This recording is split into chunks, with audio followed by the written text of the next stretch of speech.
This is Audible. Hachette Audio presents The House Next Door Thrillers, written by James Patterson, with Susan DiLallo, Max DiLallo, and Tim Arnold. Read by Lauren Fortgang, Christopher Ryan Grant, and Peter Ganem. The House Next Door, James Patterson, with Susan DiLallo. Prologue. "Hurry," I heard someone say. "He's losing a lot of blood." Blood? Stunned, I sat there for I don't know how long, listening to the whir of police sirens, vaguely aware of flashing lights and a flurry of voices around me. "Ma'am, can you hear me?" one of the voices asks. I squint and look up. It's a policeman, his face close to mine. He looks concerned. "Are you okay?" I open my mouth to say something, but nothing comes out. I nod my head yes. "Do you remember what happened?" the cop asks. Do I? I'm not sure. I remember being afraid, very afraid. A scream, a crash, the screech of metal, and then... Something is trickling down the front of my face. I taste blood. I lift my hand to brush it away, and a sharp pain rips across my elbow. I look down. A bump, the size and color of a plum, is throbbing there. The cop calls out to an EMT guy. "She's conscious, but her arm looks kinda banged up." Suddenly there is a commotion next to me. They have cracked open the door on the driver's side to get to the driver. More flashing lights. Another ambulance. More voices. "Come look at this," someone says, and the cop crosses to the driver's side. They have lifted the driver out and put him on a gurney. Blood has seeped across his neck, down his shirt. "He hit his head on the wheel?" "That's what I thought at first," says the EMT guy. "But, look." "Jesus," says the cop. "Is that—" "Right," says the other man. "A bullet hole." Suddenly, everything changes. "Ma'am," the cop says, "I need you to step away from the car." Cradling my arm, he helps me onto a gurney. As they wheel me over to an ambulance, I hear the crunch of broken glass. Then I see the second car, on its side, just to the left of mine. Half on, half off the road. The whole front side of it is smashed in, and slumped over the steering wheel. I know that car. I know that driver. Slowly, bits and pieces of memories start to come back. A pop, a flash of light. And then it hits me. The horror of what I've done. The two men I love, bruised, bleeding, dying, maybe dead. And dear God, it's all my fault. Chapter 1. 6 months earlier. Do you want to know the whole story? Let me start from the day when everything began to fall apart. Just an ordinary school morning. Joey is scrambling to finish his homework. Caroline is still asleep. Ben can't find his oboe. And my husband and I are arguing.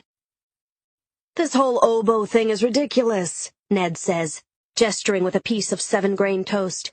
"The kid hates the oboe. He doesn't practice from one week to the next. And why he needs an oboe tutor?"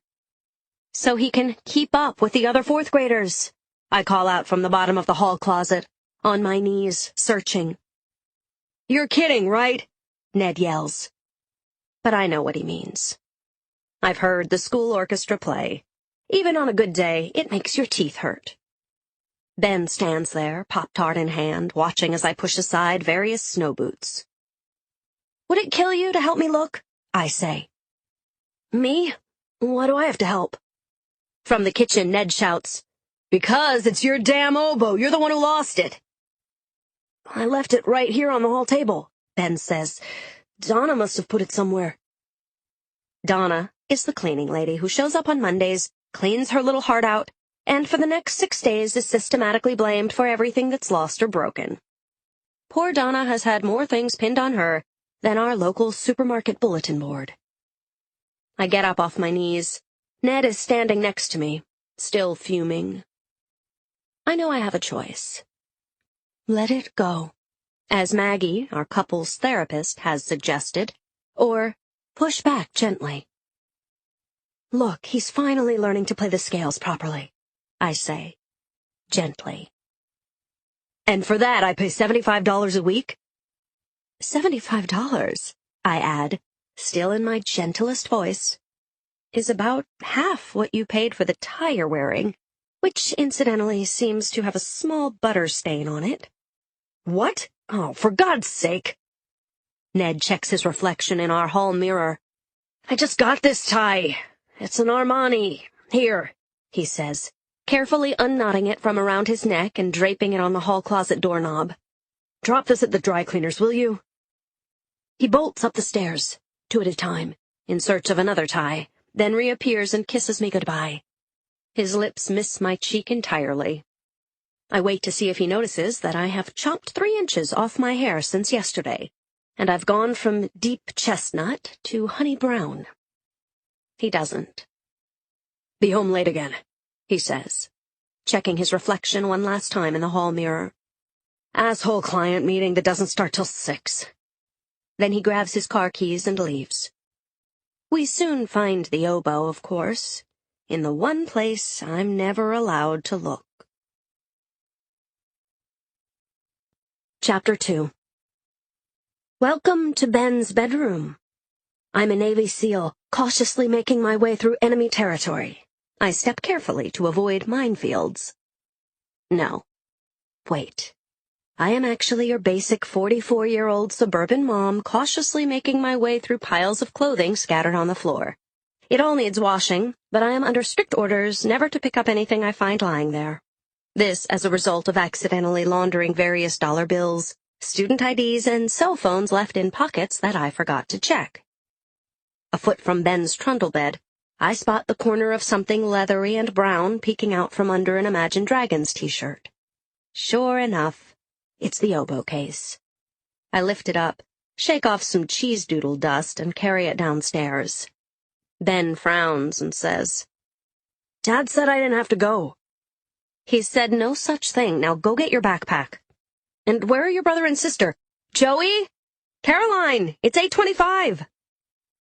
Caroline comes down the stairs, a vision of long blonde hair and denim, holding her 6th grade science project, a mock-up of the Mount St. Helens volcano, molded out of Play-Doh. She's only 11, but with her blonde curls and deep blue eyes, someday soon she's going to break some hearts. Joey, age 16, appears on the top landing. High tops untied, hair gelled and standing straight up so that he resembles a hedgehog. He gallops down the stairs. Careful, I say as he zips past Caroline. And would it kill you to carry that for your sister? No, he'll tip it, she says, hoisting the volcano high above her head. Fine, whatever, can we just get going? Then the usual mad scramble, lunch bags grabbed, jackets pulled from hooks, protein bars shoved into pockets, the 3 of them pushing through the front door and arguing over who gets the front seat. Another morning gotten through. I take out my keys, and am about to lock up. And that's when the phone rings. Chapter 3. Maybe they're calling to say it's a snow day, Ben says. In September? I ask. But he has a point. When the phone rings that early in the morning, it's generally someone from the school phone chain with news of a weather day, an early closing, or, these days, a bomb threat. I go back and answer it. Hello? Says a male voice. Is this Laura Sherman? The voice is warm and friendly. 2 things I have no time for. Sorry, we're on the do not call list, I say. I am about to hang up when the voice gets more insistent. Laura, wait, please. My name is Vince Kelso. Look, if you're running for office, I'm your new neighbor at 37 Maple. 37 Maple? The house next door. A total eyesore. The house had been vacant for quite a while. We were hoping someone would buy it and tear it down, but my friend Darcy, whose house is on the other side, said people moved in last week. She went over with brownies and rang the bell. No one answered. She left the brownies and a note, asking them to call if they needed anything. She never heard from them. "My gosh, I owe you an apology," I say. "I've been meaning to stop by and bring over a plant or something, and—" "No problem," he says. "But I was wondering if I could ask a favor." "Sure, I guess. Look, Mr. Kelso." "Vince," he says. "Please, call me Vince." "Vince? I don't mean to be rude, but my kids are waiting in the car." I look out the window to see if this is true. It is. Joey is in the front seat of our dusty Volvo wagon, practicing his best Justin Bieber pout in the rearview mirror. Ben and Caroline are in the back, arguing. As I watch, Ben hits Caroline over the head with his lunch bag. The bag breaks. "I don't know a soul here. I was wondering if you could pick up my son Vinny after school today and take him to soccer practice." "Today? Gee," I say, letting my eyes wander to our lawn. The grass needs cutting, and the garbage men have left our big plastic garbage bins sprawled in the gutter. "Today's a little tough. See, Thursday's my busiest day. First, there's my daughter's dance class, and then I have to get my son across town for his oboe lesson, and—" "I would never be asking," he continues. "But my wife is suddenly quite ill. They had to take her away." "Oh, gosh." "And you're my last hope." "Me?" I hear him take a deep breath. Then he says quietly, "Honey, I'm all alone here, and I could really use a friend." "Of course," I say. "Swell," he says. Swell? Where is this guy from, the 1950s? "I heard you were an angel," he says sweetly. "I guess they were right." Who's they? I want to ask. Certainly no one in my immediate family. But he has already hung up. Chapter 4. I lock the front door behind me and walk to my Volvo wagon. As I get closer to the car, I see Ben's peanut butter and jelly sandwich glued to the rear seat. "Ben hit me with his lunch," Caroline says. "It was her fault," Ben says. "She started it. She wouldn't move her stupid feet." "Shut up," Caroline says. "Hey, we don't use words like that," I say, pulling out of the driveway. "Yes, we do," Joey says. "All the time." "Well, we shouldn't," I say. So much for today's lesson in parenting. We drive past the post office, the Stop and Shop, the dry cleaners. Damn, I left Ned's tie hanging on the doorknob. We drop Joey off at the high school. They are still arguing about whose foot belongs where. But I'm lost in thought, wondering about the weird phone call. "What do you guys know about Vinny Kelso?" I ask, as we make a left onto the street that leads to the school. "He's new," says Ben. "Keep going. What's he like?" "Nobody likes him." "And why is that?" I ask. The crossing guard in a shiny yellow vest holds up a hand to let a bunch of students cross. "He's a nerd. He reads all the time." "Well, shame on him," I say. "How does he expect to make friends with an attitude like that? No wonder everybody hates him.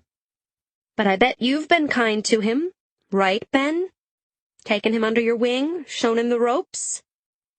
I keep my eyes on the road, but I'm sure Ben is squirming in the back. "Well, I heard his mother got sick," Ben says, desperate to change the subject. "Really?" "Yeah, Casey in my class said she heard 2 teachers talking." That must be pretty scary for Vinny. For all of them. Suddenly my heart goes out to the Kelsos. New in town, family emergency, no one to turn to. "Why are you asking about him?" Ben asks. "We're going to do his dad a favor today. We're driving Vinny to soccer." "Oh, Ma!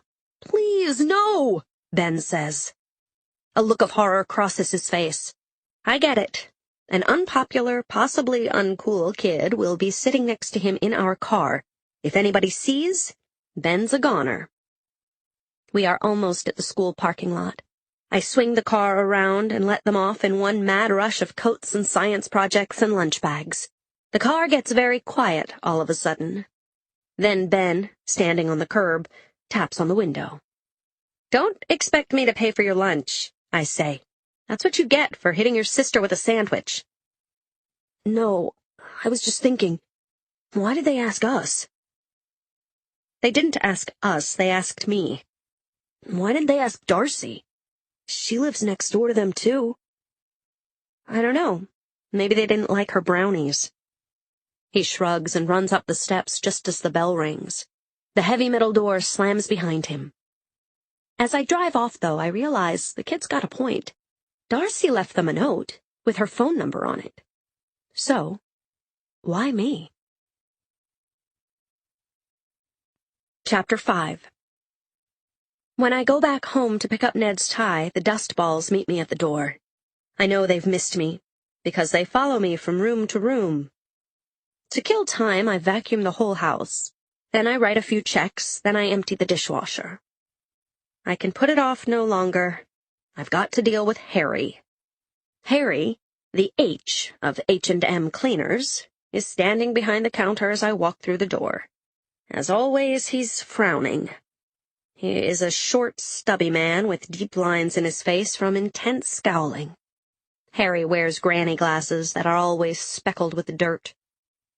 "Hello," I say, pulling the butter-stained tie out of my bag.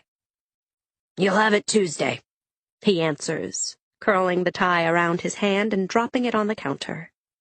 That's Harry's way of saying, "Hello, nice to see you again. How's the family?" Harry and my son Joey must be enrolled in the same charm school. Harry punches a few numbers into his computer, prints a receipt, and peels it in half. I get the pink half. "Can I have it tomorrow?" "You want it tomorrow, you should have brought it in yesterday." "But it only got stained today." Harry shrugs. "So what do you want me to do?" "I want you to have it tomorrow. Look," I say. Then I point to a huge faded sign that has been hanging there since 1967. It says, "In by 10, out by 3. "Look yourself," he says. "It's 10:15.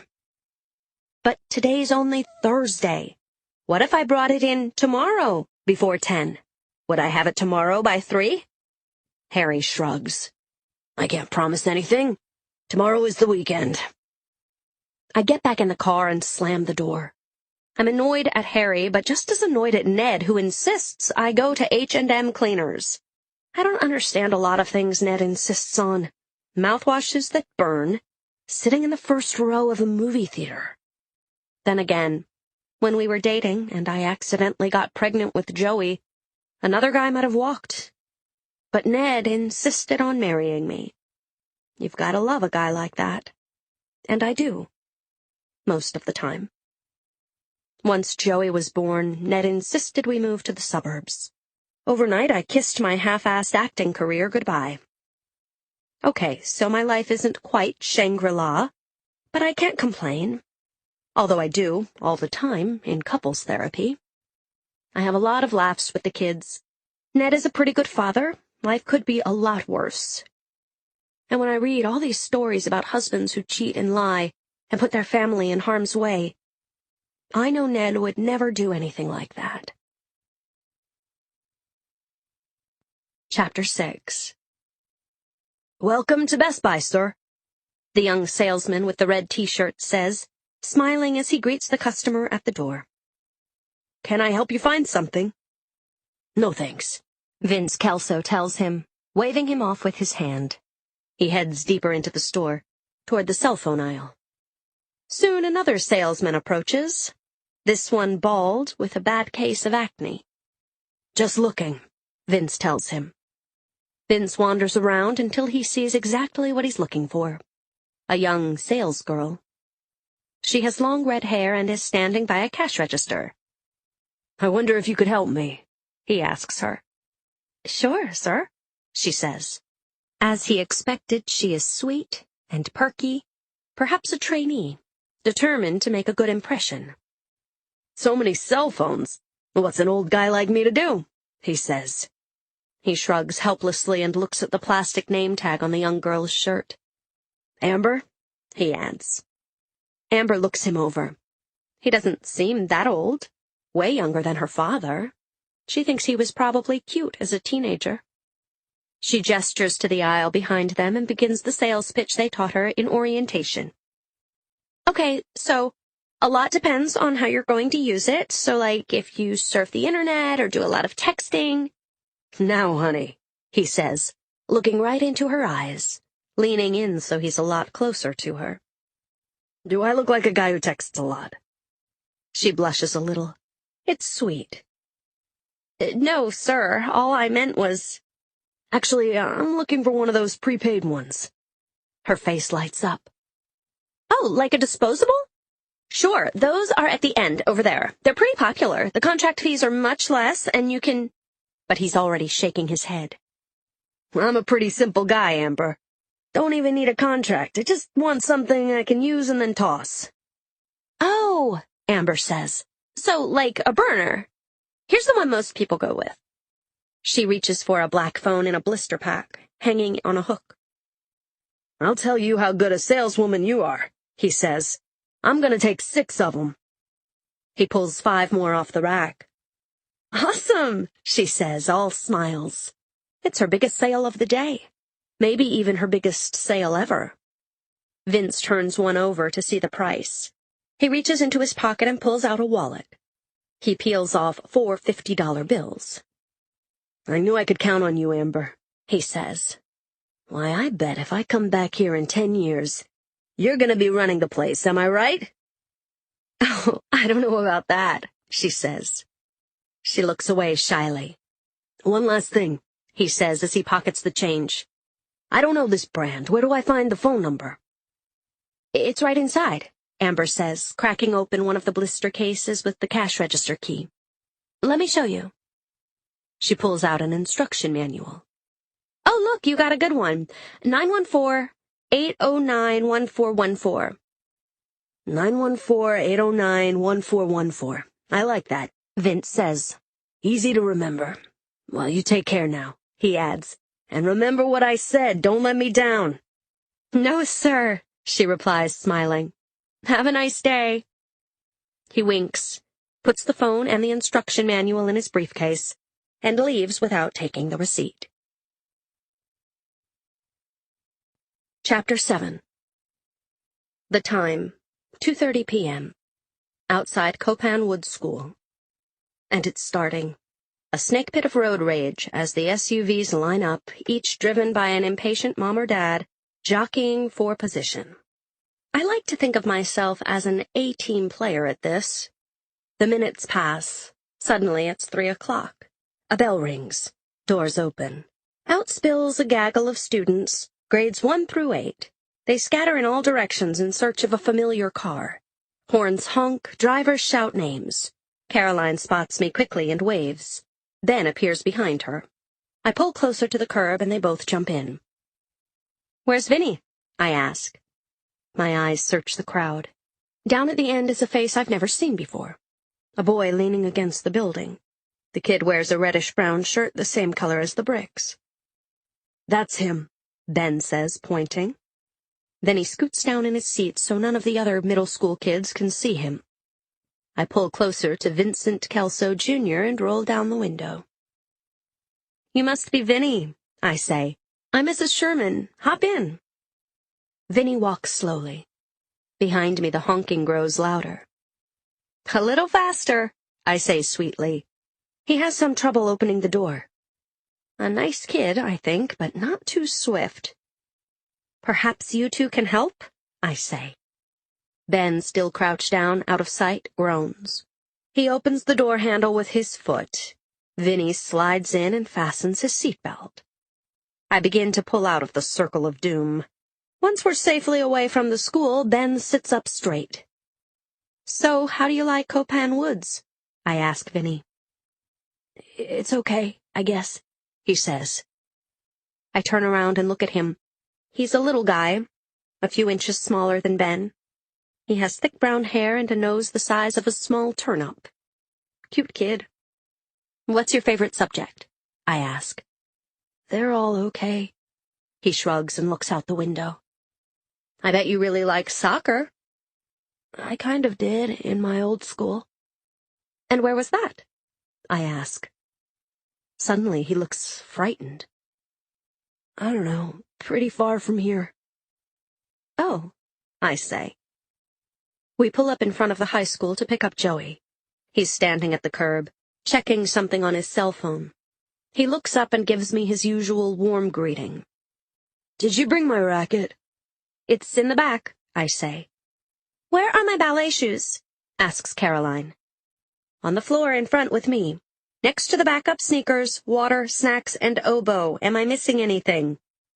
Yeah, Ben says. Mr. Wellman says I have to bring a pencil. Don't you have one? I bought you a few hundred before school started. All the erasers are chewed, he says with a shrug. He can have one of mine, says Caroline. She opens her backpack. Her pencils, like everything else about her, are perfect, impeccably sharpened and lined up like wooden soldiers in her fancy Nancy pencil case. I don't want yours. Yours have cooties. She gives him a dirty look. All three boys begin laughing as I gun the car around and head for the tennis court. I pull into the Roger Raymond Recreation Center, a low, white cement building surrounded by willow trees. Joey jumps out and gets his racket from the back. Next stop, soccer field. Caroline makes a face. But, Mom... You can be a little late to ballet, I say. Vinny needs to get there on time. She stews quietly as I turn the car around and head back. We drop Vinny at the playing field. The minute he's out of the car, Ben leans forward and grabs my seat. Why are you so nice to him? His father is paying me a lot of money. Really? He asks. No, geez. To think I gave up a promising career in the theater for a chance to mold young minds, and this is how they turned out. Don't you remember the story of the Good Samaritan? I thought that was just for muggings. You're hopeless.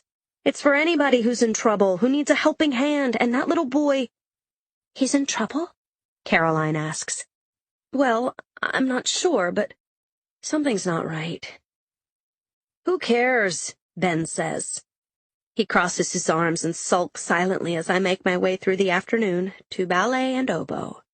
After the drop-offs, I sit in my car and check my emails. $350,000 in life insurance for as little as $153 a month. Storm windows 50% off. 5 things you should watch before they expire from Netflix. Then I head back to tennis, back to ballet, back to oboe, and back to soccer. Vinny is waiting out in front, covered in mud from the knees down. He's got a big smile on his face. We won, he yells. He jumps into the car and smears mud all over my upholstery. 7-zip. And I shift into drive for the final leg of my Thursday journey. We're going to Vinny's house. Chapter 8. 37 Maple Lane. The house next door. A small gray house with a bay window. Vinny jumps out with a quick wave and a polite, "Thank you." I park in my driveway and decide I'll walk over and introduce myself. 2 small ironstone flower pots flank the front door. Each one holds a miniature pine tree that's turning brown. As I get close, I realize everything about the house is turning brown. Several gray clapboards are rotting on the corners. I am about to ring the bell when the door opens. Vincent Kelso Sr. is standing in front of me, smiling. He is wearing jeans, a light brown cashmere sweater the same color as his hair, and tasseled loafers. He's in his mid to late 40s. Great smile, great teeth. "Laura," he says. He takes my hand and holds it briefly between both of his. His whole face relaxes. Not a bad-looking face, I think. And for a split second, I sense that he might be thinking the very same thing about me. He keeps his sky-blue eyes locked on mine, except for one brief moment when they dart to the area where he thinks my breasts might be. But of course they are so hidden under layers of sweatshirts and turtlenecks he isn't even close. "Thanks for doing this," he says. "I owe you big time." "Glad I could help. You've got enough on your mind," I say. He looks confused. "Your wife," I add. "Oh, right," he says. That sure made moving more complicated, not knowing the town at all or where things are. I could put together a list for you, I say. Local merchants, plumbers, that sort of thing. The sooner the better, I think. As I let my eyes wander to the hallway behind him, paint is peeling from the walls and there is a huge brown water spot creeping across the ceiling. Oh, I couldn't ask you to go to that trouble. No trouble, really. It would give me something to do. Ah, a little bored out here, are we? Is it that obvious? I say. Let me guess, he says. Like the comedian says, you feel like the whole world is a tuxedo and you're a pair of brown shoes. I laugh. Exactly. Well, if you don't mind doing that list, I sure would appreciate it. Any local people I can trust or people to avoid. Harry at H&M Cleaners, for one, I say. He's sort of rude and abrasive. I just had a bit of a run-in with him myself. I'm sorry to hear that, he says, frowning. A nice woman like you. Yeah, well, on the list of life's problems. I let the end of my sentence linger in the air. Vinny's a great kid, I say. He really seemed to enjoy himself today. I'm glad, he says. And Coach Mike is always welcoming to new team members. I'll have to remember to thank him. What's his last name? Janowitz, I say. I'll add his contact info to the list. This is so kind of you, he says. I sure got lucky to find an angel like you. Angel? That's only the second time I've ever been called that. The first was him this morning on the phone. He stares at me for a moment. He smiles. I've got to go, I say too quickly. Gotta start dinner for the kids. I've got 3. Ben's in the 4th grade, Joey's a junior in high school, and my daughter, Caroline. That's her out there now. I point. Caroline is standing in front of our house, chatting with a neighbor who's walking her dog. She's lovely, Vin says. I can see where she gets it from. What was the name of that dry cleaner again? Harry, but don't tell him I sent you. Never, he says with great solemnity. He holds his hand up as if he's about to swear on a Bible. I say goodbye. Then he closes the door and I stand there, not moving at all. It's after 6 and getting dark, but everything seems a little brighter than when I first rang the doorbell. Chapter 9. Friday morning, I wake up at 6:45, stumble downstairs in my bathrobe, get out the mayo, and open 2 cans of tuna to fix sandwiches for the kids. Ned is already up and dressed and making impatient faces at the Nespresso machine. It's casual Friday, which means Ned has scrapped his usual Brioni suit for some J. Crew khakis and a J. Crew shirt. Tall, lanky, his thinning blonde hair still swooping across his eyes. He looks the way he always does. Handsome, but perpetually annoyed. Do you think Caroline looks like me? I ask him. Don't be silly, he says. She's blonde, you're brunette. I can see where she gets it from. At 7:15, Ben walks into the kitchen. Have a good day, my man, Ned says to him. They pound knuckles as Ned leaves. Good morning, sunshine, I say, cutting the crusts off Caroline's sandwich, putting tomato on Ben's, and smearing Joey's with salsa. What's today? Ben asks as he takes a cereal box out of the kitchen cabinet. The 14th.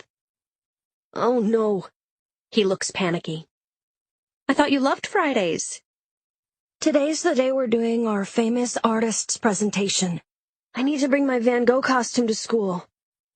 What? Why did you wait till now to tell me? I didn't. I brought home that paper for you to sign last week. I checked the refrigerator door, home to all notices, clippings, and other assorted reminders from my eternal to-do list. Sure enough, the famous artist fact sheet is there, right underneath a bill from the butcher. I freak a little bit. I don't even know what Van Gogh looks like. Quick, let's Google him. Ben pulls out his cell phone. Before I can say, how do you find that so quickly using just your thumbs? He has pulled up a range of Van Gogh self-portraits. Okay, I say, my eye on the clock. He wore ascots a lot. Take your blazer to school and we'll borrow a scarf from Dad. I go to the hall closet. Ned's antique 1930s white silk scarf is hanging on a padded hanger. I slide it out from the cellophane wrapper and hand it to Ben. Make sure you bring it back. It's Dad's favorite. How do I tie it? Like this. I drape it around his neck and make a simple loop. Now, what about the blood?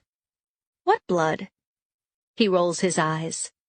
The blood from where he cut off his ear, remember? I find some gauze in our family first aid kit.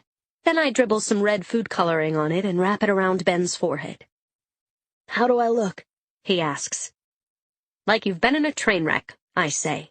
Cool, he says with a smile, checking himself out on the selfie side of his cell phone. He puts the blazer, scarf, and gauze headpiece in a shopping bag. As I finish making their sandwiches, my cell phone beeps. A text message. I read it. Thanks again for yesterday. If you need to reach me, my number is 914-809-1414. Easy to remember. Chapter 10. I drop the kids at school, but instead of heading home, I decide to visit my friend Darcy. First, I stop at the Human Bean, our local Starbucks wannabe. I order a latte for me, a chai tea for her, a chocolate croissant, and an almond Danish. On the way to Darcy's, I look in Vince's window. The house is dark. There's no car in front. Of course, he must be at his wife's bedside. Darcy is an artist, tall and red-haired, with a smattering of freckles across her face and wide green eyes.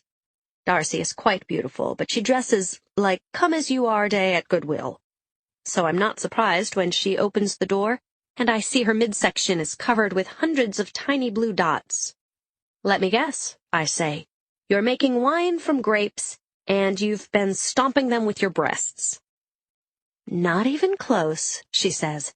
I'm spatter painting a deck chair, but I think I overdid it on the spatter. What's in the bag? Something rich and gooey, I hope. We sit down at her oak kitchen table. She gets napkins, and I look around. The room is newly painted. It's an odd shade of pink, the color of tongue. You like it? She asks.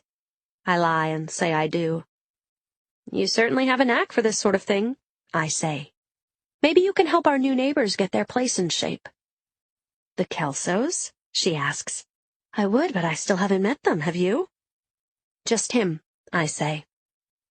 I saw him once at a distance, she says. Saw the kid. Even saw the family cat sitting on the windowsill. Though it could have been a pillow. Never laid eyes on the wife, though.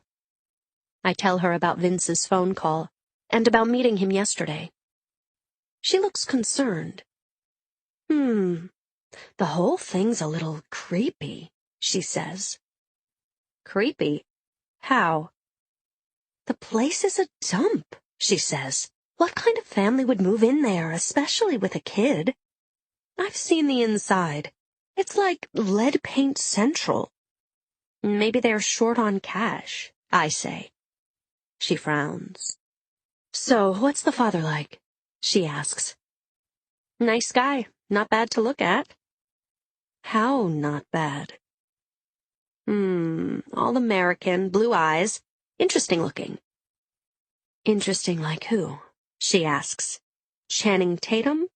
Or Quasimodo? Just sort of preppy, I say. Preppy? In a house like that? I can see where she gets it from. Nice voice, I add.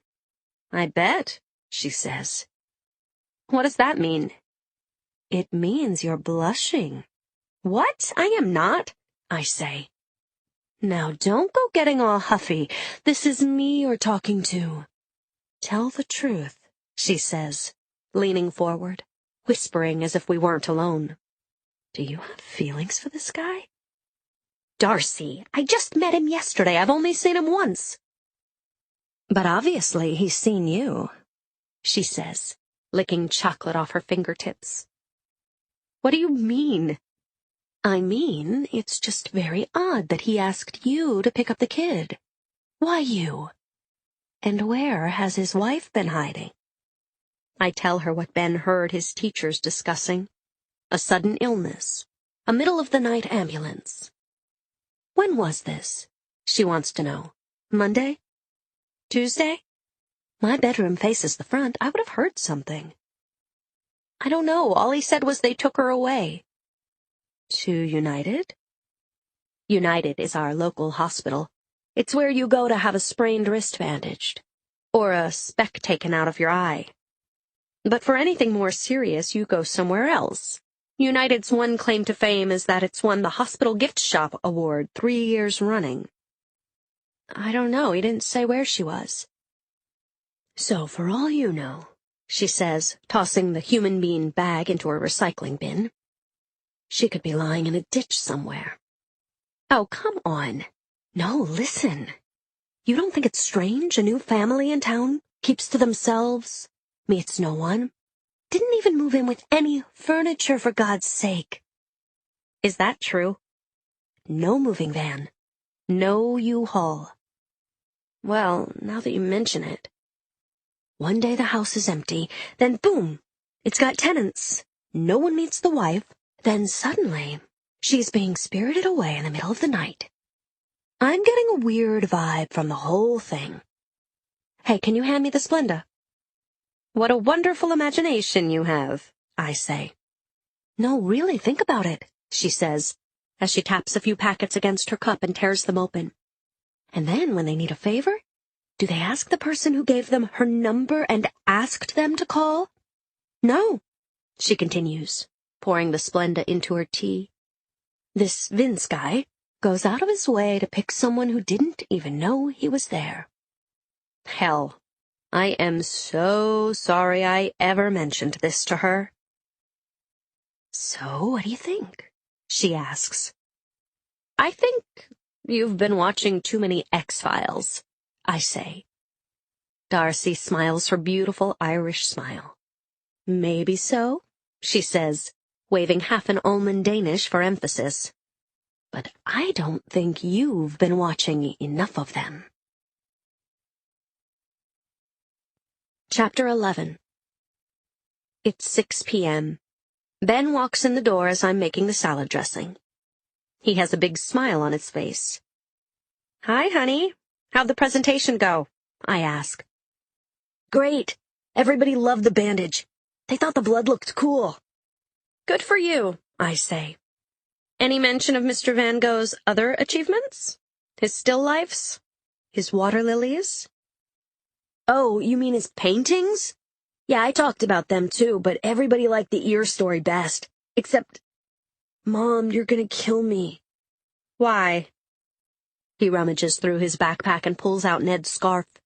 In the middle of it is a bright red food coloring stain, the size of an orange.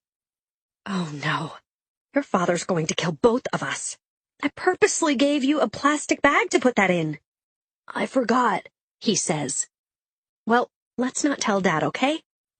Just as I hear Ned's key in the door, the oven timer goes off. I'm home, Ned calls out. I grab some pot holders and take the chicken out of the oven. A minute later, Ned walks into the kitchen. My car is due for an emissions inspection, he says, holding a letter from the state. You can bring it in Monday and I'll take yours to work. How will I pick up the kids without a car? Wait there while it's being inspected, he says. He wanders over to the liquor cabinet and pours himself a bourbon. What's new here? What's for dinner?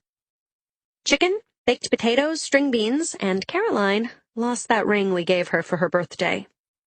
Damn it, Laura, he says. You let her wear it to school? I knew it was going to be my fault. I just didn't know how. I didn't let her. She wanted to show it to her friends. Is that so terrible? She lost it, so I'd have to say yes. And Joey got a 62 on his geometry midterm, I continue. I start to set the table. Not true, Joey says, suddenly appearing in the kitchen. It was a 63. Ned looks at him and shakes his head. That's just great, Ned says. Well, you can kiss any kind of tennis scholarship goodbye. It wasn't my fault. It's because the teacher hates me. That makes no difference in geometry, Ned says. Your answers are either right or wrong. Should we get him a tutor? I ask. Both of them stare at me. Wrong thing to say. I'm about to be blamed again. I got a better idea, Ned says. Why limit ourselves to one? Let's hire a bunch of people. We'll build a little apartment over the garage, and they can all live here with us. He says the teacher picks on him, I say.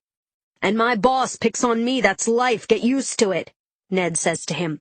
You know, if your mother didn't mollycoddle you so much. I put down the silverware. This is starting to be a very unpleasant evening. And just when I think it can't get any worse, it does. Ned goes to pour himself another bourbon. That's when he sees the empty dry cleaning bag hanging on the kitchen doorknob. Did Harry do that tie already? He asks.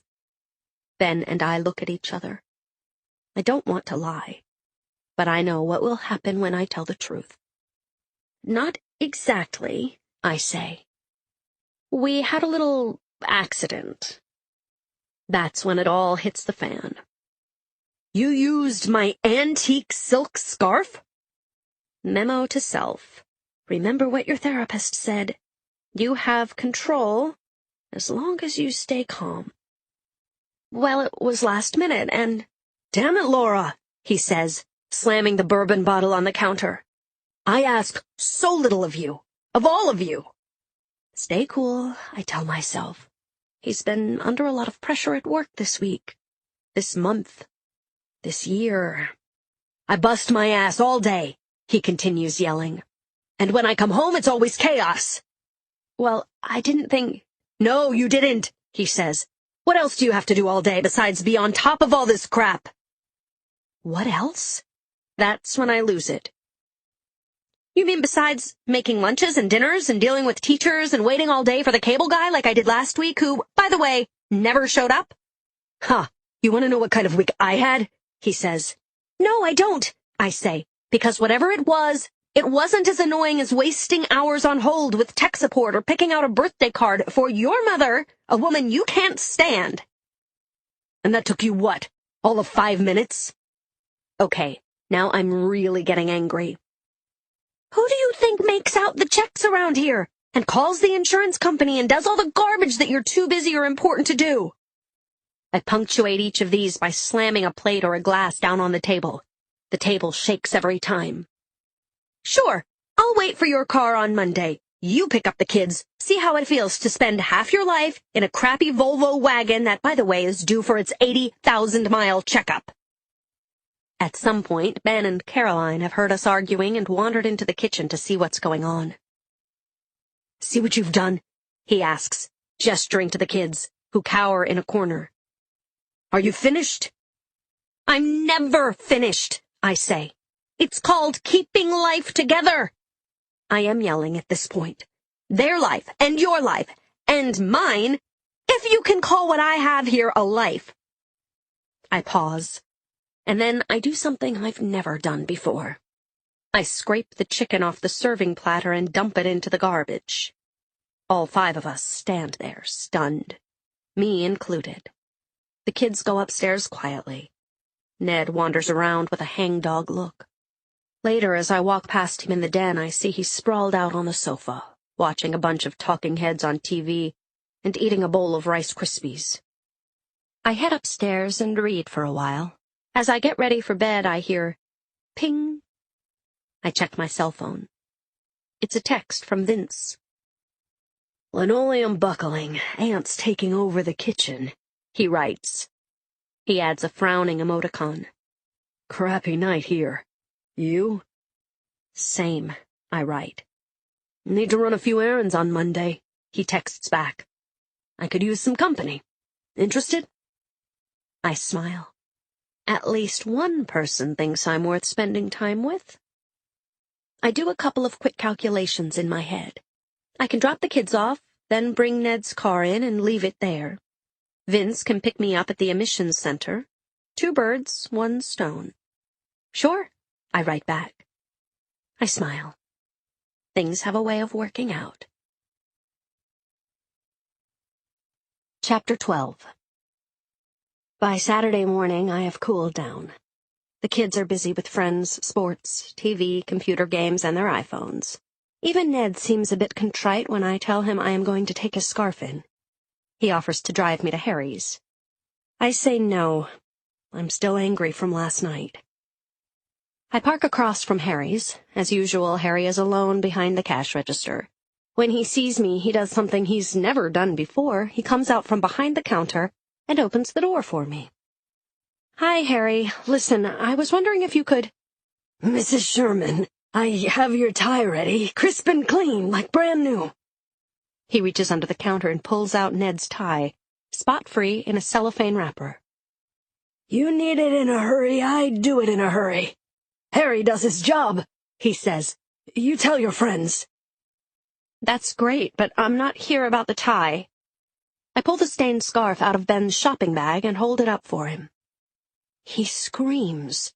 All the color drains out of his face. He puts his hands out in front of him, palms up, and slowly takes a step back. Blood, he whispers. What? Oh, no, I reply with a laugh. Food coloring. Don't worry. I'll get it out. You think you can? I've heard food coloring is a permanent stain. Is tomorrow okay? Well, there's no rush, really. The weather's still warm, so I don't think he'll be needing it for a while. Besides, I add, tomorrow is Sunday. You're closed Sunday. For you, I open. No, really, Monday is fine. Thanks. What do I owe you for the tie? Nothing. He shakes his head. Nothing. My way of saying sorry. Very sorry. For what? I want to ask. Being an asshole? Well, that's very nice of you, but really, it's not necessary. No, I insist. You leave it to me. I'll get this red out. Well, all right. Thank you again. And tell your friends, he says. You make sure you tell them. I don't get it. Overnight, he's gone from a Dybbuk to miscongeniality. I pull out of my parking space and head home. As I pass Harry's window, I see him standing behind his counter, watching me. Chapter 13. The guys at the admissions center tell me I can have my car back in a couple of hours. As I get out and hand them the keys, I see Vince's car pull up in front. He waves. I'm about to open the door and slide in when he gets out of the car and opens it for me. He is wearing a gray sweater, chukka boots, and jeans. I laugh. What are you laughing about? Nothing, I say. A lie. I am thinking about what a friend of mine once said. If a man opens a car door for his wife, it's either a new car or a new wife. Thanks for coming along, he says. We've got a dreary hour or two ahead of us. Think you can manage it? I'll try, I say. But once we're on our way, the conversation comes easily. I thought you drove a Volvo, he says. I do. That was Ned's car. And he's... Too busy to bring it in himself? Yeah, we men are like that. My wife used to complain about the same thing. I wonder if I should ask about his wife again. Well, of course I should. But I decide not to.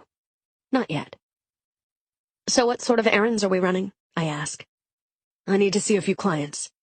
What exactly do you do? I ask. I mean, for a living. I sell medical supplies, he says. What kind? Mostly ostomy products, he says. Colostomy bags, barrier strips, moldable rings. I'm a sales rep for a company that makes them. I shrug. It sounds depressing. Then we talk about movies we've seen, rock groups we like, our kids, the high price of real estate, why they're renting instead of buying, and where we grew up. Me, Millburn, New Jersey. Him, Highwood, outside of Chicago. Our first stop is a pharmacy a few towns away, then another one in the next town. I sit in the car and watch through the window. At both places the scenario is the same. Vince goes in and talks to someone. There's a lot of handshaking and head-shaking. Then he gives them a card and leaves. Well, that's it, he says, getting back into the car. That's it, I think. Just those 2 stops? That took all of 20 minutes. So, maybe we could grab a little lunch, he asks. That is, if you have the time. Of course I have the time. He knows it. I know he knows it, and he knows I know. whatever little game he's playing, I decide I'm going to play it too. Well, there's some leftover tuna waiting for me in my refrigerator, I say. Do you think we could convince it to wait a little longer? I laugh. Sure. I was thinking of La Lavande, he adds. Of course he was. La Lavande is the newest, chicest restaurant within 50 miles. I've been wanting to go there, but it's been totally booked. Some people wait months for a reservation. I mention this to Vince. Yes, he says. Some people. Chapter 14. The La Lavande parking lot is filled with bumper-to-bumper BMWs and Mercedes and every so often a lone Porsche or Ferrari. Inside, every table has a sprig of lavender in a small glass vase. The maitre d' seems to know Vince. They shake hands. He ushers us to a table in the back. I excuse myself and go to the ladies' room. I look in the mirror. Not terrible, I think. Not terrible at all. It took forever to get dressed this morning. I finally settled on my go-to outfit, a black cashmere sweater and black slacks. I like the look. It clings nicely to my backside, which sometimes seems too big, and it perfectly frames my breasts, which sometimes seem too small. But not today. Did I mention a brand-new black push-up bra? Victoria's Secret. Mine, too. I put on more lip gloss and comb my hair. I smile at my reflection. Okay, so he really didn't need company for 2 short errands, and maybe this whole lunch thing was in the back of his mind all along. Is that so terrible? I'm having a good time, I think. I can't remember the last time I thought that. It isn't a date, but damn, it sure feels like one. I'm nervous. I'm excited. As I head back to my seat, Vince is studying a leather-bound wine list that's almost the size of the table. I thought we could start with some wine. This is a nice little Medoc, he says, pointing out one of the wines. I take a look. All my eyes register is the name. Saint-Julien, and the price, $85. You up for it? Asks Vince. Sure, I say. This may be the first $85 bottle of wine I've ever had. The waiter comes and takes our drink order. Soon he returns with a bottle and 2 wine glasses. He pours a taste for Vince. Vince takes a sip, swirls it around in his mouth, and nods. The waiter fills both our glasses. What shall we drink to? I ask, lifting my glass. Vince shrugs and smiles sweetly, brushing a boyish lock of hair out of his eyes. To friendship. To autumn. And of course, to you. I feel my heart clutch. Then again, it could just be my stomach growling. We clink glasses. I take a sip. Vince speaks. Actually, I wanted to talk to you about something. I nod and nervously slide my wine glass on the tablecloth. Vinny had such a good time at soccer. I was wondering, do you think you could drive him there every week? Impossible, I think. Sure, I say. I can't say no. I don't want to say no. You're a peach, he says. We clink glasses again, and I take another sip. The wine tastes warm and thick and gorgeous. I feel like I'm floating. I look around. The restaurant is fairly empty now. The lunch crowd has left, and the waiter is back with menus. I order a quiche with apple-smoked Canadian bacon and a salad. Endive with toasted hazelnuts. Very good, madam, the waiter says with a small bow in my direction. And for monsieur? Vince says, studying the menu. I was thinking about elk. Say what? I look at the menu again. Seared New England elk tenderloin with parsnip mousseline. I've never seen anybody order elk before, I say. Well, you've probably never been with anybody born in Montana. I thought you grew up in Illinois. A beat. I did, after we moved from Montana. For dessert, we share praline chicory coffee soufflé, coffee anglaise, and warm beignets. He pours me another glass of Medoc. Every time I look up, Vince is looking at me and smiling. I tell myself he is just being friendly, neighborly. Another glass of Medoc, and I have almost talked myself into it. "So why were you so down in the dumps Friday night?" he asks. "You go first," I say. "Okay. Vinny doesn't seem very happy at school." And, of course, he misses his mother, I want to add. But I don't. It's a pretty jock-oriented place, I say, remembering what Ben said. "He's a nerd." "And it takes a while to find your level." "Yes," he says. "I don't know what I would have done if I hadn't found you." If I hadn't found you. The phrase has 100 layers of meaning. Vince continues. "I can't even meet other men," he says with a smirk. "They all work normal hours. Okay, now it's your turn." I think back to Friday night. Caroline's ring, Joey's test, Ned's scarf. Well, a bunch of things went wrong. And Ned's been in a pretty crappy mood lately. I begin. "It's that seasonal affective disorder thing he suffers from."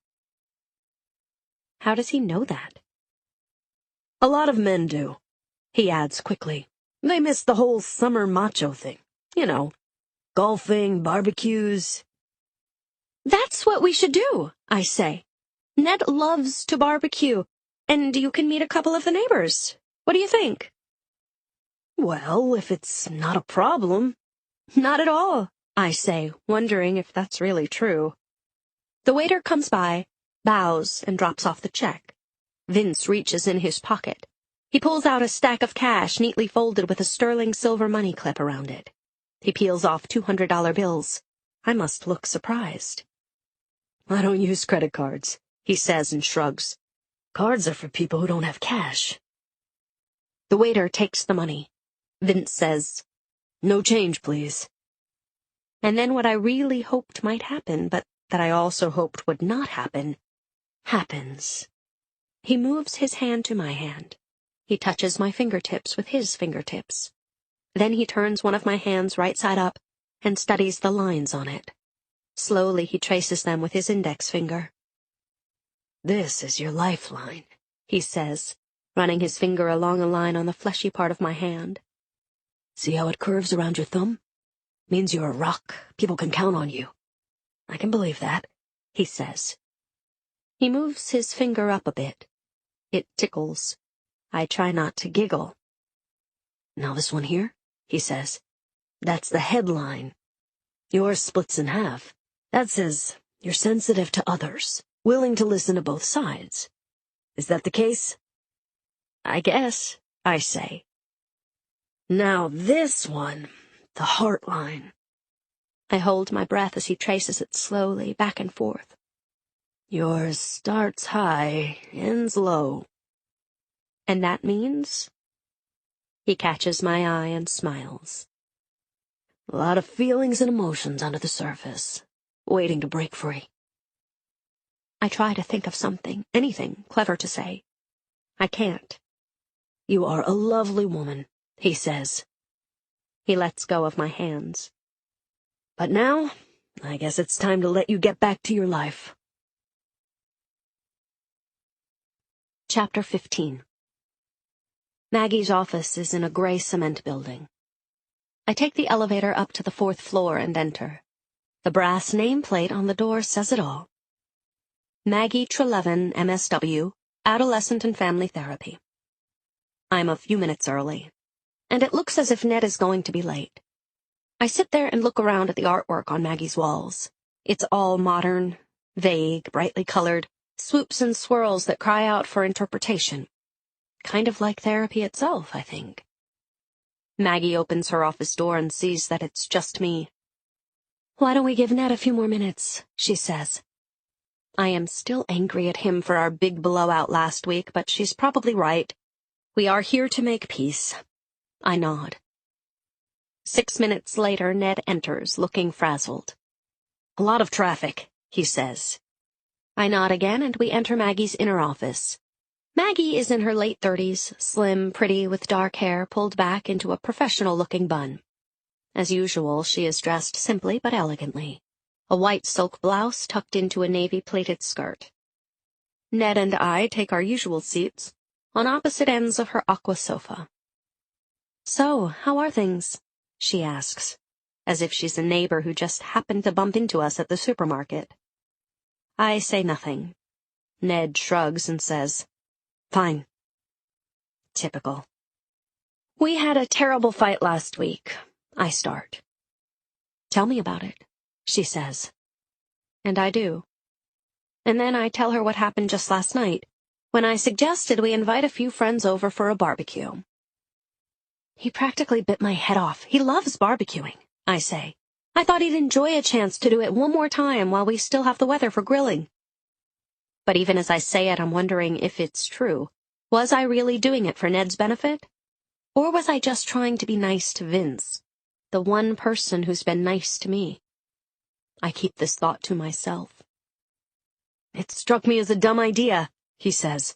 "A waste of a Sunday. I work hard all week. Can't I have at least one day to myself?" "You can have every day to yourself for all I care," I say, feeling my blood boil.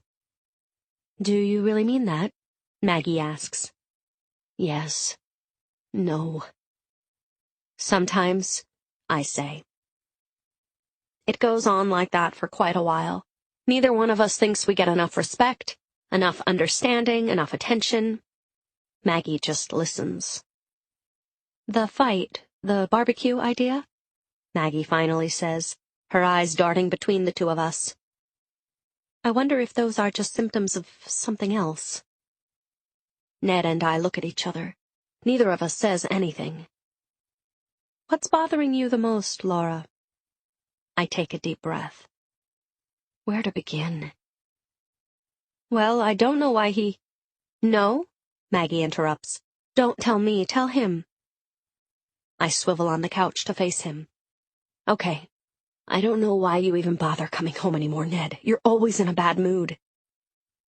"That's because I don't care why." Maggie stops me. Let him finish. "Because my job is making me crazy," he says. "Managing other people's money, even the smallest mistake can mean millions. And now the place is talking about making cuts." Maggie nods, slowly, sympathetically. "That's a lot of pressure. Laura, do you agree?" I shrug. Maggie speaks. "No, don't just shrug. Tell him." "Okay, I'm sorry your work is so stressful." I take a deep breath. "But I hate how you take it out on me and the kids." Maggie taps her index finger on her desk, as she always does when she is about to make an important point. "I think it's important you hear that, Ned. Did you hear it?" "Yes," he says. And then he does the one thing guaranteed to make me melt. He makes his cute little boy face, pouty lips, eyes downcast, like he's been caught with his hand in the cookie jar. A face that's hard to hate. "You're right," he says quietly. "I have been a dick, and I'm sorry." Case closed. Sort of. "And another thing," I say. "You always—" "No," she stops me. "No more blaming. We go forward from now on. Both of you need to listen to the other and then disagree in positive terms. We have to stop now," she says, looking at the clock behind us. "But I want you to remember the things we talked about today." I schedule an appointment for the following week. Ned looks annoyed. Did he think this session was going to cure everything that's wrong with us? But in the car going home, he seems more relaxed. "I guess I have been a bit of a jerk," he says. "A bit? Want to grab a bite before we head home?" "Well, I told the kids—" "Call and tell them to fend for themselves," he says. "It's better if I text them," I say. "When I call, they don't pick up." "Ain't that the truth?" he says. We both laugh. So we stop for a burger and beer at Shenanigans, our favorite local haunt. Then sit and talk till 10. It's like the old days. Sort of. When we get home, I rummage through my dresser drawer and pull out something Ned gave me years ago. A lacy red negligee. Instead of the ripped cotton Go Huskies nightshirt I usually sleep in. To my surprise and delight, Ned remembers. "Wow, you still have that?" he asks. When I come out of the bathroom wearing it, he's waiting in bed with his arms crossed. He smiles. He whistles appreciatively. I crawl in beside him, and we begin to make love. Slowly. Carefully. Is this what the women's magazines call makeup sex? If so, I'm all for it. For a while I can blot out all the thoughts of kids, chores, errands, even Vince. Chapter 16. I'm in the shower, washing my hair, shaving my legs, Kiehl's coriander body wash. I'm going to smell nice and natural. Today is my first official day as Vinny's soccer mom. I haven't seen or spoken to Vince since our lunch. I step out of the shower. Then the distinctive ping of a text message on my cell. From Vince comes this: "I'm bringing snacks for team. See you soon." A few minutes later, Vince is at the front door. He's holding 3 shopping bags, and I'm wearing nothing but a bathrobe. Admittedly, the most modest bathrobe I could grab, a navy blue terry cloth that Ned wears, when he bothers to wear one at all, and nothing underneath. "Is that what you wear to pick up the kids?" Vince says with a very wide smile on his face. I ignore his comment, and hope I'm not blushing. Then I say, "Those bags are the snacks? Are you feeding the team or the whole school?" "It's my salesman background," he says. "Get the prospect to smile and you can sell them anything." "And what exactly are you selling?" I ask. "Quite honestly, my son. I want the other kids to like Vinny, so if it means bribing the team with fancy snacks and drinks, I'm down with that. How's your week been?" I think about the makeup sex with Ned and look away. Great. It's bad enough that I feel guilty about Vince when I'm with Ned. Now I'm feeling guilty about Ned when I'm with Vince.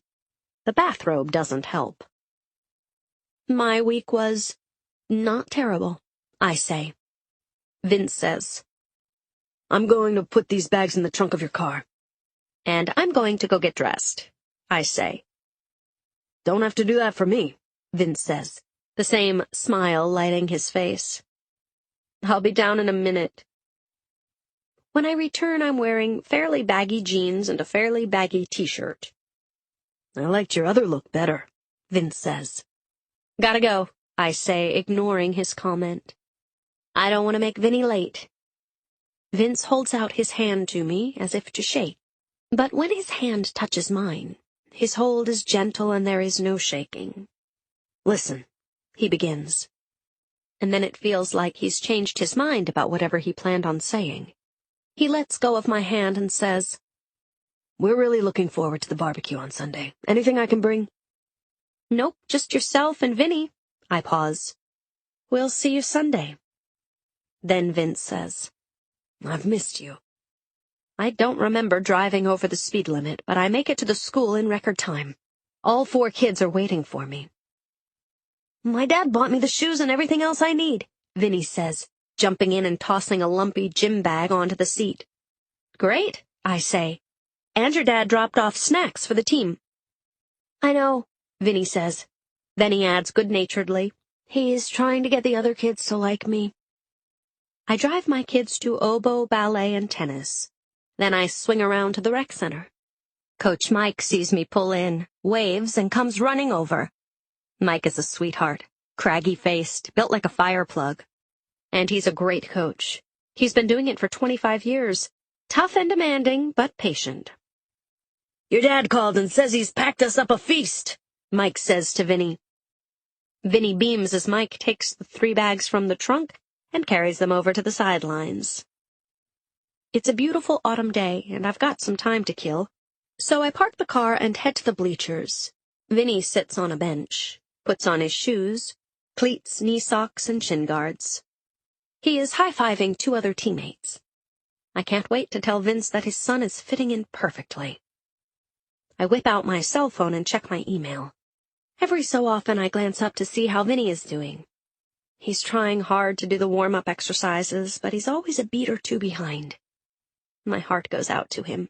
It's clear he's not a natural-born athlete, but it's also clear that he's having a good time. A half hour into the exercise routine, I decide to leave. At the same time, Coach Mike decides it's time for refreshments.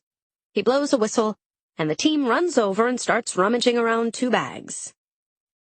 2 bags? Where's the 3rd bag? I ask Mike as I pass him on my way to the car. What 3rd bag? There were 3 bags. He cocks his head and smirks. He makes a joke. Maybe it felt like 3. No, I never lifted them, but I'm sure I saw Vinny's father put 3 bags in my car. Nope, he insists. It was just 2. Am I going crazy? Maybe I'm wrong. Maybe my mind is playing tricks. Maybe... I don't know what another maybe could be. Oh well, I guess I made a mistake. And yet... I don't get to finish my thought. My phone beeps. It's a text from Joey. You're late. Where are you? What's going on? Yeah, what's going on? Chapter 17. When I wake up Sunday morning, the sun is shining. The perfect day for a barbecue, I think. But then I start to panic. My mind is suddenly filled with a million what-ifs. What if Vince says something about our outing? Or about our lunch, which I never told Ned about? What if I slip and do or say something and Ned realizes how I feel about Vince? How do I feel about him? On and on I go, making myself crazy. I feel like a teenager again, self-conscious and awkward around boys, and I hate the feeling. At 2:15 everything is cooked, cooling, coming to room temperature, or marinating. I go upstairs to get dressed. Then there's another text from Vince. Positive you don't need anything? Other than a Xanax, no. Darcy and her husband, Jake, are the first to arrive. She shows up carrying a hand-stenciled basket filled with flowers from her garden. So, where's the guest of honor? She asks. He'll be here, I say. Darcy smiles and says, I'm sure he will. Coach Mike arrives next, carrying a case of Coors. Mike has been divorced for years. Should I have asked him if he wanted to bring a +1? Well, too late now. Mike shakes hands with Jake and Darcy. He hasn't seen them since their son Alex graduated a few years ago. He likes Stanford? Mike asks. Loves it, says Darcy. Then I hear the gate open again. I take in a deep breath. Vinny runs onto the deck first. Where's Ben? He asks. I direct him down to the basement where Ben and his video games are. Then Vince appears. He looks like he just got out of the shower. His hair is wet and slicked back. He's wearing the typical suburban dad uniform, a yellow J. Crew tee, jeans, and docksides. He's carrying a shopping bag. Everybody, this is Vince, I say. Vince, this is Darcy and Jake, your neighbors on the other side. Mike, meet the man behind all those great snacks. And that's Ned over there, the guy bent over the grill. Ned waves. You're the lady who left those delicious brownies, Vince says to Darcy. So sorry, I meant to send you a thank you note, but... No worries, she says with a ladylike brush of her hand. I'm sure you've had enough to do. How are you liking it here in our neck of the woods? They begin a conversation about real estate, shopping, traffic, kids, sports, Vinny, and schools. Ned is busy at the grill, and everybody seems nice and civil to everybody else. I breathe a sigh of relief. I'm about to excuse myself to go into the kitchen when Vince pulls something out of the shopping bag he's holding. Almost forgot, he says. He hands me 2 bottles of Medoc. I brought you some of that wine you like. My eyes dart over to Ned, hunched over the grill. Has he heard this? For a moment I imagine him outraged, incensed, seething with jealousy. But no, Ned is happily fanning the barbecue fire, stirring the charcoal, and not paying attention to any of us. Okay, I dodged 1 bullet. I excuse myself and go into the kitchen again to check on the pies. I'm there just a moment when I sense someone behind me. I turn around. It's Vince. "I need a corkscrew," he says, waving one of the bottles. I turn away, furious at myself for blushing at the word screw. I point to the drawer where the silverware is kept. "Ned seems like a great guy," he says. Why does he say that? All Ned did was wave. "Yes, he is," I say. I don't know what else to add. Having him here in my kitchen is making me nervous. Fortunately, he seems to sense this. He heads back out, corkscrew in hand. As I go outside with a second platter of hors d'oeuvres, sliced salami wrapped around cream cheese and chives, toasted mushroom puffs, a wedge of brie, I see the conversation has gotten around to what people do for a living. Darcy is talking about her artwork, her stenciling, her oil painting. Ned shares the pressures of being responsible for other people's money. Vince nods politely to all of them.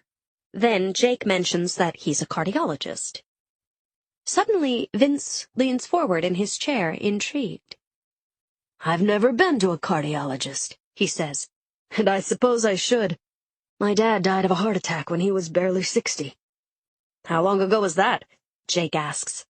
"Oh, 30 years, give or take." "Was that his first heart attack?" Jake asks. "No, he suffered from angina.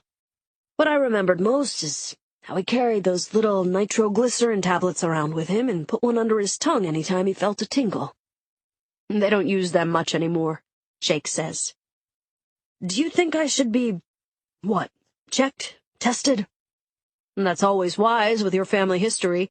Give my office a call first thing tomorrow. Tell my secretary I said to fit you in." "Thanks. I'll do that," Vince says. His hair has dried in the sun at this point, and he looks cute. That curl has fallen into his face as it usually does, and he keeps brushing it back with his fingers. Like a nervous hummingbird, I dart back into the kitchen. As I'm putting some bowls in the sink, Darcy appears. "So," I ask, "what do you think?" "Delicious," she says. I turn around and see she has taken a fork and dipped it into the potato salad. "I meant, what do you think of Vince?" "I know you did," she says. Suddenly, she turns serious. "Okay, he's charming, I'll give you that," she says. "But I still don't like it." "Because?" "Because if I was lying in a hospital somewhere, I'd like to know my husband was missing me or thinking of me or feeling guilty that he's at a party without me." Darcy frowns. "And not charming the pants off his new neighbor." I desperately need to change the subject. "Jake seems quiet," I say. "Is everything okay with you guys?" "With us? Sure," she says. "But he's preoccupied. He's in the middle of a big malpractice suit." "Oh my God," I say. "Some patient is suing. Claims Jake made a mistake in surgery and now he can't work. Jake says it's all bullshit, but until it's resolved, it's hanging over his head and he's a nervous wreck. Anyway, it's all kind of hush-hush. Frankly, I kind of wish he would tell someone about it just to get it off his chest. He said he was going to ask the guy's advice today." I look out the kitchen window. Jake is talking. Vince and Mike listen, deep in thought. "Looks like he's doing that now," I say. Just then we hear Ned yell, "Dinner is served!" Chapter 18. We're ready to eat. We all take our seats around the gray wood picnic table. "To the end of summer," Ned says, holding up his glass. There's a lot of clinking, and I'm beginning to relax inside. No cause for alarm, after all. After we finish eating, Joey appears on the deck. He says hi to Darcy, Jake, and Mike. I introduce him to Vince. "Nice to meet you, son," Vince says, shaking his hand. "You're what now? A junior? How old are you?" 17 next week, Joey says. "And he'll be going for his driver's license," Ned adds. "Ah, the classic rite of passage," Vince says. "I remember when I first got mine. I was 15. Of course, the rules in Iowa were very different then." Iowa. He sees the surprised look on my face. My grandparents owned a farm there, he says. In those days, you could get a junior license at 15 if you lived more than a mile from school. Hard to believe you're getting your license, Darcy says to Joey. First time I met you, your mom was carrying you around in a snuggly. I bet you're pretty good with computers, Vince says. Unlike us old folks. You bet, I say. We think of him as our live-in IT guy. You know, Joey, if you've got the time, I could use some help setting up a new piece of software I just got. You're familiar with Excel, spreadsheets? Sure, Joey says, circling around the table and filling his plate. Why does this please me? Why does it make me nervous? That would be great. The company wants me to switch over from my old bookkeeping method, and I don't think I can master it on my own. I'd pay you, of course, he adds, so you can start saving up for your own car. Cool, Joey says. He takes his plate and heads back inside. Perfect steaks, Ned, Mike says, sitting back in his chair. And a great day for a barbecue, Jake adds. It was, Mike says, but it looks like it's about to rain. Mike is right. The sky has turned a dark gray.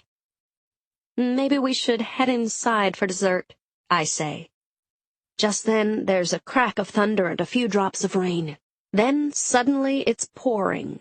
Hard silver drops slash against the deck. Ned runs around grabbing the cushions. Darcy, Jake, and Mike gather up the remaining plates and platters and bottles. I hold open the screen door as everyone rushes in and out. I get drenched in the process. I've got to close the windows upstairs, I say. I'll go with you, Vince says. Before I can protest, he's following me up the stairs to the second floor. By the time we get there, rain has already soaked a small part of the carpet. Vince moves quickly, slamming the windows shut in the hall bathroom, the boys' rooms, and Caroline's room. Last stop, my bedroom. We walk inside. He stands there for a moment, taking it all in. The lace curtains, the cream-colored duvet on the bed, the antique French mirror on the dressing table. Nice, he says. Nice? Does he mean the room? The afternoon? Being there with me? All of the above? He looks around and sees my red lace nightgown hanging on the closet door. Then he looks at me and laughs. Well, now, he says, I guess I'll have to adjust my fantasies. A small shiver passes through me. Slowly, quietly, as if he has all the time in the world, he walks across the carpet and closes the window on my side of the bed, then the one on Ned's side. The California king-size bed, he says. You and Ned like that? Yeah, most of the time, I say. Sometimes it feels, I don't know, too big, a little lonely. I say nothing, but Vince speaks. You don't know what lonely means until you know, with my wife gone. There is a crackle of thunder behind him, then a bolt of lightning that lights up the room. For a split second, he is backlit, a lone figure standing in the rain on the Yorkshire moors.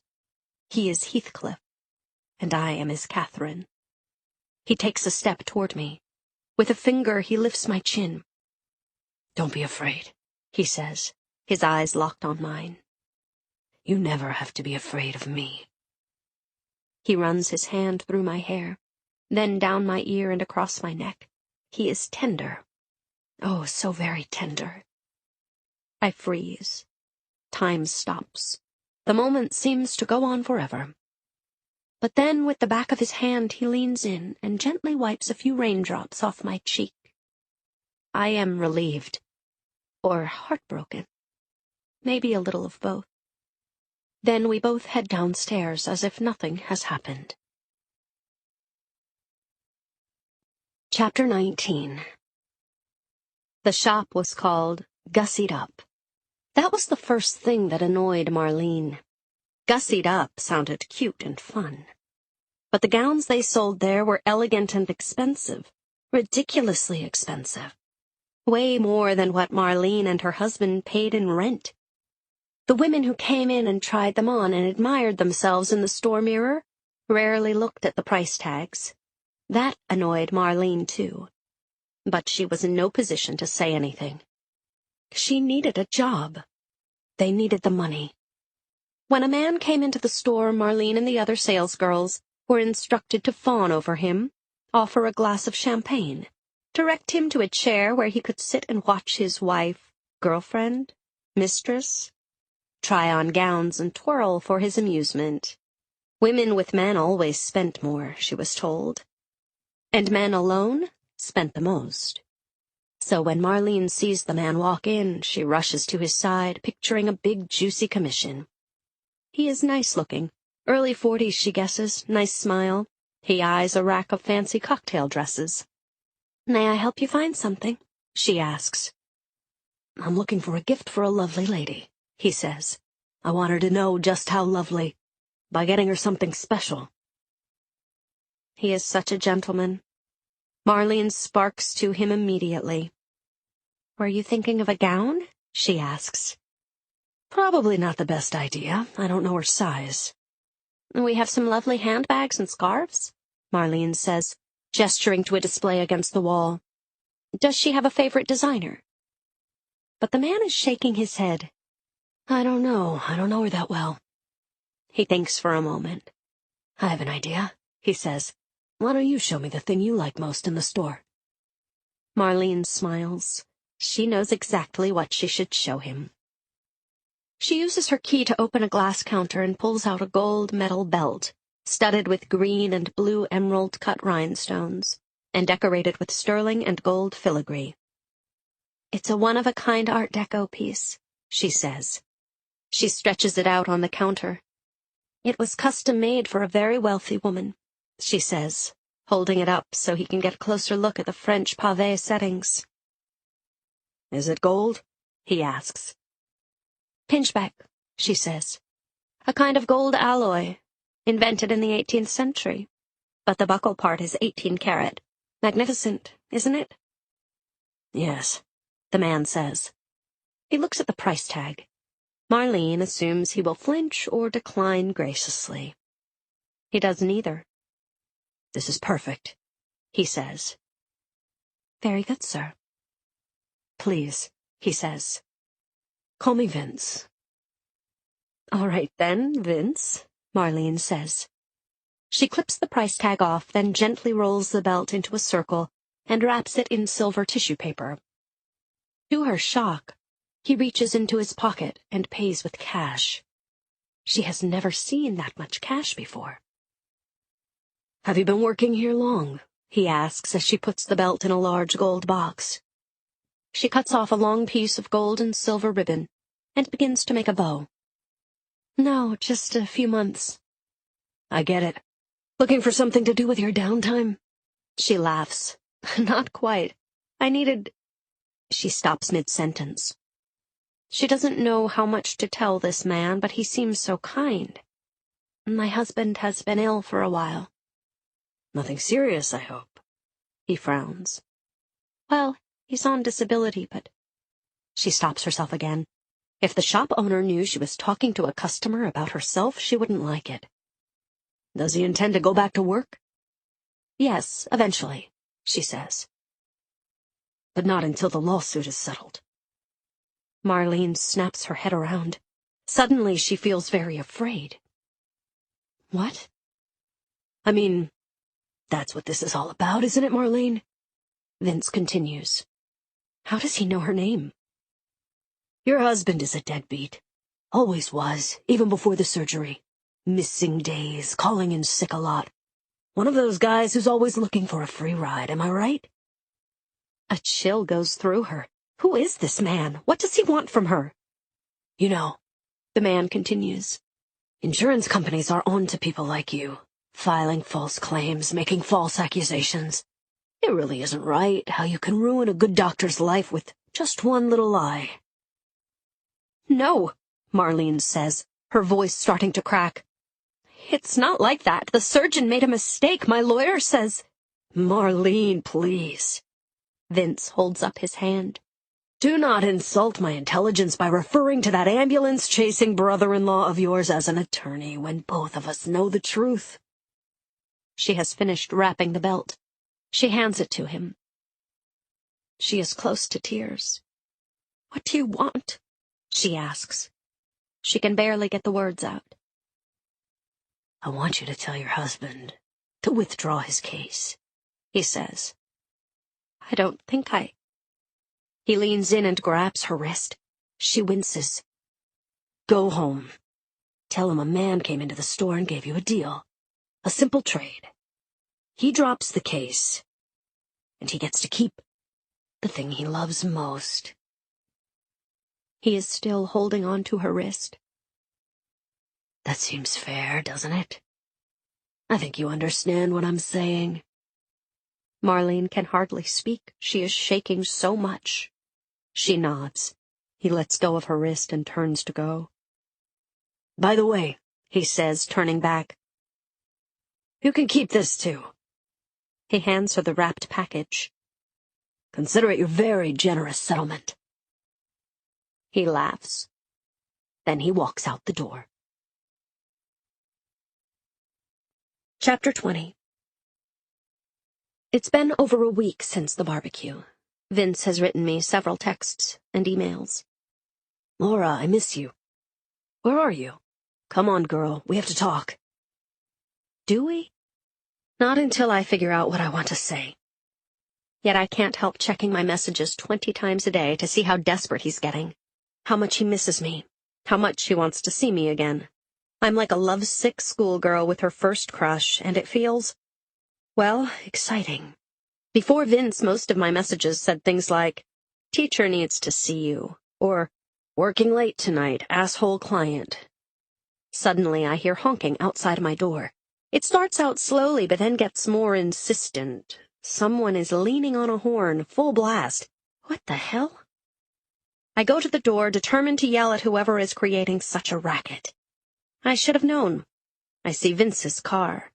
The honking stops. Vince rolls down the window and waves. Shit.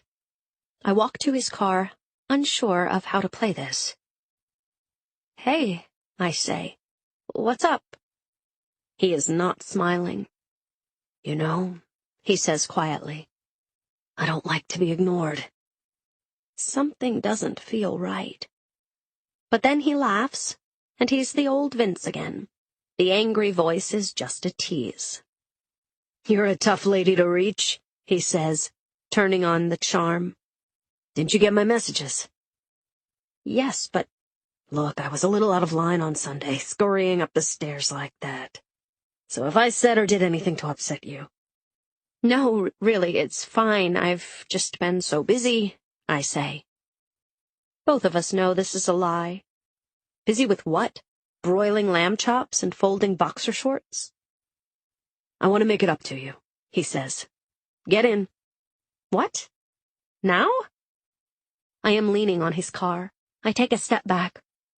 "I said get in." That tough guy voice again. "Really, you don't have to." "I've got a big surprise planned," he says. "I can't now," I say. "I've got to pick up." But he cuts me off. "Taken care of," he says. "I called Darcy. She's going to bring the kids home, so come on, no more excuses." I just stand there. "Scout's honor," he says, holding up 3 fingers. "You're gonna love it, trust me. Get in." So I get in. Is this a good idea? I don't know. A second later, I'm buckling my seatbelt. Vince turns and we drive through town. "We need to talk," he says. About? "About my wife," he says. He looks over at me as we pass a row of fancy Victorian gingerbread houses opposite a small park, my favorite part of town. "Okay," I say. He parks the car and I follow him out. We sit on a park bench. He is staring off into space for quite a while. Then he turns toward me. "The truth is, my wife left me.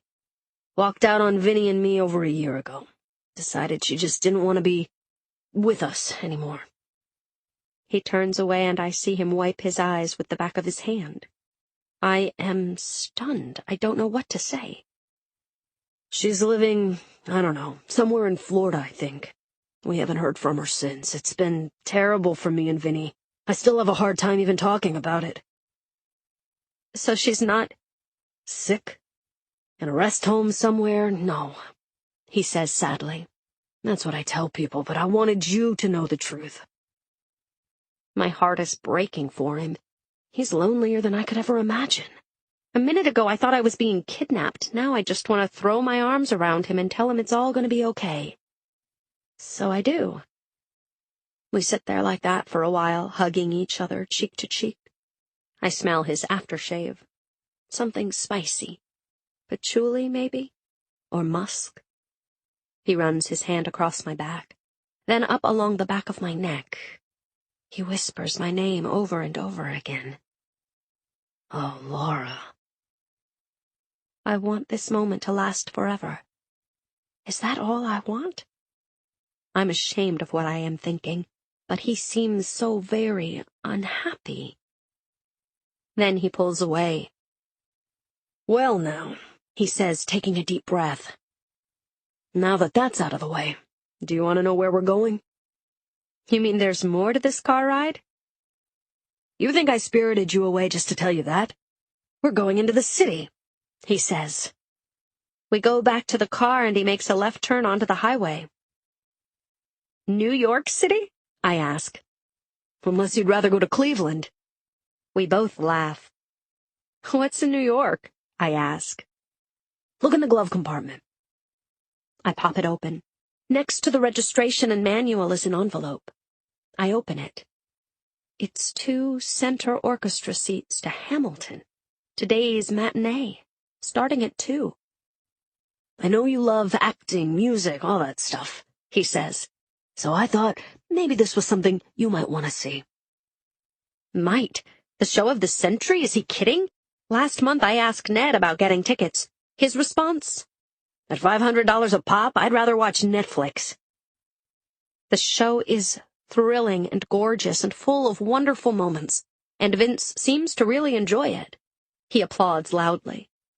At one point, during a touching moment, he reaches over and takes my hand. We look at each other and smile. Has any moment in my life ever felt this joyful, this peaceful? I don't think so. We chat about the show all the way home. He pulls into my driveway. I can see the kids through the living room window sitting on the couch. Caroline is reading a book. Joey and Ben are watching Game of Thrones. Nobody seems to be missing me. This was a lovely afternoon, I say. Thanks. And Vince? Yes? Thanks for leveling with me about your wife. Thanks for listening, he says. He leans over to my side and gives me a quick and gentle kiss on the cheek. One of the mysteries of Vince. How can a kiss this chaste and friendly feel so, well, so incredibly hot? I stand there for a moment as he drives off. Now it's back to the lamb chops and the boxer shorts. I miss him already. Chapter 21. Ned and I are supposed to meet at Maggie's, but at the last minute he texts, "Meeting running late, can't get away, go without me." Ordinarily I would be pissed, but today I am glad for a private session. I need to talk to her about Vince. Maggie knows something's up. She sees it in my face as I sit down. I want to tell her everything, but I don't know where to begin. See, there's this guy, I say. Damn. Bad enough I feel like a teenager, now I'm starting to sound like one, too. This man, he's new in the neighborhood. I drive his son places. He's charming and funny and nice to me. And his wife walked out on him a year ago. Go on, she says. Do I have to spell it out? Ned has been a dick, and I spend time with a nice man who seems genuinely fond of me. He says I'm his only friend. Her eyebrows go up a little bit on that line, but then they settle down again. And I think I'm falling in love with him. Tell me about it, she says. Then the floodgates open. Every fear and feeling and fantasy of the last few weeks comes tumbling out. As I ramble on, I know what Maggie's thinking. How could I possibly hope marriage counseling would work when all along my heart was elsewhere? But if Ned hadn't been acting so awful these past few months... So this is Ned's fault? She asks. Well, sort of, I say. What I like about Vince is it's all so easy. He really cares about me. We don't get bogged down in the awful stuff. Awful stuff like... Oh, you know, dentist appointments, mortgage payments, blaming each other for things the kids did. The stuff of life, she says. Well, yes, I say. But it's more than that. I mean, what do I do here, Maggie? Nothing's happened between us, yet. But would it be so terrible? I mean, yes, for the kids if they ever found out, they would be devastated, and Ned... It would be awful for him. Maybe. I don't know anymore. She doesn't say anything. Oh, God, Maggie, don't just sit there nodding. Tell me what to do here. I'm a wreck. You want me to give you permission to have an affair? She says. I say nothing. You know I can't do that, she says quietly, smoothing down the pleats of her skirt. Only you can decide. But if we keep talking about it... No, I say. It comes out louder than I thought it would. I am so damn tired of talking and thinking about this and slinking around behind Ned's back and feeling guilty about what I want to happen and being angry at Ned for not being more like Vince. For not being Vince, a nice, simple guy who loves me and has a good time with me. Once a week. Oh, low blow. Okay, I say. Once or twice a week, what are you saying? That Vince would turn into Ned if we were married? That's how all marriages get over time? Laura, I didn't say that, I just asked. Help me, Maggie. Please. I feel like my whole life has turned upside down ever since I answered that phone call. And then all of a sudden my cell phone rings. I look at it, prepared to let it go. But it's not Ned, or Vince, or any of my friends. It's Ben and Caroline's school. I have to take this, I say to Maggie. Damn, what has Ben done now? I bet he mouthed off to one of his teachers, or maybe he failed something. I press talk. Mrs. Sherman, I hear a voice say. Yes, I say. I'm prepared to hear the worst about my son. This is Principal Wallace's office. We need you to come to school. There seems to be a serious problem. With Caroline. Chapter 22. We are sitting in Principal Wallace's office. Evelyn Wallace is a heavy-set woman with short, curly hair. She wears navy suits a lot. Even on a good day, she could pass for a prison warden. Principal Wallace is usually cheerful. Just what you want in a person who spends her life around small children, but today, she is not smiling. And neither are we. This is outrageous, I say. Ned nods. There's no way our daughter could be involved in something like this, he says. Mrs. Wallace is holding a small plastic bag. In it are a bunch of pills. I understand your concern, she says, but these were found in her backpack. How dare Wallace suggest such a thing? That's impossible, I say. If I sound huffy or pissed, it's because I am. She shakes the bag. The pills dance around. I don't know how they got there, Caroline says. She is crying. She'd been sitting on the bench outside Wallace's office, crying even before we arrived. Her face is bright red. I lean in closer and study the bag in Wallace's hand. Ha! That's not even the kind of bag we use, I say. I never buy the ones with zippers. Case closed, or so I think. We have 2 witnesses, Principal Wallace says. Your daughter accidentally dropped her backpack when she was getting up from her desk, and this bag fell out. It isn't mine, Caroline says, still sobbing. A boy sitting next to her picked it up and handed it to the teacher. Mrs. Wallace says. The teacher brought it to me. Ned has been seething. Suddenly, he explodes. I want the name of that boy, Ned yells, and I want to talk to that teacher. Good. I want him to make a scene. I want him to yell and scream and show this woman how wrong she is. My little girl, my baby, the whole thing is preposterous. What kind of pills are they? I ask. Ritalin, the principal says. 20 milligrams. I showed them to the school nurse. Then I'll speak to her as well, Ned yells. Mr. Sherman, the principal says, in the kindly voice we are more used to.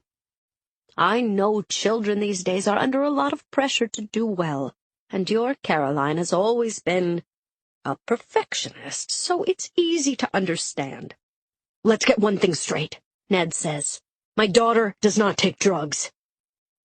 It's clear our protests are falling on deaf ears, or even worse, the ears of a person who has already made up her mind.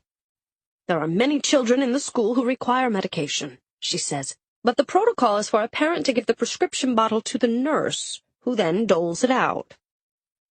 I don't think you heard me, Mrs. Wallace, Ned says. His face is almost as red as Caroline's. I said my daughter does not take drugs. There is a pause. Not that you're aware of, she says quietly. That's when Ned loses it. What are you saying? He says, jumping up suddenly. That my daughter is a drug addict? That she's selling these, giving them away? I'm torn between wanting him to reach across the desk and slug her, and afraid he just might. Please, Mr. Sherman, I'm just saying. But there's no stopping him. If I get my lawyer on the phone, I can have you removed just like that. He pounds his fist on her desk. How dare you suggest that my daughter, a goddamn 11-year-old...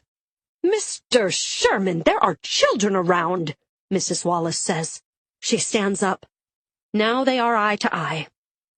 I'm not suggesting anything. I'm only saying we have a drug-free school. If Caroline needs Ritalin to focus... They're not mine, Caroline wails. I don't know how they got there. Let's get out of here, I say. Ned takes Caroline's arm and leads her to the door. He turns toward Principal Wallace one last time. You will be hearing from my lawyer about this, I can promise you that. I follow him out the door. Caroline is still crying. Dad, I swear. I know you didn't, he says. This is all a terrible mistake, and if she dares put this on your permanent record... He walks us to my car without finishing his sentence. I'll meet you at home, he says. I've got to take care of a couple things. You're not heading back to the office, are you? I ask. It's after 4. Yes, he says. But then a moment later. No. He turns and heads to his car. I get in my car and Caroline gets in next to me. Mom, those aren't mine, honest. She's still sniffling. I know, honey, I believe you. And I do believe her. Really. But then, whose are they? Chapter 23. No doubt about it. Tonight will be a freezer night. After our meeting with the principal, I'm too wiped out to cook, so I open the freezer and throw together a meal made up of anything I can microwave. It's a haphazard menu, even for us. Frozen pizza, frozen brown-and-serve sausages. Can you put breakfast sausages on a pizza? Well, I'll find out soon enough. Fish sticks, 24 pigs in a blanket, and chunks of frozen cookie dough for dessert. The kids don't care, and Ned doesn't either. Neither one of us has the energy to make conversation at dinner. As the boys chat away, Caroline is quiet. Her face is still puffy from crying. I look over at Ned. He looks like I feel totally spent. Worse than spent. Squandered. Later on, when I go upstairs, Ned is already in bed reading. It's the first time we've been alone together since our meeting at the school. I can't stop thinking of how the principal looked at us. The expression on her face as she shook that bag. What are we going to do? I ask him. I don't know, he says. I don't want to talk about it now. I feel the fury rise up in me. Oh, and do you think I do? He shrugs and goes back to his book. Damn it, Ned, this is important. What do you think is going on? He doesn't answer.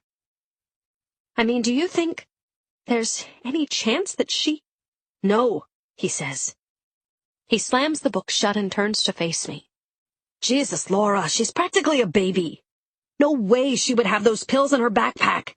Hell, the kid can barely swallow a Tylenol. No way she's taking drugs behind our back. Well, then how come... Forget about it, he says. He goes back to his reading. Book open. Case closed. Forget about it? Does he really think I can do that? Okay, then what do you want to talk about? I ask. The weather? The situation in Iraq? Game of Thrones? If my life were a movie, a little animated red devil character would jump onto my shoulder at this point and whisper in my ear. Go ahead. Tell him about Hamilton. Tell him about Vince. Tell him everything. But of course, I don't. I do have one piece of good news, he says. That guy Vince came by my office this week. Wait, did I say my life was a movie? Wrong. Minute by minute, it's turning into an episode of The Twilight Zone. What did he want? I ask. I can barely get the words out. What I really want to ask is, did he mention me? Did he tell you how we hugged? Did he tell you we held hands in a theater? Or how he kissed me goodbye? He asked if I'd be willing to take him on as a client, handle some of his money. And you said? Sure, why not? A commission's a commission, so we're going to get together again next week and talk strategy. I need to find out his level of risk tolerance. When was this? I ask. Wednesday. This past Wednesday? The day Vince poured his heart out to me? The day the two of us went into the city? Yes, he says. Fear, anxiety, and adrenaline are racing through my body. There's just one thing I can do to distract myself. Start my Lamaze breathing. Of course, it doesn't help me any more now than it did during childbirth. Ned may be lying about this, I think. Or is he? Did Vince stop by before he picked me up? Can't ask Ned too many questions, he'll wonder why I'm asking. Maybe Ned is wrong about the day, but if he isn't, why didn't Vince tell me what he had done? He sends me 10, 12 texts a day. Why didn't he mention this in any of them? One of them is lying to me. Maybe both of them are. Memo to self. It's too bad you didn't pursue your acting career. Look how you're able to maintain a straight face when inside your entire life is falling apart. Ned goes back to his book and reads a few more passages. He yawns. Soon he turns out his light. He's asleep in a matter of minutes. Me? I know I'm going to be tossing and turning for hours. Chapter 24. Why on earth did I agree to this? I know why. I thought it might clear my head to get away for a day. Besides, it sounded lovely on paper, a bus ride into the city, an afternoon on the water, a picnic lunch at the Statue of Liberty. Of course, I forgot about the downside. I would be chaperoning 10 noisy, rambunctious second graders on a class trip, a group that doesn't even include my own kids. A bunch of kids who delight in being annoying and obnoxious from the time we board the bus at school all the way down to Battery Park. I brought a Vogue and a Vanity Fair to read on the bus. That's a laugh. I spend the entire ride breaking up fights, making sure Dylan doesn't pick his nose, or if he does, not to wipe it on Sophie, getting vomit bags ready for Lacey, who gets carsick. If I think a ride on the ferry will quiet them down, I am wrong. The water is rough. On the ride over, both Lacey and Tyler need vomit bags. Like an overtaxed mother hen, I get dizzy trying to keep an eye on my 10 charges. They scatter between the benches and the rails. It's my job to make sure no one falls overboard. And then I see the guy in the black suit. He is sitting a few rows in front of me. A young man, mid-30s, dressed like an undertaker. Black shoes, white shirt, black tie. He is wearing dark sunglasses and reading a newspaper. The only person on the entire ferry who's completely alone. Every so often out of the corner of my eye I see him move the paper to the side and look at me. The one time our eyes meet, he quickly turns away. Call me crazy, but I could swear the guy is watching us. Watching me. An admirer? A stalker? A pervert? This is New York. He could be all three. He is good-looking, if a bit bland. Certainly 10 years younger than I am, so it's flattering, but odd.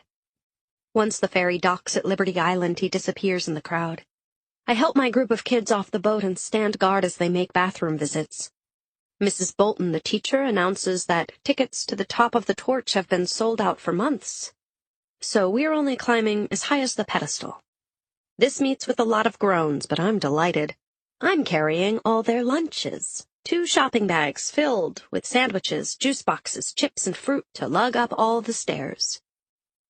When the photo taking is finished, a few New York Harbor shots, and several hundred selfies, we head back down for lunch. Mrs. Bolton and I sit at a picnic table to eat. The kids prefer eating on the grass. Then they line up for the final leg of our historical journey, a visit to the gift shop. But as the kids make a beeline to all the Statue of Liberty green foam crowns, the rubber souvenir bracelets, and the I Heart Lady Liberty t-shirts, I see him again, my man in black, just standing there. It's as if he's been waiting for me to show up. Who is he? What does he want? Nothing to be afraid of, I tell myself. There are hundreds of people milling around. This is a public place. Unless he's a sniper. Or a hitman. Or a terrorist. Come on, Laura, get a grip. We board the ferry back. I look around and breathe a sigh of relief. My stalker is nowhere in sight. It's rush hour, so the bus ride back takes forever. Some of the kids start to doze off. The rest are tired, hot, and cranky. By the time we pull into the school parking lot, I'm feeling that way too. And then I see him again. In the school parking lot. Same man, same suit, same sunglasses. Only this time, he's sitting in a parked Subaru in front of the school. Okay, now I'm really scared. Who is he? What's he doing in front of an elementary school at 6 p.m.? And what do I do if he follows me home? I don't give him a chance. Once the last kid is off the bus, I run into the school. I'm looking for someone who will come with me, so I don't have to walk out alone. I'm in luck. Mr. O'Brien, the gym teacher, is still there. He's over 6 feet tall and a weightlifter. If anyone can protect me, he's the one. But when we get outside, the man is gone. Mr. O'Brien smiles and walks back inside. I jump in my car and lock the doors. Have I ever made it home in less time? I don't think so. Just to be sure I haven't been followed, I drive around the block a few times before pulling into my garage. Who was he? I have no idea. But something tells me he knows who I am. Chapter 25. Safety valve, safety net. Safety first. Every time Archie Monahan hears the word safety, he has to smile. A safety was that they called a condom back in the 1940s when his father first opened Monahan Drugs. Archie remembers all the young men who came in asking to speak to his father, how they looked around nervously as his dad opened a drawer in the back, then paid and left quickly, hoping they wouldn't bump into anyone they knew.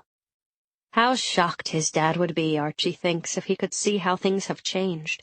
An entire shelf of condoms with names like Skin, Rough Rider, and Pleasure Plus. Textured, ribbed, and studded. Some even glow in the dark.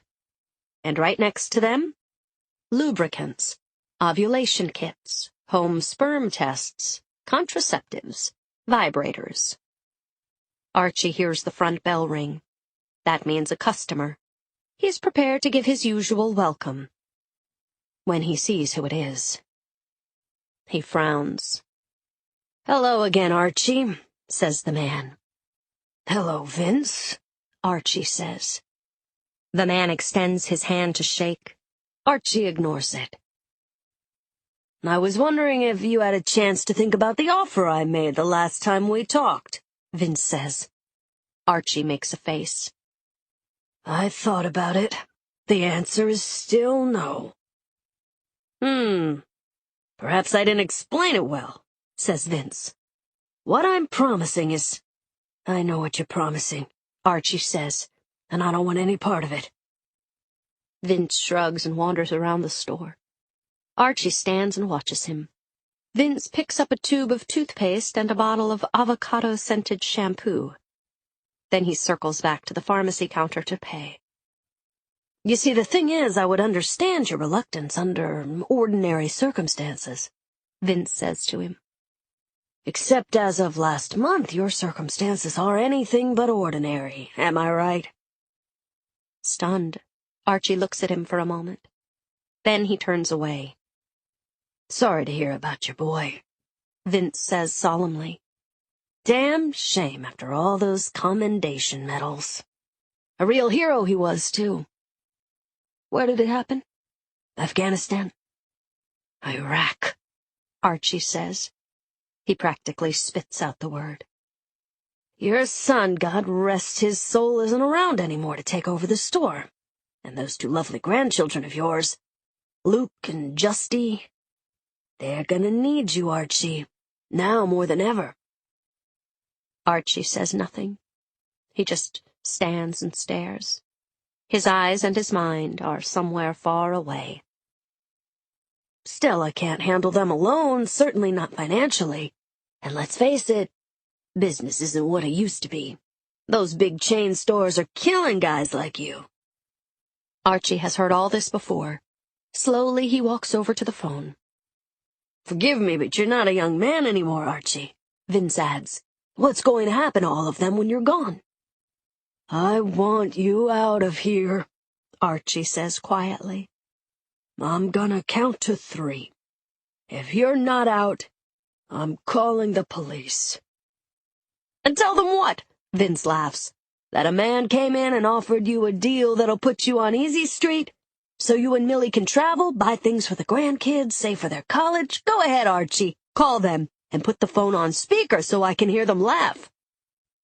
Vince takes a step toward him. Is he going to hit me? Archie wonders. No, he thinks. People like Vince don't do that. They kill you with words, not fists. Vince leans in closer so they're almost eye to eye. Let me ask you something, Vince says. What would your dad have done with an offer like this? Don't you dare bring my father into this, Archie is yelling now. I'll have you know, my father was the most decent, honorable. Easy, old man. Vince backs off a little. All I meant was, did he ever take a vacation, buy a car that wasn't second-hand? You know what my dad would do. He would toss you out on your ass. Vince shakes his head in disbelief. You're throwing away a golden opportunity, he says. He takes a few dollars out of his wallet and pays for the toothpaste and the shampoo. Nobody has to know about it. It'll be our little secret. You'll be the silent partner here. I'm the one taking all the risks. Get out, Archie says. He points to the door. His voice cracks. Vince shakes his head in disbelief. He shrugs.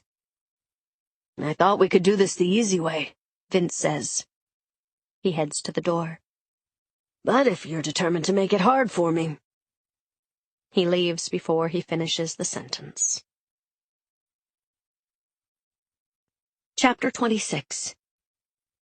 By Tuesday night, we're already arguing about it. Nobody your age needs his own car, I say.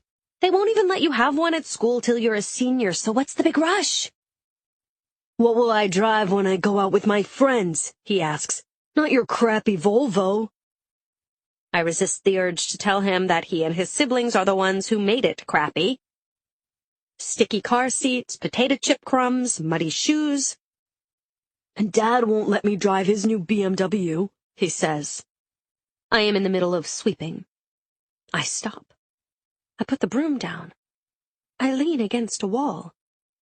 His new what? What makes you think Dad is getting a new BMW? I ask. He just told me, Joey says. I asked if I could drive his car and he said no, he's trading it in. This can't be right. Ned is getting a new car? We just paid for an emissions checkup on the old one. So if I can't drive your cars, Joey says, smearing peanut butter on 3 slices of bread for his pre-dinner snack, I guess I'll just have to use Vince's. He sees the shock on my face. He misreads it as confusion. You know, Vince, the guy next door? He said when I got a license I could use his car any time I want. I don't think that's a good idea, I say. He stares at me, waiting for a reason. I say the first thing that comes into my mind. I doubt his insurance would cover a second driver. But Joey is already shaking his head. Chill, Mom, it does. I've been driving his car for a couple of weeks now, he says, helping him make deliveries. Note to self, that fluttering sound you hear is your whole life spinning out of control. I thought you were helping him with his computer, I say. It's getting hard to put together a cohesive sentence. Yeah, that took like an hour, but then he hired me to help with his business. I'm still leaning against the kitchen wall, trying to process all this. Ned told me nothing about his new car. Vince told me nothing about Joey, and Joey, who usually tells me nothing ever, spilled the beans about both of them. I look at the clock. It's almost 7. Where the hell is Ned when I desperately need to talk to him? How many asshole client meetings can one mid-level executive have? When he walks in, he's in an unusually chipper mood. Hi, he says, all smiles. Smells good. How was your day? I know I should wait. I know he likes to check the mail and pour himself a drink before he listens to my daily family news wrap-up. But the anger is bubbling up inside me. I can't control myself. If I don't say something now, I'm going to explode. When do you get to pick up your new car? He freezes mid-pour. How do you know about that? Joey told me. I was going to surprise you, he says. He takes a sip of the bourbon, then another. You were going to surprise me? With a new car for you? The irony of this seems to escape him. Wait till you see it, he says. He's like a kid in a candy store. It's the 528i sedan, black sapphire, mocha leather seats. I haven't seen him this happy in a long time. He goes on and on about enhanced Bluetooth, key memory, even a moonroof. And all I can think of is the years I've wasted clipping coupons. It's a beauty, he says. He is all smiles. And what does this little beauty cost? I ask. 0% down, he says. Even he knows this is not an answer. Ned, is this something we can afford? I told you. I've got a new client. His portfolio is huge. Are you talking about Vince? That's when it turns ugly. What do you care where the money comes from? He yells. God damn it, Laura. I make it all. I should be allowed to spend it the way I want. Bourbon in hand, he goes upstairs and slams the bedroom door. Years ago, as a joke, sort of, I started making a list of all the things we fight about. Careless things, being out of stamps, annoying things, his habit of leaving used dental floss on the bathroom sink, his mother, my brother, his drinking, my eating, on and on and on. I thought we'd pretty much covered the gamut of things to argue about. But tonight, 18 years into our marriage, there's a new one. A $50,000 car that I knew nothing about. I am trying to sort this all out when the phone rings. It's Darcy. Boy, I'm glad you called, I say. I need to talk to you. Me first, she says. And then she shares a startling piece of news. Coach Mike, our friend, our mainstay, our hero, has just been arrested for dealing drugs. Chapter 27. The next morning, I text Vince. Very upset, must talk. Call when you can. 7 minutes later, he rings my bell. He's holding flowers. You haven't been answering my texts again, he says. There is the beginning of a frown. But see how quickly I answered yours? Back to a smile. May I come in? I take a quick look up and down the street to see if any of my neighbors are watching. There's no one around. Just me and the man I'm crazy about standing on my doorstep. And I'm crazy enough to let him in. He hands me the bouquet. Where did you get these? I ask. Darcy's garden. I didn't think she'd mind. He sits down on the couch. Do I sit there too? He sees me hesitate. He pats the spot next to him and smiles. I decide to sit on a chair. He shrugs. Suit yourself, he says. What's going on? I cut to the chase. Exactly when did you go to see Ned? This startles him. Why do you ask? Was it this past Wednesday? He looks confused. Wednesday, I was with you. He gives me his sweetest, heart-melting smile. Don't tell me you've forgotten already. But I'm in no mood for charm. Why didn't you tell me you were going to see him?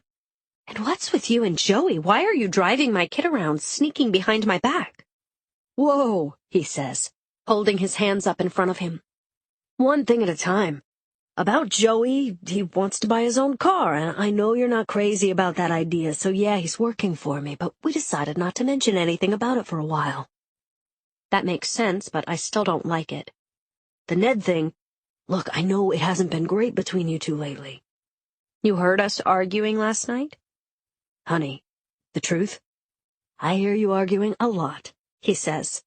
I thought I could maybe do something to help, and I didn't tell you because I wanted to surprise you. Why the hell does everyone want to surprise me? Besides, he said, I thought it was Ned's place to say something, not mine. Good answer, smooth answer. The guy should run for office. He's totally unflappable. I just thought if I threw a little money his way, things might get easier for the two of you. Okay, now I'm angry. I get up quickly, holding the flowers. Laura, wait. I need to put these in water, I say. I hurry to the kitchen to get a vase. Is that what this is all about? I'm some sort of charity case? Get back here, he calls out to me. And when I don't, he comes into the kitchen. I reach up to a shelf for a vase. He grabs my shoulders and turns me around to face him. Listen, he says. No, you listen, I say. You hijacked my family. I don't understand what's going on. Joey is even more distant. Ned has begun lying to me for the first time ever. I can't deal with any of this. I start to pull away. I hesitate. What? He asks. Tell me. Anything. I want my life to go back to the way it was before I met you. Suddenly I see fear in his eyes. You don't mean that, he says. Please don't say that. Don't do this to me. And then he does something he's never done before. He pulls me toward him and kisses me on the lips, slowly. I whimper quietly. Or is that him? I'm not sure. I open my eyes. His eyes are still closed. Laura, he says gently. I've waited forever to do that. Great. Now on the list of Vince's positive attributes, I can add one more. Mind reader. He takes my hand and leads me back to the living room. My heart is beating so fast I'm having trouble breathing. I'm scared because I don't know if I can trust him. No, that's just part of it. I'm scared because I've never been kissed like that by anybody, ever. Not in my whole life. A million thoughts are colliding in my brain, each more thrilling and terrifying than the next, and all of them are variations on the same theme. Now what? Alone in my house with nowhere to be till 2:30, I think. It sounds like the title of a country song. And as he pulls me down to the couch, I think of another one. I want him out of my life, but I can't stop kissing him. His fingers cut my face, stroke my neck. Then he gets more adventurous. His hand wanders down and fondles my breasts, and I let him. I think I am going to die of desire. We sit there for a while, making out. Do they still use that expression? Like teenagers. "Please, don't go away," he whispers. He's practically pleading. "You're the best thing that ever happened to me." "You should get out more," I say, trying to make him laugh. It doesn't work. "Since I met you, I've felt more alive than I have in years," he says. "But if I'm hurting your marriage or causing you pain—" "No," I say. Who am I kidding? He's the kindest, gentlest, loneliest man I ever met. I could never give him up, not now. His hand moves to my thigh, but I swat it away. Yes, I'm firing on all cylinders, and if my heart and my hormones had their way, I would give myself to him in an instant. Except, I can't. Not yet. Not until... Until what? I don't know. Something is stopping me. There are so many things I want to ask him. Why did his wife leave? Why, with all his money, is he renting such an old, run-down place? But I don't. I tell myself it's because I don't want to ruin the moment. But maybe it's just that I don't want to know the truth. Chapter 28. Another Monday. Almost Halloween. And today's to-do list reads like a scavenger hunt. A black cape, a blindfold, and a pair of nunchucks for Ben, who wants to go as a ninja. White face paint for Joey, who will dress up as a ghoul. A silver headpiece, blue cape, and red tube dress and wristbands for Caroline. She wanted to go as a cheerleader. I argued for Madame Curie. We finally compromised on Wonder Woman. As I'm pulling out of my garage, Darcy comes running over, waving her hands. "Wait up," she yells. "Great news!" I roll down my window. She's all smiles. "They dropped the case," she says. "I just spoke to Jake. That malpractice suit? Done, done, and done." "That's wonderful," I say. "What happened?" She shrugs. "Nobody seems to know. Jake's lawyer got a call from the other lawyer. The guy just changed his mind." "Just like that?" I wonder why. "Who cares? Where are you headed?" she asks. "To the party store to buy Halloween costumes. Want to come?" "Thanks, but no, I've got a celebratory dinner to plan." "Well, congratulations," I say. This really is good news for them. The trial had been hanging over both their heads. The party store is jammed, of course. A veritable wonderland of glitter, polyester, and hideous rubber masks. I am debating between two pairs of nunchucks. Would Ben want plastic or polystyrene foam? When my cell phone rings. A man identifies himself as Carl Wallace, an assistant pharmacist at Walgreens. "I'm calling to let you know we've taken over all the prescriptions from Monahan's Drugs now that it closed." Monahan's is closed? Monahan's has been a fixture in the community since, well, forever. It still has the same dark wood paneling, the same old-fashioned wooden ladder that slides across the floor on little wheels, even the same soda fountain and green leather stools since it first opened. When the kids were little, we used to take them to Monahan's every Sunday for ice cream cones. And now it's closed. The end of an era. "Is Mr. Monahan retiring?" I ask. "I don't know what his plans are," the new druggist says. "But we have your family's prescriptions on file here when you need them." "Thanks for calling," I say. Monahan's is located right on the main street in town. It's what realtors would call prime retail property. Once I finish at Party House, I decide to drive by and see if there's any indication of what the store is going to become. I hope it's not another bank. We could use a good restaurant in this town, a hip shoe store, maybe even a Trader Joe's. As I drive past Monahan's in search of a parking space, I see a sign on the door. "To all my valued customers," it says, in big black letters. I am surprised to see that Archie has decorated the shop for Halloween. There's a huge spider web in the window, the entire height of the store. How odd that he would bother doing that if he was planning to close. But as I get out of the car and get closer, I see it's not a decoration at all. The entire front window is completely cracked. shattered in the shape of a spider web, radiating out from the middle. My eyes wander down. A chill goes through me. Right in the very center is what looks like a bullet hole. Chapter 29. Reinhardt, Wilson, and Slade has its offices in one of those angular steel and glass buildings that look like it might topple over at any minute. But inside, the financial services firm is as sturdy as a rock. The company has 2,000 employees worldwide and manages $27 billion in private money. Its offices are sleek, elegant, and very, very quiet. The thick beige wall-to-wall carpeting makes every noise as silent as a handshake. Alice, the seventh-floor receptionist, makes a point to remember every name and face she comes in contact with. But today there's a new one. "Welcome to RWS. How may I help you?" she asks. "My name is Parker Paulson," the man says. "I'm here to see Ned Sherman." "Do you have an appointment?" Alice asks. "No," he says. "But I don't want to impose on your good graces if you could just point me in the direction of his office." "I'm afraid I can't do that, sir," she says. "We have strict rules about unescorted visitors." "See, the thing is, I'm an old fraternity buddy. Ned and I haven't seen each other in, must be 20 years. I'm just in town for the day and I wanted to surprise him." Alice frowns.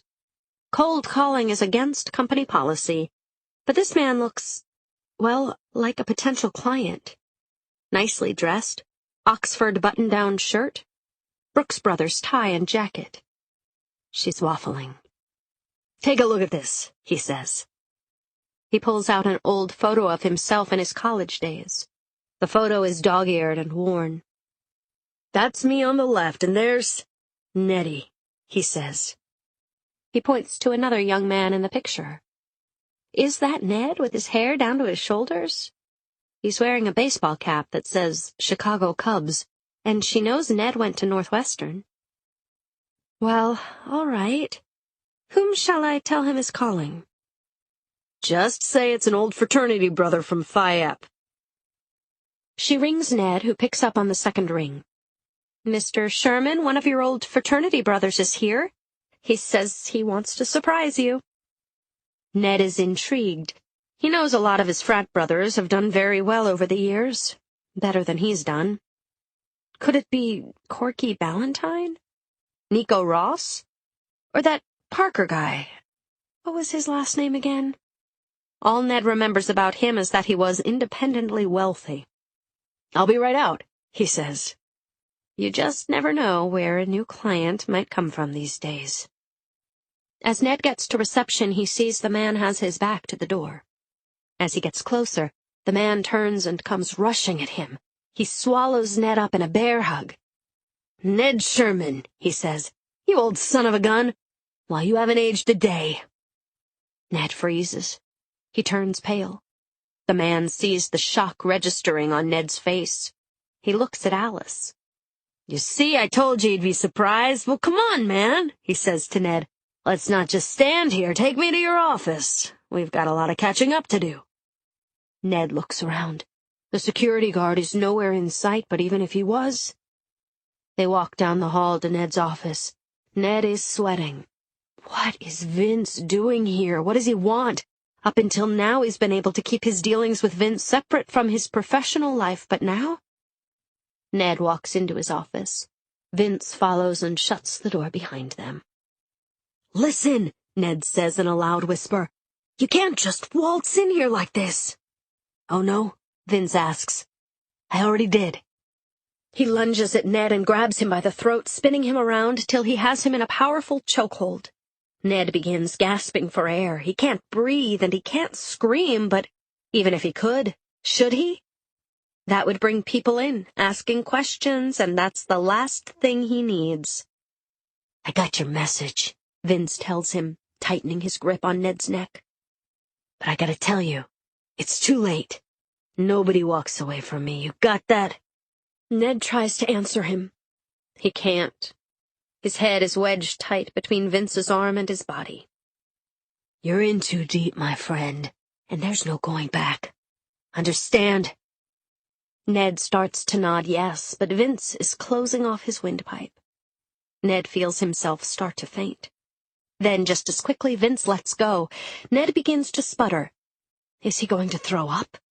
God, he hopes not. He knows his face is red. Vince takes out a pocket comb and begins combing Ned's hair back in place. So don't go getting any fancy ideas, you hear? I need to know I can count on you. You're like my right ball. And Ned. What? Whatever crap you're using in your hair, Vince says, looking at his comb in disgust. Get rid of it. It's way too greasy. Chapter 30. I am trying to make sense of all the changes in my little suburban world. But the more I try to sort it out, the harder it gets. A beloved coach arrested. A bullet hole in Monahan's window. Ned's secret slush fund. A bunch of random things happening all at once, totally unconnected. Or are they? So I start doing what I usually do when I need to keep my body as busy as my mind. I clean. With a vengeance. Armed with a spray can of Pledge, Windex, a few dust rags, and a half-gallon of Mr. Clean, I slowly make my way around the house. As all the how-to clean manuals advise, I start at the top, mirrors, picture frames, and work my way down, tabletops, kitchen counter, till I get to the bottom, rugs, floors. Next, the kids' rooms upstairs. Now I really have my work cut out for me. All three of them are slobs. I tackle Joey's room first. It's a jungle of clothes, electronic gear, sports equipment, and leftover food surrounded by posters of various rock groups, all of whom look like serial killers. I strip the bed and use lemon-scented polish on his dresser. At least part of the room will smell good. On a whim, I start to organize his closet. Starting at the top, I pull down a shelf's worth of T-shirts and fold them, then straighten out the clothes on hangers. The bottom of his closet is filled with sneakers tossed in a heap. Like a good mother, I pull them out to sort them into pairs. That's when I see the bag, tucked way in the back. Like a not-so-good mother, I open it and look inside. The bag is filled with pills. There must be 30 bottles in all. All of them have labels handwritten in pencil. Some names I recognize. Percocet, oxycodone. Some are just initials. R2, G, C, big O. My first thought. These are all candy pills. The kind that used to come in Fisher-Price medical kits when the kids were young. My second thought. Who am I kidding? These pills are real, all right. But what are they doing in Joey's closet? There's got to be a logical explanation. Joey's a good kid. Maybe he doesn't even know they're there. It's possible, right? Oh, please, God, tell me it's possible. I collapse on his desk chair, pushing aside all the clothes on it. And all thoughts of what this could mean. Suddenly, Joey walks in the room. He sees me holding the bag. Where did you get these? I ask. What are you doing in my room? These are dangerous drugs, Joey. Who gave them to you? Who gave you permission to go through my things? Did Coach Mike give you these? He snickers. He throws his backpack on the bed, turns to me, throws his head back and starts to laugh. Don't be ridiculous, he says. I gave them to him. I am suddenly terrified of the tall, lanky teenager standing in front of me. My firstborn, my baby. When he was an infant, I tied a red ribbon to his stroller, an old superstition to ward off evil spirits. I guess it worked for 17 years, but now? There's so much I want to say, so much I need to ask, but all I can manage to blurt out is the dumb threat I used when they were little. Just wait till your father gets home. And then I hear it again, that mean, awful, evil laugh. Yeah, ask Dad, Joey says. He'll tell you all about it. Does Ned know about this? Is he somehow involved? Oh, God, the money for the new car. Suddenly it all begins to make sense. I've got to call Ned. Now. No, I can't. I have to wait till he gets home so we can deal with this in person. But I've got to talk to someone. Of course. Vince. He'll know what to do, how to make sense of all of this. I text him. He doesn't answer. I text him again a few minutes later. Still no response. So I dial his number. He doesn't pick up. I'm about to leave a message when I get a better idea.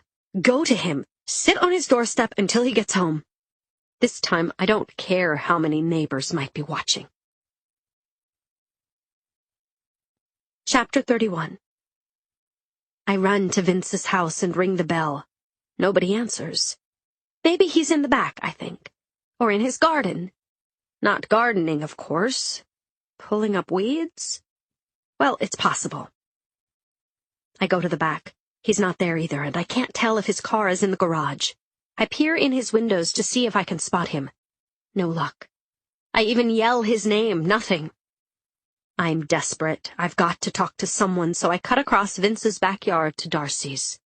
Just as I'm about to ring her bell, I see a caravan of police cars heading my way. Oh, God. They're coming to arrest Joey. But as I run back home, I see the cars have stopped in front of Darcy's house. Good, I think. They got the address wrong. This will buy Joey and me a little time to figure out what to do next. And what should we do? Do I help him escape? Does he turn himself in? Inside the house, I call Joey's name. No answer. Did he see the caravan? Is he gone already? I go to my living room window and look out. A dozen policemen are standing on Darcy's front lawn, as well as 2 men in business suits. One of them holds a bullhorn and talks into it. I can't hear what he's saying, but I see Darcy's door open. Several cops rush in. A few minutes later, they come out again. But they're not alone. They've got Darcy's husband, Jake, in handcuffs. As they push him into one of the squad cars, Darcy runs out of her house, yelling. She jumps into her car to follow them. Then, one by one, all the cars drive away. All except one. The door to that car opens, and a man gets out. I feel myself break out in a cold sweat. I know that walk, that suit. It's my man in black, the Statue of Liberty stalker. Who is he? What is he doing here? He's not a cop. Is he a plainclothesman? A reporter? As I hide behind the curtain, I watch him. He pulls a small piece of paper out of his pocket and checks something on it. He looks around slowly. Then he walks to my front door and rings the bell. Chapter 32. I don't answer. I won't answer. I can't answer. Not until I figure out what he wants and what I need to say. So I stand behind my curtain to watch the man in black ring my bell. He rings several times and waits. Did he see me duck into my house? I'm not sure. Whoever he is, he's the soul of patience. He stands there for quite a while. Finally, he turns and gets back into his car and drives off. It's almost 6 o'clock. Still no Vince. No Ned.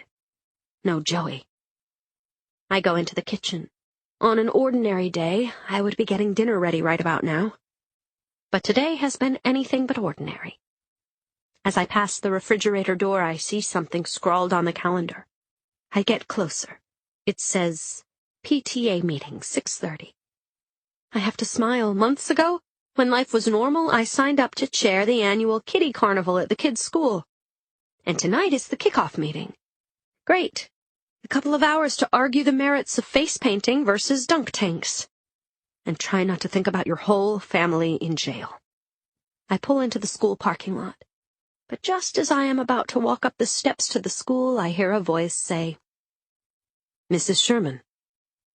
I turn. It's the man in black. Chapter 33. This time, there's no escaping him. Yes, I say. I'm too frightened to be afraid. I'm Special Agent John Whitten, with the FBI, he says. He pauses a minute to let that sink in. We're trying to nail a drug dealer who's been working in the area. His name is... I hold my breath. Oh, please, God, don't let him say Joey Sherman. Or Ned Sherman. Nick Milligan. I laugh. Did he see how terrified I was? Did he read anything in my eyes? Sorry, I say. Can't help you. I don't know anybody by that name. I knew this whole thing was a mistake. My husband, my son, involved in something sinister? What was I thinking? The feds are going after somebody named Nick Milligan, a total stranger. He goes by other names as well, Witten is saying now. He takes a small pad out of his pocket and begins to read. Bert Pauley, Dennis Barton, Lou Corley. I shake my head to all of them. Here's a picture of him, he says. He pulls out a mugshot of a nice-looking man in his 40s. Front view. Profile. No. Can't be. This is clearly a picture of... Vincent Selko, he says. And the earth opens up. I am sucked to the bottom. I know I am standing in the school parking lot, except I have fallen down into the very reaches of hell. Charming guy from everything we hear, he says. Able to con a lot of people into doing his dirty work. Down at headquarters, we call him the Suburban Manson. He puts the picture away carefully in his wallet. He keeps talking. I know because I see his lips moving, but I'm only catching bits and pieces of what he says. Your family. Tailor-made. Husband in finance. Teenage son who drives. And you. He doesn't have to say it. A lost, lonely housewife, looking for love in all the wrong places. Vince using Ned, using Jake, using Joey. Maybe I can believe that. But using me? After all the things he's said and done? No, there's no way he could have made all that up.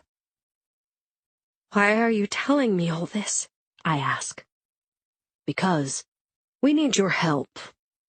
No, I say. I shake my head violently. Witten pauses a moment. Mrs. Sherman, he says very quietly.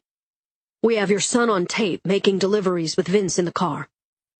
I can tell by the way he stares at me that he's telling the truth. And your husband has been laundering money for him, several $1 million in overseas investments. What do you want me to do? I ask. We want you to wear a wire. I can't do that, I say. He thinks it's because I'm frightened or in denial. But that's only part of it. If I'm wearing a wire, Vince will feel it when he hugs me. Well, here's the thing, Witten says carefully.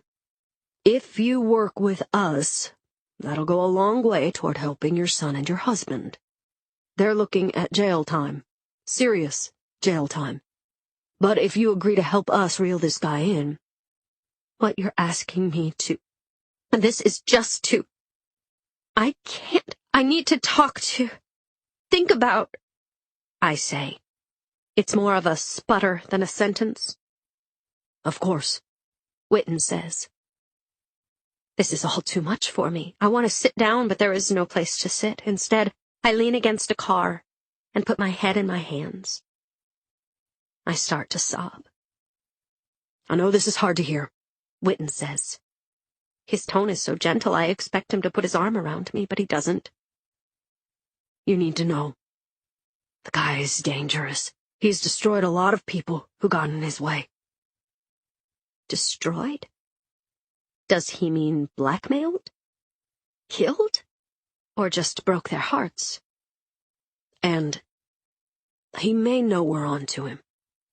What do? I ask. You'll hear from us. Meanwhile, just stay away from him, he says as he heads back to his car. Then he adds, as if he knew the truth. If you can. Chapter 34. The kiddie carnival meeting. The other mothers look up as I enter. They stare. I must look even worse than I feel. I stumble through some lame excuses. A sudden emergency, a sick kid at home, my mother is ill. I'm babbling. Do they believe me? Who cares? Then I run out. I dial Ned's office. I get his answering machine and leave a message. Come home, urgent. I leave the same message on his cell as an email and as a text. Where the hell is he? I call his secretary's cell, since it's after hours. She gives me a number where Ned can be reached. It seems familiar, but my brain is racing too fast to stop and sort it out. I dial it, and I hear a voice message. You've reached the office of Dr. Maggie Trelevin? Say what? Ned is in a session with Maggie? Ned, who hates therapy and was only going because I insisted? Or, wait, maybe it's a whole other scenario. Is he seeing her behind my back? Are they having an affair? No, impossible. But even if it's true, no time to deal with it now. Somehow I am able to drive back home. I send Ned more texts, more emails, more messages. Still no response. All I can do now is wait. And wait. The clock is ticking. Then suddenly I hear a car in the driveway. Thank God. Ned is home. But as I run to the window, I see it's not Ned at all. It's Vince. Chapter 35. Today, I'm frightened. Does he know what's happened? Just to be on the safe side, I grab my cell phone and press video to start recording. I put the phone in the living room, on the table next to the lamp. Vince rings the bell. Hi, he says. He smiles. Okay if I come in? Sure, I say. I try not to seem jittery. If he senses I am, he'll know something's up. Are you alone? He asks. I nod yes. Then he leans in and hugs me. We stand that way for quite a while. I've missed you, he says. Is everything okay? No. I want to say, the FBI thinks you're a drug dealer. I think Joey is peddling drugs for you, unless he's not. My husband is somehow involved, or having an affair with our therapist. Maybe both. Maybe neither. And the cops want me to wear a wire so they can reel you in. But I say nothing. Something wrong? He asks. I try not to look at him. I don't want to get lost in those blue eyes. Tell me the truth, I say. Did you do it? He looks, what, confused? Frightened? In my state of mind, I can't quite tell. Do what? All those things they said you did. Now he looks concerned. Who have you been talking to? He asks. The FBI. Whoa, he takes a step backward. The FBI was here? They arrested Jake, I say. Now things are really beginning to spin out of control. Do you know anything about any of this? I ask. The pills, the ones Joey has in his room, are you involved? Is Ned? I can't even get the words out. I'm sweating like crazy. How could I ever wear a wire? I'd electrocute myself. But he seems relaxed. Come here, he says. He pulls me toward him and onto the couch. There's a part of me that really wants us to just dissolve into kisses. But all the other parts are afraid. As I pull away, I accidentally knock into the side table. My phone drops to the floor. Like the gentleman he's always been, Vince picks it up. He looks at it. He sees it's been recording. He frowns. Now what? He slams the phone down on the coffee table, shattering the screen. Then he slaps me across the face. I cry out with shock and pain. You bitch, he says. Were you trying to trick me? Vince, no. He jumps up and grabs my arm. He's holding it too tight. That hurts, I say, but he's dragging me to the front door. Wait, where are we going? He doesn't answer. I try to pull away, but he's way stronger than I am. I scream. "Shut up," he says. He slaps me again. On the way out the door, I stumble. I trip on the pavement, scraping my knees. They start to bleed. But Vince is in a hurry. He picks me up by the hair and drags me toward his car. I'm trying to kick him and pull him away, but he grabs my other arm and twists it behind me. He opens his car door and starts to push me inside. Suddenly, there's a loud horn. It startles him. He lets go of me and I run in the direction of the horn. It's Ned. He's seen what is happening and drives up over our lawn. Frazzled, out of breath, I open the door and jump in. "Drive," I say to Ned, because there's no time to say anything else. Chapter 36. Ned pulls out as fast as he can, but Vince is faster. He gets in his car and zooms toward us. I feel a jolt and hear a sickening crunch. Vince has slammed his car into our rear bumper. Even worse, he's backing up slowly. He's going to do it again. "Drive, drive!" I scream as if our lives depended on it. Because right now, they do. Vince isn't just trying to slow us down or even stop us. Somehow, he's turned into a madman and he's trying to kill us. There's so much to ask Ned, so much to tell him, but for now, we just need to get as far away from Vince as possible. Ned floors the pedal. Our car screeches down our quiet suburban street. My heart is racing. I look back. Vince's front bumper is smashed in. Smoke is seeping from under his hood. But Vince quickly straightens out and accelerates directly toward us. "Go faster, Ned," I say. "He's still coming." "Laura, this is crazy. We have to call 911. He's right, but I realize with horror that my iPhone is still on my coffee table, where Vince smashed it. "I don't have my cell." "Take mine," Ned says, reaching for his right front pocket. "No, I'll get it. You focus on the road. Just get us out of here." I grip the car door to steady myself as we make a squealing left turn at the end of the block. We're soon flying down another tree-lined street, passing station wagons parked in driveways, bikes strewn across lawns, children playing in front yards. Vince is still on our tail and getting closer. I manage to pull Ned's phone from his jacket pocket and fumble to call the police. But I can't. There are no bars, no service. "Look out!" I scream as a silver minivan starts backing out of a driveway right in front of us. I reach over and smack the horn as Ned swerves. We just miss it. But so does Vince, who's still coming for us. "Let's head to a busy street," I say. "With lots of cars, people, somebody will see us, they'll call the cops." "I'll turn on Ridge Road," Ned says. "No," I say. "Take a left here, it'll be faster." "Here, that's a sidewalk and a park with a fence and—" "Trust me, do it now!" Ned cuts the wheel sharply and our car leaps up onto the curb. We both bang our heads on the roof as it lands. "Go! Go!" I scream. Ned listens. We pick up speed. And then we crash directly through a rickety chain-link fence. Thankfully, the lawn is empty because the sprinklers are on. Our tires slip and slide like crazy when they hit the wet grass. The sprinklers pelt us with water like the inside of a car wash. I reach over and turn on the windshield wipers. "Park Street is just on the other side," I say. "Once we get there—" Suddenly, two loud pops ring out behind us. They sound like fireworks, like on the 4th of July. I'm confused, but only for a few seconds, because I hear a third pop, and our rear windshield shatters. "Oh my God!" I scream. "He's shooting at us!" Chapter 37.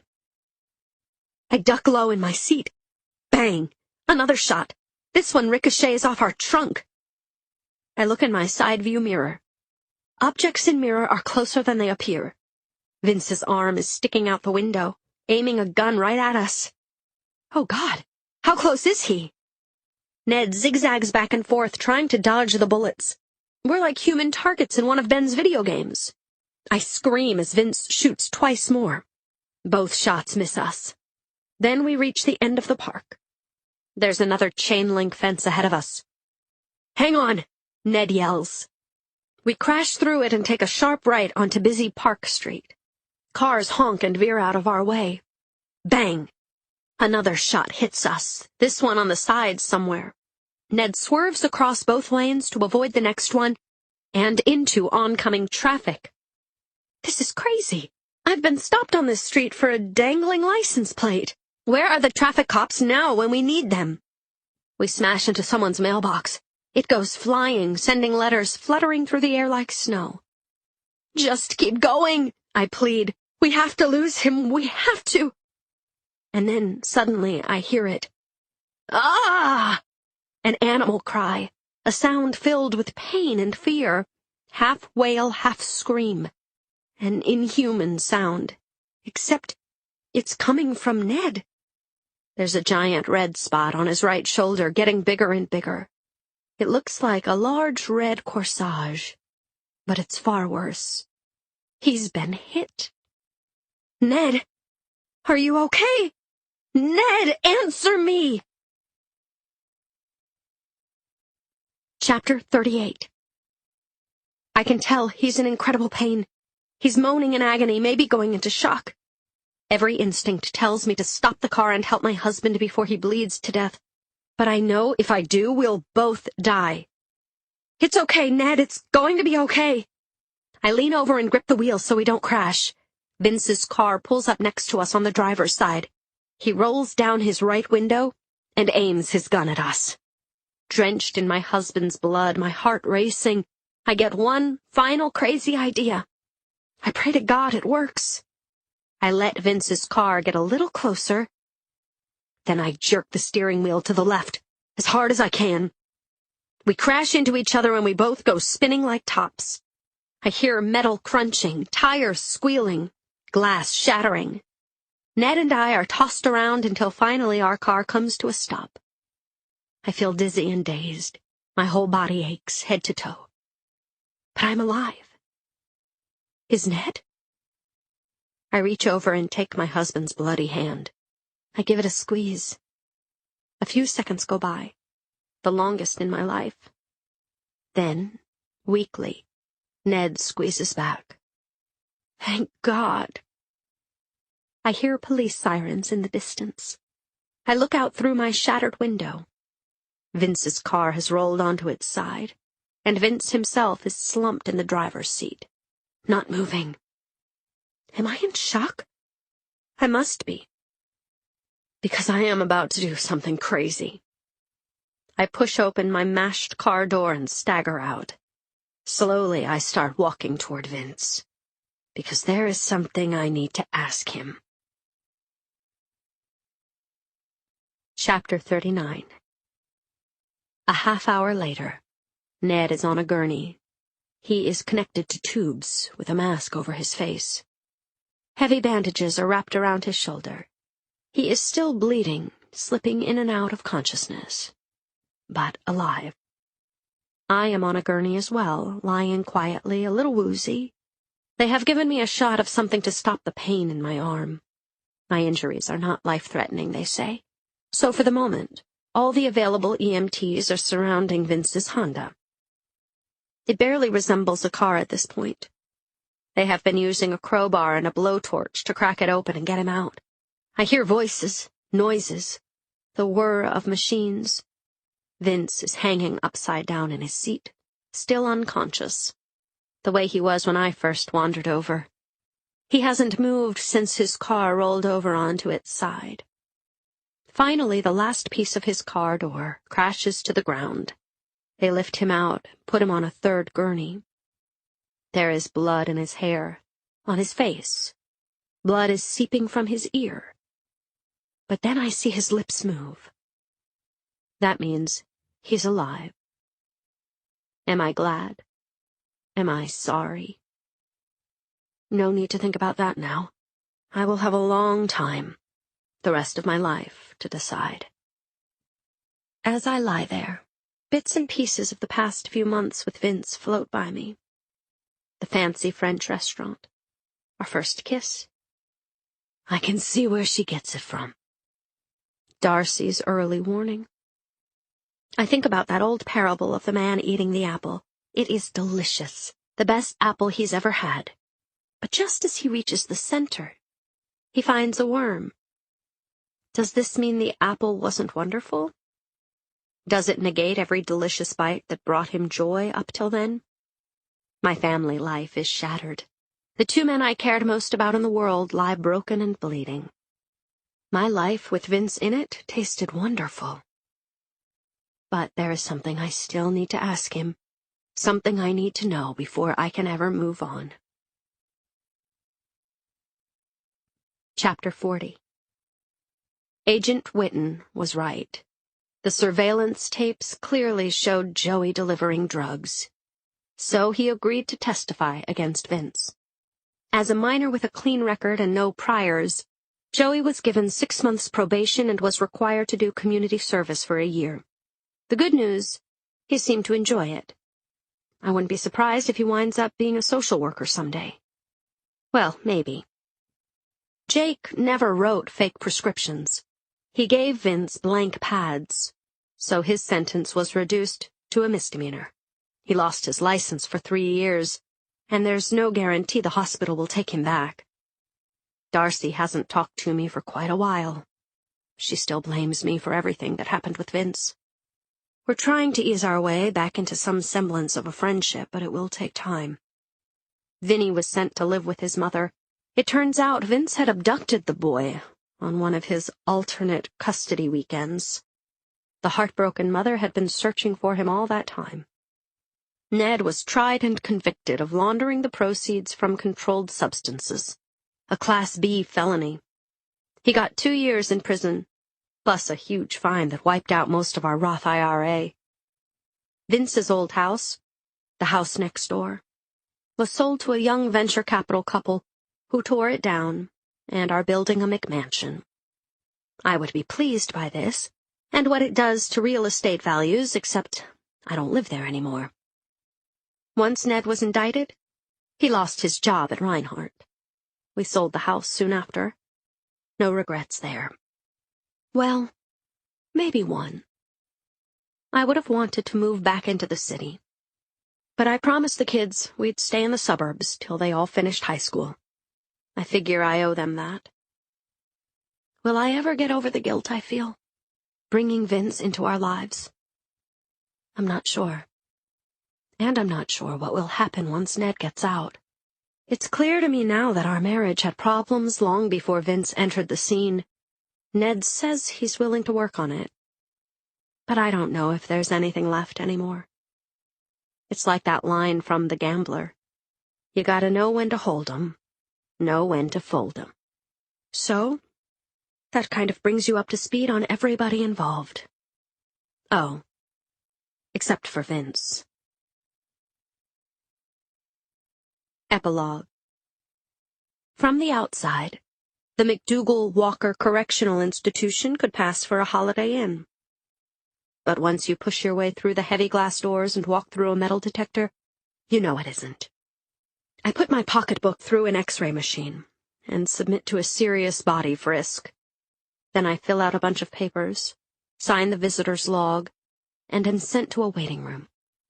Along with many other visitors, family members, friends, clergymen, and attorneys, I wait. Then I see him. He is dressed in the classic orange jumpsuit, escorted by a prison guard who looks as if he doesn't know how to smile. I am seated at a wooden table. Vince sits down on the other side. He doesn't seem surprised to see me. "They told me I had a visitor," he says. "I knew it would be you." "How's it going?" I ask.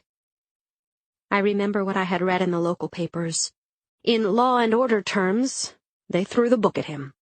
Forgery, blackmail, intimidation, trafficking, possession of controlled substances with intent to sell, child abduction, attempted manslaughter.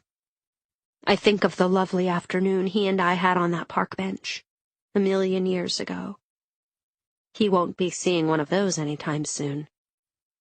Vince looks older, tired, but as appealing as ever. That boyish lock of hair that kept falling into his eyes is gone, shaved away in a prison buzz cut. But he still has the same smile. Here I am, seated across from the man who almost destroyed me and my family, Yet hard as I try, I can't hate him. We make small talk. The food there, his cell, what Joey is up to. And then I ask him the one question that's been burning in my brain.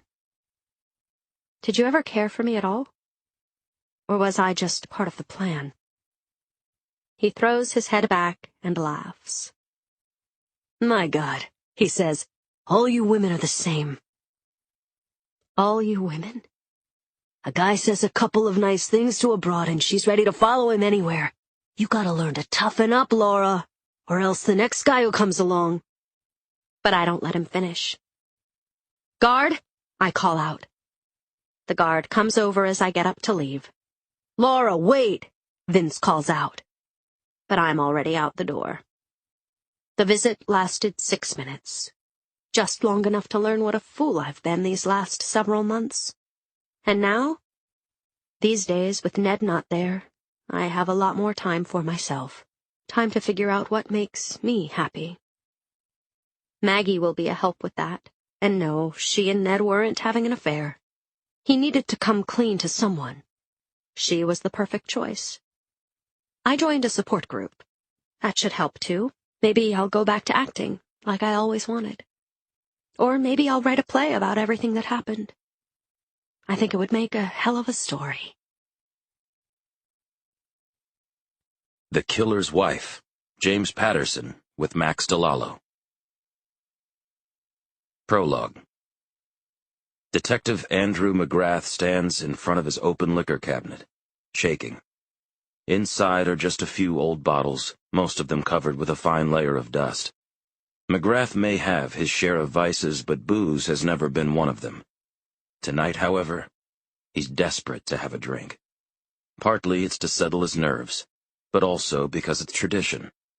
When McGrath first traded his patrolman's badge for a detective shield nearly 11 years ago, his colleagues at the San Luis Obispo Police Department all pitched in to buy him a nice bottle of scotch. A very nice bottle of scotch.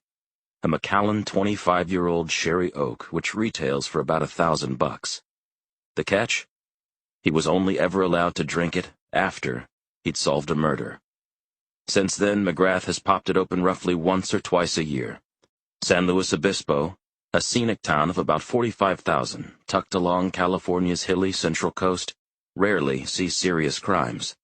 But tonight, the book has just been shut on the toughest, most taxing homicide case of McGrath's career. He's a veteran detective, but this pushed him to his limits, then past his limits. He is exhausted, utterly drained, shaken to his very core. So once he unscrews the cap from the heavy glass bottle, after all these years still about 3/4 full, McGrath doesn't pour a nip into a tumbler. Instead, he takes a long, hearty gulp right from the source. Thick amber rivulets trickle down his chin. The taste is rich and floral, sharp and smoky. But the feeling is bittersweet. Wiping his mouth on his sleeve, McGrath carries the bottle into his sparsely decorated living room. Nestled next to each other on the sofa, beneath a threadbare old quilt, are his elderly parents, Leonard and Evelyn McGrath. A late-night talk show is flickering softly on the TV, but both his parents' eyes are closed. They look so calm, McGrath thinks. So at peace. So different from how he's feeling. With his free hand, McGrath gently lifts and retucks the blanket around their shoulders, careful not to disturb them. He turns off the television. And, in the silence, hears something outside that makes him stop in his tracks. The distant whine of a police siren. Strange, given the late hour. To avoid bothering the town's residents, police officers are instructed to use only their flashing lights between the hours of 10 p.m. and 6 a.m., except in extreme emergencies.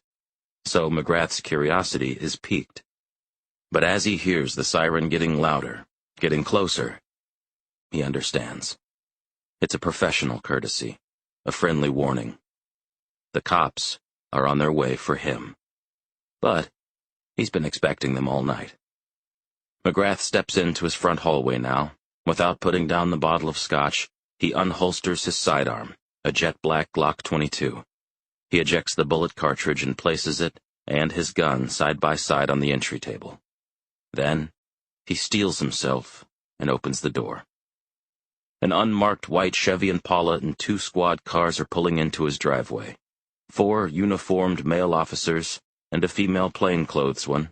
Detective Gina Petrillo, smart, feisty, ballsy, the only woman investigator on the entire force and therefore one of its toughest, exit their vehicles and approach. "Evening, gang," McGrath calls to them. "Lovely night, isn't it?" Gina takes a moment to try to control the storm of emotions raging inside her. Shock, confusion, fury, betrayal. Then, she readies a pair of handcuffs.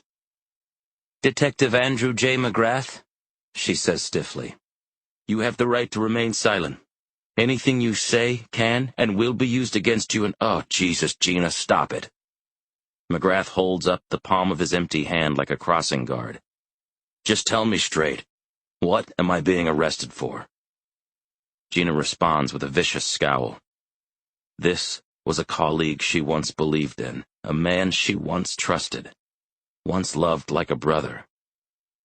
"Murder, Andy. But you already knew that, didn't you?" With a resigned shrug, McGrath takes a final swig of the exorbitantly priced scotch. "Actually," he replies, "it's worse than that." Without warning, he hurls the glass bottle to the ground, letting it shatter on his concrete front steps. Gina and the officers leap back, startled, but McGrath stays still as a statue. "Much worse. Come on inside." Chapter 1. 6 weeks earlier. "Know the thing I love most about this job?" asks Gina. She's in the passenger seat to my right, rummaging through the plastic bag at her feet, which earlier held our grease-soaked KFC drive-through dinner. We've been sitting in this stuffy parked car together for the past 5 mind-numbing hours, so I answer sarcastically. "The non-stop thrills?" Gina removes a crumpled paper napkin stained with barbecue sauce from the bag. She folds it inside out, then blots her glistening brow. "You're close. The glamour." It's true. Real police work isn't glamorous, or very exciting. Definitely not how it's portrayed in the movies. Most of the time, our chosen profession is about as hip as digging ditches, as riveting as collecting trash, except that a hole in the ground won't ever lead you on a dangerous high-speed chase, and even the smelliest, foulest dumpster in the world won't ever pull a gun on you. But real police work is what's required to catch a very real bad guy. Like the one who's been terrorizing our quiet community on and off for nearly 2 years. "Red Bull?" Gina asks, as she reaches into a small plastic cooler behind her seat. She already knows my response. "No thanks. How can you even drink that crap?" So, I don't have to say it.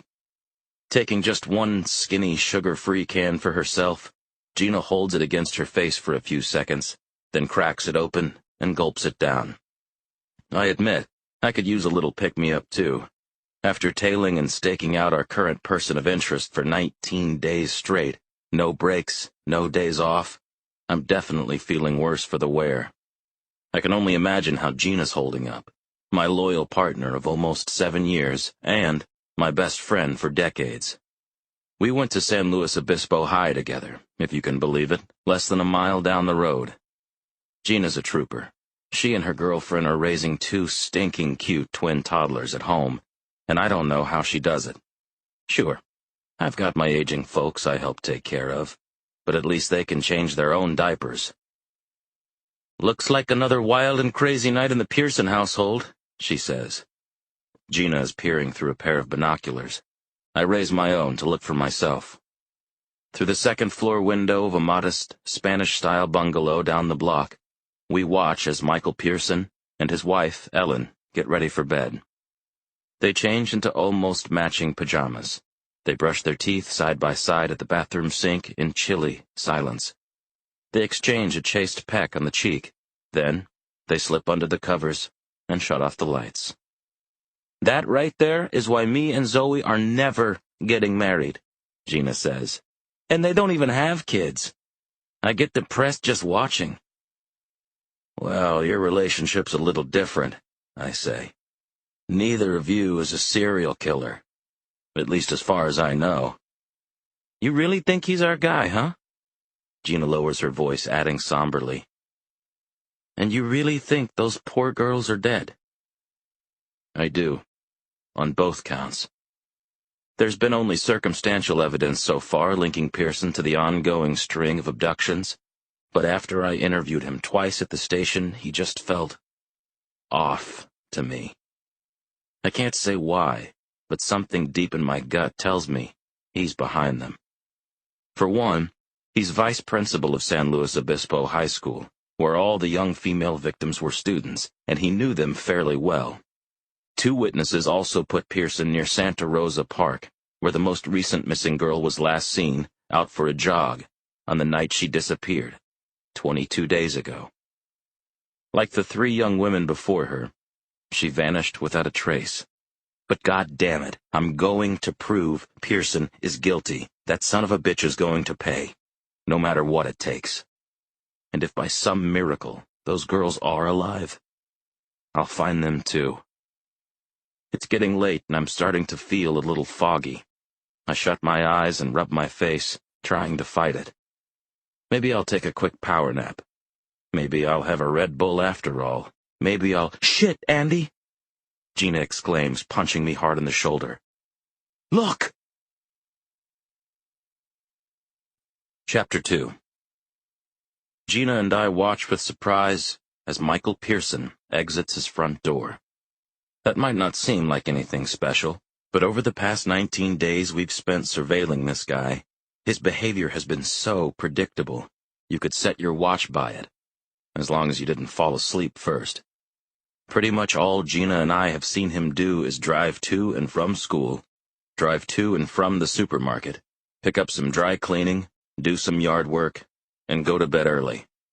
As far as I can tell, he also hasn't made love to his wife once this whole time, which is criminal in my book, but not according to the California Penal Code. Tonight, Pearson has finally changed up his routine, in a very big way. He was wearing pajamas less than an hour ago. Now, he's got on jeans, a gray sweater, and a blue Golden State Warriors baseball cap, the brim pulled low. He's also carrying a small, black duffel bag and speaking nervously on a cell phone, although we're much too far away to hear him. That's new, I say. Yep, I always thought he'd be an Angels fan. I roll my eyes. My partner has 2 modes, sarcastic and very sarcastic. I mean his cell. Pearson has an iPhone. That's an old flip phone. Damn, you're right. Gotta be a burner. But who's he talking to? No idea. But the real question is, where's he going? We watch as Pearson finishes his conversation, hangs up, then gets into a silver Honda Civic parked in his driveway. As he begins pulling out, I glance at my watch. It's 11:26 p.m. This is by far the latest we've ever seen him awake, let alone outside his house. Let alone going somewhere. Something is most definitely up. After his Honda passes us, I count to 5, then start my engine. Keeping my headlights switched off, I pull a gentle U-turn and follow. San Luis Obispo, or SLO as a lot of us locals call it, is a lovely place to live. But it isn't exactly a thriving metropolis. This late on a weeknight, the streets are empty, and I have to keep a good distance between my car and Pearson's. The last thing I want to do is spook him. He's making a left on Conejo Avenue, Gina says. I don't tell her she's stating the obvious. If he continues straight, it's a dead end. I simply nod and make a left up that hilly street myself, then keep an eye on the Honda as it continues to snake through this sleepy patch of residential homes. Pearson soon makes a left onto Andrews Street, the road that leads into town. But then he hooks another left, looping back around. What's he doing? Gina asks. I have no idea. But soon, we find ourselves back on Pearson's block. Damn it, I exclaim, pounding my fist against the steering wheel. He's going home. He must have seen us. Shit. Or maybe he just wanted to take a little drive, Gina says. Go in circles for a while, clear his head. Or maybe this is his ritual, I say. He's psyching himself up before he strikes again. Gina and I let that lie there as Pearson's car nears his driveway and starts to slow. It looks like he was taking a spin around the neighborhood after all. False alarm. Except, he doesn't stop. He continues past it, then makes another left on Conejo, and then heads down Andrews again. And this time, he keeps going. Gina rubs her hands together in excited anticipation. Okay, we're back in business. I'm a little antsy myself. This is uncharted territory. For Pearson, and us, too. The Honda heads east along Monterey Street, one of SLO's main thoroughfares. We pass a few shopping centers, a video rental store shuttered long ago, a greasy taco joint right across from a hip new green juice bar. That's California for you. Pearson approaches an empty intersection with a stale yellow light. Instead of slowing, he accelerates. It turns red, but he speeds right through. Let's pull this asshole over, Gina suggests. Maybe see what's in that duffel. I slow down, but don't stop as I reach the same quiet intersection to make sure the coast is clear. Then, I speed through the red light myself. No, not yet. This is our chance. I don't want to blow it. After a few blocks, Pearson turns off the main road and stops in front of a modest, two-story apartment complex, the color of burnt coffee. I stealthily pull over about a block farther down, a discreet distance away, but with a decent line of sight on him. Maybe 30 seconds later, a woman exits one of the second-floor apartments and scurries down the stairs. She's wearing a baggy sweatshirt with the hood up. Here comes company, Gina says. But I can't get a look at her, can you? I can't either, not from this angle. Damn. Her face is totally obscured. Until she opens Pearson's passenger side door. Jesus, I mutter. As the woman turns to get in, the dome light casts an eerie glow across her face. I see now that she's just a girl. A teenager. Bright-eyed and apple-cheeked. I also get a glimpse of the writing on her sweatshirt. San Luis Obispo High School. Chapter 3. Now we gotta pull this asshole over, Gina pleads. She could be his next. You don't think I know that? I snap, surprised and a little embarrassed by the edge in my voice. But if we collar him now... I trail off because Gina knows exactly the classic police dilemma we're in. A high school vice principal picking up an underage girl around midnight looks sketchy as hell. But there might be a perfectly reasonable and legal explanation. They could be having an affair, or Pearson could be helping her flee an abusive family and move into a shelter. Either way, it's not proof Pearson abducted or harmed any of those other poor girls. It won't bring them back, and it won't put him away. Run this address, I tell my partner. Find out who she is. I won't let her out of our sight. I promise. Gina gives me a troubled look, but agrees. She opens the dashboard-mounted laptop between us and gets to work. Meanwhile, I keep my eyes glued to the silver Honda, still just sitting there in front of the apartment complex. I'd give anything to know what's happening inside. Come on, I whisper. Get out of the damn car, just walk away. No such luck. The Honda shifts into drive and pulls back onto Monterey. A few seconds later, Gina and I are trailing it again. Now I leave only about 1 block's distance between us. I'm not taking any chances. Okay, I think I got her, Gina says, her acrylic nails clattering across the laptop keyboard. Brittany Herbert, age 17, goes by Britt. She's a junior at SLO High, lives in apartment 2C with her mom and stepdad. I found her Facebook page. Is this her? Gina flips the screen around to show me the profile picture of a teenager posing with some girlfriends, all puckering their lips for the camera, happy and carefree. I'm positive that's the same young woman I saw get into Pearson's car. The potential next victim has been identified. It just got personal. She lists her cell phone on her profile too, Gina says. Maybe we text it? And say what? I ask. Hi, Britt, we're 2 undercover cops following the car you're in. Don't freak out, but your vice principal might be about to murder you. Fine, Gina says, exasperated. We'll do this your way. But damn it, Andy, you're taking a major risk here. I'm warning you. I nod, stiffly. The pressure's on. Pearson's Honda cuts through SLO's unimposing downtown, then heads toward the 101 freeway, which basically cuts San Luis Obispo in half. I start to worry that Pearson might merge onto it and try to spirit the girl out of town. I'd follow this bastard all the way to Canada if I had to. But the farther out they get from our jurisdiction, the tougher it will be to keep tabs on him and Brittany, and possibly call for backup.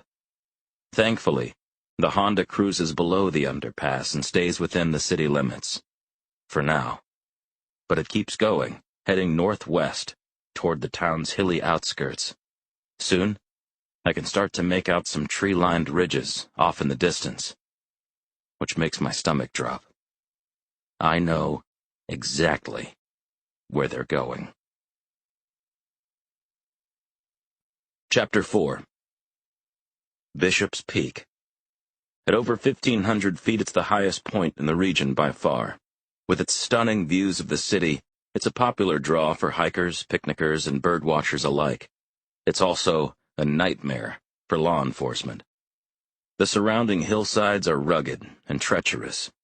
They stretch on for miles, a maze of winding trails and steep switchbacks. The tree cover is dense, the vegetation thick, the wildlife dangerous. And especially after sundown, the place gets darker than the North Pole during a lunar eclipse. In other words, it's the perfect location to kill a teenage girl and dump her body.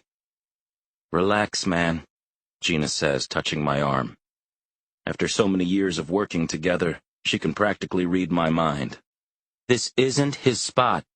We combed the peak for miles in every direction, not just 3 weeks ago, but every time, remember? I couldn't possibly forget. These hills are such an obvious choice to stash a kidnapping victim, dead or alive, that each time a girl has gone missing, the SLOPD pulled out all the stops. Most recently, we deployed multiple search parties, 2 circling rescue helicopters, even some canine units borrowed from the county sheriff. Officers worked around the clock for 3 days. We didn't find a thing. Still, that's ice-cold comfort right now as the Honda reaches the end of the winding paved street and rumbles onto a dirt service road. If Pearson and Brittany just wanted to be alone for an hour or two, there are plenty of motels they could have gone to instead. What are they doing here? I tighten my grip on the steering wheel and keep their car in my sights. Up the hillside we go, higher and higher. Since my headlights are still off, it's getting almost impossible to see where the road ends and the steep ridge below begins. I have no choice but to drive even slower. If Gina and I crash, Brittany's all on her own. We round a particularly steep bend. When I think I've steered through, there's suddenly a sick jolt. My front left tire is slipping off the road. Gina lets out a little gasp as I jerk the wheel to the right, barely keeping us from tumbling to our deaths. Cursing under my breath, I drive on. Hold up, Gina says, pointing her index finger to the sky. I think they've stopped. Did they? I can't tell. The Honda is just around the next ridge, momentarily out of sight, but I do notice the glow of its headlights is gone. Why here? Why now? No clue. But if there was ever a time to make our move, this is it. I shut off the engine. Let's roll, I say to my partner, who is already quietly opening her door and drawing her sidearm. I do the same. Crouching low, we creep slowly along the side of the wooded hill separating us from Pearson and Brittany. Trying to move through the underbrush is like traipsing through quicksand. I feel the prickly brambles and cacti scratch my skin through my clothes, but I ignore them and keep moving. Finally, we reach the crest. I look down at the Honda below with horror. Pearson is standing by the open passenger side door, heaving Brittany's limp body into his arms. "Police, don't move!" I shout as Gina and I charge down the hill. Pearson looks genuinely shocked to see us, a real deer in the headlights. He immediately releases the girl's lifeless frame, letting her slump back into her seat. Then, he takes off running. I nearly trip over myself, rapidly changing direction downhill, trying to cut him off. I'm no Usain Bolt, but thankfully, neither is Pearson. I lunge for the son of a bitch and tackle him to the ground. Shoving his head into the dirt, I quickly holster my service weapon and snap handcuffs on him in seconds. I look back at the Honda, fearing the absolute worst. "How is she?" I call to Gina, who's kneeling beside Brittany, frantically searching for her pulse, lifting her eyelids to inspect her pupils. "Britt, can you hear me?" Gina says. "You're safe now. Don't be scared, Britt. It's all over." I look back down at Pearson, his face dirty and bloody, his expression stony. "You piece of shit!" I shout. "Did you kill her? Like you killed all the others?" Pearson spits out a piece of gravel. Then his lips curl into a chilling grin. "Actually, it's worse than that. Much worse." Chapter 5. "Coffee black, on the house." Gina thrusts a steaming styrofoam cup of joe into my hands. I almost spill it all over myself, since my attention is elsewhere. I'm standing at the edge of a roped-off section of hillside, roughly 15 feet by 20, watching a team of crime scene investigators, wearing white full-body evidence suits, carefully comb through it. They're looking for a mass grave they suspect might be underneath. What a goddamn world. "Thanks," I reply, turning to face my partner. I have to squint a little, since she's backlit by the rising sun. We've been at this all night. "Except I take 3 creams and 4 sugars, Gina. You've only known that for years." My partner shrugs. "I know your doctor wouldn't mind the change." Yeah, I mutter, and take a careful sip of the bracingly hot, bitter beverage. Like Gina's beloved sugar-free Red Bull, another little can of which she's guzzling at the moment, I don't know how people can drink this, either. "Speaking of white coats," I say cautiously, "any update on Brittany yet?" "I just got off with the hospital. She's stabilized, resting comfortably." Relief floods every cell of my body. Thank God. "Okay, we need to get down there, talk to her as soon as she's awake." "Doctors say it could be a while, midday at least." "That's fine. Have her labs come back?" Gina tilts back her Red Bull can and drains the last few drops. "Not yet, but based on her condition, they think Pearson slipped her some kind of sedative. Could be Rohypnol, maybe a ketamine derivative. My guess is he hid it in that 5th of Smirnoff that was under the passenger seat, covered in her prints." "Sick bastard," I mumble, simmering with rage. I bite down on my bottom lip so hard it draws a few drops of blood. "Detectives, a moment." The voice belongs to the bespectacled Dr. John Hyong, the SLOPD's chief forensic pathologist. He's walking toward us, peeling off his latex gloves. The way the rising sun reflects off his jumpsuit and hood, he looks almost ghostly. Which is grimly appropriate, actually. He's been leading the team of techs searching for bodies for the past 6 hours. "Find anything?" I ask, almost afraid to hear his response. Hyong shakes his head. "No trace. Our subterranean sonar imaging has also been inconclusive. We're expanding the perimeter another 10 feet all around. However, if we still don't find—" "I appreciate the update, John," I say, deliberately cutting him off, because I know what this expert is going to say. Hyong doesn't think we'll find shit buried in these hills. I practically had to beg him to even start a search. Hyung agreed only as a favor to me. He didn't think the rocky hillside would make a good burial spot in the first place, and the police had already combed this ground multiple times. I can't say I blame him. There's no evidence that Pearson took any of the other 4 victims up here. In fact, there's still no evidence linking Pearson to the other girls' abductions at all. But damn it, I was right about that creep this time. Would he really drive Brittany Herbert all the way to Bishop's Peak on a whim? I don't think so. There's a method to his madness, and I'm going to figure it out. And I'm going to find those girls. They've gotta be here, somewhere. Gotta be. Chapter 6. I know I should wait for my partner to do this, but I can't. I should probably stop home first, too. Take a hot shower, grab a change of clothes, give my grimy teeth a quick brush. But I can't do that either. There's too much at stake and no time to lose. So while Gina swings by her place for a bit to help her girlfriend get their twins fed, dressed, and off to daycare, I drive back to the Pearsons' house. I want to have a little chat with Ellen, the woman I'm convinced is the killer's wife.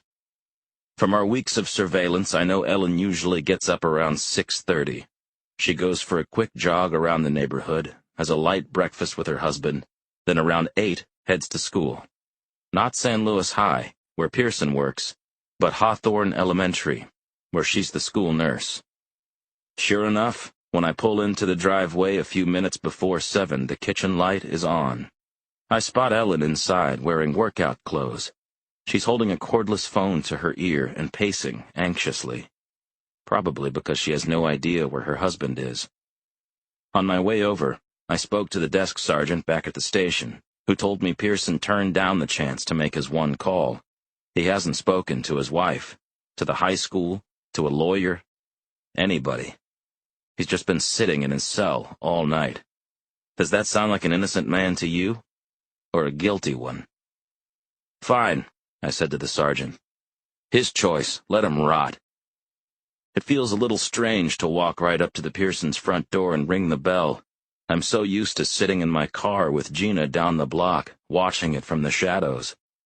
Seeing the place up close like this, I notice a few details I didn't before, like the mismatched screws holding the metal mailbox to the wall, the novelty welcome mat, old and fraying, with a yellow floral design around the word Aloha.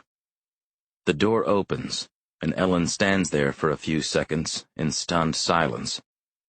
Up this close, I notice some new details about her, too. Like the dusting of freckles across the bridge of her nose, and her subtly mismatched eye color. The left one is a faint emerald, the right one an aquamarine. Miss Pearson, I'm Detective McGrath, SLOPD. Do you mind if... I'm suddenly a little tongue-tied myself. Something about this woman has caught me off guard. I always thought Ellen was nice-looking, if a little plain, but now I see there's a magnetism about her. Is this about my husband? She asks. He was gone when I woke up. His car, too. I called his cell, but it was charging on the kitchen counter. Is he all right? He's fine, but he's been arrested. Arrested? Ellen covers her mouth with her hands as if she's seen a ghost. No, that's ridiculous. He didn't do it. I feel my right eyebrow arch of its own volition. I didn't tell you what he was arrested for, Miss Pearson. Ellen looks a little rattled. Scared? Caught? Why don't we go inside and talk, I say. Ellen leads me into their quaint living room and right away begins nervously tidying the place up. Not that it needs it. In fact, the room is meticulously clean and orderly. Even the old magazines on the coffee table are in perfectly neat stacks. I'm sorry the place is such a mess. I had no idea anyone would be... Please, I say, gently touching Ellen's forearm. Her skin feels clammy but supple and warm. Let's have a seat. I'd like to ask you a few questions. We settle next to each other on a sagging beige couch. Does the name Brittany Herbert mean anything to you? Ellen squints, thinking, then shakes her head. What about Claire Coates, Samantha Gonzalez, Maria Jeffries, or Patty Bloom?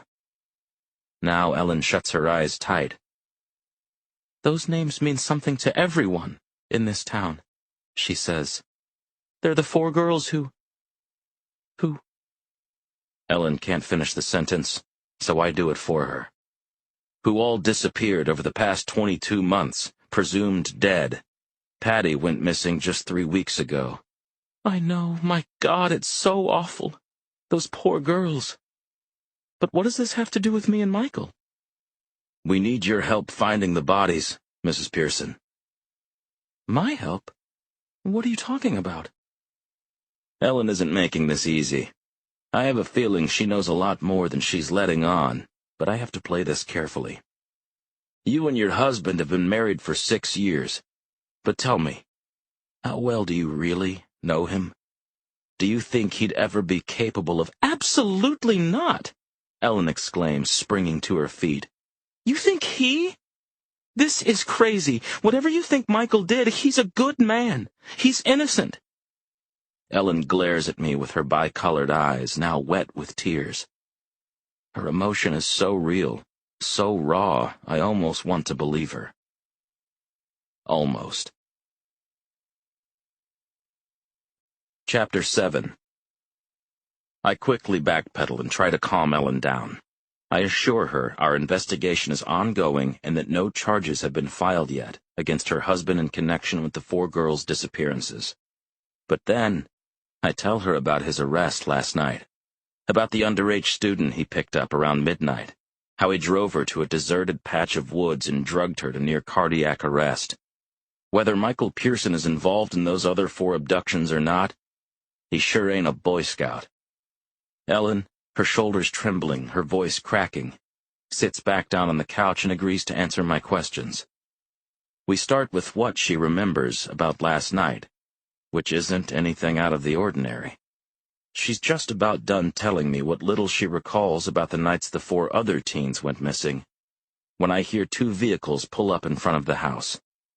I turn and look out the living room's spotless bay windows. 3 uniformed officers are exiting a pair of squad cars. Gina is with them, clutching a tri-folded sheet of paper. My partner's here, I explain to Ellen. With your permission, we'd like to search your house and yard. You can wait right here until we're finished. Ellen stammers a bit, then nods. If you think it might help, go ahead, please. Thank you, ma'am, I tell her. We appreciate that. What I don't tell her is that I was asking simply as a courtesy, trying to curry a little extra favor with her. That document in Gina's hand is a search warrant, signed by a county magistrate. I greet my partner and the officers at the front door and bring them up to speed on my dealings with Ellen. Then we divvy up the house and yard, snap on some latex gloves, and get to work. But when I re-enter the living room, I see that one of the bay windows is wide open, and Ellen is gone. Shit, we've got a runner, I say, reaching for my service weapon. Gina, cover the front, you 2 the sides, I'll take the rear, see if she— Are you looking for me? Comes Ellen's shaky voice from the kitchen. I hurry in, and there she is, innocently setting out a row of mugs along the counter. She looks both confused and embarrassed to have caused such alarm. It was getting stuffy in there, so I opened a window, and I thought I'd make some fresh coffee for you all if anyone wants some. Ellen, the school nurse. Behind her, I see Gina step into the opposite doorway and roll her eyes. That's not necessary, Mrs. Pearson, I say, trying to control my irritation. Why don't you wait in the living room, like I asked you to? Over the next 90 minutes, our search goes down without incident. Me, Gina, and the officers turn every square inch of the house inside out, looking for any clues that might link Pearson to Claire's, Samantha's, Maria's, or Patty's disappearance. Or even better, that might lead to finding them alive. We carefully bag and tag every possible piece of evidence, including Pearson's iPhone and laptop, an old paper date book that may help reveal his whereabouts at the time of the crimes, some unmarked bottles of pills in the bathroom, a stack of old SLO high school yearbooks filled with signatures, including one signed by Maria Jeffries, the third victim, that might shed light on the vice principal's relationships with the girls. One of the officers even finds a purple scarf that resembles the one Samantha Gonzalez, the second victim, was allegedly wearing the night she went missing. All are tantalizing clues, but none is conclusive. Then we do an additional search, a structural sweep, pulling up rugs and carpets, moving furniture, checking every crack and crevice to make sure we didn't miss any hiding spots built into the house itself, like a trick wall in the back of a closet, a secret nook under a staircase, a trap door that leads to a hidden soundproof room where 4 teenage girls have been locked away for 2 years. Nothing. I regroup with Gina in the attic where it's stiflingly hot and muggy.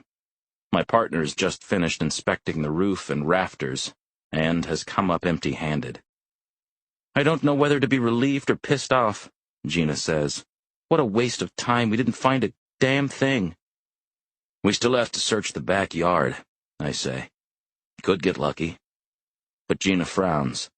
She pulls off her latex gloves with a snap and rolls them into little white pellets. "You're really still convinced Pearson's our guy?" I am. I can't say why, exactly. Call it a hunch. Call it an instinct. Call it years of hunting down bad guys. But I absolutely am. "What's all that?" I ask, pointing to a little drafting table in the corner of the attic. On it are some wooden frames, glass panels, and a few small tools in tiny boxes. "Apparently," Gina answers, "Miss Pearson is something of a lepidopterist." "Huh?" "A butterfly expert? A collector? Have a look yourself." I head over to the workstation and see that pinned inside many of the framed glass panels are various preserved, drying butterflies. There must be dozens at least, each a different shape and size, every color of the rainbow, beautiful and delicate. So Ellen Pearson collects butterflies, and her husband collects teenage girls. Chapter 8. Ellen felt like she was living inside a terrible dream. Her husband was missing. A detective was at her front door, sturdy and good-looking, but polite at first. Yet his confidence grew as he explained the shocking reason he was there. Michael had been arrested for drugging a female student and attempting to dump her lifeless body into the woods near Bishop's Peak. As if that wasn't hard enough to believe, the police also suspected he was behind the disappearance of those 4 other poor teenage girls who'd gone missing over the past 2 years. A crime spree that had set the entire town on edge. Michael, a dedicated educator, her loving husband. Could it really be? "He's a good man," Ellen insisted to the detective. "He's innocent." "We need help finding the bodies, Mrs. Pearson," the detective said. Ellen sent a hurried text to the principal of her elementary school saying she'd likely be coming in late, if at all, citing personal reasons. Now, she's gone numb from head to toe, watching the police tear her home apart, top to bottom. This can't be happening. Part of her wishes she could transform into one of her beloved butterflies, then float right out the open window unseen. Another part of her wants to scream and shout, flip over the sofa, hurl the coffee table clean across the room. Instead, Ellen just sits there on her overstuffed couch, a human statue, forbidden by the police from even making a pot of coffee, praying that this all really is just a nightmare and she'll wake up any minute, that Michael will be snoring softly by her side, not sitting in a jail cell, that Brittany Herbert will be home too, not lying in a hospital bed, that her husband's laptop, his anxiety medications, the purple scarf he bought her for Christmas 4 years ago, will all be in their proper places, not in the plastic evidence bags on their way to a forensic lab. The search finally ends, and the detectives and officers leave. At least, Ellen thought they were leaving. Instead, she sees they've simply relocated to outside, where they continue their invasive search in her backyard, sifting through her rose bushes, rooting through her vegetable garden, poking holes in her lawn. With the police outside, Ellen begins to clean up, which will be a Herculean task. Every room she walks through is an absolute mess. Every drawer and closet has been rifled through. Every single item she owns has been examined and moved out of place. As her numbness begins to wear off, she starts to feel angry, confused, violated. She knows what will calm her down. Her butterflies. So Ellen heads up to the attic, to the old desk in the corner where she stores and works on her collection. Of course, the police rifled through her tools and framed glass shadow boxes, but they seem to have been gentle enough.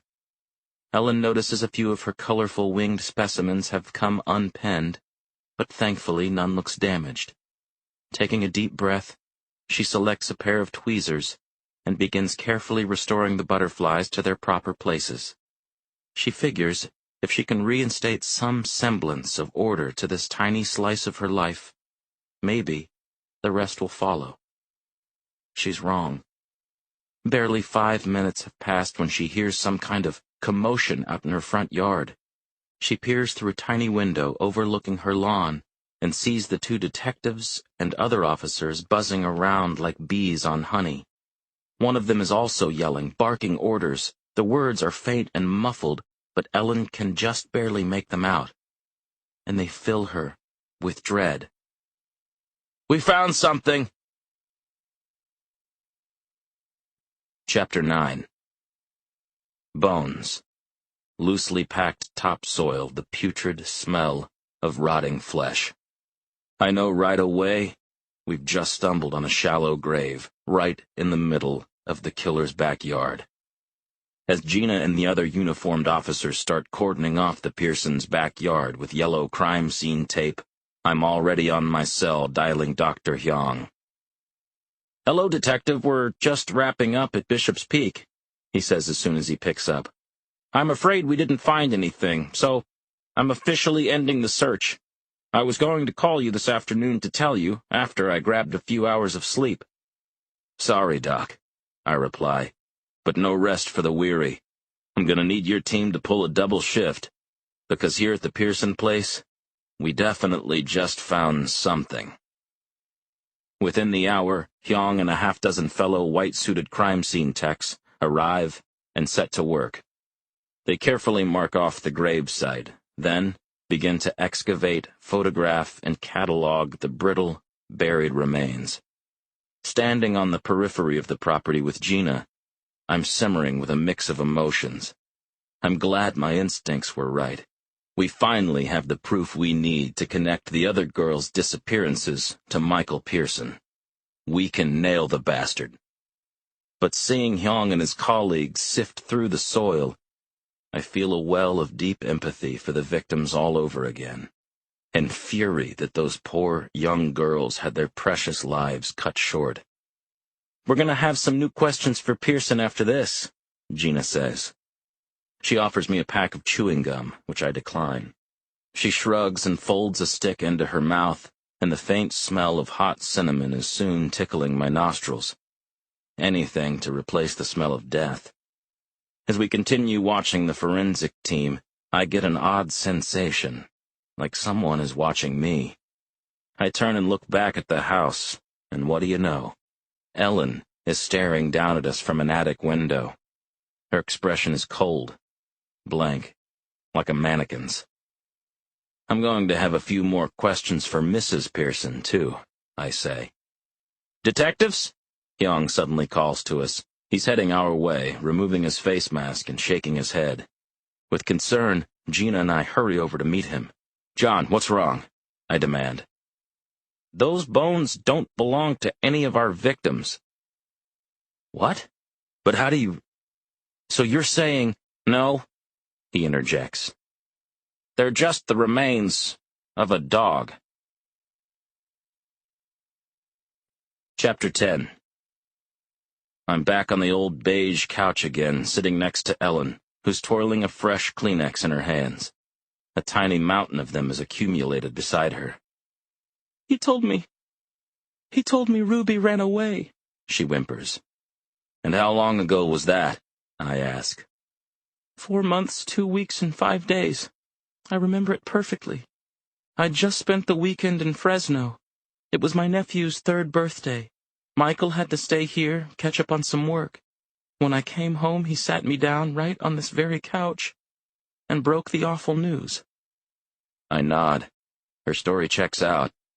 Dr. Hyung isn't a forensic veterinarian, but he estimated, given the state of the dog's decayed corpse, that it was buried between 4 and 6 months ago. With a gentle sniffle, Ellen adds, She was such a good girl. I want to give this woman a moment to compose herself. Her pain and shock seem genuine to me.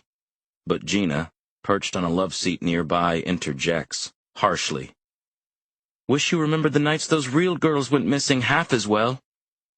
I know where my partner is going with this, so I shoot her a quick glance. Hey, back off. But she's on a roll. Chances are looking better and better that your husband killed them, too. Ellen's bi-colored eyes grow wide with horror. What do you mean? My husband killed them, too. Great. This was the other piece of info Hyung gave us about the dog's remains. I was planning on sharing it with Ellen later, when the time was right. Or maybe not even telling her at all. But Gina just spilled the beans. Our forensic expert, Mrs. Pearson, I say delicately, observed a prominent indentation on the left side of Ruby's head. He believes it was caused by blunt force trauma.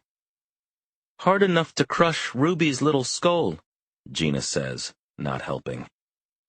Her death was quick and painless, I add, possibly fudging the truth a bit. But intentional. And cruelty to animals is often associated with cruelty to people. I know this is all hard to hear, but now do you see why it's so important you tell us everything you can about your husband? Ellen blinks a few times, processing this latest chilling revelation, but stays quiet. Through the bay window facing the street, I see Hyung and his team stripping off their white jumpsuits, packing up their response vehicle, and getting ready to leave. It's a harsh reminder that after all this, we're still no closer to finding any evidence that links Pearson to the disappearance of Claire, Samantha, Maria, or Patty.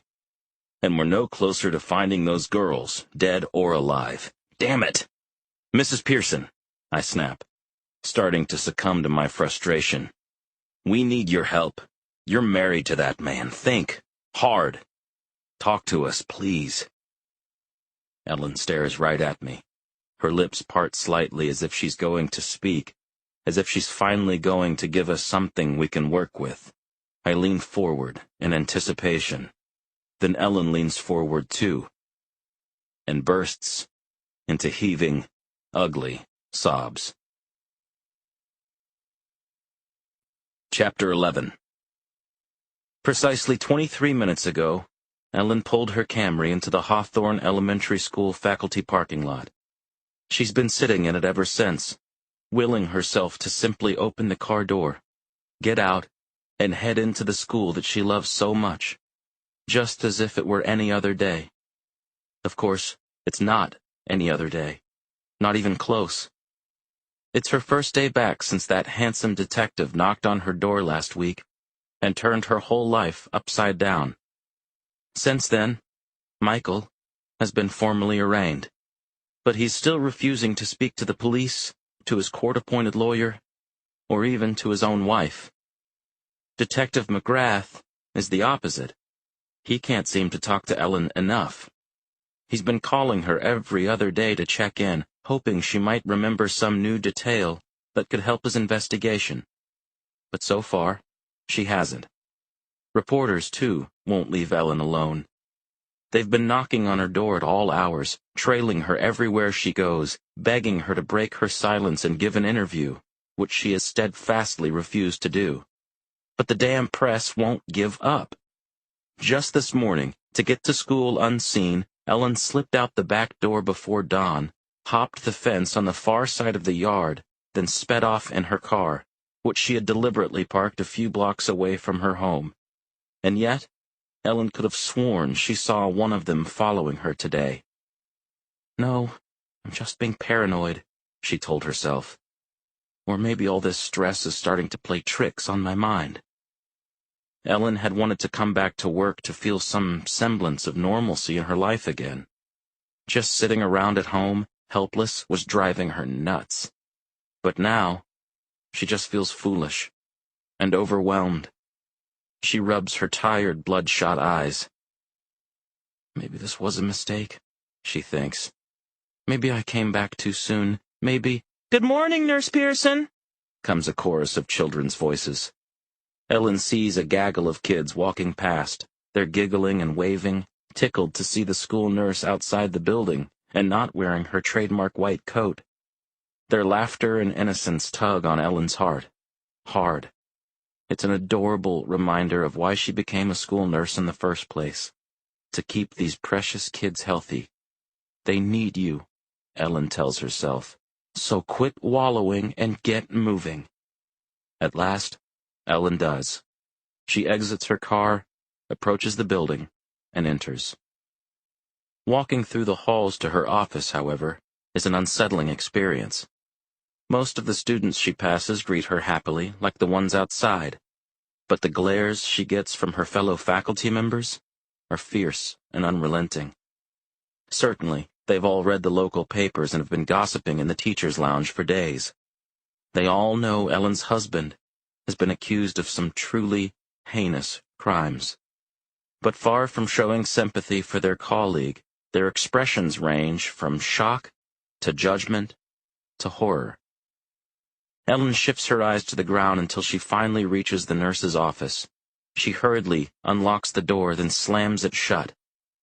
The school day begins, and gradually Ellen falls back into the familiar routines of the job she loves, tending to student ailments large and small. She gently cleans and bandages the scraped elbow of a whimpering first grader named Mackenzie, who fell while playing basketball. She treats a third grader named AJ, who Ellen knows has a history of pretending, for his sore throat by giving him a couple pieces of candy she stashed in a cabinet. And she reassures a nervous fifth grader named Carlos that the pimple on his nose might be a little embarrassing, but it's a perfectly normal part of starting puberty.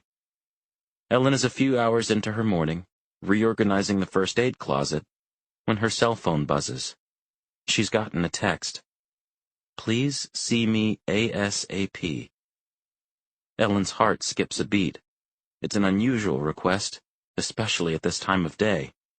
She starts to text back, but decides it's better to simply do as she was asked. After another long, even more unpleasant walk through the halls, Ellen reaches her destination. James Warwick, a distinguished and still nice-looking man despite his thinning hair and middle-aged paunch, is sitting in his office behind a messy desk. "Ellen, hi," he says, when he sees her in the doorway. "That was fast. Come on in, and why don't you shut the door, please?" Ellen does both and tries to smile. "I haven't been called to the principal's office since I was a little girl." She waits for James to reply, but he doesn't. Normally they have a friendly, even flirty rapport. But Ellen quickly realizes this is going to be a very different kind of conversation. "Look, this isn't easy for me to say," James begins. "I feel awful, and I can't imagine how you must be feeling, but given what's happened, on behalf of the school board, I'm asking you to take some additional time off. Indefinitely." Ellen is too— Mùa xuân khoe sắc màu nắng thêm hồng, vần thơ em viết làm ai sao lòng, em ngồi đêm lá xếp thành mênh mông. Mùa xuân còn lấp lánh giọt sương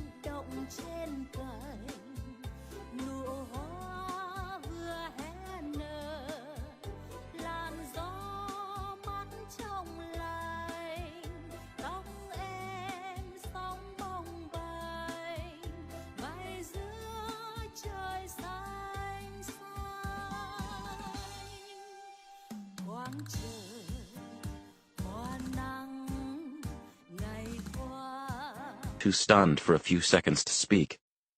Then she stammers, "You're asking me?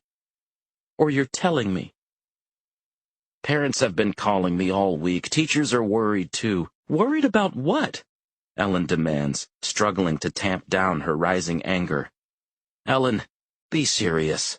How would you feel if the nurse at your child's school was married to a kidnapper and attempted murderer? How can I possibly—" "My husband is innocent until proven guilty," Ellen snaps. "And so am I, Jim. Isn't that how our system works?" James sighs. "Please don't make this harder than it has to be. Listen." He reaches for one of her hands, which have involuntarily curled into fists, but Ellen angrily yanks it away. "I can't believe you're doing this. After everything we've been through?" James's face softens. He wants to do the right thing by her, but he has hundreds of students, parents, and teachers to think of too. "I'm sorry, Ellen. You know I am. But until this whole thing blows over, there's nothing else I can do. Except wish you good luck." Chapter 12. Suspended for nothing. Stumbling out of the principal's office in a daze, Ellen truly can't believe it. Another pillar of her life has just come tumbling down. She shudders to think what might be coming next. After the longest, most humiliating walk through the halls yet, Ellen returns to the nurse's office and begins to gather up her belongings. Pausing briefly to eye the rows of neatly organized translucent cabinets, full of medications and first aid supplies, she gets the sudden urge to smash them all to bits in a fit of rage. But of course, she controls herself. Ellen hopes to get her job back when all this drama blows over, and going postal is a surefire way to prevent that. So instead, she swallows her shock and shame, scoops up her purse and uneaten lunch, and scrams. James told her the substitute nurse who covered for her over the past week would be arriving within the hour. Part of Ellen feels a pang of guilt about leaving the nurse's office unattended, even for such a brief time. Yet the thought of having to face her replacement is simply too much to bear. Ellen scurries down the hall one final time, then pushes open the school's rear exit and steps outside. The bright, midday California sun makes her squint, but its rays feel warm and soothing. Small comfort, but she'll take it. Ellen starts heading to her car in the faculty lot when she sees something that stops her in her tracks. A man with curly black hair, wearing a wrinkled blue button-down, is leaning against her Camry, scanning his smartphone and smoking a cigarette. He looks about 40. He looks familiar, too, although Ellen can't quite put her finger on how she knows him. Then it hits her. He's a goddamned reporter. One of the many who've been knocking on her door for days. So she was followed this morning after all. Ellen turns back, praying he won't notice her, but it's too late. "Mrs. Pearson, wait!" the man exclaims, tossing down his cigarette and hurrying her way. "I'm Mike Kerr with the SLO Tribune. I'd just like to ask you a few—" "I said no!" Ellen shouts, swatting the man out of her face. "Leave me alone!" She nearly knocks him over as she plows past him, then slides behind the wheel, starts the engine, and screeches out of the parking lot, narrowly missing a gate post. Racing down San Luis's quiet streets toward home, Ellen feels a growing knot in her stomach, knowing she'll have to face a phalanx of additional reporters waiting for her. It won't take long for them to realize she was suspended either, and plaster that across every front page in town. She just can't handle that right now. So instead, Ellen pulls a U-turn. She takes South Street to Madonna Road, then hooks a right to the Laguna Lake Park. It's a lush, open space, one of her favorite spots in the city, the perfect place to unwind, to decompress, to think. Ellen turns off her cell phone, then dons a floppy beach hat and a pair of oversized sunglasses, a crude disguise but better than nothing, and spends a few hours ambling along the scenic lakefront and the park's gently sloping trails. She passes bikers, joggers, stroller-pushing parents, even a class of first-graders on a field trip, thankfully from a different elementary school, so she doesn't know any of them or their teachers. It's relaxing, but strange and painful too, seeing all these other people carrying on with their lives, while hers lies in tatters. Finally, with the sun edging toward the horizon, Ellen decides she's ready to go home. All she wants to do is work on her butterfly collection for a bit, then curl up in bed and not wake up for a very, very long time.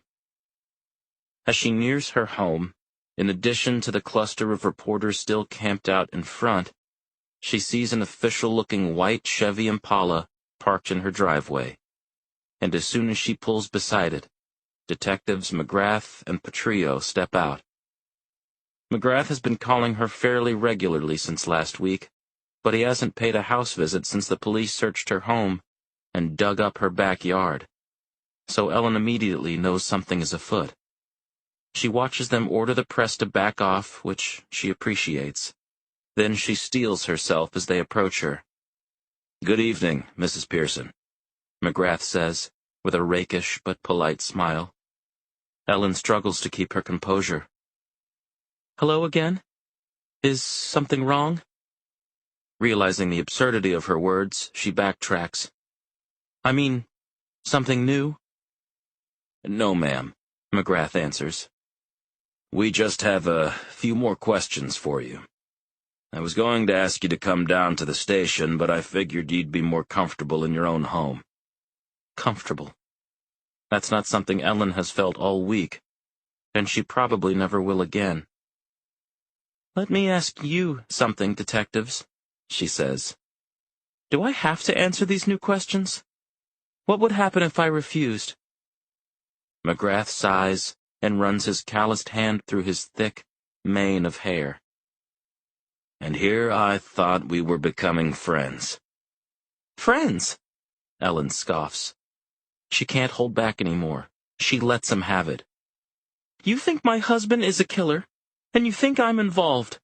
You're trying to cozy up to me so I let down my defenses, so I slip up and give you some clue or piece of evidence you can use against us? Well, if that's what you consider friendship, you might be stranger than I thought." McGrath looks irritated, but Petrillo cracks up. "You're wrong about that, Mrs. Pearson," she says. "He's a hell of a lot stranger." But Ellen is in no joking mood. She promptly spins on her heel and marches into her house, slamming the door shut behind her. Chapter 13. Ellen does not open that door for the next 5 days. She has become a shut-in, a hermit, too overwhelmed to venture outside her house, too scared to confront the growing horde of reporters out front, too despondent to even change out of her pajamas. She's been spending her days in the attic, hunched over her colorful assortment of butterflies, sorting and cataloging, cleaning and preserving, building and polishing their glass display cases. She's been spending her nights in a haze of red wine and tears. For food, Ellen has been subsisting on what was already in her cupboards, mostly staples like beans and pasta and cans of tuna fish. For company, she's been rereading her favorite romance novels and streaming old sitcom reruns. Her friends have, by and large, abandoned her, so she's stopped reaching out and unplugged her home phone. Her jailed husband still refuses to speak with her, and she's begun to give up hope on that front as well. Tonight, Ellen is curled up on the sofa, wine glass in hand, watching an ancient episode of Married with Children, thinking about how dumb and insignificant Al and Peggy's marital problems seem compared to her own, when her doorbell rings. The sound startles Ellen out of her stupor. She pauses the show and checks the clock. It's after 10 p.m. She certainly isn't expecting any visitors at this hour. A few reporters still bother her from time to time during the day, but never this late at night. It must be a prank, Ellen thinks. Or someone trying to mess with me.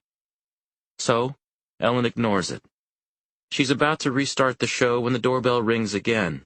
It's followed by knocking, gentle, yet firm. Then a familiar man's voice. Ellen, it's me. I know you're in there. Can we talk? I want to know how you're doing. Please, open the door. Every muscle in Ellen's body tenses. She definitely wasn't expecting him. Ellen considers ignoring her visitor until he gives up and goes home. But it's been days since she's had any contact with another human being.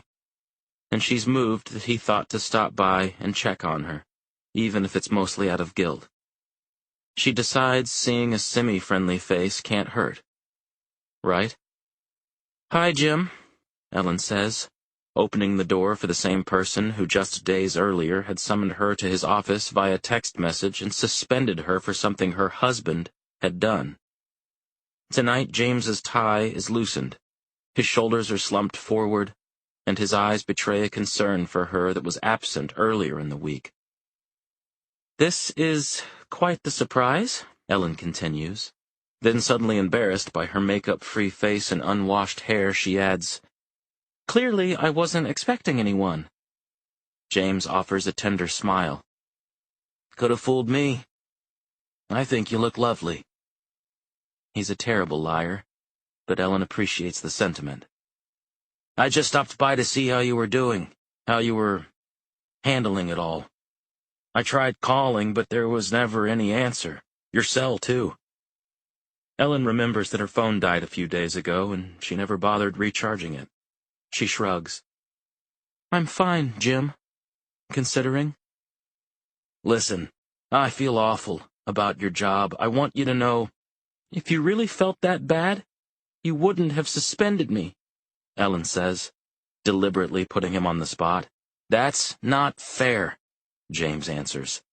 Parents, teachers, the board, you have no idea the kind of pressure I was getting. I tried to stand up for you as much as I could. Ellen wants to believe him. She wants desperately to have a friend right now, an ally, when the rest of the world has turned its back on her. Why are you really here, Jim? I told you. I wanted to apologize. Again. And make sure you were all right. Ellen tucks a few strands of hair behind her ear. Thank you. I appreciate that. More than you can know. Then she adds, Does your wife know where you are? James looks down at the doorstep. He nervously shuffles his feet. Now that's really not fair, Ellen. With a coy smile, she reaches out and takes James's hand. You know I don't always play by the rules. Chapter 14. Ellen wakes up in bed, alone. She feels a bit groggy. Her head is gently throbbing. She must have had more wine last night than she realized. After taking a moment to steady herself, she hobbles into the bathroom and does something she hasn't done all week. Pukes. Ellen takes a good, long look at her reflection in broad daylight. It practically makes her wince. Her glassy eyes have plum-colored bags under them. Her skin is splotchy. Her hair is greasy, tangled. She knew she'd let herself go these past few days, but not this far. Okay, she thinks. Enough. No more wallowing. Time to pull it together. Ellen starts by taking a scalding hot shower for almost 30 heavenly minutes. She briefly feels guilty for wasting so much water, knowing California has been suffering a major drought, but she hasn't bathed once in nearly a full week, so it's a reasonable indulgence. Next comes vigorous brushing, both her sticky teeth and her knotty hair. After that, it's makeup. Normally not a vain person at all, Ellen goes to town this morning. She dusts her cheeks with pink blush, slathers her lips a shade of ruby red, coats her eyelids a deep forest green, adding a Cleopatra-style flourish at the edges. Lastly, come clothes. By habit, Ellen begins to put on a variation of her typical school nurse attire: sensible khakis, a simple blouse, a comfy pair of keds. But no. Today, that just won't do. After rummaging through her closet and forcing herself to ignore her husband's clothes at the other end, she finds an old sundress, yellow with a red floral print. She hasn't worn it in years, and frankly, it's a little short and a bit too low cut for a woman her age. But what the hell, Ellen thinks. I'm doing this for nobody but me. And it works. Striking a pose in front of her bathroom mirror again, Ellen can't believe the transformation. She looks 1,000 times better. But more importantly, she feels better. She feels almost normal again. Ellen pads down the stairs into the kitchen and puts on a pot of coffee. Through a side window, she glimpses a few reporters still camped outside along the sidewalk. She starts to grumble under her breath, until she sees them all move aside to let a car pull into her driveway. It's a white Chevy Impala, which she recognizes right away. Out steps Detective McGrath, by himself. And somehow, he's gotten even better looking since the last time she saw him. The healthy amount of salt and pepper scruff he's sporting gives him an extra, rugged, manly air. Ellen wasn't expecting him today, but she's not upset to see him either. She opens the front door for McGrath before his finger can even ring the bell. "Mrs. Pearson, Oh. Wow," he says, clearly caught off guard by her appearance, and fighting the urge to glance her up and down. "You going somewhere? You're like a human being again?" McGrath smiles. "Do you mind if I come in?" "I could use the company, but I'm guessing this isn't a social visit?" McGrath shakes his head. Of course it's not. Ellen knows exactly why he's here. To ask her more questions, to gather more evidence against her husband. Ellen is soon pouring 2 cups of piping hot coffee. Once again, they're seated beside each other on her couch. But this time, she feels different. She's less shell-shocked, more comfortable, but more tingly, too. "It's good to see you again, Detective," she says. "But I'm afraid you're wasting your time. As I've been telling you for weeks, I don't remember anything more about—" "No. I get that, Mrs. Pearson.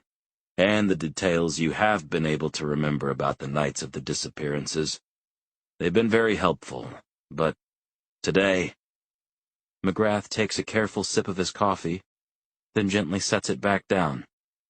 "With my partner working another case, I'd like you to tell me more about your husband, generally.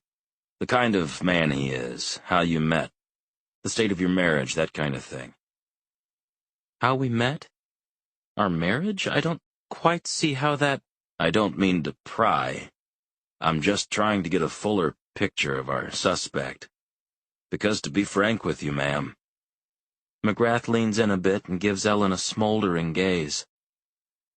"I can't for the life of me figure out why any man would ever go after a couple of girls when he's got a woman at home like you." Ellen shifts on the sofa. She tugs at the hem of her sundress. She doesn't know if McGrath is using his sex appeal as a new tactic, or if he's hitting on her, or both.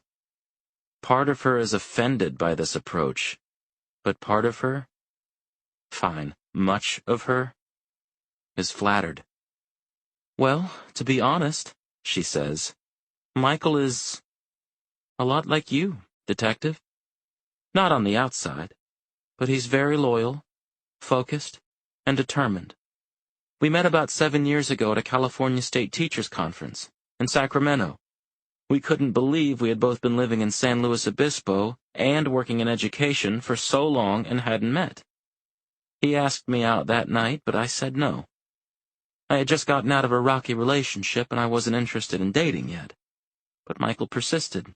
He kept calling me and calling me. Sound familiar?" Anyway, finally I said yes, and I'm glad I did. McGrath now looks at Ellen a little icily. You're glad you went out with, then married, a serial killer? Ellen blushes. You know what I mean. And how has your marriage been recently, specifically the past 2 years since the abductions began? Ellen's eyes fall to her mug. She stares at the milk and coffee swirling together, like many storm clouds brewing on the horizon. She begins to choke back tears. Every relationship has its ups and downs, but my husband always seemed like such a sweet, caring, wonderful man. I loved Michael.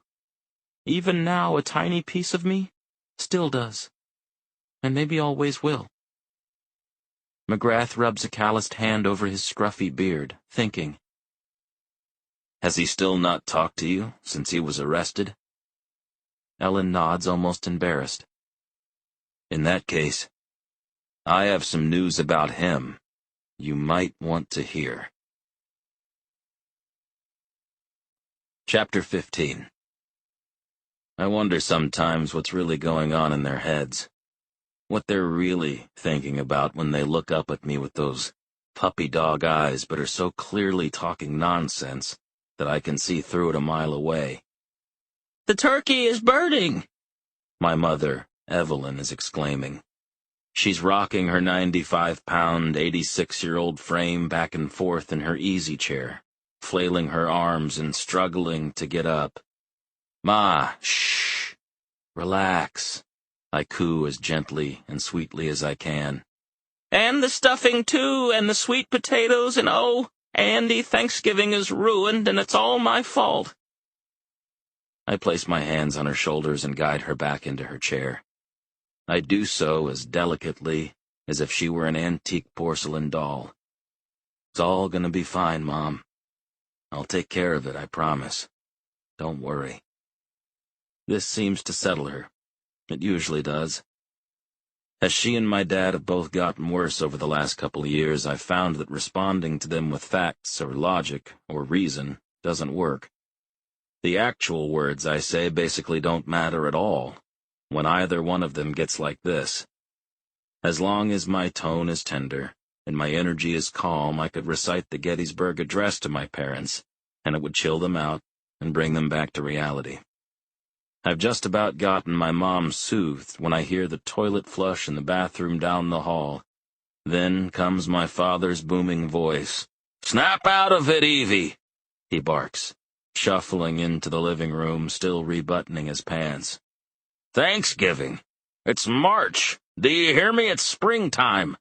Oh, of course it is, Leonard. My mother snaps, waving her hands in the air like she's at a revivalist church service. I know that. I'm talking about next year.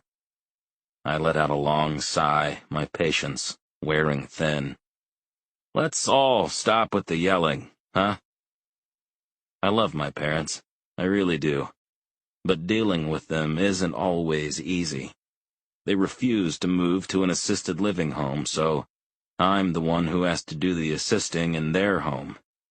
I try to swing by as much as I can, but working overtime these last few weeks on the Pearson case has mostly kept me away. But now, here I am. Andy, tell your father and me more about that nice girl you met. She worked in real estate, didn't she? This time I have to grit my teeth as I speak patiently and pleasantly. Mom, you're thinking of Kelly. We broke up 2 years ago, remember? My mother's expression gets spacey for a few seconds as she processes this. You know, I just want you to be happy is all. You deserve to have a special woman in your life, son, my dad chimes in. Just like I do. My mother warms and puts her bony hand on his. Her name is Gloria, he says. She's a real doll. I'll introduce you sometime. With a laugh, my mother playfully swats him. Despite myself, I chuckle too.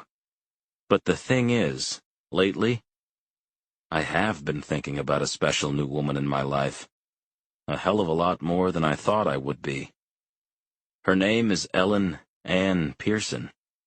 She sure is an intriguing creature, married to a psychopathic, pedophilic serial killer for years, and never had a clue. Or so she says. Except more and more, I'm really starting to believe her. And if she is telling the truth, just think about what she's going through. The shock, the denial, the loneliness, the pain. For a sweet, attractive, big-hearted woman like that, a school nurse for God's sakes, it's gotta be overwhelming. I guess I've been starting to feel sorry for her. And maybe, Jesus, I can't believe I'm saying this. Maybe I've been starting to feel something else for her too. Chapter 16. Sir, I will ask you one more time, do you fully understand the severity of the crimes of which you've been accused? When facing the formidable, no-bullshit Superior Court Judge Lyndon Nyer, plenty of suspects tremble in their shackles, but not Michael Pearson. That smug son of a bitch is just standing there in his orange jumpsuit saying and doing nothing. Hang on. Scratch that. I'm wrong. Even though I'm sitting in the very back of the courthouse, I can make out that he's literally twiddling his thumbs. He does, Your Honor, answers John Kirkpatrick, Pearson's rumpled, perpetually disheveled lawyer. And my client strongly denies any and all allegations. Furthermore, given that so much of the evidence the state has outlined against him is circumstantial at best and mere conjecture at worst, we urge the court to toss out each and every count with prejudice. I shake my head. Defense attorneys. I've encountered Kirkpatrick a few other times. He even cross-examined me once on an assault and battery case. By all accounts, he's a good and decent man, and I know it's wrong to condemn attorneys, especially public defenders who don't have much say in it, for the clients they represent. But the fact that the guy can stand up there with a straight face and say Michael Pearson should walk free makes me sick to my stomach. And apparently, most of the spectators feel the same way. His comments trigger a chorus of groans and boos from the packed gallery. These onlookers include Brittany Herbert's mother and stepfather, of course, as well as the parents of Claire, Samantha, Maria, and Patty. Black, white, Hispanic, rich, poor. The families of Pearson's victims represent a cross-section of San Luis's diverse community, united in their shared grief and desire for justice. Judge Neer holds up her hand, and the commotion simmers down. Thank you, Counselor, the judge responds. But the court disagrees.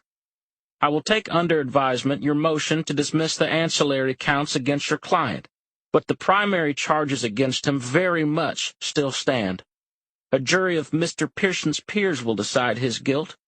Your motion for bail is also denied. Defendant is to be remanded into custody until the start of the trial. We are adjourned. Crack, crack, crack goes her gavel, and just like that, the hearing is over. Kirkpatrick tries to hastily confer with his client as a burly bailiff cuffs Pearson and starts to cart him off. But the bastard couldn't seem to care less. Instead, he looks back at the gallery and makes eye contact with Ellen. She's been sitting in the third row on the far left side, as still and silent as a statue. He gives her a solemn nod, and I see her quickly mouth something back to him. Wait, that was the first time they've made contact since his arrest. What did she say? It looked like goodbye, but it also kind of looked like you'll die. Or maybe, should I? Shit. This could be important. I gotta find out. Fast. Chapter 17. Mrs. Pearson, hold up! I'm racing through the courthouse hallway after Ellen, my boots slapping against the white marble with every step. I'm already feeling out of breath, but I'm very happy I found her. Just after Pearson was led away, Samantha Gonzalez's mother, Maria, buttonholed me and asked me if there was any new evidence in her daughter's case. In the approximately 3.2 seconds it took me to politely say, in my badly broken Spanish, "No, senora, now excuse-me. Ellen is gone." Now scurrying down the hallway, Ellen glances back at me, but she doesn't slow down. In fact, she slips on a pair of sunglasses, ties a white scarf around her head, and quickens her pace. Is she running from me? "Mrs. Pearson," I call out again. "I just want to talk to you." But she still pretends to ignore me and keeps moving. Damn it. She's pretty fast, too, until she gets caught up in a gathering crowd of reporters, all hollering questions at her. In no time, they've practically got her surrounded. Poor Ellen tries to snake her way through, but she can't, which gives me the opportunity to snap into action. "Police, everybody step back!" Hurrying over, I wave my silver badge in the air with one hand while moving the reporters aside with the other, until I reach Ellen, who's now cowering, practically frozen. "Mrs. Pearson will not be answering any questions," I bellow. Then I drape my arm around Ellen's slender shoulders and start pushing our way through the horde like a human snowplow. "And if any one of you keeps giving her a hard time, now or at her house, I will personally arrest you for aggravated harassment and disturbing the peace, and you will never get another quote or tip from the SLOPD until I retire. Anybody want to test me? Go right ahead." That does the trick, all right. Even though most of these reporters are smart enough to guess I'm probably bluffing, they back off anyway and let us pass. Once we're out of the thick of it, I steer Ellen away from the main entrance and down a side hallway. "Wait, where are we going?" she stammers, still overwhelmed by it all. "I know a side exit," I tell her. "It'll spit us out right next to the employee and law enforcement parking lot. I'll drive you home, Mrs. Pearson. Okay?" "Well, what about my car?" "I'll have it towed." With a smirk, I add, "To your place. It's no sweat. I'm a cop, remember?" Ellen gives me a grateful look, along with a smile. It's only then that I realize, even though we're far from those crazy reporters now, I've still got my arm wrapped around her. Chapter 18. Not 20 minutes later, I'm turning onto Ellen Street. Her house comes into view, and she gasps. It's an unbelievable sight. There isn't a single reporter or news van out in front anymore. I don't know how to thank you, Detective," she says as we pull into her driveway. "They were monsters." "They just want to find the facts, know the truth. Can't say I blame them." Ellen seems to get my message. When I shut off the engine, she finally takes off the sunglasses and scarf she's been wearing since the courthouse and turns to me. "Is this the part where I invite you inside? And since your partner is still working that other case, you ask me some even more probing, personal questions?" "Maybe. But let's start with one you do know the answer to." "I'll try," she says moments later as I follow her into the kitchen. "That's what I mouthed to him as he was let off. I'll try." Ellen heads straight for the sink and pours herself a tall glass of water. She drinks it down in a few big gulps. She starts to fill the glass up again, then stops and opens the freezer. From the back, she pulls out a half-empty bottle of Grey Goose vodka. Fancy stuff. She pours a healthy amount of that into her water glass and guzzles it just as fast. It seems to settle her nerves almost instantly. "You'll try what?" I finally ask as she wipes her mouth with her forearm. "To survive? To get through this nightmare? To stay strong? To move on? I think that's what Michael was trying to tell me with his look. I wanted him to know I would." As I watch Ellen put away the vodka and rinse out her glass, I can't help but be fascinated by this strong, beautiful woman. Detective?" she says softly. "Do I ever get to ask you any questions?"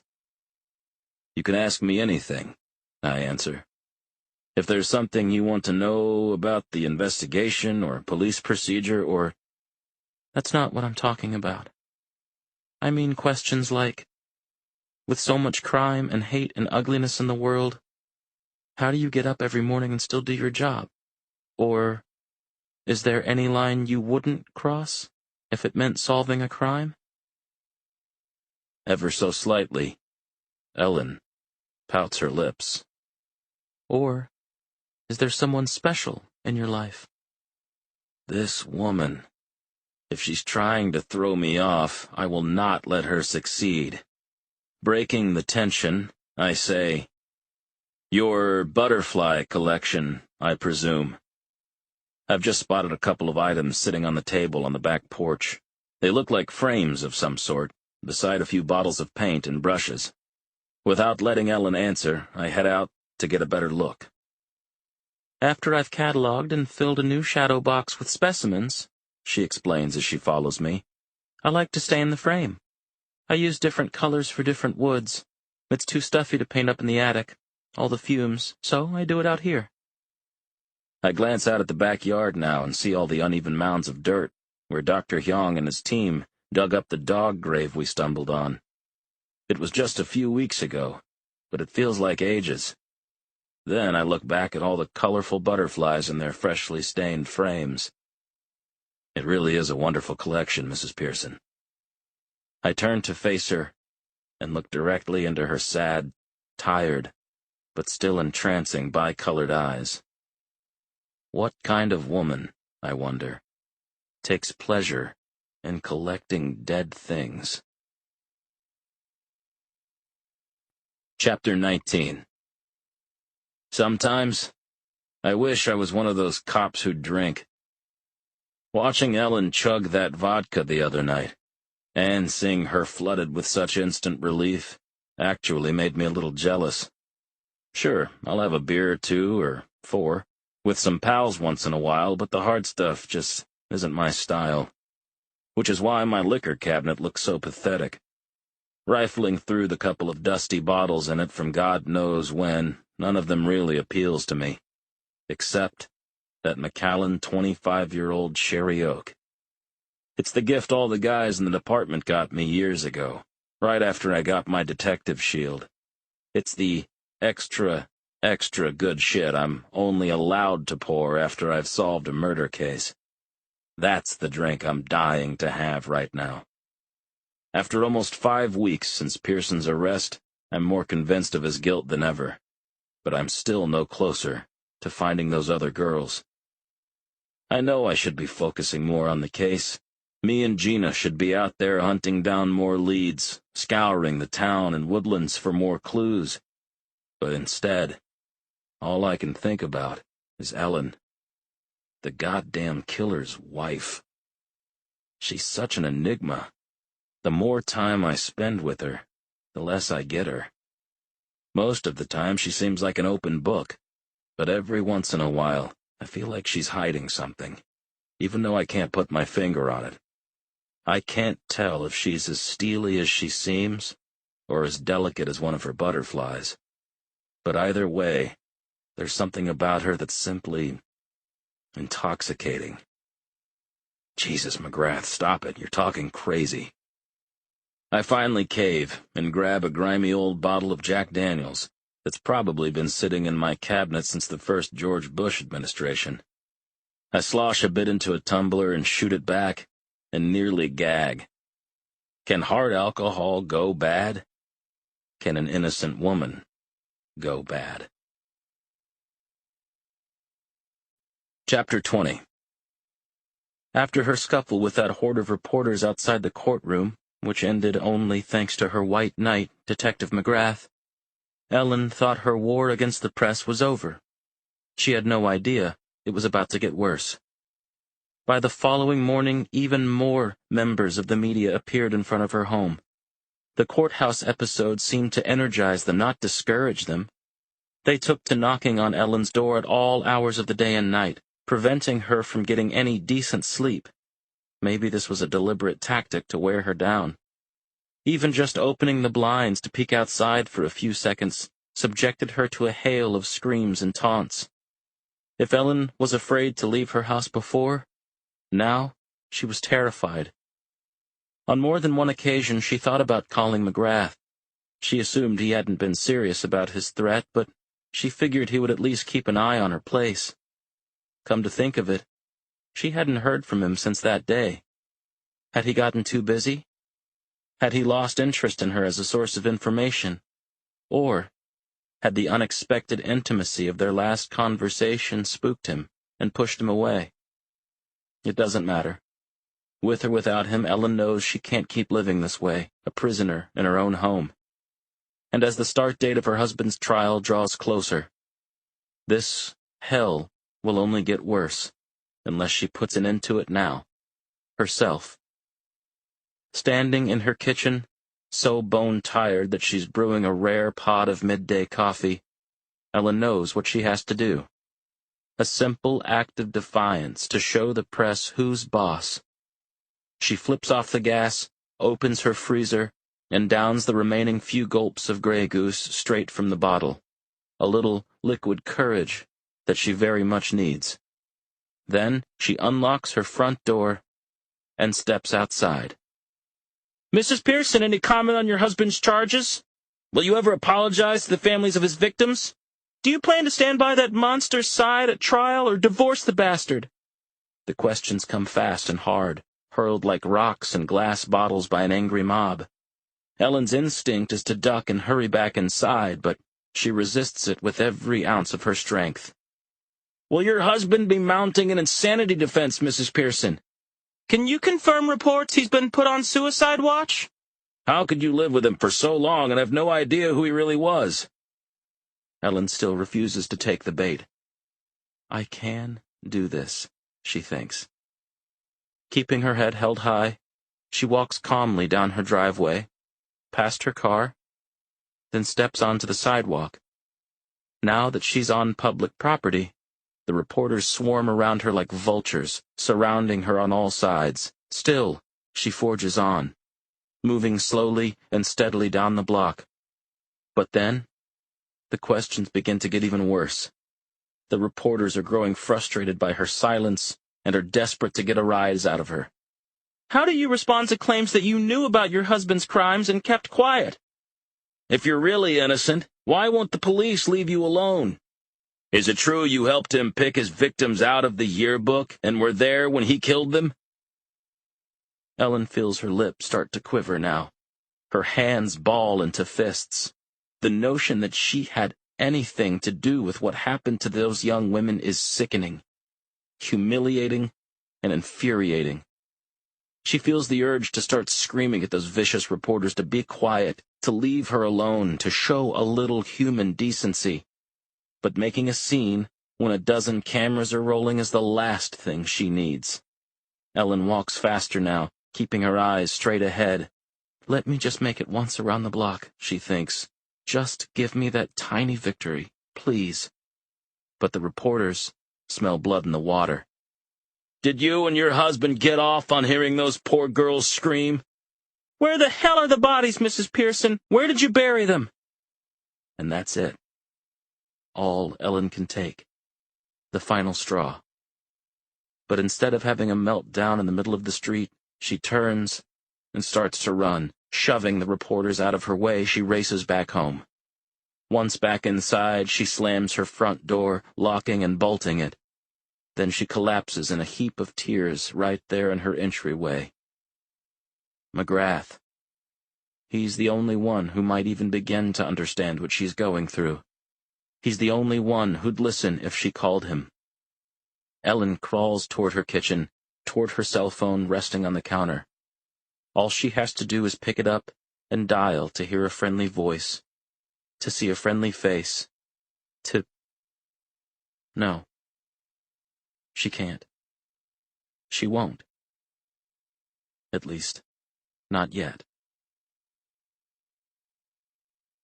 Chapter 21.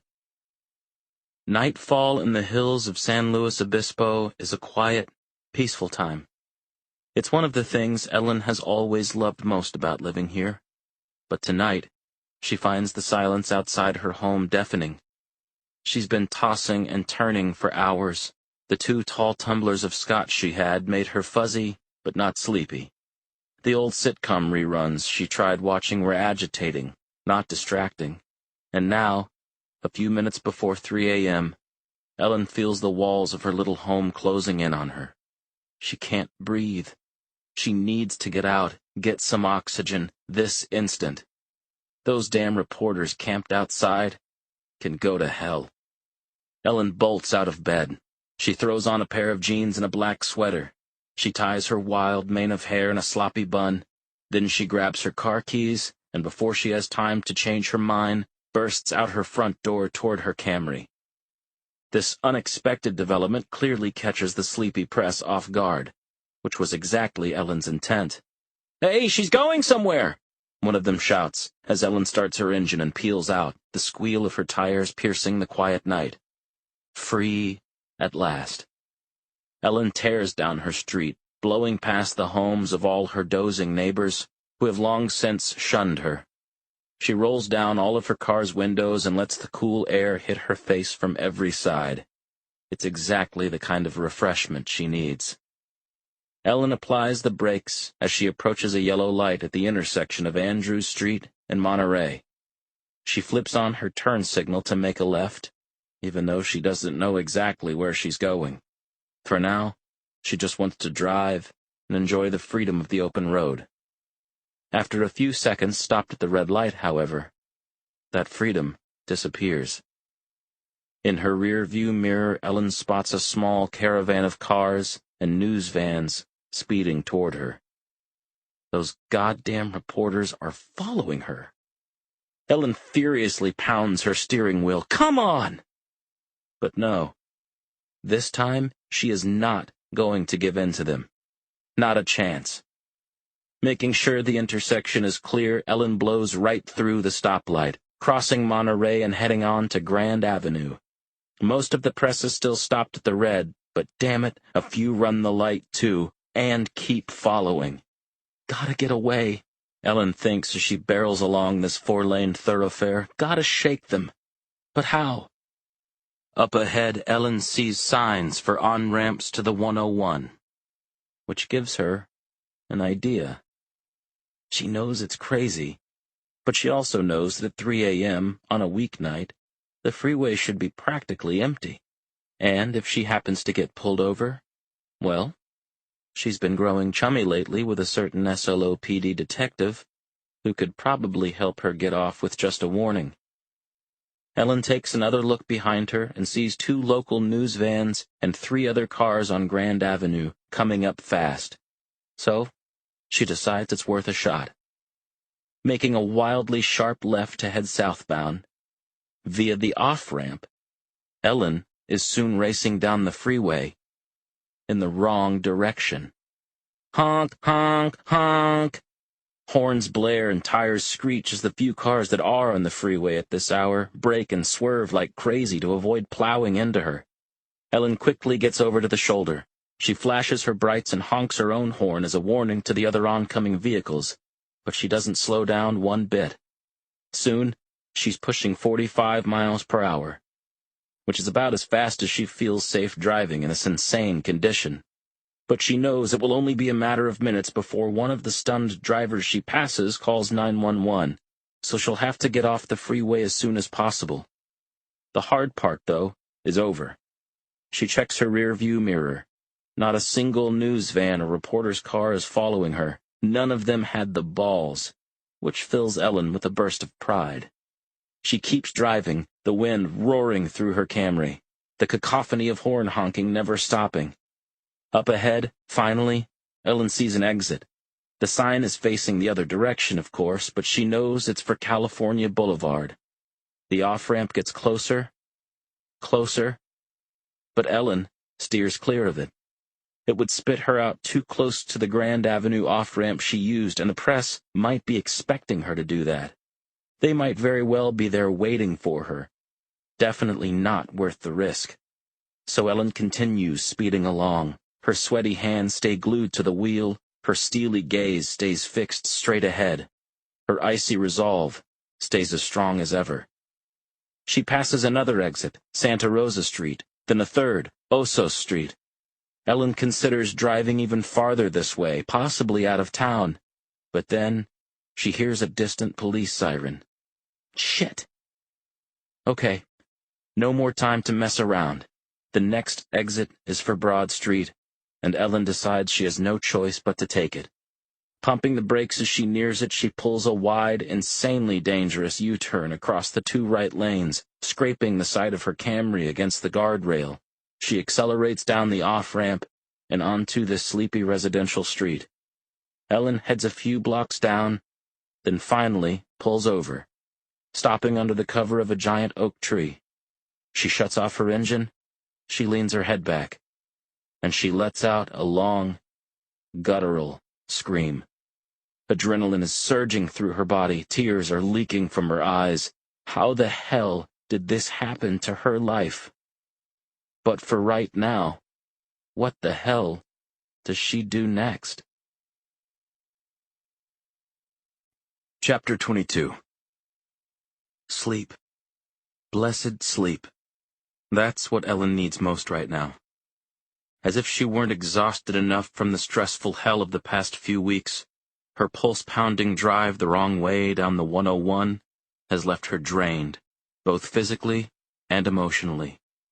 And now, the sound of that faraway police siren seems to be drawing closer. Ellen holds her breath. She clenches her fists.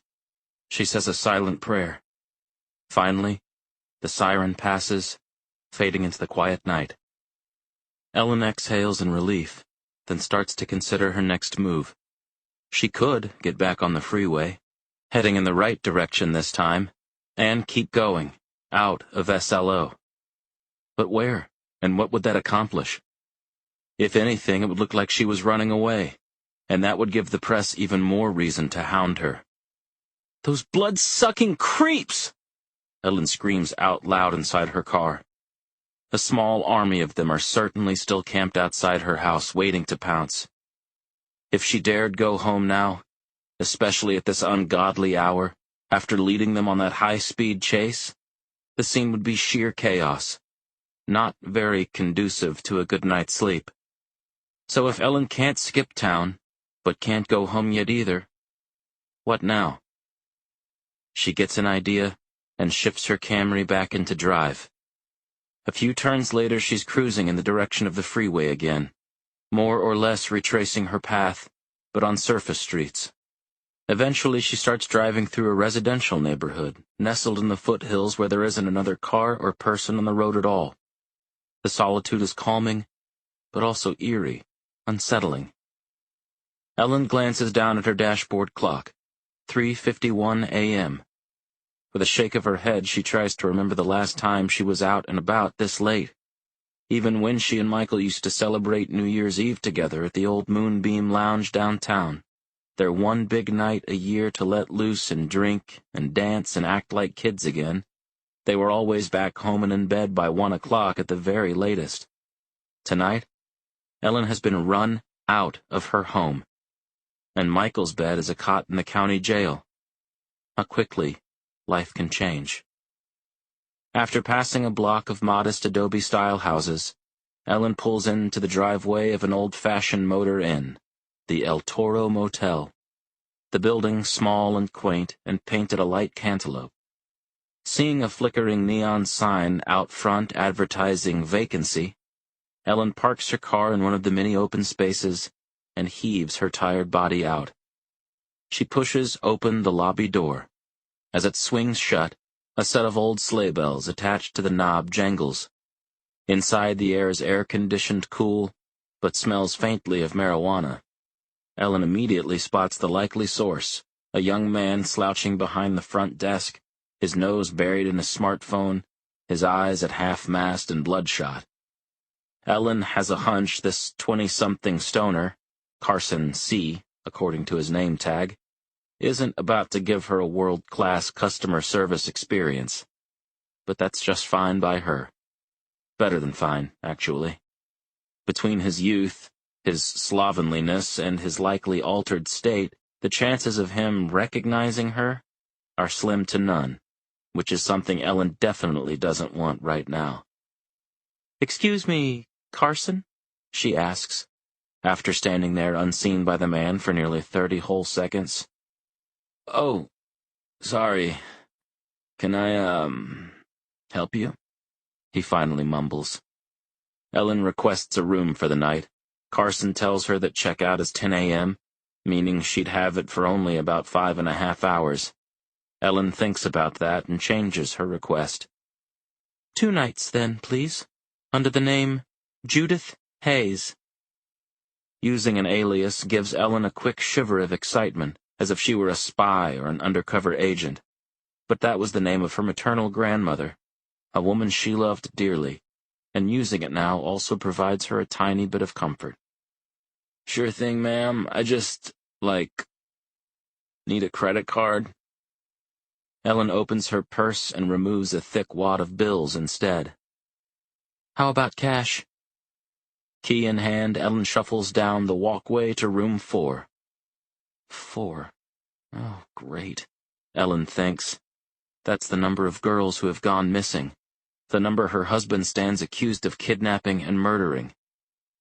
Ellen hesitates before unlocking her room. She debates whether to go back and ask Carson for a different one that won't remind her of... No, forget it. She's just seconds away from passing out anyway, so Ellen opens the door, locks the bolt behind her, and without even turning on the lights, literally collapses face first onto the queen-size bed. In her final few moments awake, an image of Detective McGrath flashes through Ellen's mind. He'll probably be waking up soon for work, she thinks. He'll be told about her daring late-night escape from her own home, and her reckless driving down the freeway, too. He might even guess her alias and figure out what motel she's staying at. McGrath might then pay her private room a visit. And maybe, a part of Ellen wants him to. Chapter 23. Ellen wakes up in the exact same position, face down on the bed, arms slightly akimbo, feet and calves dangling off the edge. Only now, her sparse little motel room is flooded with morning light. Ellen peels herself off the itchy maroon bedspread and looks around, squinting, and fighting off the faintest feeling of nausea. Just like the outside of the motel, the walls are painted a pale orange, the color of vomit, Ellen can't help but think. And although San Luis Obispo is landlocked, the room is decorated with a maritime theme. A bland watercolor of an anonymous beach is over the bed. A cheap print of a 19th-century whaling vessel hangs next to the dusty TV, slightly askew. Ellen stumbles into the bathroom and splashes her face with cool water. She gargles some, hoping to flush the sour taste from her mouth. In the process, she gets the briefest glimpse of her ghostly appearance in the mirror, and quickly looks away. Debating what to do next, Ellen gives her motel room a once-over. Other than a few creases in the bed covers, it looks completely untouched, as if she'd never been there at all. As if all the pain and stress and anger she felt last night never even existed. As if it were all right to head back home. Which is what Ellen decides to do. Next to a decorative glass starfish paperweight on the nightstand sits an ancient clock radio. The time is 10:05 a.m., which makes Ellen grimly chuckle. She paid for this room for a whole extra night and has ended up needing it for only an extra 300 seconds. Maybe I'll keep it anyway, she thinks, just in case. Ellen locks the door behind her, then gets into her Camry and pulls out of the El Toro's parking lot. Some 20 minutes later, she's rounding the corner onto her block, and the scene is an absolute zoo. The street and sidewalk in front of her home crammed with more reporters and news vans than ever before. Just as Ellen starts considering making a U-turn and heading back to the motel, she sees a familiar white Impala parked in her driveway. And there's good old Detective McGrath again, leaning against the hood, talking on his cell phone. When he spots Ellen's approaching car, he quickly hangs up. Ellen knows she can't turn around now, and part of her doesn't want to anymore. "Mrs. Pearson, where did you go last night? Were you thinking about running away because you're guilty?" The reporter's questions again come flying at her fast and hard the moment Ellen steps out of her vehicle. But just as fast, McGrath is next to her. He lays a comforting hand on her shoulder and draws her close to him, shielding Ellen from the verbal assault and speaking softly into her ear.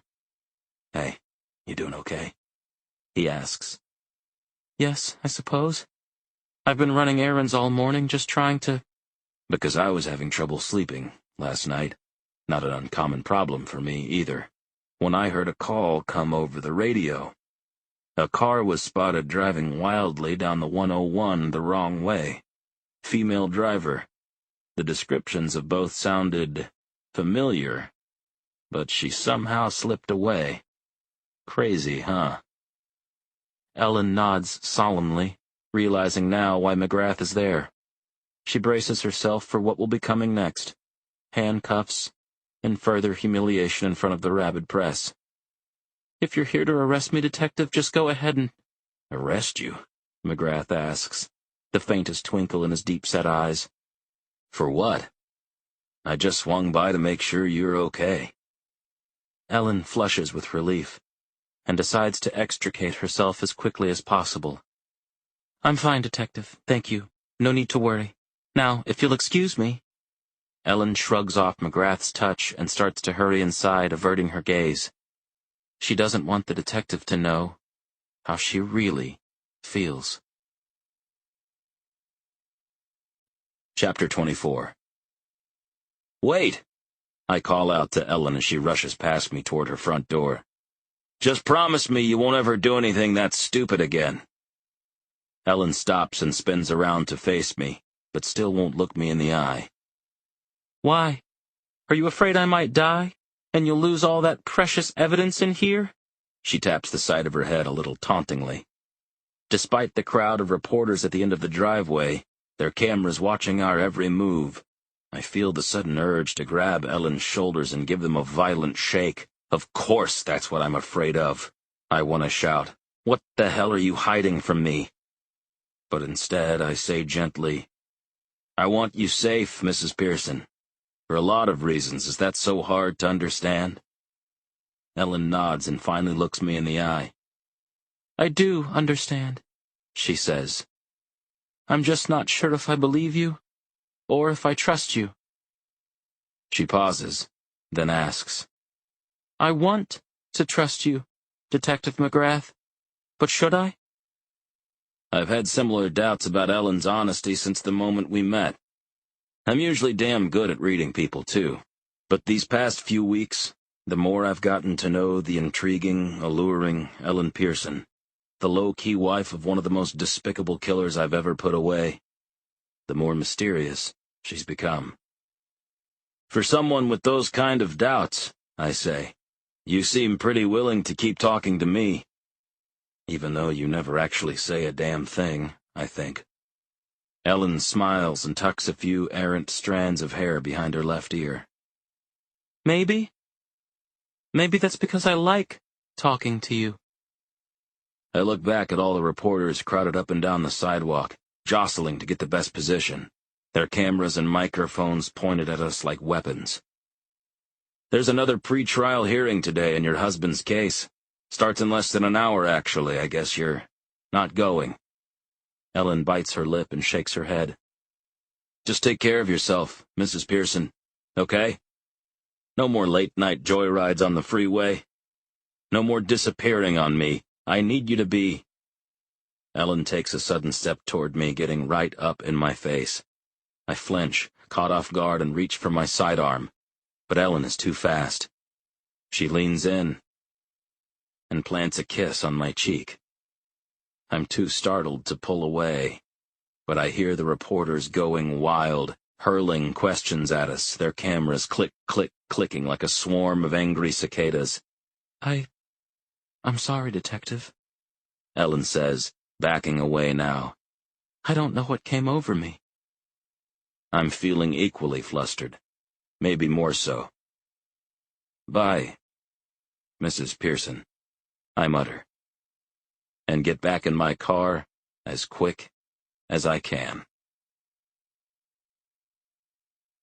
Chapter 25. This time, I really stepped in it. After leaving Ellen's place, I decided to skip the hearing, drive around town for a little while, then head back to the station.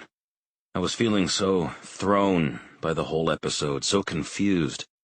Pearson wasn't going to be in court today anyway, just as public defender Kirkpatrick, and the state prosecutor squabbling over some pre-trial motions. I could use that extra time to catch up with my partner, get ahead on some paperwork, and think. But as soon as I step into the bullpen, I realize I've made a big mistake. Nobody says a word, but I can feel the judgmental glares of every officer, sergeant, and fellow detective as I pass, boring right through me. "What the hell were you thinking, man?"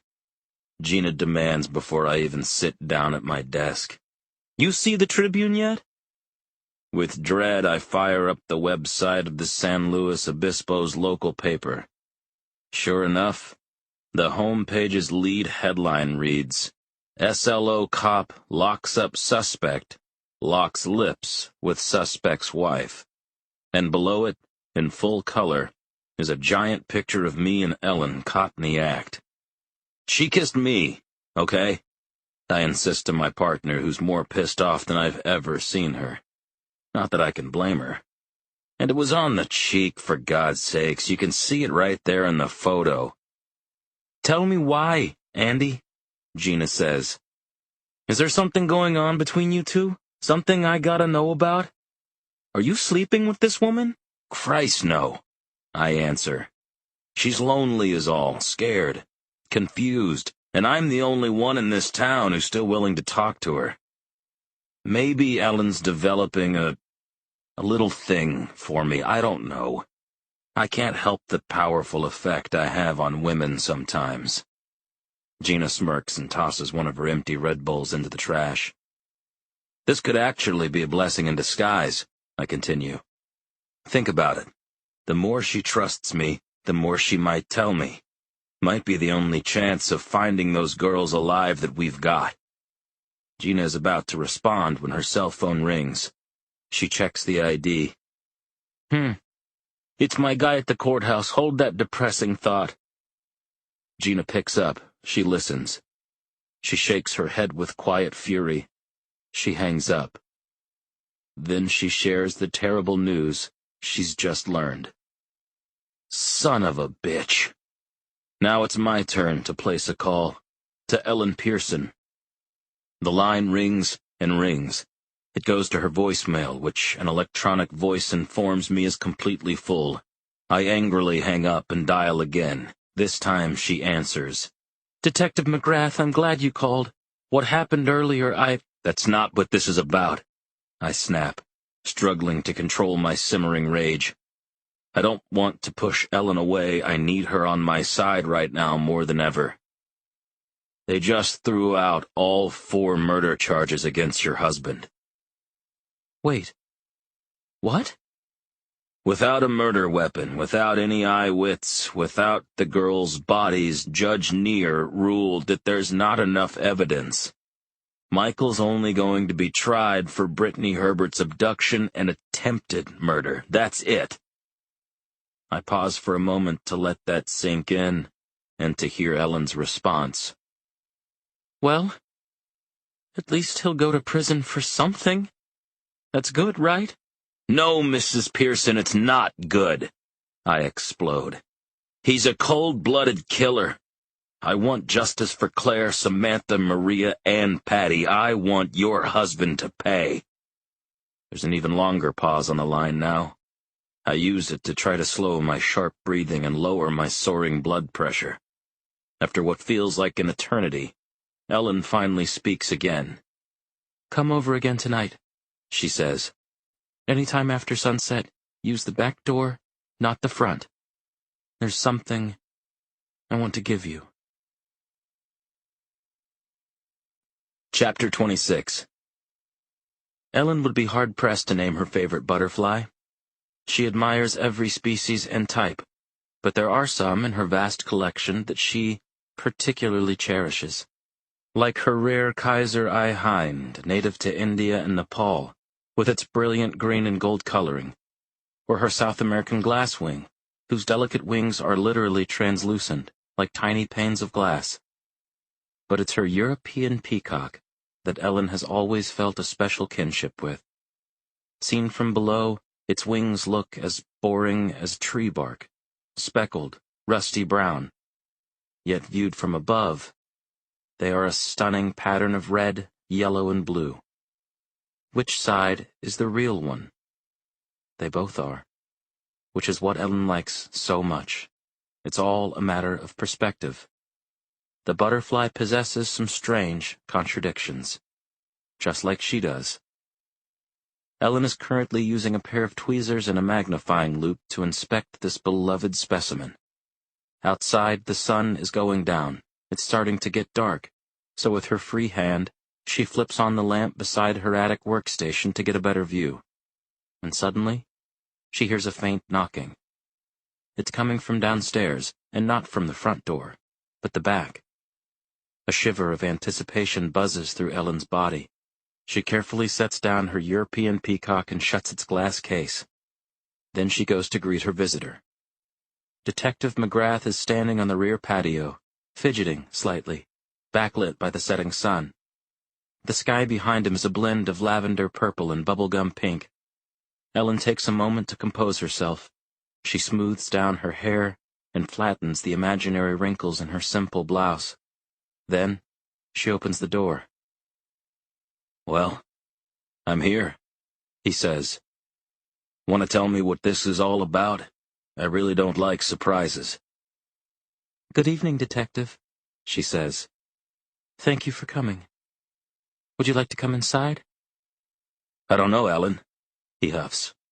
"Would I?" Ellen smiles demurely, but on the inside she's burning up. In all the weeks they've been getting to know each other, McGrath has always called her Mrs. Pearson. Ellen takes his casual use of her first name as a very good sign. "I think you do want to come in," she replies. "Very much." Growing hesitant, McGrath checks behind him and looks around, making sure the coast is clear. Unless a reporter is hiding in her bushes, it seems that they're alone. At last, McGrath steps inside. He shuts the door behind him. Then he turns back to face Ellen, stares into her eyes, and suddenly, they're kissing. It's so much more this time than just a quick peck. It's deep, raw, electric, passionate. It goes on for quite some time, their hands clawing at each other, their breath quickening, until it becomes too much. Certainly for McGrath, maybe Ellen too. Just as suddenly they both pull away, shocked and bashful. I'm sorry," McGrath says. "That was completely unprofessional." "It's all right, Detective. I don't know what came over me either." McGrath rubs a shaking hand over his scruffy cheek. "At this point," he says softly, "you can probably start calling me Andy." "Okay then, Andy," Ellen replies a little playfully, enjoying how the name rolls off her tongue. "Here's what I wanted to give you, Andy." From her back pocket she removes a blank, sealed envelope and holds it out to him. "What is it?" McGrath asks. Ellen says nothing, so McGrath snaps on a pair of latex gloves and plucks it from her grasp. He can feel that there isn't a letter inside, but something else. Something small, pointy, heavy for its size. McGrath begins to tear the envelope open when Ellen touches his gloved hands. "No," she says. "Later." Chapter 27. "Don't put that shit in my mouth, it'll kill me." "It's applesauce, Pop, not arsenic," I say, clenching my jaw so tight that I'm afraid my jugular is about to burst.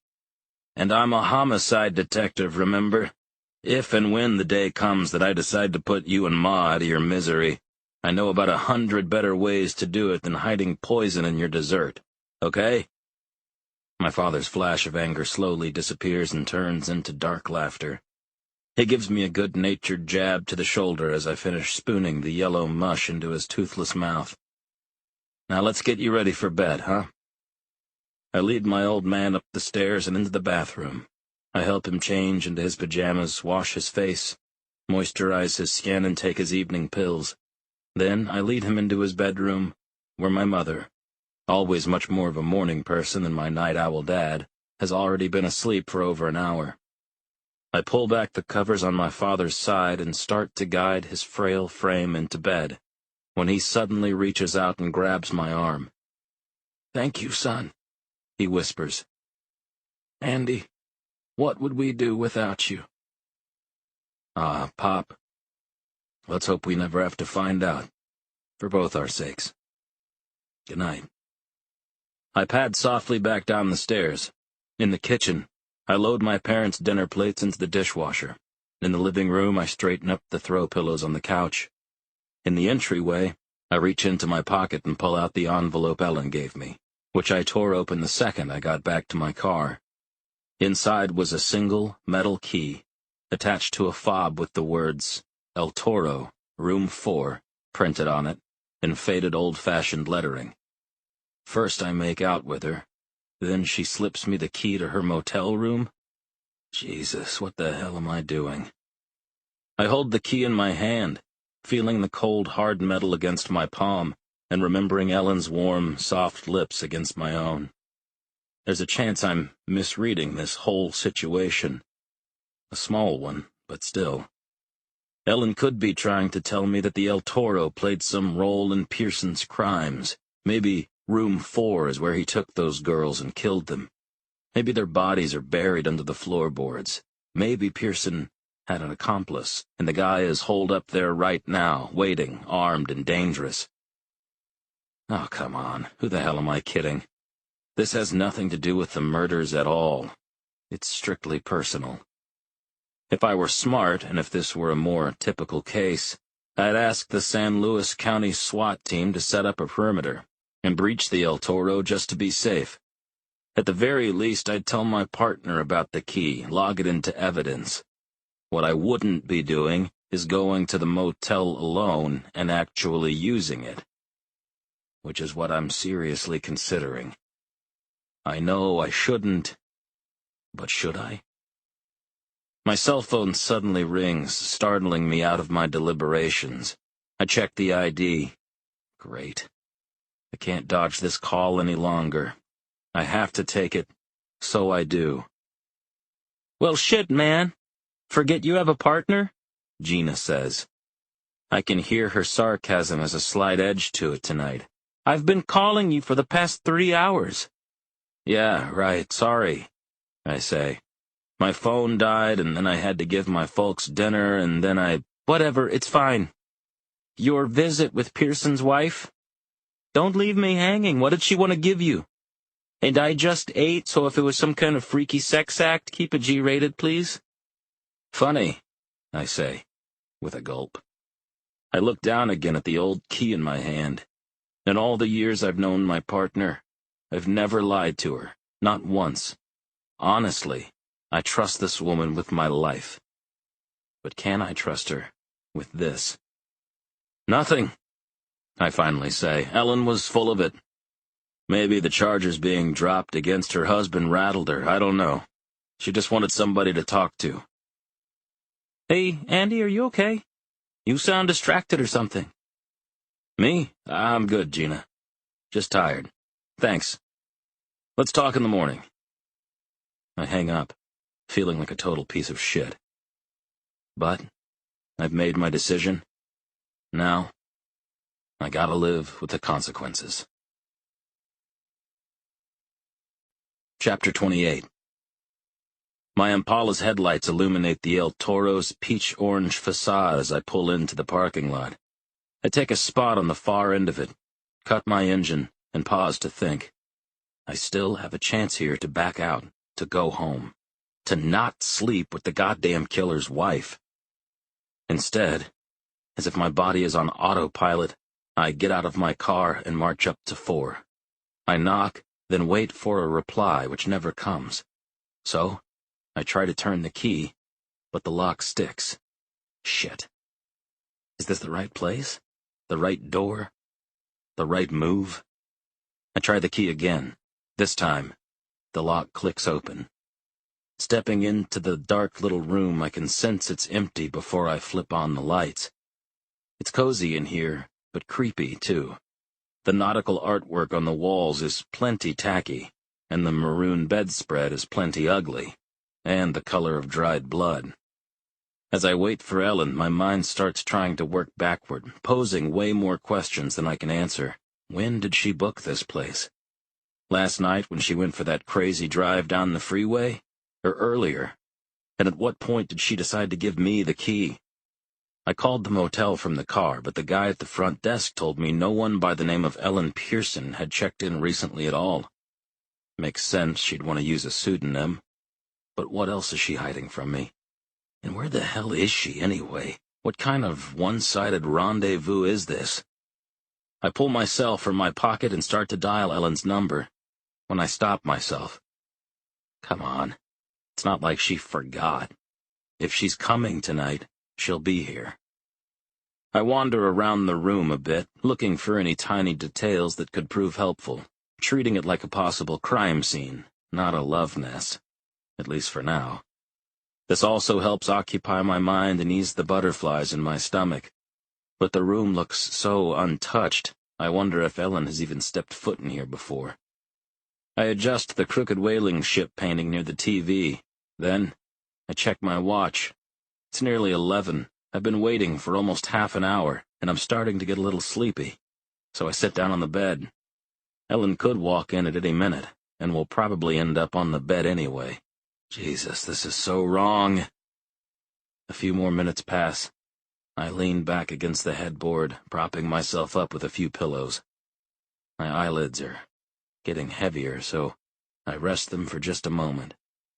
Next thing I know, I'm startled awake by my ringing cell phone. I fumble to answer it, noticing some pre-dawn sunlight peeking in through the curtains. Gina, hey, I say groggily. Everything okay? What time is it? You're calling so early. It's me, Detective. I mean, Andy. Ellen's voice hits me like a shot of espresso. I'm instantly wide awake. Where are you? She asks. I need to see you right away. I can't help but scoff, feeling stood up. I thought that was the plan last night, I answer. I'm sorry, I lost track of time. And I think you know exactly where I am, where I still am. I can tell that Ellen is trying to stifle a big smile. You really waited for me? The whole night? I don't tell her that most of the night I was fast asleep. Look, it's probably for the best this way. What's up now? Ellen takes a deep breath. I have something else I need to give you. This freaking woman messing with my head, toying with my heart. Tough shit, Ellen. You had your chance. I'm not falling for that again. Please, Andy, she begs. This is different. I was up all night going through my husband's things. I think it might be important for your case. Very important. I swear. I hate these kind of games, and I'm quickly running out of patience. But I need this woman to put Pearson away. And I want this woman. And Ellen knows it, too. Tell me what it is first, then I'll decide. I would, Andy, Ellen replies. But you wouldn't believe me. Chapter 29. Heritage Oaks Bank, a squat red brick building in the middle of downtown San Luis Obispo. If Ellen's hunch is right, this unassuming spot might be where this whole case is finally blown wide open. I swung by her house again after we hung up. Like she asked, I didn't bother getting out or even turning off my engine. She hopped right into my car and said, "Just drive," hoping to throw the press off our tail. Once we were a few blocks away, she handed me what she'd found, Another key. For crying out loud, Ellen, I snapped. I thought we were past this. Look closer, she said. It's not a motel room. It's a safe deposit box. Ellen explained that right after they got married, she and Pearson rented a box together at Heritage Oaks to store their marriage license, various other documents, and a couple pieces of jewelry she'd received as wedding presents. A few years later, after they bought a locked filing cabinet for the house, she and her husband gave the box up. At least Pearson told her they gave it up. Ellen was moving a pair of her husband's shoes that night when she'd heard something rattling around. She grabbed a screwdriver, pried off the sole, and hidden inside the hollowed-out heel was the old familiar key. I have no way of verifying a word of that story, of course, and after last night I don't exactly trust Ellen much anymore, but an opportunity like this, I can't pass it up. We're sitting in silence together, parked across the street waiting for 9 a.m. to strike and the bank to open up. From the corner of my eye, I watch as Ellen takes a dainty sip of the steaming cup of coffee I bought her. Stood up or not, I'm still a gentleman. That looks like the manager, I say, noticing a comely, middle-aged woman with jet-black hair unlock the front door and roll up the metal gate. They're open. Let's go. Ellen and I head into the bank so fast, the manager has barely had time to sit down at her desk. Noticing a name placard on it, Alexandra Garcia, I hold up my badge and call out, "Excuse me, Miss Garcia, urgent police business, please." I bring her up to speed on her situation, but this lady is smart. The moment I mention Pearson's safe deposit box, she shrugs apologetically and says, "I'm afraid you'll need a warrant to access it, detective." "Not if I've got the consent of one of the box's co-lessees," I reply, gesturing to Ellen. Reluctantly, Garcia looks up the agreement on her computer. Sure enough, it's still in both Michael Pearson and Ellen Pearson's names. Bingo.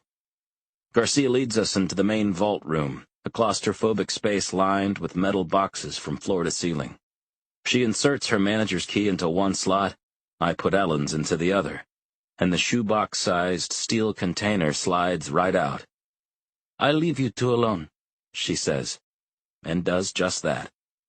Snapping on a pair of latex evidence gloves, I consider asking Ellen to scram as well, but I can see she's just as eager to see what's inside as I am. Carefully, I lift up and remove the top. Inside is an old cigar box, the kind I used to keep my baseball card collection in when I was a kid, but the lid is sealed shut with duct tape. Great. Using a different key from my own keychain, the house key to my parents' place, I slice through the tape, and I open the cigar box. "Oh, my God!" Ellen gasps. "No, no, no!" She covers her face with her hands and crumples to the floor and sobs. "I didn't want to believe it. It can't be true."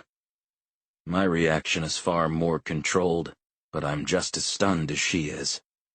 Inside the box is a small stack of pictures. They look like they were taken on a cell phone or digital camera, but printed out on typing paper from a personal printer. I sift through them delicately, almost numbly. The terrified, bloodied faces of those 4 missing girls, Claire, Samantha, Maria, and Patty, are staring back up at me.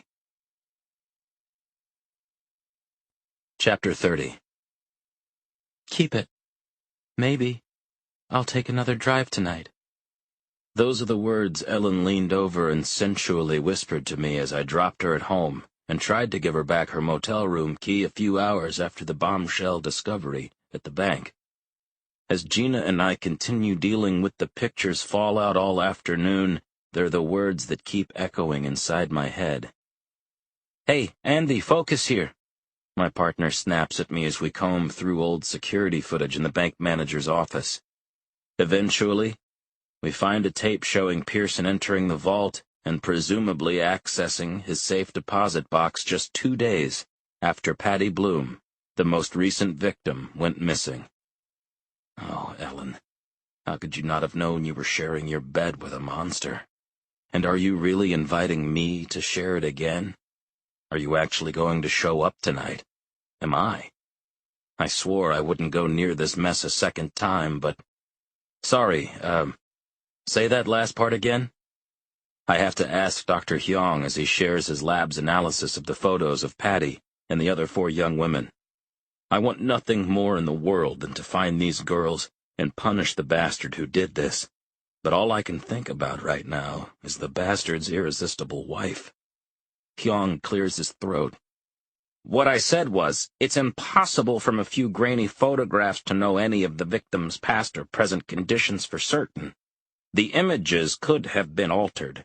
The victims themselves could have been altered, their appearances degraded, for instance, with makeup or fake blood to make us think they were killed and discourage us from actively searching for them. However, Hyong removes his tortoiseshell glasses and lets out a sad sigh. If the photos are real, I believe the 4 victims are long since deceased. That statement literally knocks the wind right out of me. It's all I can do to whisper, "Thanks, Doc," as Gina and I leave his cluttered office. "Just got a message from the district attorney," my partner says, lowering her cell phone from her ear as we climb back into my Impala. "If there's any silver lining in all this, the DA is going to refile the abduction and murder charges against Pearson. The photos plus the bank security tape. They're confident they can make a case now." "That's great news," I say. "Will Ellen have to testify?" "Shit, I hope not. No way a jury buys a word she says. I haven't trusted that bitch since the moment we met her." I feel the urge to push back, to defend Ellen, to explain to Gina that she has it all wrong, that the woman I've been getting to know all these weeks is kind, and decent, and gentle, and good. Instead, I keep my mouth shut, at least for now. After a few more hours back at the station, Gina decides to head home. "My mom's taking the twins," she explains, "and me and Zoe have a date night. I'm not feeling too frisky after the day we just had, but hey. If my partner knew I also might have a date tonight, and with whom, she'd blow a gasket, disown me, and I can't say I'd blame her. I hang around the station for another few hours, catching up on paperwork, dodging calls from the press asking me to comment, but mostly I stare at those grisly photos, which are now all over the news. I keep scanning them for clues, praying that Dr. Hyong is wrong, wishing I had the willpower to not do what I'm considering. It's after 9 o'clock when I finally leave the station. I swing by Noah's Bar and Grill, a quiet neighborhood spot with the best burgers in town. I wash one down with an ice-cold beer, then a second beer, then a third. It's 10:30 when I pay the bill. Okay, decision time. I sit behind the wheel for a good 10 or 15 agonizing minutes, twirling the cool metal motel key in my hand. My brain is screaming, "Go home, you moron!" But I can't. I just can't. Soon I'm pulling into the shadowy El Toro parking lot, scanning for Ellen's car.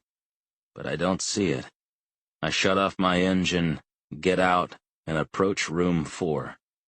The front window's curtains are drawn, but the inside looks completely dark. Before I can change my mind, I give the door a quick knock. I wait. I listen. No response.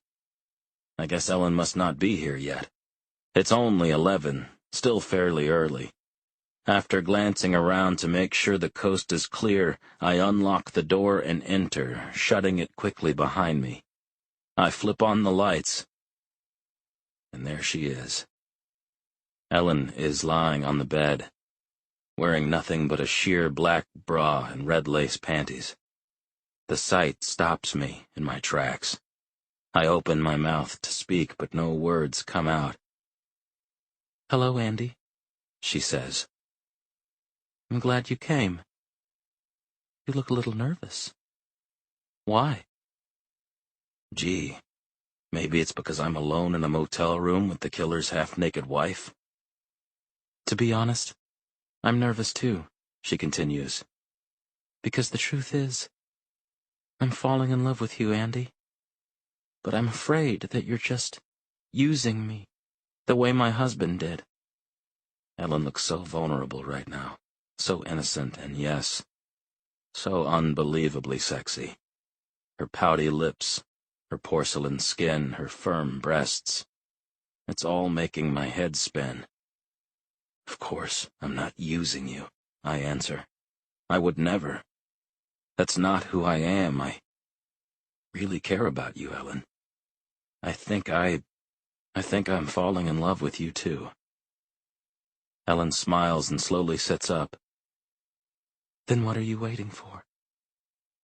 I approach the bed, and we pounce on each other, kissing ferociously, pawing at each other's clothes, releasing weeks of pent-up tension. Ellen is soon moaning and trembling in my arms, digging her nails into my back, drawing blood. I know this is so wrong, but it feels so good. Chapter 31. We make love that night for hours. We're both so drained afterward we can barely speak. We just lie there, holding each other, exhausted but exhilarated. Then, we get dressed, and without exchanging a word, part ways. It's almost 3 a.m. when I finally get back home. Nearly dawn. I stumble into my bedroom to try to steal a few winks of sleep before heading into work. But then my cell phone starts ringing. My head's barely touched the pillow, so I let it go to voicemail. It rings again. I roll over and check the ID. It's the San Luis Obispo area code, 805, but I don't recognize the number. I decide I should probably answer it. Detective McGrath? This is Sergeant Matt Kerr with the SLO County Sheriff's Office. I'm calling regarding an inmate in our custody, Michael F. Pearson. The news makes me leap right out of my bed. No. I can't believe it, those fools! How could they let this happen? After I hang up with the sergeant, feeling a little dazed and hoping it was just a bad dream, I dialed Gina, but my partner said she got a similar call from the jail. Next, I phoned the county lockup myself and confirmed the news a second time. So much for getting any sleep tonight. I throw some clothes on and speed to the station. I request urgent copies of the correctional officer's incident reports and the deputy warden's preliminary assessment. When they arrive, I read the few dozen pages of documents as fast as I can. Soon, my desk phone starts ringing with reporters asking for comment, until I literally yank it from the wall. When bleary-eyed, Red Bull-chugging Gina arrives an hour later, I tell her to hold down the fort for me here while I step out for a little while. There's something I have to do. I turn on to Ellen Street and see that the reporters camped outside her home have been whipped into a frenzy. I'm not surprised. As I pull into the driveway and get out, they swarm my car, shoving their cameras in my face, shouting questions like, "Detective McGrath, how will this impact the search for the missing girls? Do you believe it was triggered by the discovery of those photos? Was justice done today, or now can it never be done? Jesus Christ, you people are vultures!" I exclaim as I march up the path to Ellen's house. I pound the door, calling out her name. No answer. I keep knocking, louder, rattling the doorknob. Maybe she's not here. But finally, she opens it. "Sorry, Andy," she says, quickly ushering me inside. She's wearing a simple tank top and baggy sweatpants, but still looks incredible. The tension between us is suddenly so charged, I half expect her to push me against the door and kiss me. Instead, Ellen holds up a pair of tweezers and a magnifying loupe.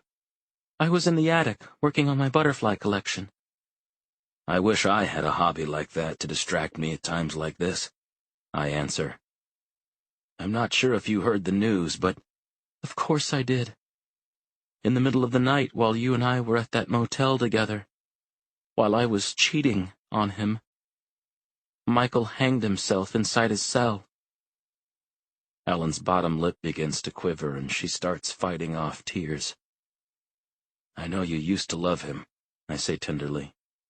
You have every right to be upset. But Ellen shakes her head. The case is closed now. Those girls are dead and so is their killer.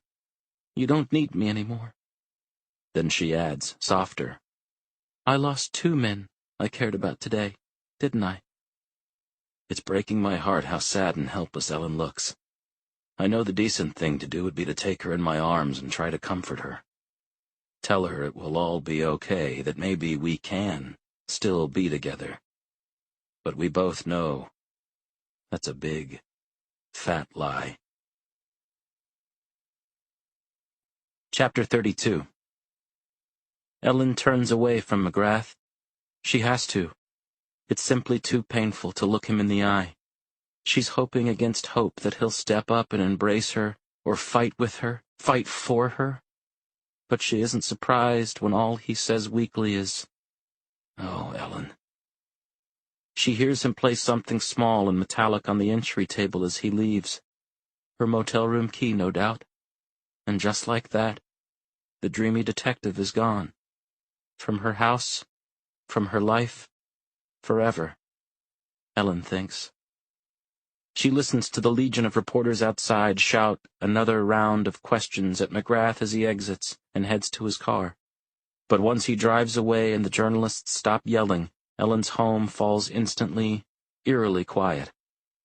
Ellen looks down at her hands, still holding the tweezers and magnifying loupe.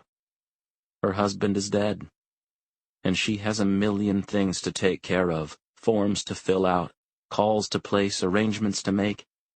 And yet, in this moment, there is nothing in the world Ellen wants to do except get back to her beautiful butterflies. Tinkering with her collection has always helped soothe her, and right now, a little comfort is what she craves most.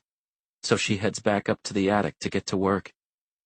Many hours later, in the middle of the night, Ellen wakes up slumped forward across her work table. She was up until God knows when, arranging a display box with some of her newest specimens, and must have dozed off. To her great horror, she sees she fell asleep directly on top of an uncovered case, crushing the butterflies' delicate bodies and wings. "Oh, no, no, please," Ellen mutters, frantically inspecting the damage in a state of disbelief. She might be able to fix a few of them with glue and patience, but most of the butterflies are mangled beyond repair. "No, no!" she exclaims, louder now. Ellen did not cry when she heard her husband had taken his life, or when McGrath silently confirmed that their relationship was over. But now the sobs come heavy and ugly. When she finally calms down, Ellen blots her puffy eyes, she blows her runny nose, then she stands and heads downstairs. She knows what she has to do. Dreading it, she approaches her front bay window and pulls back the curtains just a hair to check the size of the mob of reporters camped outside. Ellen is stunned. She can't believe it. Every last one of them. They're gone. True, it's almost 1 o'clock in the morning, but they've been spending nights out front for weeks now. With Michael dead, apparently they've abandoned her too. Just like McGrath. It feels a little strange to Ellen to be able to walk calmly out her front door and down her driveway without 24 rabid journalists clamoring at her and recording her every move. She gets in her car, slowly pulls out and heads down her quiet street, bound for her destination. She checks her mirrors multiple times as she drives. Feels even stranger not to be followed. Ellen takes a spot in the El Toro Motel parking lot. Not one near room 4, but the closest available to the front desk. She leaves her engine running. She won't be long. Pushing open the lobby door, she hears that jangle of the sleigh bells hung from the handle again, followed by, "Hey there, Mrs. Hayes." It's Carson, the stoner 20-something who works the night shift, who knows Ellen only by her alias. Is everything, cool with your room? He asks. Yes, Ellen assures him. And I know I've prepaid for it for a few more days, but I won't be needing it any longer. Before she can change her mind, she places her room key down on the desk. Okay. Sure, Carson replies. You're all set then, Mrs. H. Hope you'll stay with us again soon. Ellen smiles a little sadly. I'd like that, very much. But Carson, I wouldn't count on it. Chapter 33. Back in her car, back on the road. Ellen heads along Santa Rosa Street, then takes the on-ramp for the 101, the same freeway she sped down the wrong way just a few days ago, which feels like another lifetime ago. Merging into the middle lane, she settles in for a long drive. Again, this late at night, the freeway is nearly deserted, and the hum of the road is almost hypnotic. Most people driving at this hour on so little sleep might worry about nodding off, but Ellen is wide awake, jittery with nerves, jumpy with anticipation. The minutes tick by, turning into hours. Ellen finally exits the freeway at about 2:30. She's soon cruising through the sleepy town of Landor, California, such a dusty, tiny speck of a place that it makes San Luis Obispo look like San Francisco. Ellen turns left off the main drag and onto Sheridan Road, which leads out of the town proper and up into the adjacent hills. Knowing there will be no street lights for miles, she flips on her high beams, but the winding road is still dark and treacherous. After a good 15 minutes of careful driving, Ellen makes another left turn, onto a hidden dirt path that leads even deeper into the rolling woods. At last, she arrives at an old cabin. An old abandoned shack, more accurately. With so many dense trees and overgrown shrubs around it, it's extremely well camouflaged, practically invisible. Using her cell phone as a flashlight to help guide her way, Ellen gets out of her car and approaches. But instead of going to the front door, she walks toward one of the trees, a leafy oak. On one of the lower branches hangs a plastic bird feeder, filled about a quarter of the way with stale seed. Ellen unhooks it from the tree, unscrews the top, and dumps the bird seed into her open palm. She spreads her fingers and shakes until all that remains in her hand is a rusty metal key. Now Ellen goes to the front door. She unlocks and opens it. The hinges creak like in a classic horror movie, but there aren't any cobwebs or cloth-draped furniture inside this cabin.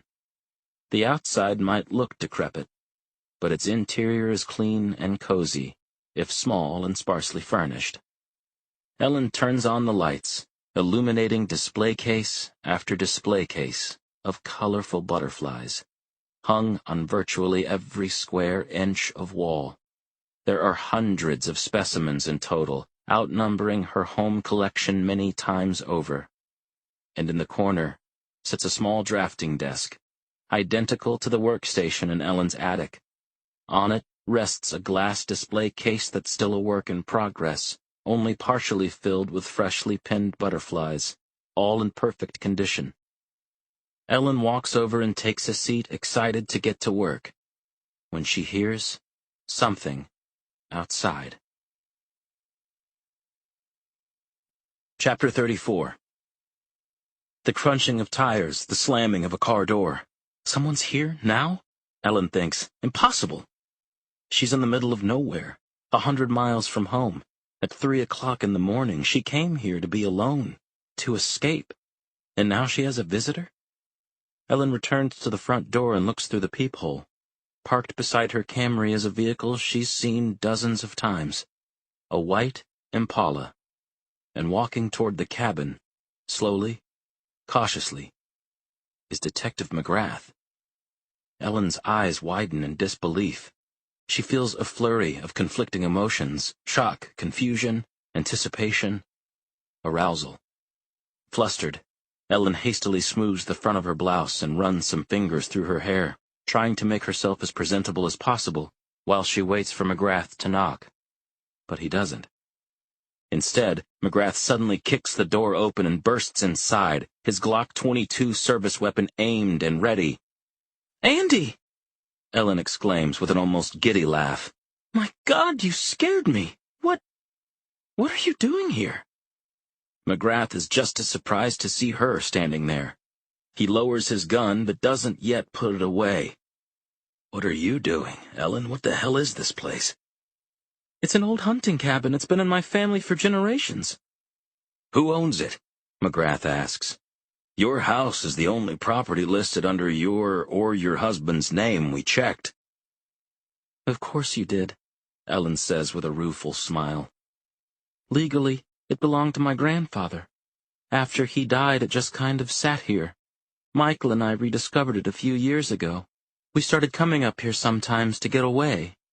It's peaceful. Quiet."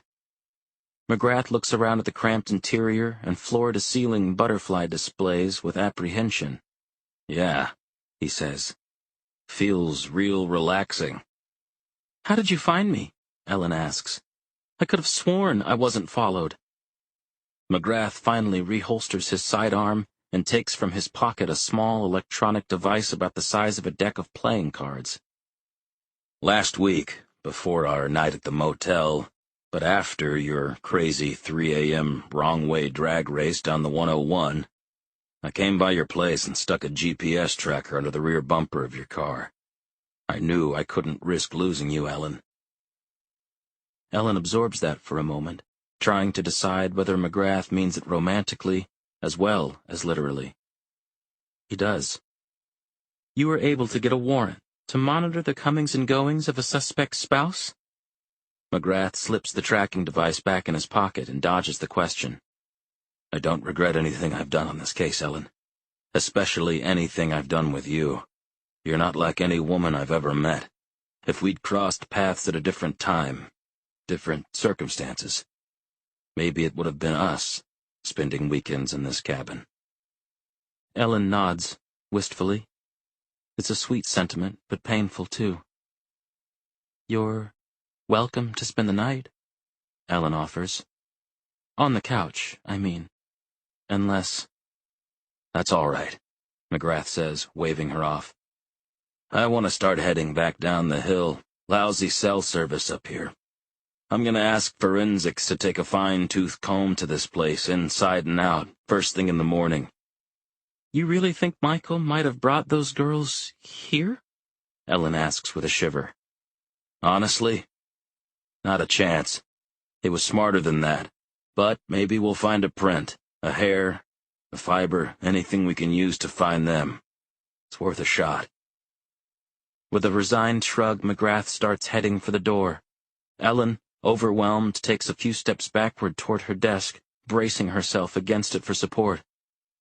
"Good night, Ellen," McGrath says. He holds up his cell phone. "Guess I'll see you in a few hours. I've got some calls to make." "Sorry, Andy." McGrath has his hand on the doorknob when he hears the unmistakable click of a handgun's safety catch being flipped off. He spins around. He can't believe his eyes. Ellen is aiming a compact .38 caliber handgun right at him. "I can't let you do that." Chapter 35. In all my years with the SLOPD, I've had a gun pointed at me only once before, by a desperate coke dealer during a drug bust gone awry. Tonight makes twice. And it's by a woman I thought I loved. Suddenly, it all makes sense. I knew it all along, but I just couldn't see it.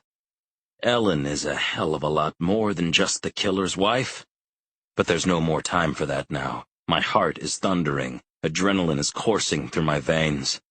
My life could be over in a few milliseconds. Way too little time for me to draw my own gun, turn, and shoot first. So I get a crazy idea. And not from light switch near the front door, plunging the little cabin into darkness. Then I quickly drop to the ground and roll out of the way. Ellen yelps with a shock and fires a shot. Blam! but it misses me by a mile. "Damn it, Andy!" she exclaims as I frantically scramble behind the couch for cover. "Where are you?" Ellen fires 2 more wild shots, blam, blam, in my general direction. Again, she misses me, but only by a hair. Now it sounds like she's shuffling across the room toward the light switch herself.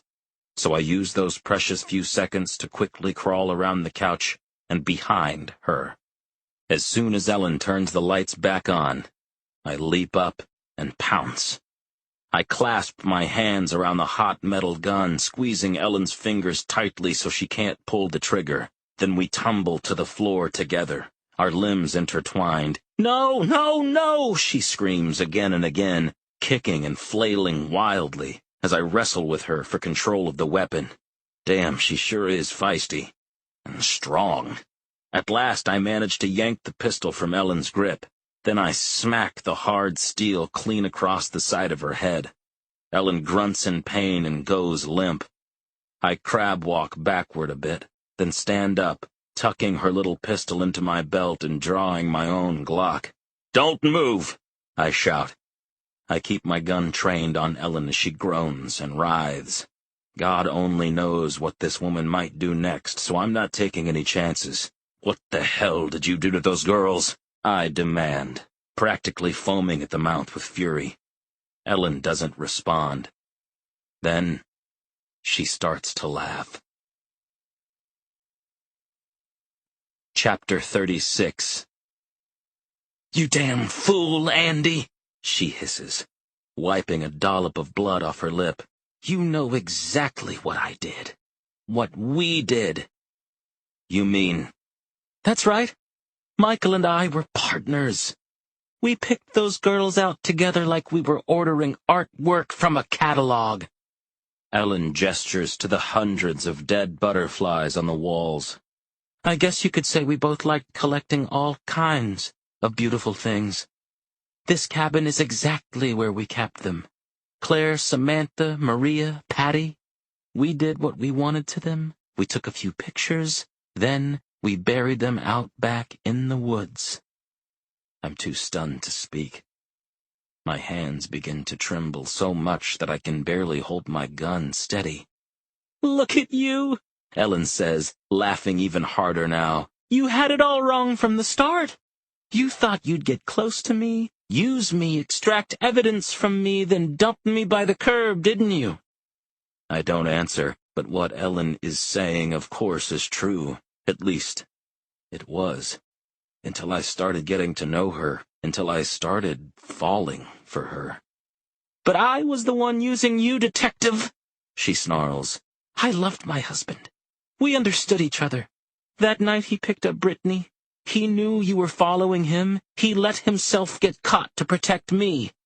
Then she adds, "He was a good man, Andy. He was 10 times the one you'll ever be." "He was a goddamn murderer," I yell. "A monster and a coward, and so are you." I feel a swell of emotions deep in my gut so powerful I can barely describe it. Horror, disbelief, humiliation, rage. That this bitch could have lied to me for so long. "I know you tried so hard, Andy," Ellen says, almost tauntingly now. "And you came so close, too. Patty was still alive just a few weeks ago. After Michael was arrested, I had to take care of her myself." My jaw clenches like a vice. My eyes start stinging with tears. It can't be. "Her body should still be pretty fresh.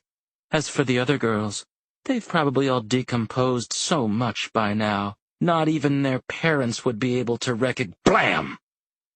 I'm almost as shocked by the gunshot as Ellen is. And I'm the one who fired it. The bullet strikes her in the throat. Her eyes bug out of her pretty head. She starts to gag and choke on her own oozing blood. But I just stand there, numb with shock at what I've done, watching as Ellen takes her last gasp of breath, then slumps backward against the wall. Holy shit. I've just committed second-degree murder. I've just killed the killer. And yet, I feel an instant sense of tranquility come over me like a warm blanket. I calmly reholster my handgun. I slowly push open the front door. I steadily walk back to my car. I carefully drive back down the dark, hilly road. When I reach the main town again, I check my cell phone. Seeing I have a few bars of service, I pull over and call my partner. She answers groggily after the 5th ring. "I solved the case, Gina," I say evenly. "I just closed it, too." "Andy? What are you talking about? What time is it? Where are you?" "Listen. Ellen's side of the family used to own a hunting cabin outside Santa Margarita. Dig up the address in the county records, then send Hyung and his techs there right away. It's an unsecured murder scene." "Hang on, it's a what?" "The girls' bodies are in the backyard. Ellen's is inside by the front door. I'll be back at my place when you're ready for me. After I pick up my parents and let them know I'll be going away for a while." "Andy, you're not making any sense," Gina stammers. "You found the girls, and Ellen's been killed too?" I don't blame my partner for not understanding. Shit, I'm more confused than I've ever been in my life. "See you, Gina," I say. I hang up my phone and turn it off. Then I pull back onto the road and start to head home. As I do, I notice the sun is just starting to rise, painting the sky a vibrant orange and blood red. I imagine I see a swarm of butterflies fluttering in the air. We Are Not Alone. James Patterson with Tim Arnold. Prologue. The commander sets her hard-shell polycarbonate suitcase down by the front door and musters up every ounce of courage she's got. These goodbyes are never easy. But this one, she fears, is going to sear a hole right through her heart. The commander is leaving home to lead what she believes will be her last mission. Her husband and 2 children are in the next room, waiting for the typical round of farewell hugs and kisses. They know their wife and mother is about to embark on yet another very important, highly classified, and quite possibly dangerous mission to outer space. What they don't know is they will probably never see her again. The commander steps into the living room. Her family is gathered on the sofa.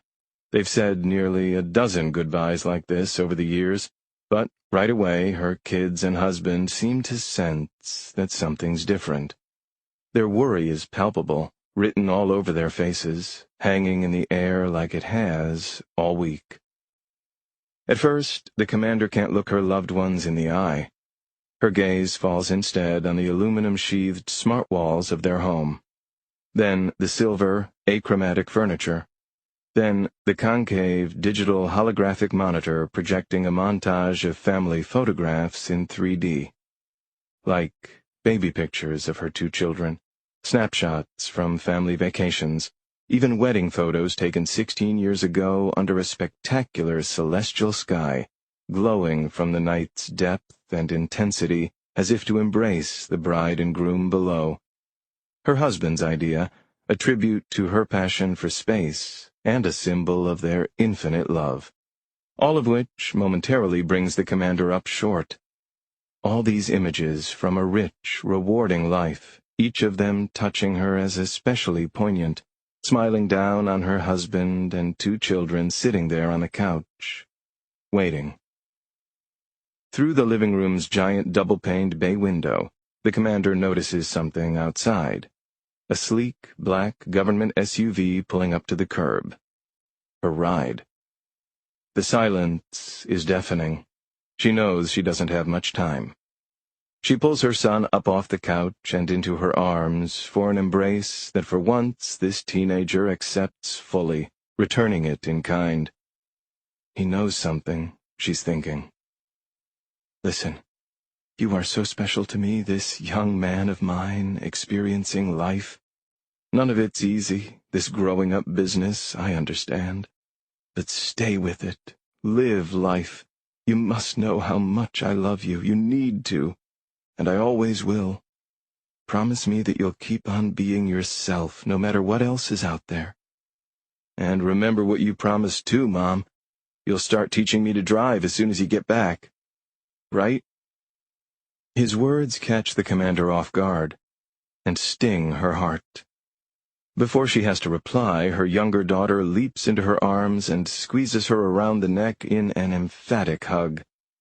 A lump quickly forms in the commander's throat. Sweetie, I have to.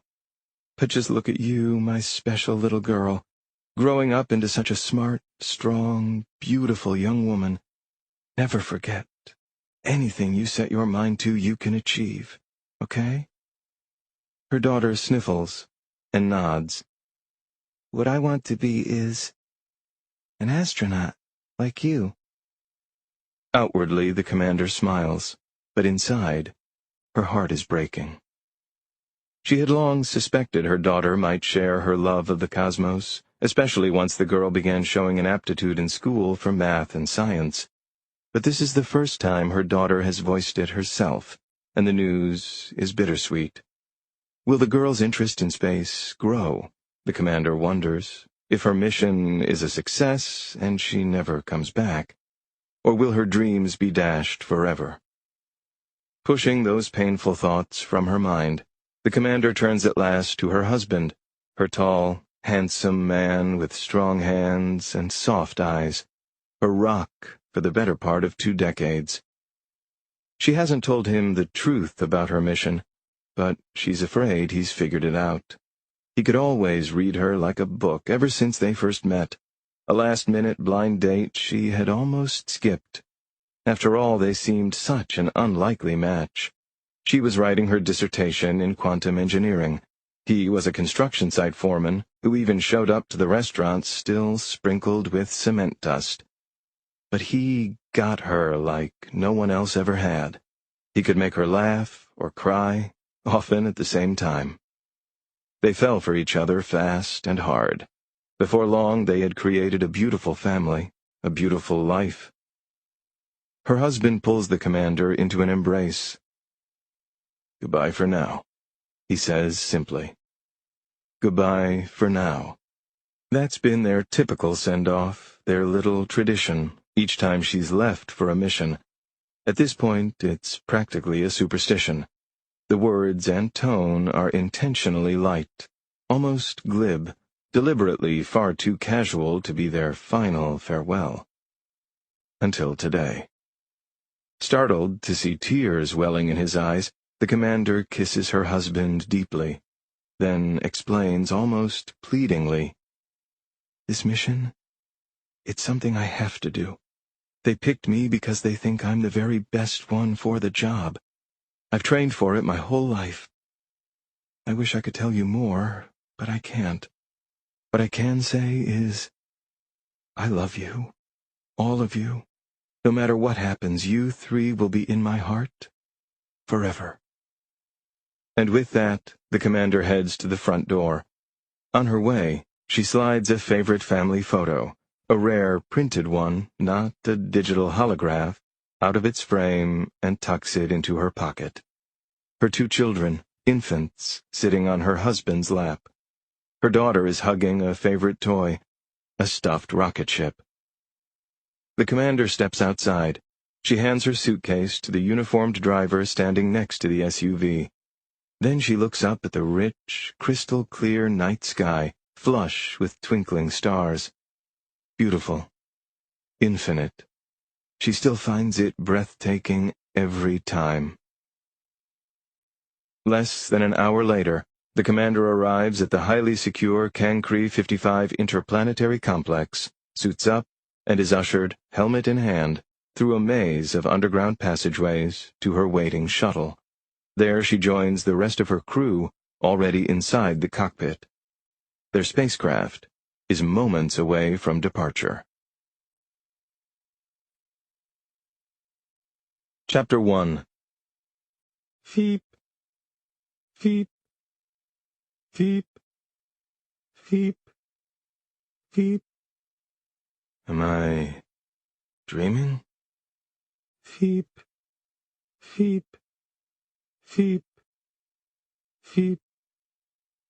Or is that really the sound I've been waiting to hear my entire life? Feep, feep, feep.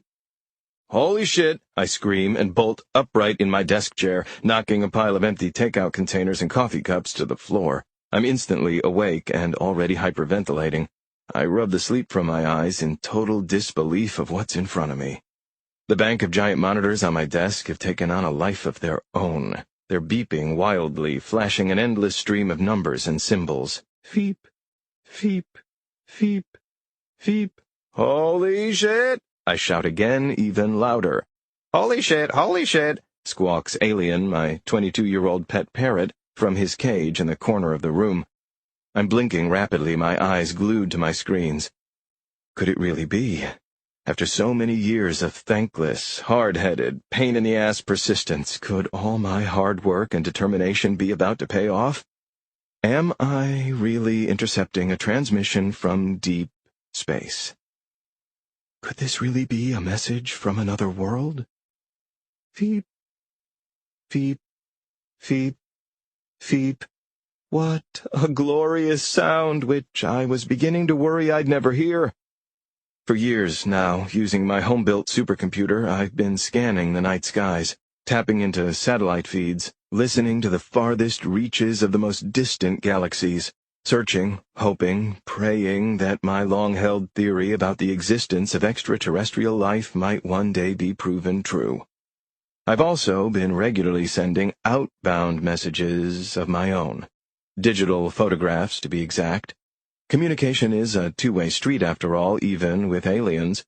I've been struggling to come up with that perfect, peaceful greeting when I realized picture is worth 1,000 words, right? And what better pictures are there in the world, or that better illustrate what it means to be human, than ones of my kids? Claire and Ellie, my 2 little girls, who I love desperately, who I don't see nearly as much as I want to. Ever since they were babies, I'd take snapshots of them all the time, then compress the files into quantum binary code and beam them out into space. It was like marking their heights on a wall, except for the entire universe to see. After their mother and I divorced, she'd send me new pictures once or twice a month, and I kept on doing it. A couple years ago, my system started picking up photos of other people's kids being sent back. It was a nice gesture from some anonymous fellow amateur radio astronomers, no doubt, and fellow parents, who'd picked up and decoded my errant signals and wanted to participate too. I never heard from any little green men, though. Until today. Years ago, I set an audio alert to go off if my system ever detected data bitmaps from outer space that weren't human photos, but weren't just random cosmic noise either. Messages that contained some kind of pattern, actual meaning. Beep, beep, beep. That's the sound I'm hearing now. Yes! I howl. Yes! Yes! Yes! Yes! Alien squawks again. That dude always has my back. My mind shifts into overdrive as the reality of what I'm dealing with begins to sink in. It feels like the walls of my messy LA apartment are starting to spin. I grab the edge of my computer console to steady myself. Take it easy, Rob, I tell myself. Get a grip. And think. I've dreamed about this moment for so long, but I've never actually made a game plan for when it happened. Okay, step 1. Figure out what the hell this cascade of digital gibberish actually means. Is it some kind of greeting? A declaration of war? Or maybe I've just galactically eavesdropped by accident and this message isn't directed at Earth at all. Step 2. Figure out where this thing is coming from, who it's coming from, and why it's coming now. Step 3. Tell the world. Change the course of human history and go down in history. Redeem my reputation in the eyes of all my former colleagues, win every scientific award and honorary degree there is, become rich and famous. I can see the headlines now. Aging, washed-up astrophysicist Dr. Robert Barnett first to prove alien life exists. Former colleagues who doubted him sing his praises, kiss his ass. Wait. Hang on. Don't get ahead of yourself here, Rob. One thing at a time. Speaking of which, what time is it? I glance at the clock. 4:43 a.m. I realize it's still dark out. No wonder. Did I just wake up the entire building with my yelling? I hope not. Now that I'm quiet, I suddenly hear something right outside, and it makes me jump out of my skin. Is somebody out there? I quickly look out the front window, up and down the street, but I can't see a soul, human or canine. Great. After all these years of disciplined, pioneering diligence, I finally might be onto something, and I start losing my mind. Deep breaths, Rob. Stay calm. But how can I? What's flickering across my computer screens is mind-boggling. It's otherworldly. Literally. Still too early to tell, but it sure looks like... Yes, this could be the big one. We are not alone. Like I said earlier, holy shit. But now what? Chapter 2. Oh man, I can't think straight. Gotta clear my head. Take a walk. Yeah, that's it. Step away for a bit, get some air, a change of scenery, a coffee. And I know just the spot. JP's, a grungy little coffee shop down the street that opens at 5. Perfect. I head for the door when I realize I'm still in my underwear. Come on, Rob. Pull it together. That's when I catch a look at myself in the full-length mirror. Ooh boy. Not pretty. What happened to me? Seems like only yesterday I was a reasonably fit young man. Slim, bright-eyed, even had a little muscle tone here and there. But now, with a growing gut hanging over 2-day-old boxers with bags under my eyes, what I see is a wrung-out middle-aged man, and I ain't even 40. Not only that, my apartment's a disaster. A lot like me and my life. Dirty laundry piled on my bed, which I haven't slept in for days. Unread newspapers and magazines scattered all over. And my kitchen? It's littered with so many empty pizza boxes and old In-N-Out burger wrappers, it's practically a biohazard zone. The whole place looks like the lair of a mad scientist, which isn't too far from the truth. If I'm being honest, my hunt for extraterrestrial life these past way too many years has, well, kind of taken over my own life. It cost me my job, my marriage, my kids.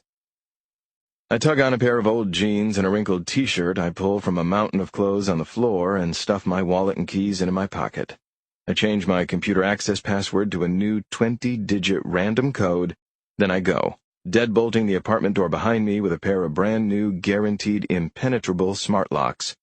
One of them won't be available on the market for another 6 months. Don't ask. Once outside, I brush my thinning, unkempt hair out of my eyes and draw a long, slow breath. The early morning Southern California air is surprisingly crisp, and thanks to the burnout streetlight on my grungy block, the sky looks unusually vivid. I gaze up and can immediately identify dozens of stars and constellations. Even Mars and Jupiter are out tonight, faintly twinkling. How amazing is it, I think, that humans have figured out how to send probes to those distant planets. If they only knew. But now, on to the next step, figuring out the meaning of the alien communication I've captured, currently stored on my home computer's hard drive. The burden is beginning to suck the breath right out of me. I start to walk, but can barely stay steady. My knees are actually feeling weak. Maybe I should drive to JP's?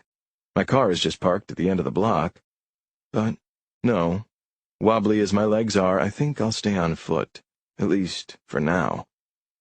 Suddenly I hear more barking, and I flinch as a white German shepherd rounds the corner and takes a friendly lunge at me before its owner yanks it by the leash. "Down, girl!" "No! Sorry about that, sir." The man is younger than me, neatly dressed in khakis and a navy blue windbreaker. Never seen him or his dog. "No problem," I say, offering the back of my hand to this beautiful dog. She raises her head for a scratch. Are you new to the area? Sure am. Wife and I just moved in around the corner. I'm Joe. This is Lacey. I'm, Hank, I say, awkwardly shaking his outstretched hand. I'm not exactly sure what compelled me to lie about my name. Just an instinct, I guess. Joe looks like he wants to keep chatting, but I don't. Nice to meet you, I say, and head on down the street. Was that a little rude? Oh well, sorry, Joe. Your new neighbor is a little distracted right now. Chapter 3. It's crazy how your whole life can turn on a dime. Only a few years ago, I was in Pasadena, wrapping up a doctorate in astrophysics at Caltech. At least, I thought I was. My subject? Aliens. My thesis? They're out there. I took a novel approach to the issue of extraterrestrial life, arguing that their mathematical likelihood was too great not to expend every resource we have to find them and make contact. And instead of trying to make contact using mathematical proofs or the table of the elements, the data we'd been transmitting into the universe for decades, we should send digital images of ourselves and our culture. But those Caltech assholes looked at me cockeyed from day one. They said my idea lacked empirical viability and invited me to take it in another direction, which I did. I left and never looked back. If they didn't get it, I thought, screw 'em. It took half a century for mainstream science to agree with Einstein's general theory of relativity. What's a couple years for Barnett's general theory of alien life? I arrive at JP's and push open its heavy glass door, taking comfort in the familiar jingle of the old sleigh bells hung on the inside handle. The coffee shop has just opened for the day. Inside, it's still empty. "Hey, Professor!" JP yells to me as I enter. Professor. That's what he always calls me, and I don't correct him. "What you doing here so early, man?" I had to, stretch my legs, stretch my brain, just to see if it's working right. Juan Pablo flashes me a goofy grin. He opened this place soon after he arrived from Mexico at the ripe old age of 21. Today, both it and he are cornerstones of the neighborhood, and after all the years I've been coming in, JP knows me. The real me. I've barely sat down on the sticky red vinyl seat of my usual booth when he sets a steaming cup of coffee down in front of me. "You okay, man?" JP asks. "Looks like you've seen a freaking ghost." In a way, I guess I have. But it might also be a nice way of saying I look like shit. The last couple days in particular, I've barely slept a wink, downing about a case of Red Bull. "I'm fine, JP, thanks," I answer, taking a sip of the thick, heavenly Java he brews so well. But it's pretty obvious I'm hiding something, and he can see it right away. "Want to talk about it?" "Yeah, no. I wish I could, but—" "What's up, my friend? It's something big, I can tell. Spill it." See, I told you this guy knows me well. He's heard my whole life story a million times. How, after I dropped out of Caltech, I joined the Air Force. How they stationed me at Edwards Air Force Base in the middle of the Mojave Desert. How, within a few months, they'd accused me of committing acts that endanger the security of the United States, all because I'd used a few military satellites and computer systems in my downtime to search for rogue extraterrestrial signals. How, after my other-than-honorable discharge, Marty, my brilliant, gorgeous wife, finally divorced me and moved with the kids to a nice suburban house over in Glendale.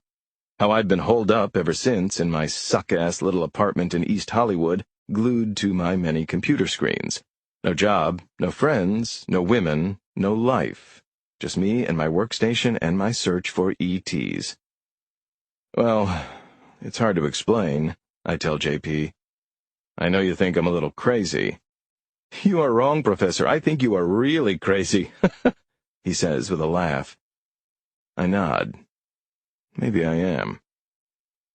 Earlier this morning, I think I might have finally discovered something huge, but I don't know what it means, or what I'm supposed to do next. I just know that for now I have to keep my mouth shut, which is driving me even more freaking crazy. JP wipes his hands on his apron. He nods, almost philosophically. You might not want to talk about it, but it sounds like you have to someone who knows about these things, someone you trust. I take another deep gulp of Joe, this time almost burning my tongue. Good point, because if someone I didn't trust found out about this... Oh shit! It suddenly dawns on me. I gotta go. I erupt, slamming my mug down, sloshing half the coffee onto the table. Pay you next time, I shout as I bolt out the door. By now, dawn has arrived, casting an eerie glow up and down the street. Already short of breath, I'm hurrying back to my apartment because I have a growing suspicion that someone might be following me. How could I have been so dumb? What's sitting on my home computer isn't just a cryptic cosmic message. It's the biggest national security threat in American history. And I've got to get back to it before someone else, like the military, the feds, the president himself, does first. Chapter 4. In a windowless room deep inside FBI headquarters, blocks from the White House, a veteran agent is staring at a massive wall of quantum computer monitors, each one pulsing with electromagnetic bursts. The agent reeks of confidence, self-assurance, and with good reason. Having spent years working his way up the ranks to reach this demanding high-level position, he's one of the most experienced people in the entire unit. He is a member of one of the least visible but most critical divisions within the FBI, the Cyber Task Force. He and his colleagues spend countless hours scouring the deepest corners of the dark web to root out hackers, cyber-terrorists, and other digital-driven threats. Their worst fear, or hope, or both, is uncovering what they call left of boom, a clue or tip in cyberspace preceding a threat or attack in the real world that could help save lives. The CTF's secret weapon is known as Pleiades. Employing state-of-the-art technology, it's one of the most powerful supercomputers in the world. Its 163 racks, 2/3 of which are enhanced with NVIDIA graphics processing units, have a storage capacity of 724 petabytes. There's virtually no digital system on the planet that Pleiades cannot track, monitor, or hack into. The agent's eyes are currently scanning the trillions of bits of data flashing before him. His fingers dance across his keyboard as he runs a series of complex algorithmic programs, searching for anything unusual or suspicious. So far, so good. Until suddenly, he gets a hit, like none he's ever encountered before. By reflex, he's reaching for an encrypted emergency landline. Ignoring the early morning hour, he dials his boss, still sound asleep at home. Chief, you need to come look at what I'm seeing here. Within 15 minutes, more than a dozen FBI special agents, cyber intelligence officers, and interdepartment liaisons from NASA and the armed forces have convened. Most have served in highly confidential astrophysical sciences or counterterrorism cyber espionage units. They're perched around a giant oval table, covered with laptops, files, and cups of coffee in various stages of consumption. All are staring at the bank of monitors in total shock. The previously quiet room has taken on the tense feel of a military bunker on the eve of an enemy assault. Barnett, Robert James, the agent explains, pulling up a dossier of the man in question on one of the screens. Former Caltech PhD candidate, former Air Force cyber analyst, current alien life theorist, and amateur radio astronomer. This guy's been on our radar for years, he continues. Built himself a pretty impressive home computer system, but all it's done is send and receive some random family photos. Until tonight. Murmurs of disbelief ripple around the table as the agent shows them what's flowing through the suspect's servers that the FBI recently intercepted. Reams of quantum data arranged in various, highly complex configurations. Even the CTF commander, despite his 26-year government career on the cutting edge of science and technology, is in absolute awe. His hand begins to tremble before he slams it down hard on the table. "Get this walled off immediately," he booms. "Highest chair level top secret, and get a goddamn cat team to Barnett's apartment now." Chapter 5. Within minutes, a 16-man cyber action team based out of the FBI's LA field office screeches up to the scene. An 8-car convoy, lights flashing, forms a crude perimeter around Rob Barnett's apartment building. Because national security is at stake, the agents haven't yet been told the real purpose or reasons behind their mission. All they know is they are to detain one Robert James Barnett and seize all of his electronic and digital equipment by any means necessary, including force. The agents draw their weapons and enter the target building. With practiced haste, they head up the stairs to the suspect's third-floor apartment. To provide a perimeter, some of them stop at the second-floor landing. Others take positions inside the exit door on the floor above. The rest continue down the hall, getting closer. Outside the apartment, an agent places an ultrasonic listening device the size of a deck of cards against the door to hear inside. He listens, but there's only silence. Another agent has already gotten to work cracking the pair of smart locks securing the door. Opening such sophisticated wireless devices typically requires a Bluetooth-enabled smartphone with an embedded password, or an invitation from the owner. But the tech wizards of the CAT team have a workaround and are able to gain access in 20 seconds with a password-cracking algorithm. With Barnett none the wiser, the agent now simply taps his phone's screen, and the circular LED lights on both smart locks blink from red to green, and the 2 deadbolts recede. The agents ready their weapons, then burst inside. The local Los Angeles branch of the FBI's Cyber Task Force had been keeping an eye on Barnett for about 6 months, ever since they noticed the unusually high amount of electricity and internet bandwidth his apartment was drawing. Much like their counterparts in D.C., they considered him a little intense, sure, but harmless. As soon as they enter this mess of an apartment, however, the agents realize they have seriously underestimated this man. It's a wreck, a sure sign of a guy without a real life. But a quick glance at the banks of high-definition monitors, rows of blinking server racks, and stacks of parallel high-powered CPUs tells them this is one of the most elaborate homemade computer setups they've ever encountered. Flanking the couch are 2 large vintage speakers, connected to a set of amplifiers and a CD player, and over in the corner, in a cage hanging from the ceiling, perches a large parrot, bright green, eyeing them with curiosity. While one agent heads straight to the main console, 2 others spread out and search the place top to bottom. But Barnett himself is nowhere to be found. "Looks like he bailed pretty fast," says one of them, holstering his sidearm and gesturing to the mess and filth covering practically every square inch. Yet the agent's trained eyes are able to quickly pick out which items need special attention. That is, which need to be bagged and brought back to the lab for analysis. Like the multi-terabyte hard drives, and the reams of folders marked top secret, many of which appear to be stolen government or military files. "Get a load of this, little fella," another agent says. She's tapping a metal cage hanging from the ceiling. Inside, a large, multicolored parrot is watching them curiously. Holy shit, the bird squawks, both startling and amusing the agent. "Forget the bird," says another agent. "Check out the maps." Tacked up on the wall next to the monitors is a giant color printout of NASA's diagram map of the Kepler-22 system, a section of the cosmos containing the first habitable zone planet discovered by NASA's Kepler interplanetary mission.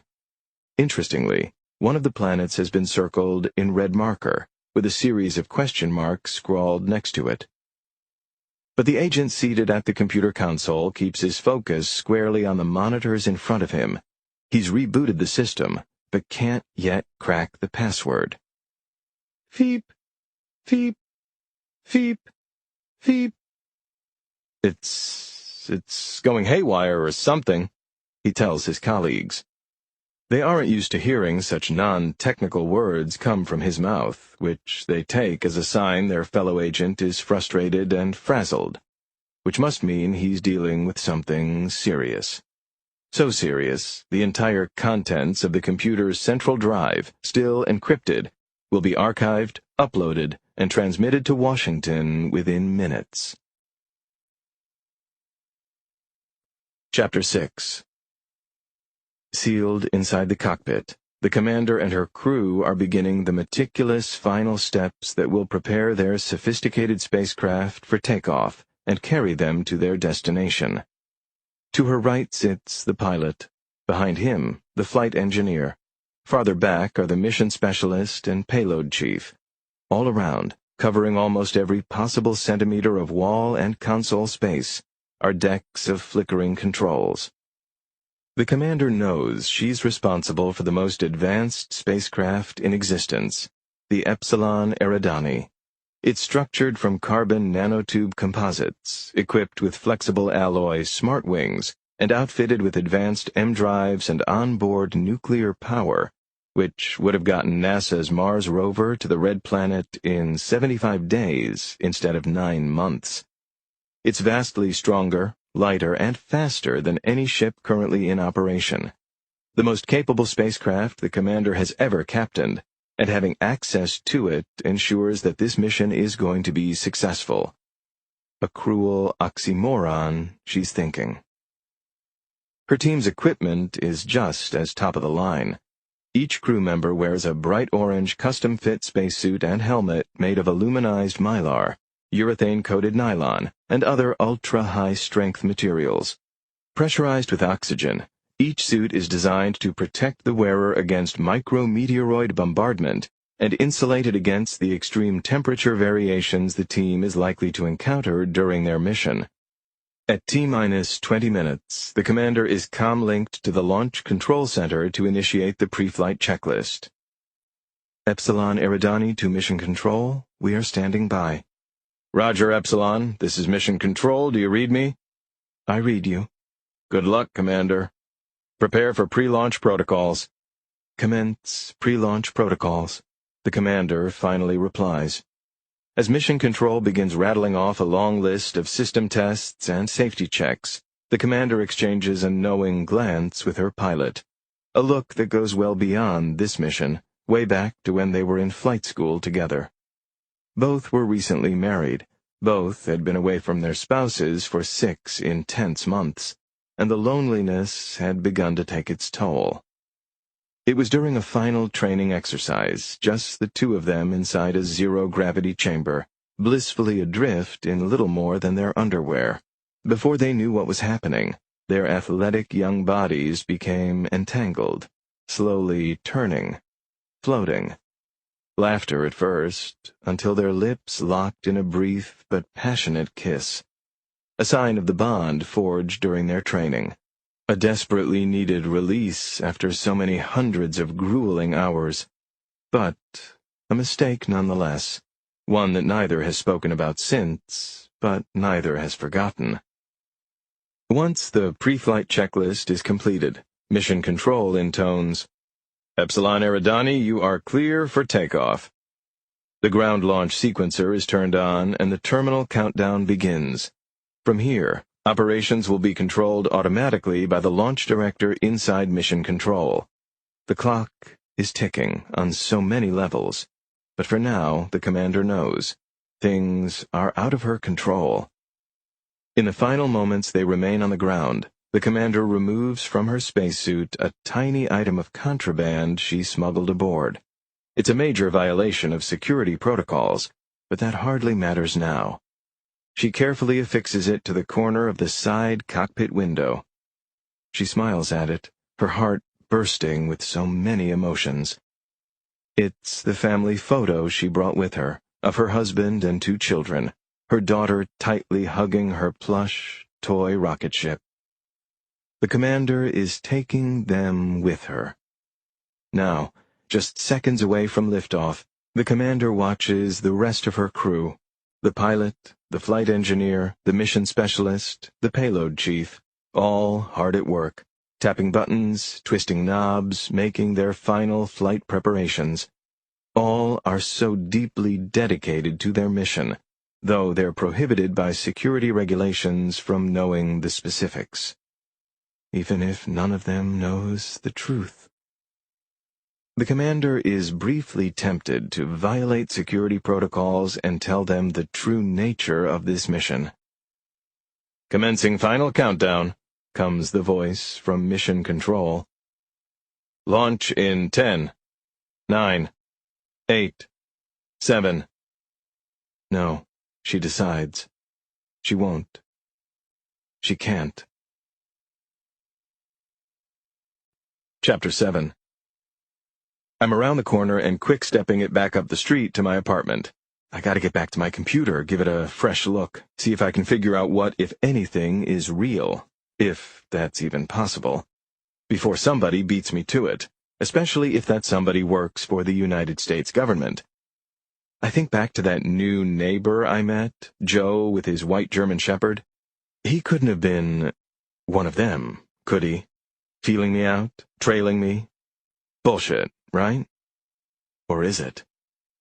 No matter. Even if the feds do show up at my place, there's no way they'll get in. Bars on the windows, smart locks on the entrance. I'm in the clear. But then again, if they do, I'm probably a dead man. But then again, my computer and all its data are totally secure and remotely backed up. The system is easily up to the DoD Orange Book specs, the highest level of digital encryption the government uses. Thanks, Air Force. But then again, I'm now just a few blocks from my place when I balk. I take another lap around the neighborhood, my brain's still working overtime, and I desperately gotta clear it. Rob, will you give yourself a break? You've always been your own worst enemy. Want to know why your professors weren't quite taking you seriously? Because neither did you. You never even had the balls to ask out the girls you really wanted.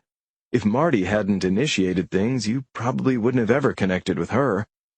And now, all of a sudden, for the first time in 6 years, I'm thinking about having a cold one.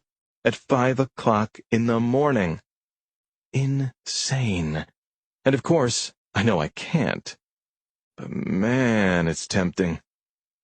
After the Air Force, my drinking got way, way out of control.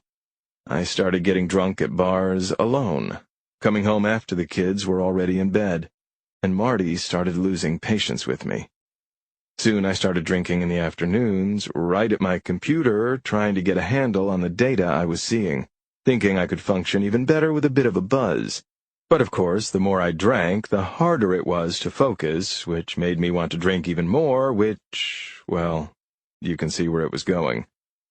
Sure, my research started to suffer, but Marty and the girls were paying the real price. Before long, my wife and father-in-law sat me down and had an intervention, which was exactly the wake-up call I needed. I went to AA, bought it, reluctantly at first, then big time. I attended 30 meetings in 30 days, got a sponsor, the whole thing. And though my marriage didn't survive, I have not had a drink since. A genuine blessing. But right now, oh man, what I wouldn't give for an ice-cold... Stop, dude. You're onto something huge here. Something that could have a profound effect on the world we live in, the universe we live in. You're out there with the noble pioneers who risked everything, who defied logic, who alienated, no pun intended, those around them, but ultimately made the world a better place. Nobody said it was going to be easy. You gave yourself up completely to this work because you had a vision, a belief, a question. Now you're close, very close. Okay. I start to feel a little better, a little calmer as I round the final corner to my apartment. And then I see them. I can't believe it. It's really happening. They are onto me. I spot 8 black government sedans parked outside my building, lights strobing, and I count at least a dozen federal agents in dark suits getting out and, holy shit, drawing their weapons. These guys aren't just here for my computers, they're here for me. I practically fling myself to the ground behind some nearby trash cans along the curb to try to hide. Of course, I knock into one and it almost tips over, which would give away my position, but I grab it just in time. Staying crouched, I watch with terror as the agents storm into my building and race up the stairs to my apartment. Yup, I'm dead. Obviously, they know exactly what I picked up with my computer. I don't know how they know, but they do, and it's clearly a matter of incredible urgency. I gotta get the hell out of here, I realize. Get somewhere else, fast. But where? Anywhere. I just hope it's not too late. I turn and scurry back down the street to my car, thankfully still parked where I left it a few nights ago. I pull the keys from my pocket, climb in, and turn over the engine. It coughs. It whines. Finally, it starts. At least something is functioning like it's supposed to in my life. A life, it's beginning to dawn on me, that will never be the same. Chapter 8. Before long, I'm cruising west down Sunset Boulevard in my beat-up black 2005 Jeep Cherokee. The car was actually a gift. A pity gift from my former father-in-law who wanted to help me get back on my feet after I got booted from the Air Force. Yeah, I know. But I was broke and jobless and needed some wheels, and I was still married to his incredible and pregnant daughter, don't forget. It's had more mechanical problems over the years than I can count, but it's generally served me pretty well. Here's hoping that doesn't change today. So far, so good. The engine's purring like a panther.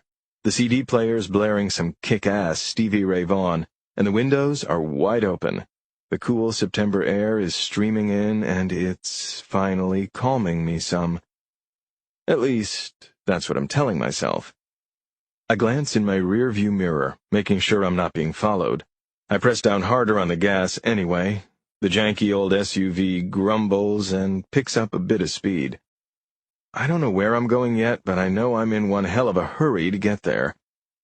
I also know I'm terrified, petrified, so scared out of my freaking brain that I'm practically numb. The full reality of my situation is just starting to become clear. But strangely enough, I'm also feeling good. For the first time since I don't know when. I'm feeling excited, energized, alive. There's no substitute for being right, especially about something this major. And I am right. Right? Damn straight. The friggin' U.S. Air Force should have listened to me from the start. Kiss my ass, Caltech. Up yours, NASA. But no time to start popping champagne just yet. The FBI is on my ass, along with who knows who else. My mind is so distracted I don't notice the traffic light turn from yellow to red. I slam on the brakes and skid to a stop just in time. Which is when I realize what I have to do next. I've got to get what I've seen, make that the alien signal I've overheard, to the right people so we can figure it out. Thing is, who the hell are the right people? Then it hits me. As soon as the light turns green, I pull a screeching U-turn, cutting off cars in both directions, getting honked at so much it sounds like an angry flock of geese. I pray a cop doesn't see me and pull me over. That's the last thing I need right now. Then I stomp on the gas and start heading east, then north toward Glendale. There's only one place to start, only one person I can share this with. I owe it to her. I owe a lot to her, actually. She deserves to be the first one to tell me if she thinks I've got something here, or if I've gone completely bonkers. The truth is, I need her to be first, and I can't get to her fast enough. Chapter 9. Great. I've just made contact with freaking aliens, and now I'm stuck smack dab in the middle of rush hour Los Angeles traffic. The 2 freeway is worse than a parking lot, jammed with commuters going both ways. Impatient, I start driving like a teenager, weaving in and out of cars. I even cruise along the bumpy shoulder for a bit. Horns blast at me. I get plenty of middle finger salutes. I couldn't care less. When I finally reach the San Fernando Road exit, I zoom down the off-ramp, then cut through Forest Lawn Park. And I'm suddenly flooded with memories. Like all the great concerts held here that Marty and I used to go to, or strolling through the statuary with the kids, who would always giggle at the life-sized, highly detailed replica of Michelangelo's David. Those sure were the days. And now I'm pulling up in front of our old house, my ex-wife's house. I notice Marty has repainted it a pleasant pastel yellow instead of drab beige. God, how long has it been since I visited? She's replaced the furniture on the front porch, too. Ditched the sagging settee on which we passed many lovely summer evenings talking about life, our kids, future grandkids. The rose bushes I planted and took such meticulous care of are still there, but barely. Thanks to the California drought, they look wilted, ancient, dead. Like our marriage. Oh, man. During my otherwise fruitless, miserable time as a grad student at Caltech, Marty Garrison was the best damn thing that happened to me. She made it all worth it. She'd just earned a master's there in astrophysics, with high honors, and was working in the office of the dean of the graduate aerospace labs. Marty had the brains, all right, plus the beauty to match. The first time I laid eyes on her, I was done for. Tall, athletic, with rich black hair and a face that beamed self-confidence. She had me at, "Hi, how can I help you?" That was the only upside of churning through as many faculty advisors and meeting with the dean as often as I did, getting to flirt with her each time, even if I never had the balls to ask her out. One day, Marty offered to take a look at part of my dissertation and gave me some really insightful comments. Soon thereafter, we became unofficial colleagues, then friends, then more. We discovered we were kindred spirits. We fell in love, deep, complex, scientifically verifiable love. After we got married and I joined the Air Force, Marty landed a fabulous job at NASA's Jet Propulsion Lab over in Pasadena. We bought this nice little home together, had 2 gorgeous girls. Things were going great. What happened? Life happened. No, I happened. I don't see her or our kids nearly as much as I should. I know that. I also know I'm not exactly my ex-wife's favorite guy. But it was some kind of instinct that brought me here today. In the past, I've always turned to Marty for help. She's a good person, so she's always given it. And Jesus, do I need it right now. Steeling myself, I walk up the creaky wooden stairs and knock on the door. "Daddy!" cries Claire, my youngest, just 6 years old, as she flings it open. She's wearing 2 red bows in her blonde pigtails, a Frozen-themed aquamarine skirt, brown pajama bottoms printed with Star Wars characters, and 1 green rubber boot. I've got to give my little girl credit. She's got style. Consistency, too. Marty sent me new pictures of Claire and her sister about a week ago, which I promptly beamed up to the heavens, as always, and she was wearing almost this exact getup. "Hey, sweetie, is Mommy around? I really need to see her." Before she can reply, I hear a familiar voice call from down the hall. "Claire, get back here. What did I tell you about opening the door for—" My stressed-out ex-wife appears in the entryway. Her hair is a frizzy mess. She's wearing a stained, oversized Caltech sweatshirt with not a stitch of makeup. Yet, to me, she looks as beautiful as the day we first met. "Daddy's not a stranger," Claire exclaims, overcome with a fit of giggles as if that's the funniest idea she's ever heard. Marty frowns, not amused one bit. "No, he's not. It just feels that way sometimes. Go back inside, baby. I'll make you breakfast in a minute." With an adorable nod, Claire scurries off. Then Marty levels a withering stare at me. "Not exactly a great time, Rob." "I know, but it's an emergency. This may sound crazy, but I was right all along. I intercepted something this morning. A message. Finally, from space." Marty scowls and reaches for the doorknob. "Wait," I plead. "Marty, please, just listen to me." Knowing I have about 10 seconds tops before she slams the door in my face, maybe forever, I breathlessly explain as much as I can. The crude supercomputer I built in my apartment, the satellites I'd been tapping into, the alert signal that woke me before dawn, the streams of patterned cosmic data I glimpsed with my own eyes that finally confirmed my lifelong theory. The freaking armed federal agents I saw breaking into my apartment. After I make my case and beg for her help and expertise, I wait. Marty is silent. She's always had the best poker face I've ever seen. I forgot how much I hated it. After what feels like an eternity, she speaks. Jesus fuck, Rob. Are you serious? Jesus fuck? My ex-wife is a brilliant astrophysicist and consummate professional. If that's her first reaction to what I've told her, I think she just might be on my side. I can see there's still some major doubt inside her, but I can tell she understands this is too good, too big, too important not to take seriously. Marty turns back and hollers into the house. "Girls, put your shoes on. No school today. We're taking a road trip. Hurry!" Almost instantaneously, Claire and Ellie, my oldest, 8, scamper down the steps, hyper with excitement. Marty and I quickly buckle them into the back seat of my Jeep and shut the doors. "You should know, Rob," she says to me, "that I'm hoping you're wrong." "Huh? Why?" I ask. This is the moment I've been waiting for my entire life. It could literally be the biggest discovery in the history of humankind.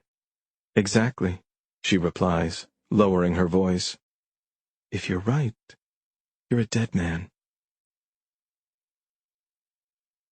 Chapter 10. "You still remember how to get there?" Marty asks. I nod. Of course I do. When we were married, we used to drive the 40 minutes to her folks' place in Glendora almost every other weekend, and while she and her mom watched Claire and Ellie frolic in the pool, I'd crack open a beer and talk shop with her old man. In addition to being my Jeep's original owner, Dr. John Garrison is an accomplished scientist in his own right, with plenty of connections to both the public and private aerospace worlds. If anyone can point me in the right direction, it's him. "Get ready, girls," I say, glancing back at my happy, innocent children. "We're going to Nana and Pop-Pop's." The girls cheer with joy as I start the engine and peel out. Soon I'm merging onto the 134, which, thankfully, is mostly clear now, so I really step on it. No time to waste. Marty and I don't speak for the first few minutes of our ride, so the air is thick with tension. It's broken by the peal of her phone. I glance over but can't make out the name on the caller ID. With a frown, Marty answers. "Debbie, hi, how are—" "Wait, there's what?" My ex-wife's voice has grown loud and alarmed. Even the girls stop what they're doing and look up. "Where am I?" Marty says nervously to this mysterious caller. I just stepped out to run some errands. Dry cleaning, post office. I should be back soon. My phone's about to die, so if they try to call me—" "Right. Okay. Thanks, Debbie. Bye." Marty hangs up, shuts off her cell, and looks white as a sheet. And I have a god-awful feeling I know why. "That was my neighbor," she says to me. 3 black cars just pulled up outside the house. Guys in dark suits, earpieces, guns. "What the hell, Rob?" I didn't. I can only stutter, at a complete loss for words. "You just couldn't leave well enough alone, could you?" she snaps. "Had to keep chasing your crackpot theories, keep ticking people off every step of the way. Caltech, the Air Force, the government, and now you've dragged us into it." Of course, I understand how she's feeling. I feel sorry, and debate whether to say so. Then again, Marty could have easily shut that door on me, could have kicked me right to the curb, but she didn't. Even knowing the dangers, she agreed to help, and brought the girls along, too. That tells me she's intrigued by what I found. And concerned. Maybe she doesn't still love me, but on some level I know she still cares. I'm about to respond to her when I hear a siren, and in my rearview mirror I see the flashing red and blue lights of a California highway patrol car. Shit! How did the feds find us so fast? License plate scanning cameras? Drones? Or were they following me this whole time? What the hell do I do? "Daddy, it's the police. You have to stop," Ellie says. "She's right, Rob," Marty adds sternly. "Don't be stupid." For a moment, I consider flooring it, but obviously that's insane, right? Okay, I say nervously. I pull the Jeep over. Everybody just be cool. About 10 seconds later, an olive-skinned, barrel-chested patrolman is sidling up to my open window. Maybe it's my nerves, but the dude looks giant. 6'6" at least. Even stranger, he's got a beard, jet black and stringy, and in place of the typical Smokey the Bear hat, he's wearing a dark green turban. I've been pulled over plenty of times in my day, but never by a cop who looked like this. It must be a religious thing. The Smith & Wesson sidearm on his hip sure looks department-issued. "Good morning, Officer Singh," I say, squinting in the sunlight to read the name tag above his glistening badge, an attempt to be friendly. "What seems to be license and registration?" he says gruffly. Damn it. As soon as he runs my info through his system, an alert is going to chime in every FBI and DHS field office from here to Chicago. I'll be detained, arrested in front of my family, carted off to some CIA black site. But what choice do I have? "Not a problem, sir," I answer. I open the cluttered glove box and start rummaging through it. A small avalanche of candy wrappers and unpaid parking tickets tumbles out. "Do you know how fast you were going back there?" he asks. "I clocked you at 90 in a 65. You in some kind of hurry?" No, sir. I am in a hurry. We're taking the kids to, spend a day with their grandparents." The patrolman grunts. What I told him was the truth, at least part of it.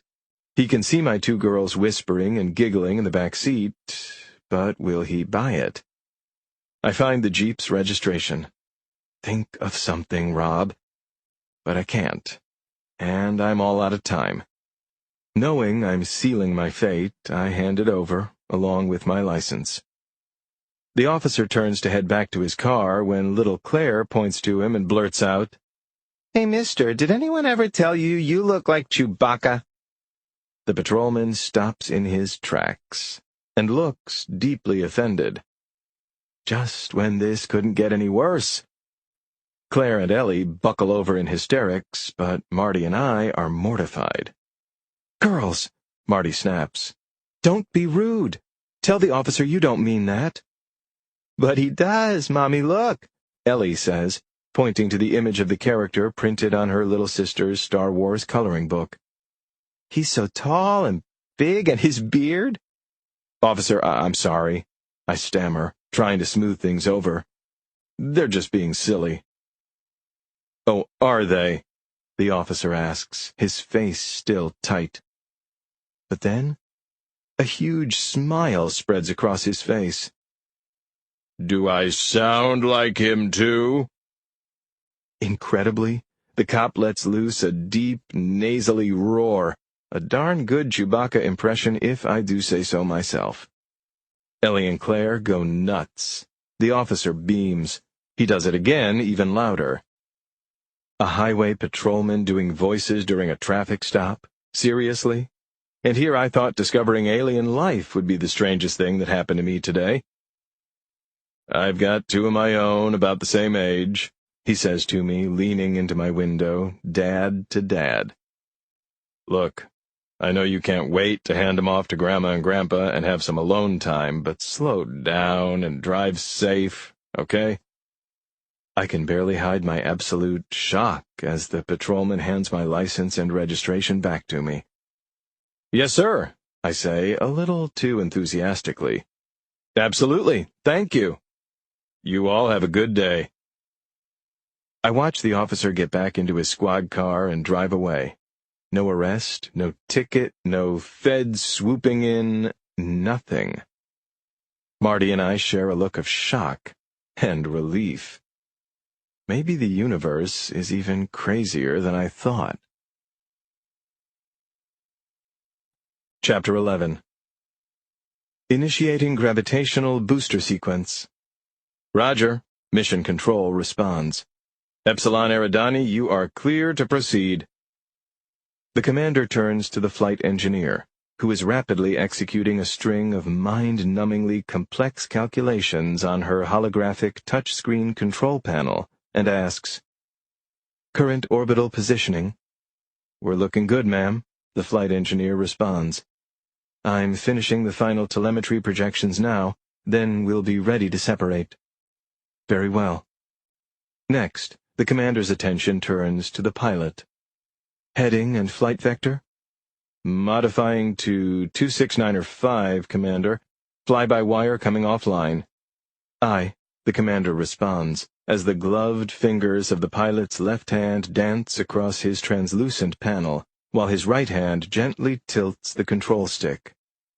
On both the outer port and starboard sides of the spacecraft, rows of tiny thrusters make a series of minute adjustments to the ship's flight path. Currently, the Epsilon Eridani is in low orbit, but that's about to change in a very big way.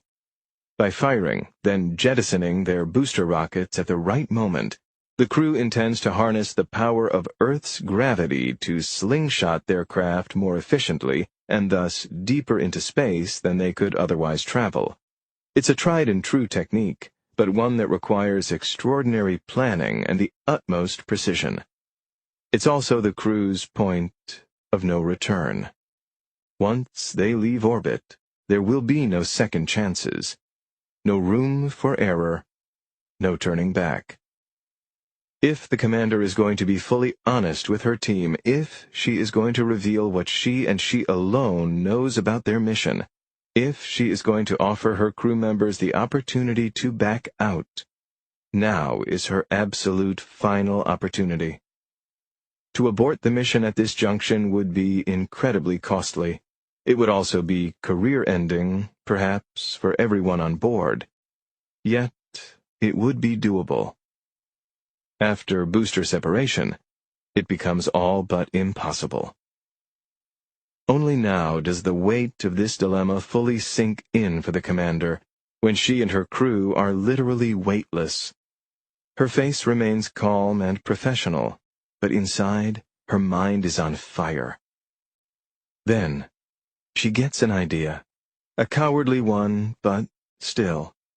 Perhaps she can find a minuscule mechanical problem, a technical excuse to abort the mission without anyone being the wiser. Unlikely, but worth a shot. "Full life support and ecostasis check?" the commander asks. "Is there anything at all, out of the ordinary?" The mission specialist swivels his seat around to face her. He is immediately concerned. This request is not part of the standard pre-separation protocol at all. "Can you please repeat that, Commander?" "Before we're flung into deep space, is it so wrong to want to review the systems that will be keeping us alive?" she asks, rhetorically. "Of course not, ma'am," the mission specialist replies, still a bit rattled, but he obeys and runs a complete ship-wide diagnosis. "Life support and ecostasis fully operational," he says. "O2 filters, rehydrators, nitrate converters, primary and redundant plutonium generators, all running optimally." Normally this would be comforting news, but to the commander it's the opposite. If this mission is going to be halted, it is now completely in her hands. "Commander," the flight engineer interjects, "we're entering our optimal launch window. We're ready for your command." Glancing down at the photo wedged into her console of her children and husband, the commander suddenly feels an overwhelming pang of self-doubt. She begins to question every major life decision that's brought her to this point. Where did her belief in this mission come from? Will her family ever fully understand why she accepted it? Is it truly the right thing to do? How will history judge them? Whose history, anyway? "We are awaiting your order for booster combustion and separation," the pilot repeats. "We're nearing our window's termination, Commander." When the commander remains silent, the pilot adds sternly, "Ma'am?" The mood on the bridge is growing tense. What's going on? The crew wonders. The commander has mere seconds left to make up her mind. At last, just as the sun is beginning to rise above the planetary horizon, she does. Her mouth dry and scratchy, the commander whispers, "Boosters, engage." The pilot and flight engineer snap into action, executing the command. The ship's rear rockets instantly erupt with thousands of tons of propulsion. The Epsilon Eridani groans and shudders as it leaves orbit, hurtling higher, higher, higher into space. Once the booster's fuel is fully expended, the flames snuff out. Next, the empty rockets separate from the craft and start to float back down like errant feathers from the wing of a flying bird. With the boosters now gone, the payload that has been fitted to the underside of the spacecraft is fully revealed. It is the most powerful nuclear-armed warhead in existence, capable of vaporizing an entire planet. Chapter 12. I make the final turn onto my former in-laws' winding private road, and their quaint Spanish-style cottage comes into view. It's been years since I visited, but it feels like I was here only yesterday. Claire and Ellie clap and cheer in anticipation, and it's no wonder. Marty's parents are both so warm and loving toward their granddaughters, always spoiling them rotten.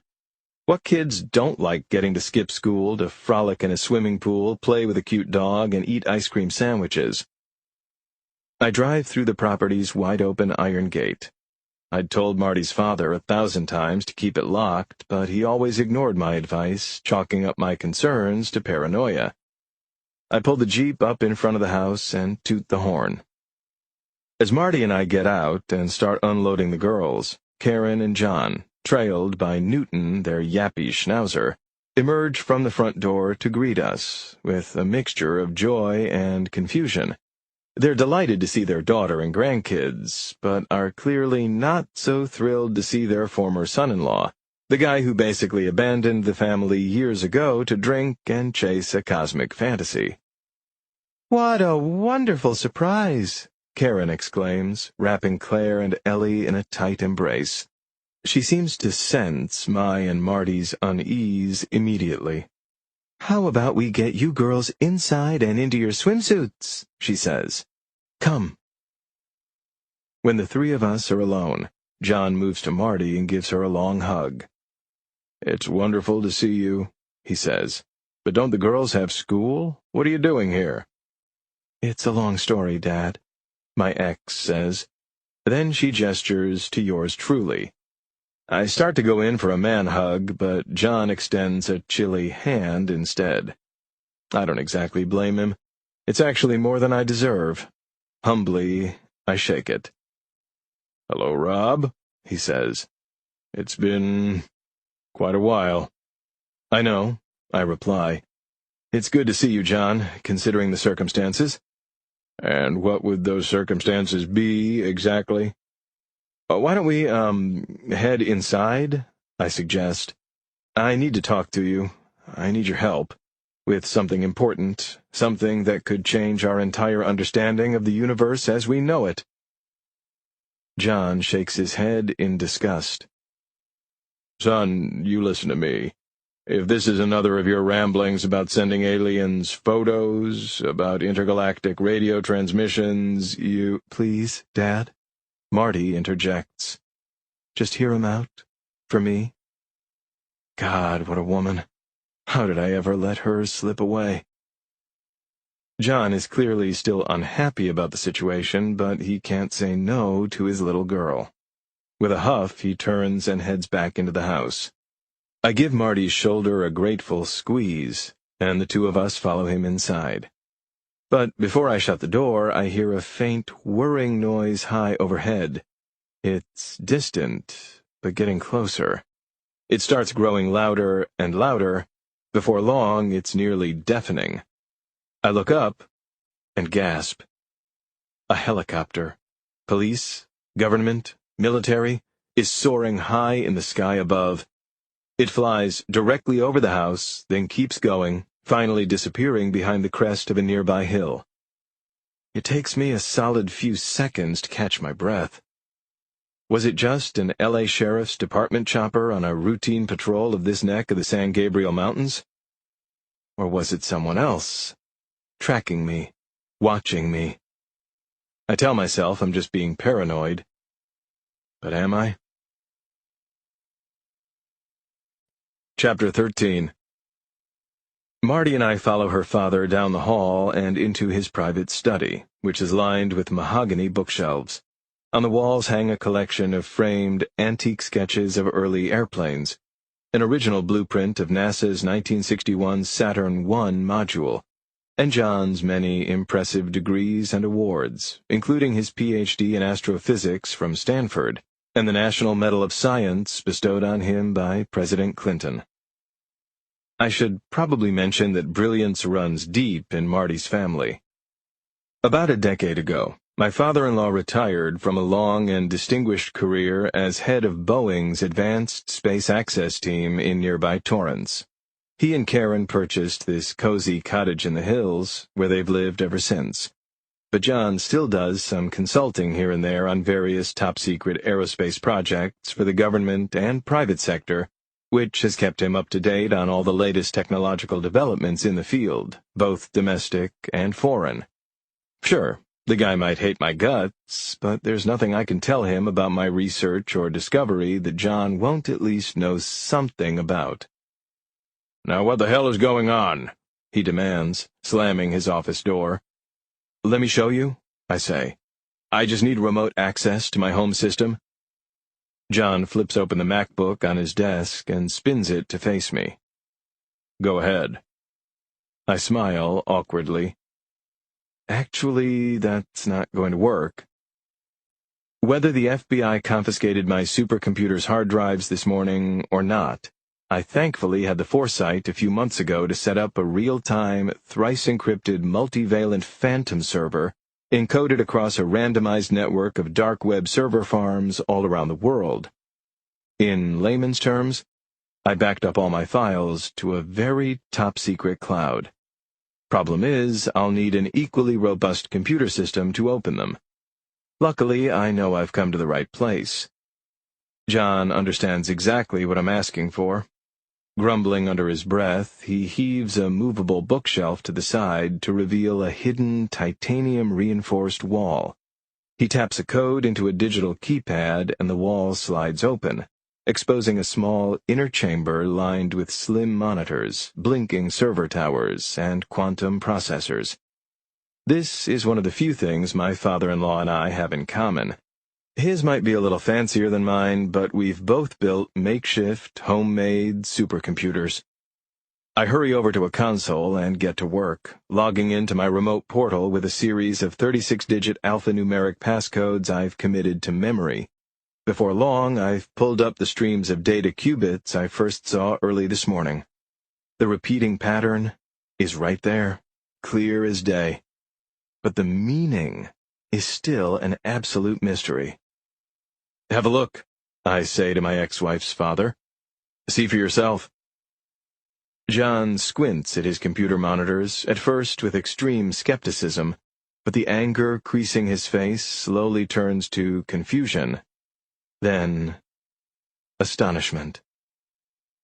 "Oh my God," he utters, eyes growing wide with amazement.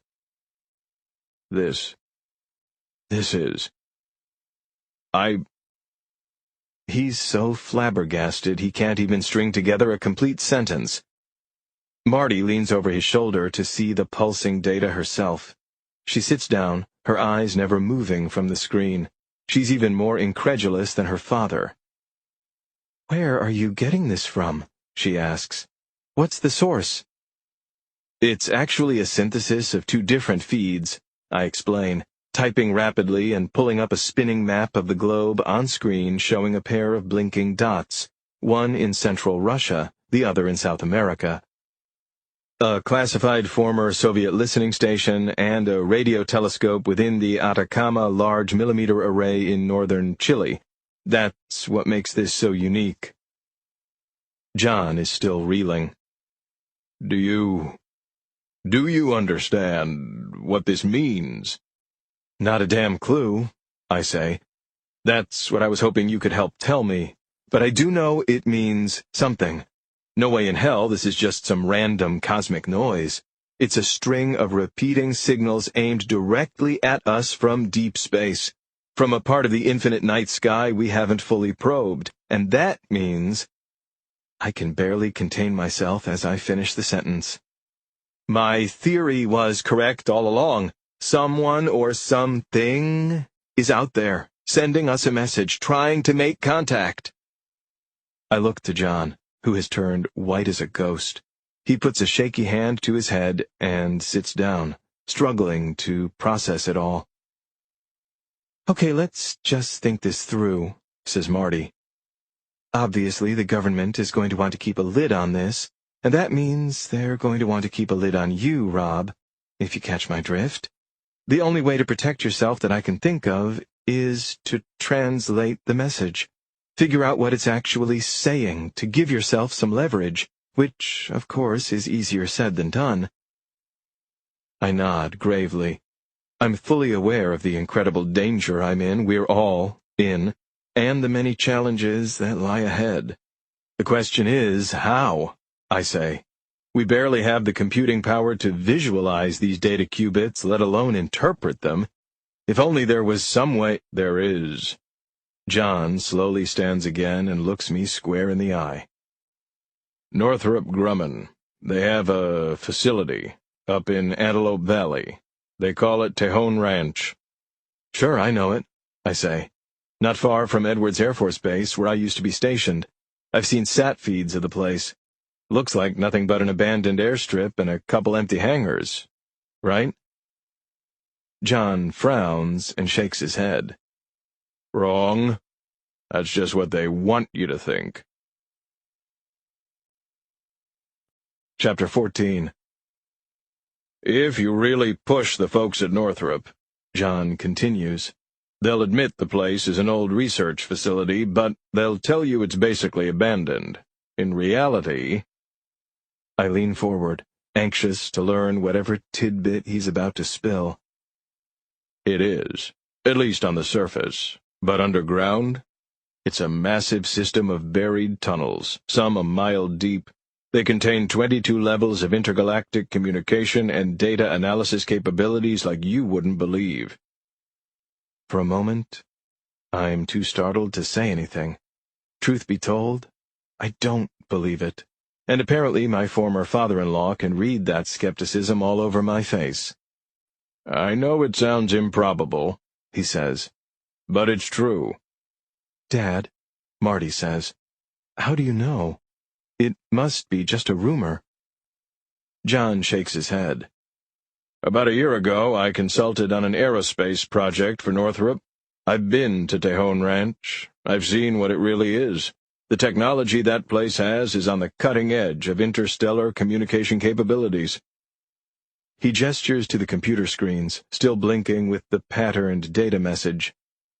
If anybody outside the government stands a chance of translating this, it's them. I consider what John is saying. It all sounds amazing. Except for one tiny little problem. Okay, even if Northrop was willing to touch this thing with a 30-foot pole, I say, how exactly do you expect me to get inside that place? Knock on the door and say, Hi, I'm a disgraced scientist who just made contact with aliens. Mind if I borrow your non-existent supercomputer system for the afternoon? He's right, Marty says sullenly. There's just no way. There's always a way, John replies. You just get to that ranch. Let me handle the rest. I still know a few researchers there. They'll be waiting for you at the main gate.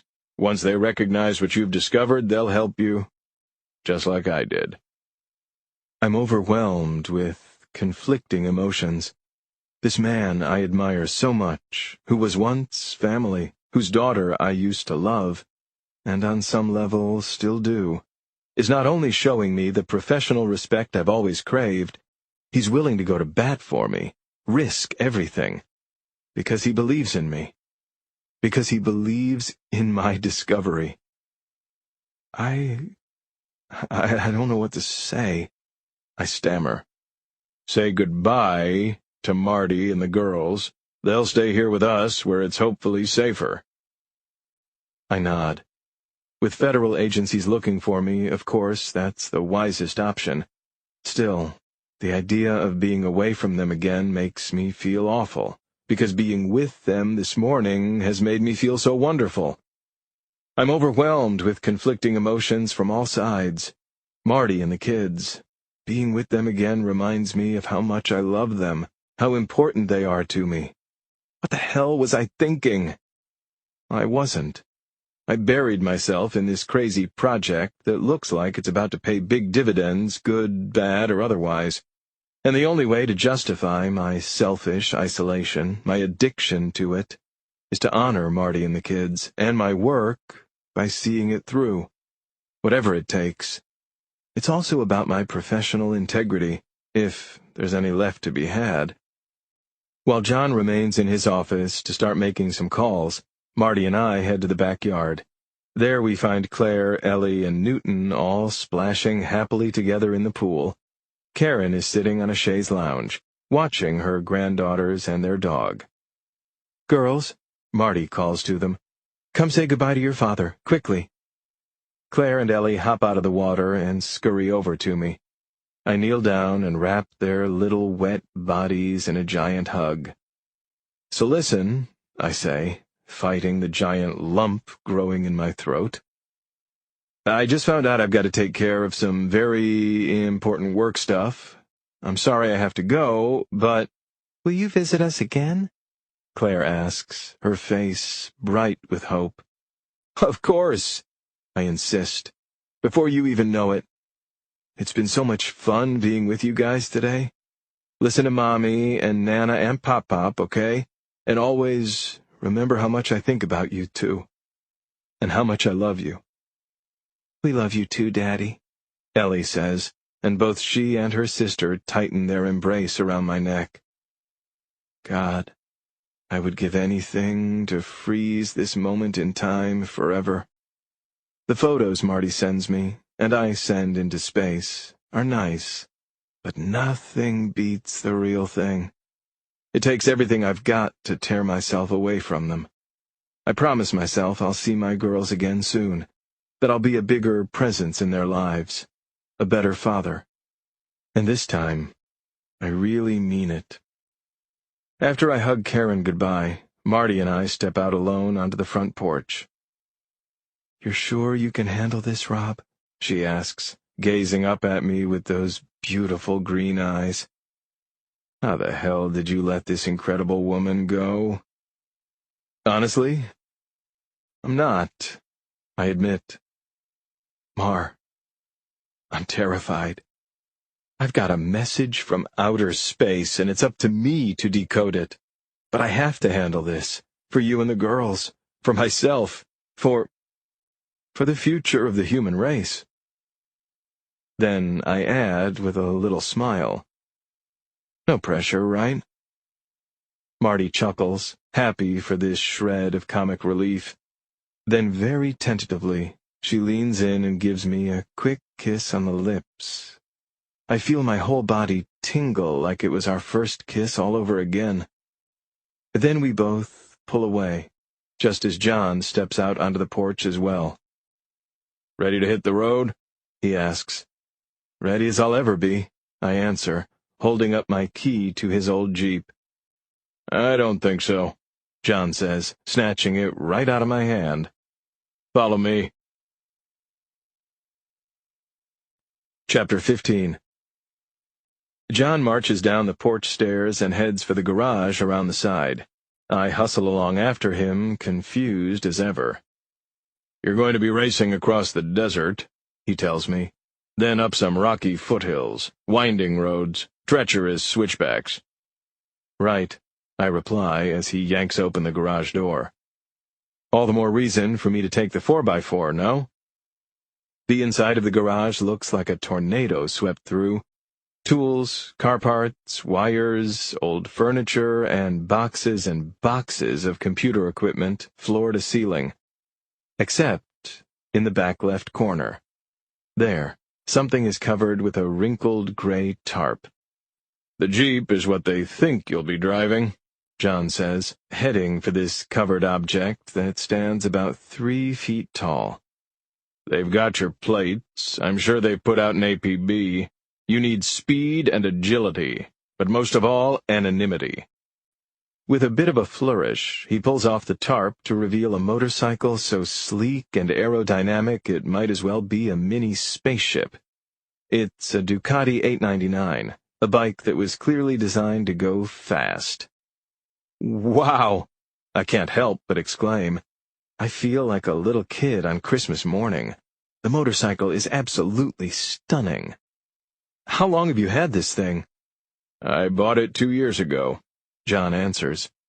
Wasn't easy convincing Karen to let me. It's perfect for cruising through the countryside or along the coast, or in your case, outrunning the feds. Here, try these on. John hands me a black protective leather jacket and a pair of padded riding gloves. They all fit, well, like a glove. Now climb on. Give it a try. I do, instinctively squeezing the brake handle to stabilize the Ducati while I straddle its contoured leather seat. I rode a clunky old Honda Rebel in college, so I'm familiar with how to handle a bike, but this one is like nothing I've ever been on before. Even in park, it feels nimble and futuristic, almost ethereal. I turn the ignition key and a small rectangular screen lights up, displaying the bike's data. It looks less like a motorcycle dashboard than the cockpit of a plane. I shift into neutral, press the starter button, and roll the throttle just a touch. The Ducati responds instantly with a low, throaty roar. Tank's about half full, John says, reaching for one of 2 helmets hanging on a nearby hook. You may need to top it off at some point before you get there. He hands me the helmet. It's neon green Dayglow, full face with a clear visor, so it offers not just excellent protection, but a bit of a disguise, too. I slip it on and adjust it so it's snug and secure. Then I flip up the visor and give John a deeply grateful look. I realize in that moment that he's the closest thing to a father I've ever really had. John, I don't know how to thank you. Not now, he says, waving off my sentimentality with one hand while rummaging through a plastic bin with another. You've got an opportunity here, no, a responsibility, to shine a light on something earth-shattering, something history-making. That's a major accomplishment you should be proud of. I swallow hard, overcome with pride. Everything I've worked so hard for, all that I've sacrificed, all the mistakes I've made, the toll it's taken on my family, my health, my life. But you won't be alive to enjoy it, John continues, snapping me out of my trance, unless you get your overeducated ass to Tejon Ranch in one piece. Do you hear me? I nod, and see he's been tinkering with what looks like a small GPS device, which he affixes to my handlebars next to the throttle. This is a Garmin Zumo 350LM. Just follow the directions I programmed. It's a pretty roundabout route, so it should help you avoid too much traffic and throw off anybody trying to follow you. You're looking at a 2-hour ride at least. Got it, I say. Good thinking. Oh, one more thing. Leave your phone here. That's okay, I say. I turned it off hours ago. Do you really think that's going to prevent the suits from tracking it? Give me a break, Rob. You're smarter than that. Take these instead. He thrusts into my hands a few cheap, disposable cell phones. When I'm working on a top-secret consulting gig, John explains, I like to keep some lying around just in case. They'll do in a pinch, then just toss them. Nodding, I stuff the phones into my jacket pocket. Anything else? John gives my shoulder a firm pat. Godspeed. Now get going. I snap my visor shut, shift into first gear, give the bike some gas, let out the clutch, and roar, more like fly out of the garage, down the driveway, and past the open gate. I'm about halfway down Glendora Mountain Road, just starting to get comfortable with this zippy little bike, enjoying the sense of freedom and the cool breeze whipping around my body. when I spot something that makes my stomach drop.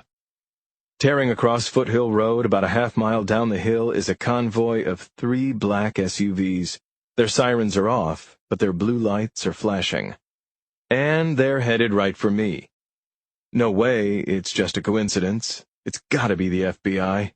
Maybe they really did manage to track my powered-down iPhone like John said. Or maybe they just checked my file and wagered that I'd turn to my former in-laws for help.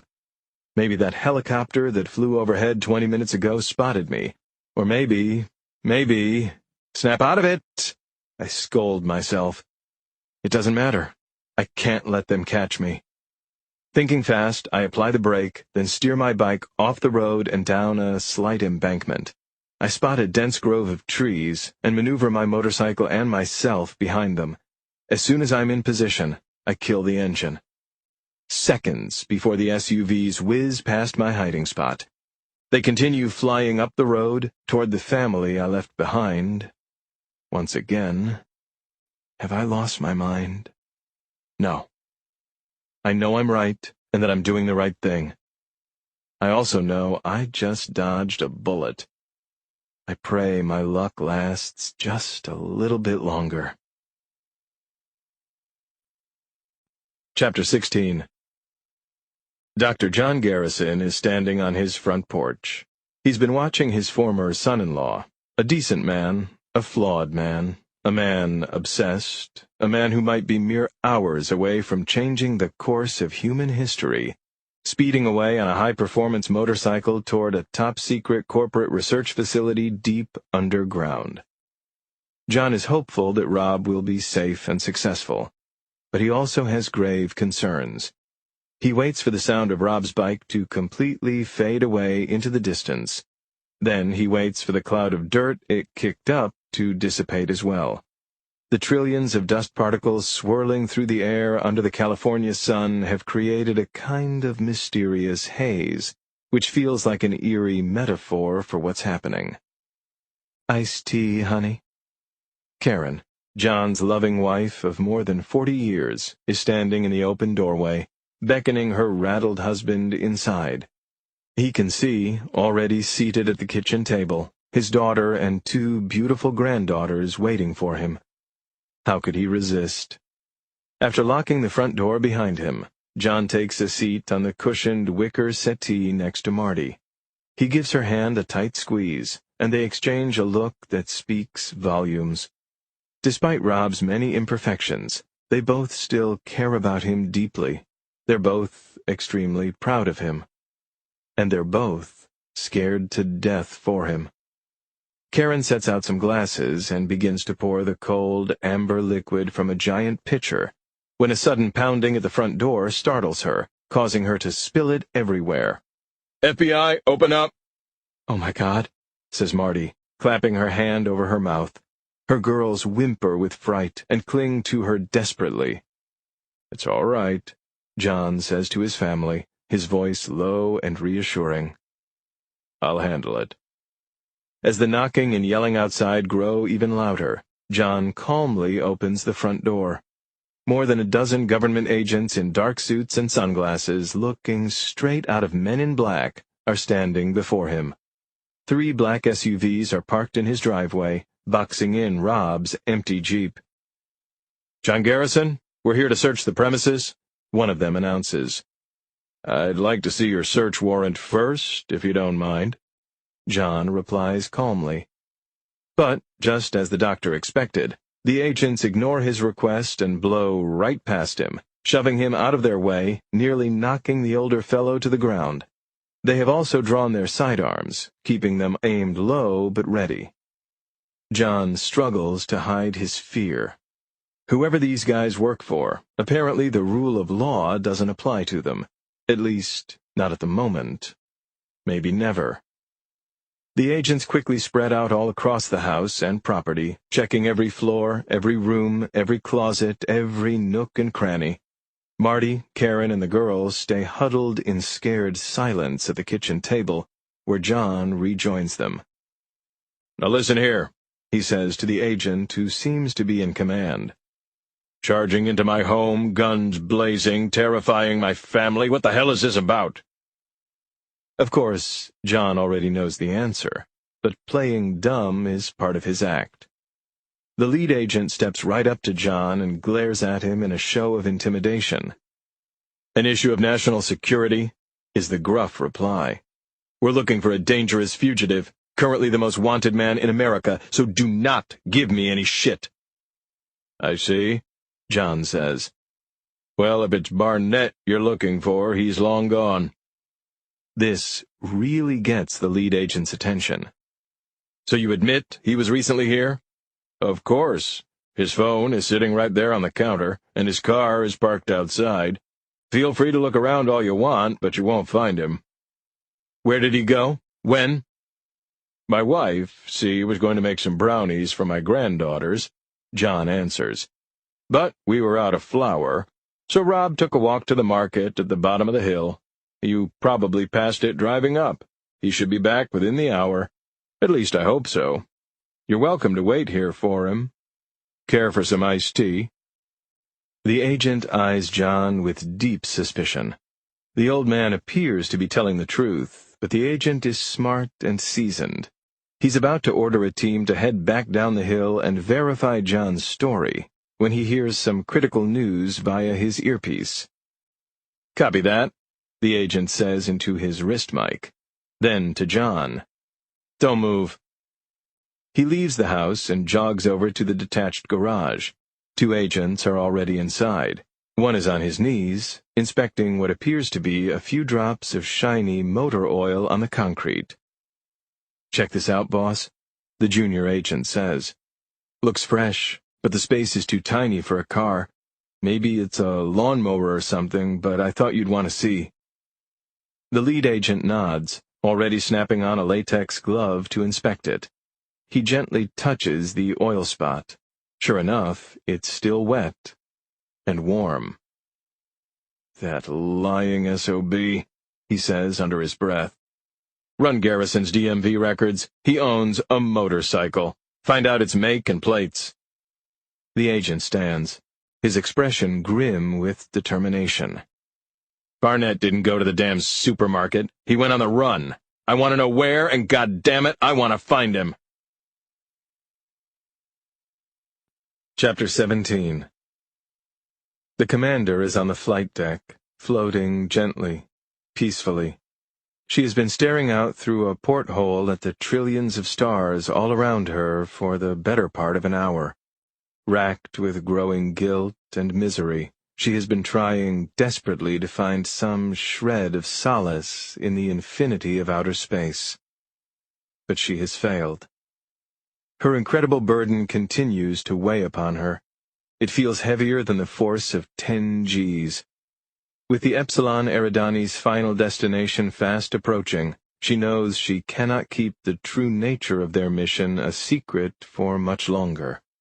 So the commander has decided, at long last, to tell her team the truth. She keys the comlink on her control panel. "Attention all crew," she intones. "Please assemble on the flight deck immediately for an urgent briefing." Not surprisingly, confusion and concern ripple throughout the ship. The pilot, just waking from a scheduled sleep break, is still groggy, but perks up right away. He is soon propelling himself through the ship's corridors toward the cockpit. The flight engineer is in the reactor room, monitoring the ship's engine core. She is also apprehensive, but is quickly on her way as well. The payload chief is in his quarters composing a video message to his wife and 2 young children back home. Alarmed by the interruption, he pauses the recording and moves to join the others. Lastly is the mission specialist, who is in the midst of eating a rehydrated meal, lumpy spaghetti and mushy meatballs. Dumping the unfinished contents in the ship's computerized compost bin, he heads up to the flight deck too. Once her crew is assembled, the commander takes a brief moment to compose herself, which only further unsettles them. They can sense something is amiss. Finally, the commander speaks, slowly, and with deep seriousness. Each of you has known since the day you accepted this mission that it brings with it enormous responsibility, as well as enormous risk. Like the great distance we're traveling through uncharted space, and the giant payload we're carrying. You mean the most advanced exploratory probe ever designed? The payload chief interjects with a forced smile. I wouldn't really call that a risk, ma'am. Copy that, says the pilot. And I think I speak for all of us when I say we have the utmost faith in you, ma'am, to guide us to our destination and back. And back. The commander swallows hard. Her crew isn't making this easy. I appreciate that, she replies, more than any of you could know. Which is why what I'm about to share is incredibly difficult for me. The commander takes a deep breath. The fact is, we are not going back. The crew members exchange confused looks. What are you talking about? Asks the flight engineer. I've charted a course to the probe launch point, Commander, as well as our return journey, which will last. You've been misled, the commander says. All of you. We won't be making that return journey, because we are not launching a probe. We're not even carrying one. Our payload is, in fact, a 5 million megaton nuclear warhead. That's ridiculous, says the pilot. I don't understand. The purpose of our mission is not exploration. It is annihilation. For decades, our top astrophysicists and interplanetary astronomers have been observing intergalactic evolution. Their focus has been on one planet in particular, a world that has given them great cause for concern. We have been chosen to end that world. Stunned silence, followed quickly by confusion and bubbling anger. My God, whispers the payload chief. I get it now. This is a suicide mission. The commander averts her eyes. I suppose that is one way of describing it. Each of the crew struggles to process this unthinkable bombshell, each in their own way. The pilot with stoic resignation, the flight engineer with fearful whimpering, the payload chief with shocked horror. But the mission specialist explodes with white-hot rage. You lied to us, you bitch, he exclaims. You knew all along, and you— I had no choice, the commander responds, contrite. My orders came from the very top. If I'd revealed our true purpose earlier, none of us, the mission specialist screams, would have agreed. The veins at his temples are throbbing. We have families. We have our whole lives ahead of us. Had our whole lives. You signed our death warrants without our consent. The commander tries to stay calm, hoping to keep the volatile situation under control. I can't imagine how you all must be feeling, but what you must understand is, our sacrifice is for the good of the entire species, the entire universe. Our lives may— No! Cries the pilot, who glimpses out of the corner of his eye, a split second too late, the mission specialist lunge at the commander, brandishing a screwdriver. The pilot instinctively hurls himself through the air in between the commander and her assailant, right as the mission specialist thrusts the tool, stabbing not the commander but the pilot deep in his shoulder. The pilot cries out in agony as the other two crew members join the melee. After a frenzied, weightless scramble, the others manage to subdue the mission specialist. The flight engineer hurriedly opens the cockpit's first aid kit and readies a digital syringe filled with 20 cc's of ketamine, a powerful synthetic sedative. No, don't! Shouts the mission specialist, still flailing wildly. She lied to us! She's sending all of us to our deaths! Don't you fools understand that? But the other crew members remain loyal. The flight engineer jams the needle into the mission specialist's thigh, and within seconds he goes limp. Everyone else begins catching their breath. Only now does the pilot stop to examine his stab wound. His injury isn't life-threatening, but it's painful and deep. Globules of his blood are floating throughout the cockpit like red rain. "Thank you," the commander says to her crew. You all saved my life." But no one responds. The irony is clear as day. The commander reassumes control. She signals the flight engineer to cue the shape memory wings to fully withdraw into the fuselage, and the spaceship sails on. Chapter 18. I've been crouching in this prickly thicket of trees, my motorcycle hidden next to me, for a good 15 minutes now.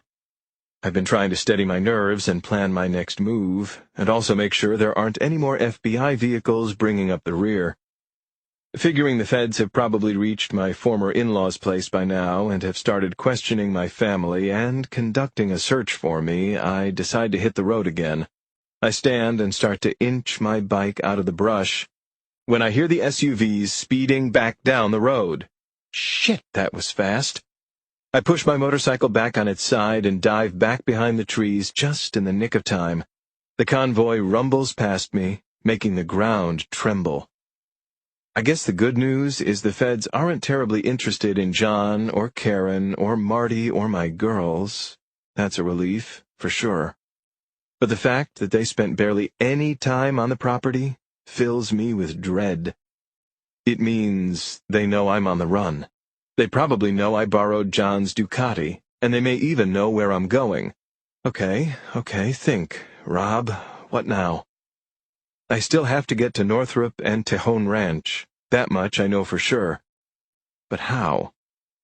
The route John programmed into the Garmin for me was deliberately indirect, but it will still take me there via a few major freeways, roads teeming with California Highway Patrol and probably fitted with license plate scanning cameras at every bend. Great. Now that I've completely lost the element of surprise, I guess I'd better stick to back roads from here on in. It may take me a hell of a lot longer, but it's worth it, even if it's just for my peace of mind. I pick the bike back up out of the bushes, then power up the Garmin and begin plotting an alternate route as quickly as I can, aware that the longer the device stays on, the higher the risk they'll be able to track it. But even if the feds don't, I'm still just one lone man on an unusual motorcycle who's being hunted by a small army of government agents in broad daylight. Daylight! Of course! With the sun so high in the sky, it's got to be 100 times easier for the FBI or Highway Patrol or whoever to spot me, right? Maybe I should hide my ass until nightfall or at least sunset, even if it improves my chances of getting to Northrop undetected by 1%. Isn't it worth it? I rack my brain. Then I remember. There's a quaint bed-and-breakfast type place just a mile or so up the mountain, with a cozy coffee shop and cafe on the ground floor. Back when Marty and I were still married and would spend the holidays with her parents, their out-of-town relatives would often stay there. And since I'm a train wreck in the kitchen, I was usually assigned to taxi duty, shuttling them back and forth. Point is, I can hang out at the B&B, have a few cups of joe, maybe even a shot or two of something. No, stay sober, Rob. Until sundown, then scram. Best of all, I now know how to get there with my eyes closed. I quickly shut off the Garmin, drop my helmet visor back into place, and roll the Ducati back up the embankment onto the road. I restart its engine, say a little prayer, and off I go. Chapter 19. Check, please, I say to the kindly middle-aged woman who has been patiently topping up my coffee mug and bringing me meals for the past 10 hours. Sure you don't want one more, hon? She asks. Then she adds with a smile, unless you're in some kind of big old rush. I chuckle, trying to be as friendly as I can, and also to seem as normal as I can. To try and cover my tracks, I told her that I was taking a staycation, spending a rare day off work, being served delicious food and relaxing and catching up on some reading. All day I've been sitting in this little cafe, sipping about a gallon's worth of coffee and pretending to read a stack of newspapers. But really, my mind has been racing a mile a minute as I waited anxiously for nightfall and tried to plan my next move. I've also been thinking about why I'm even trying to make that next move to begin with. The message I intercepted from space. That's the key to all of this, and it's still the biggest question mark of all. Even if it's just a friendly intergalactic greeting, it would be an earth-shattering, history-altering event. But what if it's something more? A warning, a demand, a threat. This could be the start of the end of the world. Why now? Why me? Here you go, hon, the waitress says, setting down my check. I nod thanks, then pay the bill in cash, leaving a ridiculously large tip. I hope it's enough to erase any suspicions she might have about me and for her not to call the local police, which is the absolute last thing I need right now, especially after that last run-in. Soon I'm back on the open mountain roads again, speeding toward Tejon Ranch. The sun has just set, and I'm very happy to have the extra cover of darkness. I also had the brains to buy an old-fashioned folding map. Remember those? Back at the bed and breakfast. So now I can keep my Garmin off for good. I'm relieved to be off the grid. Unless the feds have figured out a way to track paper, too. I'm only joking, but then again, I wouldn't put it past them. After about 90 minutes of driving, I flipped my visor up and let the cool, pine-scented evening air hit my face. It feels like I'm flying, cruising along this high-altitude road and with the lights of Santa Clarita twinkling below, both calming and exhilarating. But then a different kind of light catches my eye. The low fuel indicator on the Ducati's dashboard is on.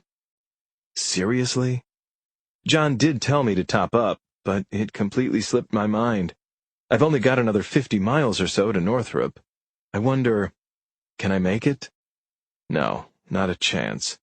And it's definitely not worth the risk of getting stranded in the middle of nowhere. Cursing under my breath, I pull over on the gravelly shoulder and whip out the paper map. There's a gas station just half a mile away, off a route labeled Spunky Canyon Road. Who comes up with these names? Whatever, I'll take it. A few minutes later, I'm sputtering into Hal's, a tiny, run-down convenience store with 2 old-school gas pumps out front, as well as 2 rough-looking mountain men sitting in rocking chairs and smoking cigarettes. They eye me as I park my motorcycle by one of the pumps, which I see has a handwritten sign duct-taped to it, "Pay inside." Fair enough. I yank off my helmet, nod a silent hello at the men, and enter the store. A third grizzled fellow is behind the counter. He's got a long beard and is wearing an old trucker hat stained all different colors from dirt, sweat, and motor oil. "Help you?" he huffs, absorbed in what I can see is a nudie magazine. I place a crumpled 20 on the counter. "I need about $15 on pump 2, please. I'll come back for my change." The man gives me an unnervingly long look. Is he suspicious? Did I say or do something wrong? Did the cops put out a description of me already? Finally, the man grunts, snatches up my money, and punches some keys on the antique cash register, the kind that actually dings with a real bell when it opens. Back outside I go. I unscrew the gas cap, insert the nozzle, squeeze the handle, but nothing happens. I guess the cashier hasn't turned on the flow yet. I glance back inside. Sure enough, he's on his cell phone. He looks back at me and holds up a finger as if to say, 1 second.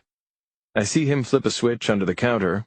I try the gas pump again, and thankfully the fuel starts to flow. Under the uncomfortable watch of all 3 men, I fill up the tank. It comes to just over $13. I debate whether I should forget my 7 measly bucks and just hop on my bike and burn rubber, because something about this whole situation just isn't sitting right. But then I worry that that might look even more suspicious, so I casually saunter back into the store. "Sure is a nice bike you got there," the cashier says. I can see he's holding my change, but he doesn't give it to me. Mind if I ask where you got it? Thanks, I reply. I'll be honest, it's not mine. It's on loan from a friend. The man nods, but still doesn't hand me my money. You lost or something? Lost? Not at all. It's a beautiful night. I'm just out for a ride. Thing is, we don't usually get too many folks of your type around here. I don't like where this is going. Not one bit. What do you mean, my type? I ask, as innocently as possible. You don't live in the mountains, do you? No, you look to me like some kind of brainiac. Let me guess. Accountant, maybe. Computer whiz. I shrug. You got me. I live in L.A., and, yeah, I guess you could say I stare at computer screens all day. Could I have my change now, please? But still, the man doesn't give it to me. Now I'm really getting nervous. Even though I'm sure this guy is probably just a lonely dude making conversation, my mind runs through a dozen grim scenarios. Why don't you hang around a minute, he says. I've got somebody on his way over wants to talk to you. Well, shit. Now I know this is bad news. He's been trying to stall me. Whoever wants to chat, I can guarantee the feeling won't be mutual. Sorry, I say, turning and heading for the exit. I'm kind of in a hurry. Keep the change. A hurry? The man repeats. I thought you said you were just out for a ride. Just keep going, I think. Get out of here, Rob. Get on your bike and go. So I try to do just that. Without responding, I push open the store's door, stride over to my Ducati, mount it, and start the engine, when I see the ominous strobing of a red and blue bubble light. A Santa Clarita Sheriff's Department cruiser is pulling in, blocking my escape. Chapter 20. Not good. This is not good. I know I haven't done anything wrong here, but of course I'm not about to speed away with a cop 5 feet in front of me. But now what? Just be cool, Rob, I tell myself, and think. A 40-something officer climbs out of the Chevy Charger, beer belly first. His lip is fat with a wad of chewing tobacco. He strolls over to me, tugging his duty belt higher on his hips, then resting a hand on his sidearm. Evening, sir, he says. Can I see some ID, please? ID? Shit. If Officer Friendly here runs my license through his system, you better believe it will send up a giant red flag in the FBI's system, too. Those suits will be on me faster than the speed of light in a vacuum. Even under stress, I can't help the nerdy science joke. Of course, sir, I say, slowly reaching into my back pocket and fishing out my wallet. Mind if I ask what this is all about?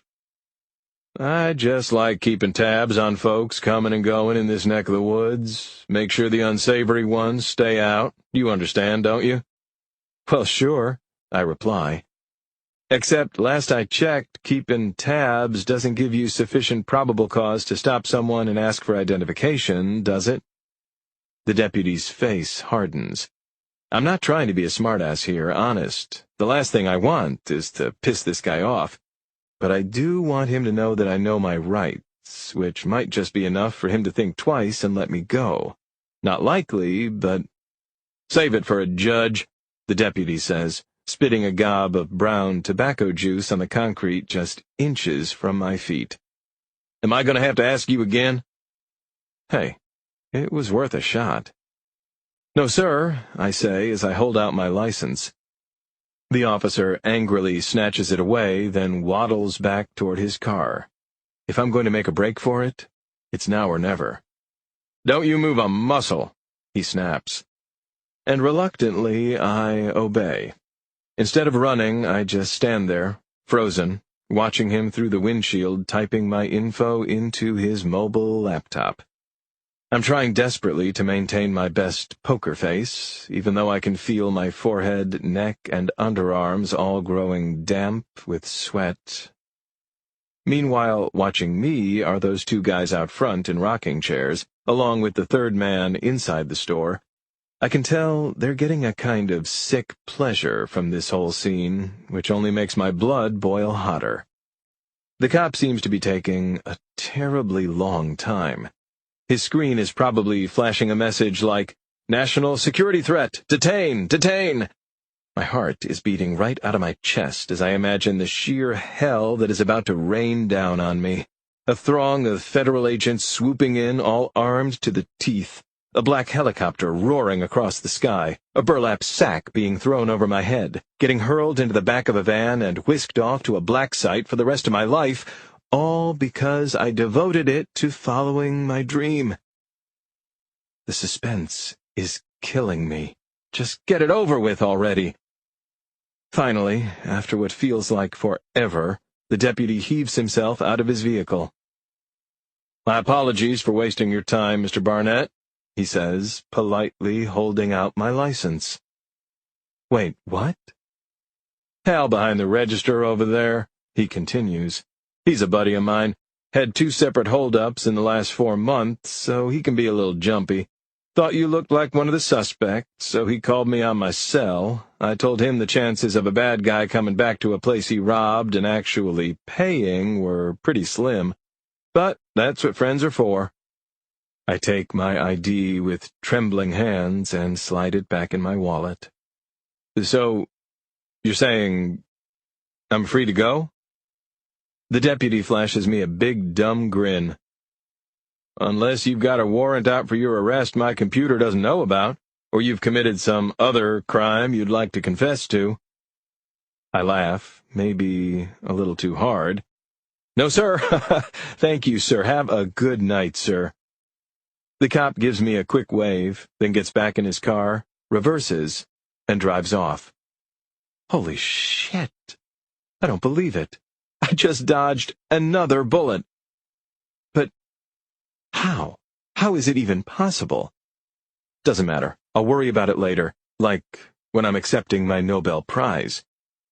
I'm not going to push my luck anymore. I'm a man on a mission to decode an alien message. As I tug my helmet back on and gaze up briefly at the beautiful canopy of stars up above, so rich and dazzling this far away from the bright lights of L.A., I'm reminded of its importance. I've got, in my possession, the world's first message from another world. But what the hell are they trying to tell us? It's up to me and me alone to get it to Northrop and find out. Now. Chapter 21. According to my trusty paper map, I'm only a few miles away from Tejon Ranch. So close.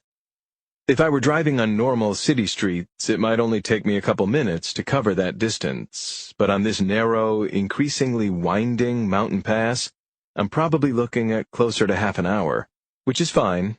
I've made it this far. I'm definitely not stopping now. I am going to translate that message. So I keep moving, easing my bike around every sharp curve and blind switchback. The route is feeling increasingly remote and deserted, but I take that as a good sign. After all, if you were building a multi-billion-dollar top-secret research facility, wouldn't you want to place it as far away from civilization as possible?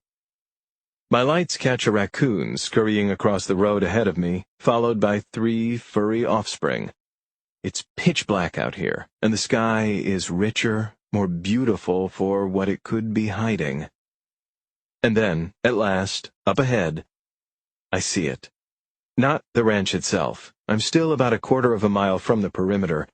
At least, I think I am. Instead, I see some kind of preliminary security checkpoint. A tiny shed with a light on inside and a retractable arm blocking access to the road beyond. Instinctively, I slow down my bike and start to panic. This isn't how it was supposed to happen. John told me to go in through the main gate, that he'd have people there waiting for me, people to escort me inside. He didn't say anything about an outer gate. True, I took a different route to get here than he suggested, but this is still the only road that leads to the front entrance. Maybe Northrop added this extra layer of security since John was last at the ranch. That's the only explanation I can think of. And indeed, as I get closer, I notice that the gatehouse looks prefabricated, almost like a metal tool shed you could buy at Home Depot, and the arm seems rather thin and flimsy, like it was made out of balsa wood. It's quite possible, I'd even say it's likely, that this entire checkpoint was put up in the recent past. Not like that does me any good tonight. So what do I do? Well, like I said, I didn't make it this far to stop now. I consider using one of the burner phones John gave me to call him and ask his advice, and to make sure he really did get in touch with his pals inside the ranch, before I try to get in. But I'm positive the feds have tapped his cell and landline. I'd be giving them my exact location wrapped up in a bow. That would be a death sentence. So I guess I'm on my own. Here goes nothing.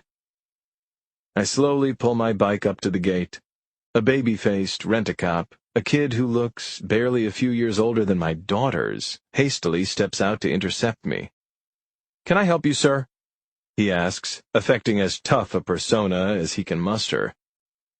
"I sure hope so," I answer. I flip up my visor and hold out my license. "My name is Robert Barnett. I believe I have an appointment." The security guard levels a suspicious gaze at me. "An appointment. Here. At 9 o'clock at night." "Look," I say, gritting my teeth. "Can you just check the visitor's log? It's very, very, very important. Trust me, please." Warily, the guard does so. He scans my ID with the slim digital device he's holding. I can't see the screen, but I do see it flash green. I also see the guard's eyebrows lift in total surprise. "My mistake, Mr. Barnett. You're all set. Let me raise the gate for you." Ha! John came through for me. I can barely contain my elation as the guard ducks back into the shed. I lower my visor and rev the throttle, ready to drive onward. But the gate stays down, and I see the guard latch the door shut behind him. Then I notice that beneath the door, the grass and weeds growing along the shoulder don't stop when they reach the shed wall. They keep going underneath it, as if the shed was simply plopped down on the ground very recently. Oh shit. This isn't an outer perimeter checkpoint at all. It's a fake, a decoy. This is an ambush. "FBI, hands in the air!" A dozen heavily armed federal agents suddenly spring up from their hiding spots on both sides of the roadway, barking orders and training their rifles right at me. No, no, no! I stay frozen, too stunned to speak, too horrified to move. I feel numb. All around me, time seems to slow down. The next thing I know, I'm tackled and thrown face first off my bike and onto the rock-hard concrete. Thank God I'm wearing John's helmet, or my brains would probably be spattered everywhere. I feel it get pulled off and the burner phones ripped from my pockets while my hands are yanked behind my back and cuffed. "Robert James Barnett, you are being detained under direct order from the Secretary of Homeland Security for violation of Civil Code Section—" "God damn you guys!" I yell, struggling in vain, but as best as I can against my unlawful arrest. "Listen to me, I'm not a security threat." I thrust my chin up toward the heavens. "But maybe they are. I'm in possession of critical information that the world needs to see. But first, what we need is to understand it. You have to believe me." Yet my pleas fall on deaf ears. I'm gruffly hauled to my feet and practically dragged away toward a black, tinted-window SUV that is speeding toward us from the direction of the ranch, kicking up a giant dust cloud behind it. "No, please, please!" I scream as one of the vehicle's rear doors opens, and I'm tossed inside. Chapter 22. "Calm down, Mr. Barnett. We're on the same team." The voice, tranquil and soothing, is coming from the front passenger seat. I look over to see an older man, African-American, salt-and-pepper hair, thick, horn-rimmed glasses. He's wearing a bland, dark suit like the other government agents on either side of me, but he has a refined, almost professorial air about him. "Same team?" Yeah, right. Forgive me for thinking you're full of shit. Think whatever you want, the man says. All we'd like to do is ask you some questions. The more you're willing to cooperate, the better it will be for everyone. I've finally caught my breath a bit and have started to calm down like the man commanded. Of course, I'm still absolutely petrified about who exactly these folks are, where they're taking me, and what in God's name is going to happen next. You think you've got questions? I exclaim. I picked up some kind of alien FaceTime message in my freaking living room, and look what happened. The man nods. Yes, that's one very impressive computer setup you've got in there.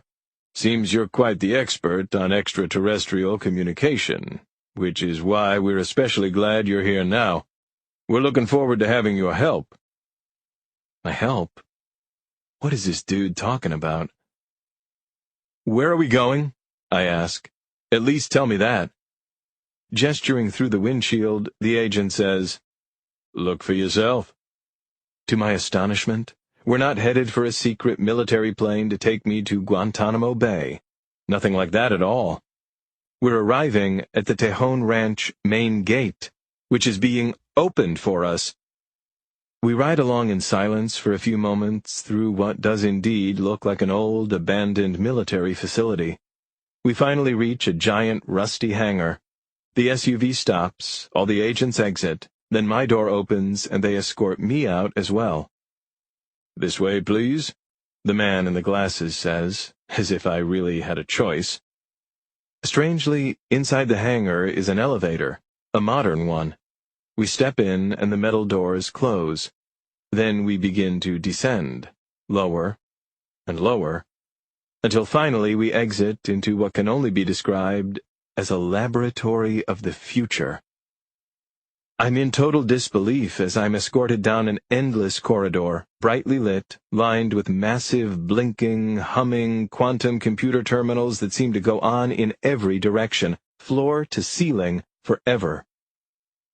My name is Special Agent Stephen McKinley, the man says as we walk. I'm assigned to a little-known division of the FBI that handles unconventional threats. Well, I'm not exactly the most conventional guy myself, I reply with a smirk. McKinley actually cracks a smile. Trying to piggyback on his goodwill, I say, Hey, think we could take these cuffs off? I mean, if we're on the same team and all? I watch as McKinley gives a subtle okay to one of the other agents escorting us, who unlocks the restraints.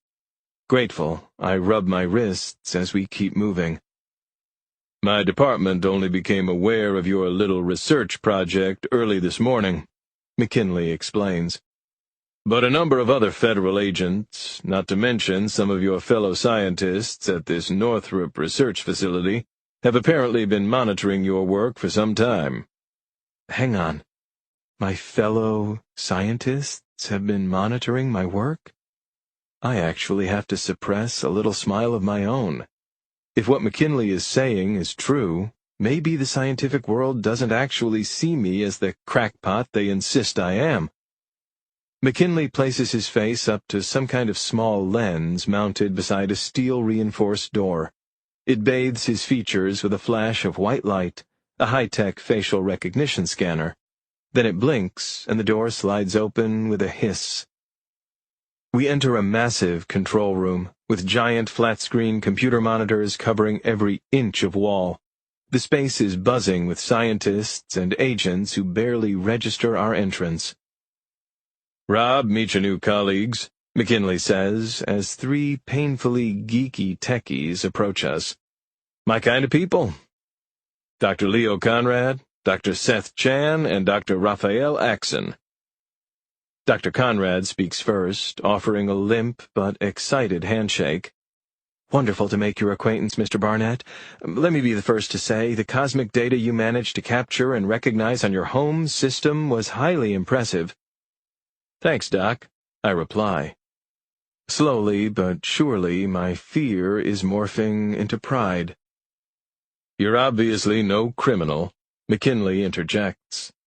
But you did obtain what we believe is an extraordinarily sensitive message from an intelligent being from outer space, which we quickly accessed and copied for ourselves. Because the Bureau believed you planned to go public with that discovery, hopefully you can understand why we felt the urgent need to track and detain you. I do. Take a look around, Dr. Conrad says. What you're seeing is every single drop of quantum computing power we have being used to try to decipher your data. Due to the uniqueness of your home setup, there are a few elements of its algorithmic expression we were hoping you could help clarify. And then, says Dr. Chan, barely able to contain his enthusiasm, we can hopefully finish our translation, because right now, we are very, very close. Chapter 23.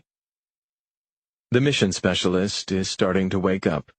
He's groggy, disoriented, and his reflexes and reaction time will be impaired for quite a while. Still, having proven himself to be an unpredictable threat to the crew's safety, none of them is taking any chances. He's tied down to a chair in the cockpit with some spare electrical cords while the others take over his tasks. The pilot is floating nearby with another syringe of sedative just in case. After checking her console, the commander slowly turns to face her colleagues. Everyone, she says solemnly, we will soon be locked in on our final destination. I am going to connect with my family and attempt to say some kind of farewell. I invite all of you to do the same, if you so choose. The commander watches her team begin to disperse. She is still conflicted about having lied to them, but is beginning to forgive herself. Yet, she is aching to her very core, knowing she will never see her family again.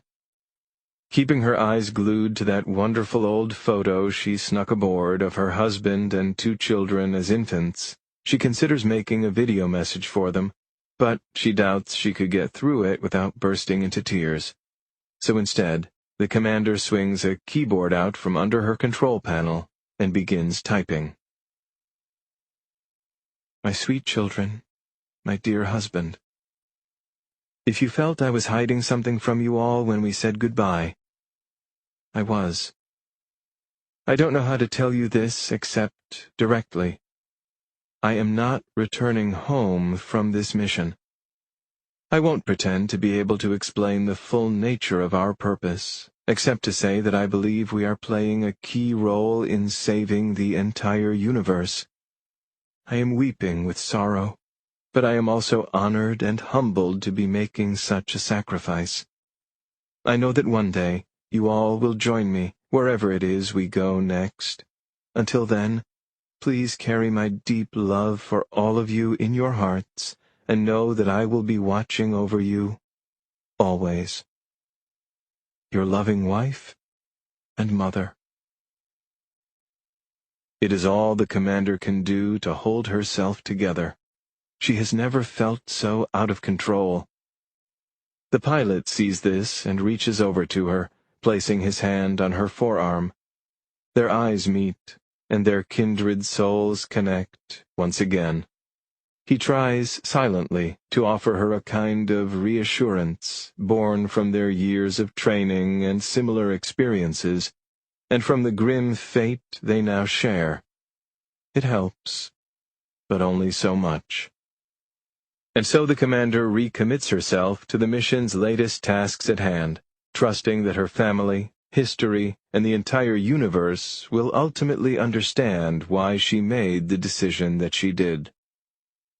The Epsilon Eridani continues cruising within the L1 point, orbiting the Sun, stabilized by the gravitational pulls between that star and the ship's target planet, a mere 1.5 million kilometers away. The commander's current priority is to review their latest communications, both sent and received. The contents of these communications will determine what happens next. Chapter 24.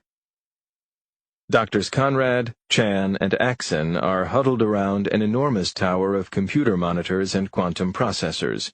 Agent McKinley is observing from nearby. I'm watching in awe as a torrent of numbers and symbols flutter across the screens. As you can see, Dr. Barnett, Dr. Conrad says, we're using a fault-tolerant quantum computation model to minimize decoherence, but this is where we keep getting stuck.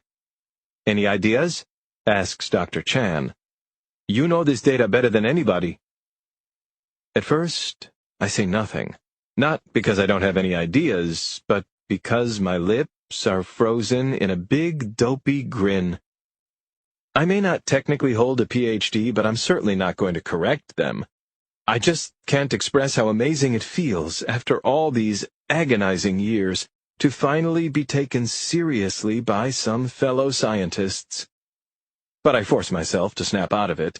No time for pride. This is deadly serious stuff. Let me take a look, I reply, nudging my way between the trio to a free keyboard. I hit a few keys and quickly skim the data readouts. I see the problem immediately, and I realize that this remarkable computer system can probably handle my complex solution. Okay, I say. I think you're on the right track, but the noise threshold is still too high. I'd also double your density matrices to match my qubit input rate, like this. I execute the commands, and within seconds the streaming data begins to ebb and pulse like a river changing course. Soon the data flow changes again. It actually looks like numbers and symbols are starting to rearrange themselves into some kind of order. I think it's working. Barnett, you did it, Dr. Chan says. But Doctors Conrad and Axon are too stunned to make a sound. And so am I. Because before our eyes it appears as if the data is turning into letters, I blurt out, Look! Yes, it's deciphering, exclaims Dr. Chan. We're getting our first word. We're all watching something we simply can't believe. Something that defies all earthly logic as we know it, every bit of scientific research ever done. A message, or at least the start of one, sent from outer space, emerging painstakingly slowly, one letter at a time. M. Oh my God, says Dr. Axon. That's an M. It is, clear as day. And it leaves me absolutely dumbstruck. E. An E? Holy shit! Exclaims Dr. Axon. R. An R? Asks Dr. Chan. Are they spelling Mercury? Hang on, Dr. Conrad says, typing furiously. It's not complete yet. C. Ah, C! Shouts Dr. Chan. It is spelling Mercury. Is that where this has been coming from?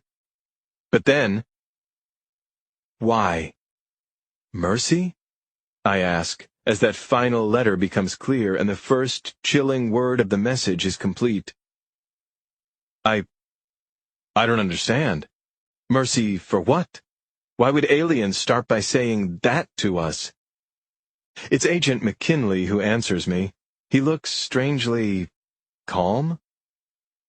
A fair question, Barnett, he says. But it has to be understood in context. Context? I ask. I'd say a message from extraterrestrials is pretty damn unique. I look around at the other scientists for confirmation, but oddly, all are silent. Actually, McKinley says, it's not. We've been receiving other messages for quite some time now. And just like that, my head starts to spin. I can barely stand straight. It feels like the floor below me has instantly turned to jello. Did this guy just say other messages? Is he freaking serious? McKinley reads my mind. He nods, gravely. That's right, he says. Dozens. Chapter 25. This format, McKinley continues, is more or less how all the others came in. Streams of patterned cosmic data that we would slowly decipher letter by letter. But this latest one? Dr. Chan interrupts. The encoding was different. It was more algorithmically complex for some reason, Dr. Axon adds. Probably so the signal would cut through all the cosmic chatter more clearly because it's an important one, which is why we needed your help. Wait, I stammer, trying to steady my dizziness and absorb what I'm hearing. Go back to the part about those other messages. What did they say? Dr. Conrad starts to answer, but McKinley quiets him by raising his hand. Let's let these three get back to work deciphering this one, he says. Barnett, you come with me, I'll tell you everything. Agent McKinley has to practically drag me into an empty adjoining conference room separated from the bustling main lab area by thick glass walls. As soon as he shuts the door, the room becomes pin-drop silent. You may want to have a seat for this, the agent suggests, but I'm way too jittery for that, so while McKinley sits down calmly at the large mahogany table, I pace back and forth. What I'm about to tell you, he says, is, in the interest of national and global security, of the utmost secrecy. Do you understand? Yes, I shout at the end of my rope. Out with it already! The suspense is killing me. We've been tracking these signals, these messages, for a while now, McKinley says. 9 years, 7 months, 2 weeks to be precise. My head starts spinning. If this agent is telling me the truth, Earth has been secretly receiving alien communications for nearly a decade? It took us almost half that time just to figure out how the hell to decipher them. But once we landed on the unique combination of quantum digital physics, it was like we'd stumbled on the Rosetta Stone. Suddenly all the messages we'd intercepted up to that point could be translated. It's still not clear who or where they're coming from, but whatever life form is sending them, they know an awful lot about our planet and species. Jesus Christ, I mutter. What did they say?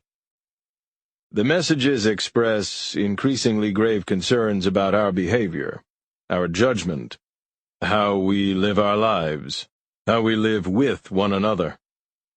Who's we? I ask. The undeniable implication is all of us, McKinley explains. Every last human being on the planet, all 7 billion. According to these messages, the human race, by both our actions and inactions, is guilty of engaging in perilous endeavors. These aliens have been sending observations, suggestions, and recently, warnings. I have to grip the edge of the conference table now to brace myself. Warnings? Like what?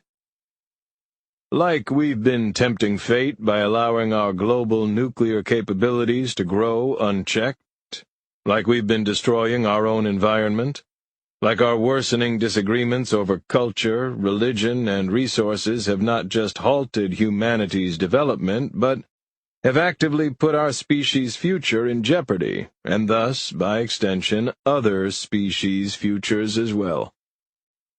I'm left absolutely aghast and utterly terrified, because I'm slowly starting to understand. Dysgenics, I say. That's the opposite of evolution, the passing down of harmful traits and other disadvantages to future generations. Correct, McKinley says. But these life forms don't just see human beings as harming ourselves. They view us as a threat to the rest of the universe. Their messages have been warning us that unless we change our ways, we may be facing human extinction. My legs start to give out. Finally, I take that empty seat at the conference table. Fine. Okay, so you guys have been getting all these messages, I say. What the hell have you been doing about them? Since they first started coming in 9 years ago, we've been sharing the data streams directly with the White House, our closest allies, and a secret select committee at the United Nations. We've hoped they'd be willing to abide by the aliens' recommendations and take on some of our species' challenges. We've tried, certainly, but look at our messed-up planet, Barnett. We haven't exactly made much progress. Now, my gut is in an absolute knot. I try to speak, but my throat is too dry to make a sound. I try to think, but my mind is too frenzied. Just then, the glass conference room door opens and Dr. Axon pokes his head in. I notice right away his face is as white as a sheet. "Agent McKinley?" he says, his voice quivering with fright. "We've finished deciphering the complete message. You really need to see this." Chapter 26. It's 2 a.m. on the East Coast. Most of the country is fast asleep. But on the watch floor of the White House Situation Room underground complex, the epicenter of the federal government's 24/7 vigilance over national security threats, one man is wide awake. Byron Stannis, a stout, compact fellow with decades of military and intelligence experience, is in charge of the watch team's overnight shift. He has also been a key member of Operation Obsidian Sky, the government's top-secret monitoring of the ominous extraterrestrial messages that have been incoming for nearly 10 years. Stannis is currently seated in front of 2 tiers of curved computer monitors, participating in a secure video conference with representatives from the Pentagon, the National Security Council, NORAD, the cyber ops team stationed at Northrop's classified quantum computer lab at Tejon Ranch in Southern California, including crackpot amateur scientist Robert Barnett, whom Stannis has been monitoring for months, and various Allied leaders from around the globe.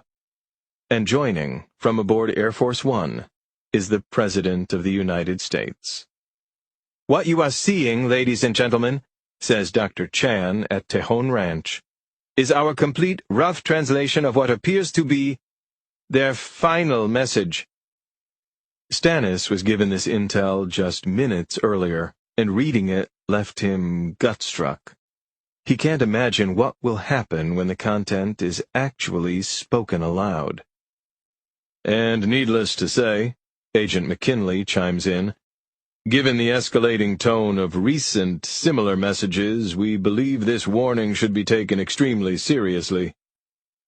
"Yes, I think we can all agree on that," the President says. "Let's hear it." Dr. Conrad clears his throat, and from his tablet reads the most difficult, most momentous few sentences of his entire life. "Mercy is no longer an option," he says, as every person on the video conference lets out a horrified gasp. "We have sent you innumerable messages about your planet, about your species, about your future. We have made our concerns clear to your leaders. We have implied them to select individuals. We have tried to help you, but you have not listened. You have not changed. You have only gotten worse. Therefore you leave us no choice. Goodbye." And with that, the video conference turns deafeningly silent. The National Security Advisor slumps in her seat, shaking her head in shock. The Admiral, representing the Joint Chiefs of Staff, crosses his arms and sets his jaw in a furious grimace, not used to feeling so helpless. Stannis leans back and covers his face, as if that might somehow remove him from this utter nightmare that is all too real. Finally, the Secretary of Defense looks directly into the President's eyes. "Sir, what could that mean?" The President's expression is grim but stoic, resigned but brave. "It means only an act of God can save us now." Chapter 27. You leave us no choice. The commander has just read, for practically the 100th time, the complete text of the final message that her home planet's leaders recently beamed down to Earth. A copy was relayed to her vessel when the Epsilon Eridani first entered the Milky Way galaxy a few hours earlier, but the commander did not know what the contents of that message would be before she opened it. It has confirmed her worst fears. The commander was never involved in the top-level discussions that brought about this decision. She holds a high rank in her home world's starship fleet, but such matters are way above her pay grade. She was certainly aware of the High Council's ongoing deliberations regarding the Earth problem, as it was called, along with the various methods they employed to try to fix it. Homo sapiens are a relatively young alien race, similar in many ways to her own. They possess incredible potential, for both good and bad, but their capacity to do harm was projected to be much more likely. Their civilization's ruling classes were given years of warnings to improve their behavior, ample time to change course. Hundreds of ordinary human beings were selected too, and were sent cryptic, individualized messages. These were never as explicit, nor did they reveal their alien origin, but they were laden with great personal meaning. Familiar songs, inspiring aphorisms, touching images. They were intended to encourage the receivers to re-examine their lives and make small changes to their behavior. But, by and large, this failed as well. The commander, for years, had secretly rooted for the human race to heed her leader's calls, or show even the slightest signs of improvement. Yet when she was tapped to lead the mission that would vaporize the blue planet, she knew that their window of opportunity had closed.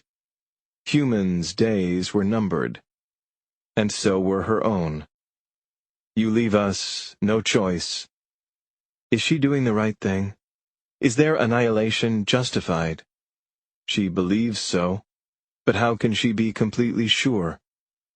The High Council might have decreed Earth's destruction, but it will be up to her to order the launch of the nuclear warhead that actually does it. Her finger on the button. Until the very last possible moment before she presses it, the commander will be hoping for a miracle. And not just for the human race. For her ship, which will be engulfed in the warhead's cosmic inferno. For her loyal crew, whom she misled about this mission from the start. And for herself, for her loving husband, for her dear, precious children. You leave us no choice. Closing the message window, the commander takes another look at the photograph of her family wedged into her console. So much love, so much longing, so much joy, so much regret, all triggered by one simple image. She swore an oath to carry out her orders to the best of her ability, and she will. It just kills her that this is how it has to be. With tears brimming in her eyes, the commander keys her comlink. She speaks slowly and steadily, trying with all her might to keep her voice from wavering. "Attention, all crew," she says. "We are nearing our flight's final stages. Our primary mission objective appears to be a go. Commence launch initiation sequence." A chorus of "aye ayes" comes back at her through her headset. Her crew, even the formerly livid mission specialist, is now courageously embracing their fate. She couldn't be prouder of them or more moved. As the blue planet comes into view now through the Epsilon Eridani's windshield, the commander steels herself for what's ahead. She has made her peace with the grim calculus that requires her to kill so many humans for the good of billions of other species throughout the universe. But she is still torn up inside at having to kill her innocent team and herself. If only there was another way. Chapter 28. What's happening doesn't seem real. It can't be real, but it is. I just watched, via encrypted video link, the leader of the free world receive the news that our planet, after years of warnings, is about to come under some kind of attack from alien beings. The president declared he'd be initiating continuity of operations protocols. He also ordered all American military forces and nuclear silos around the world to be put on red alert, and urged every other country, friend and foe alike, to do the same. But then, he pinched the bridge of his nose in despair and acknowledged what everybody else on the video conference was thinking.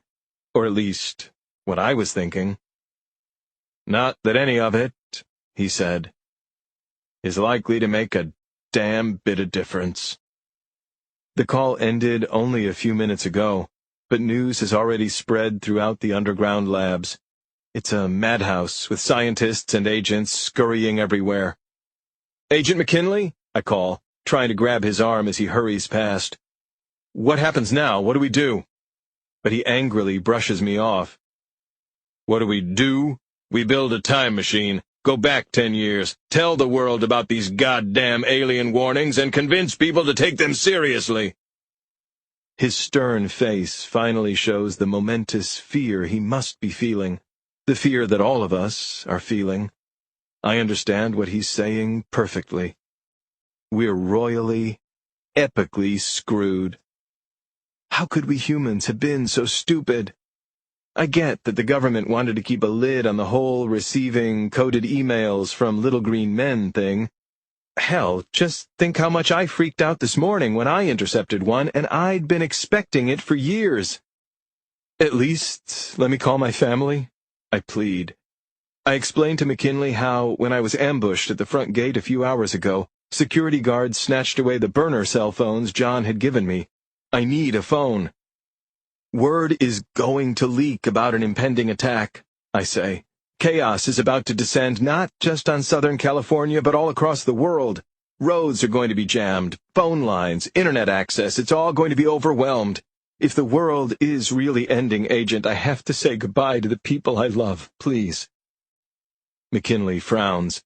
I can tell he's feeling the same way about his family. He's not thinking like a federal agent anymore, but like a husband and father, same as me. "My office," he says, yanking a white plastic fob off his keychain. "Make a left at the end of the hallway, third door on your right, there's an unclassified priority landline on my desk. Use it, before it's too late." McKinley thrusts the fob into my clammy hands. Before I can thank him for this act of kindness, he spins and disappears into the frenzied crowd. I don't have a second to waste. I sprint down the hall, elbowing my way through the chaos. I turn left and soon find a door with McKinley's name on it. Locked.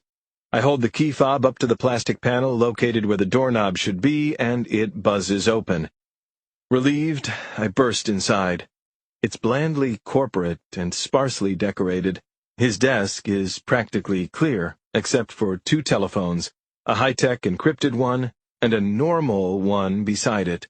I jam the receiver against my ear, then frantically dial Marty's cell number, which, thankfully, I still have memorized all these years later.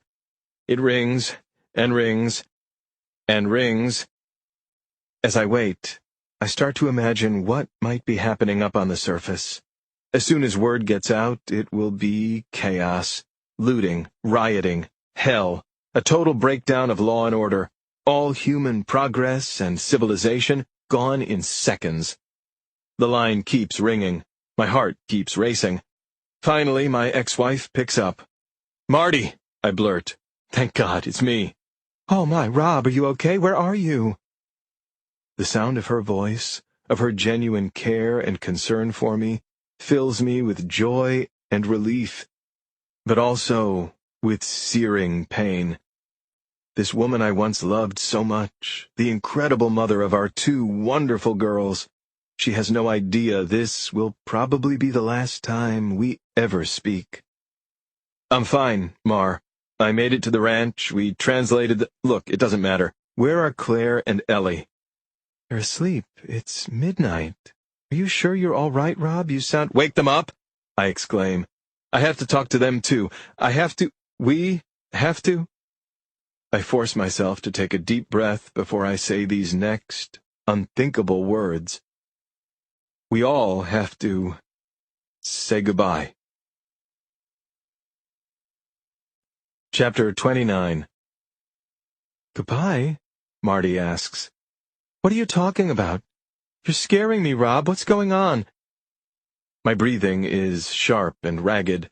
I'm brimming with so much emotion I can barely form complete sentences. And even if I could, what the hell am I supposed to say? Where do I even begin? I'll tell you what's going on, I promise, but in case time runs out, there's a lot more I want to tell you all first. Now wake the girls, Marty. Do it, please. I don't mean to alarm her, but our situation, our planet's situation, is dire.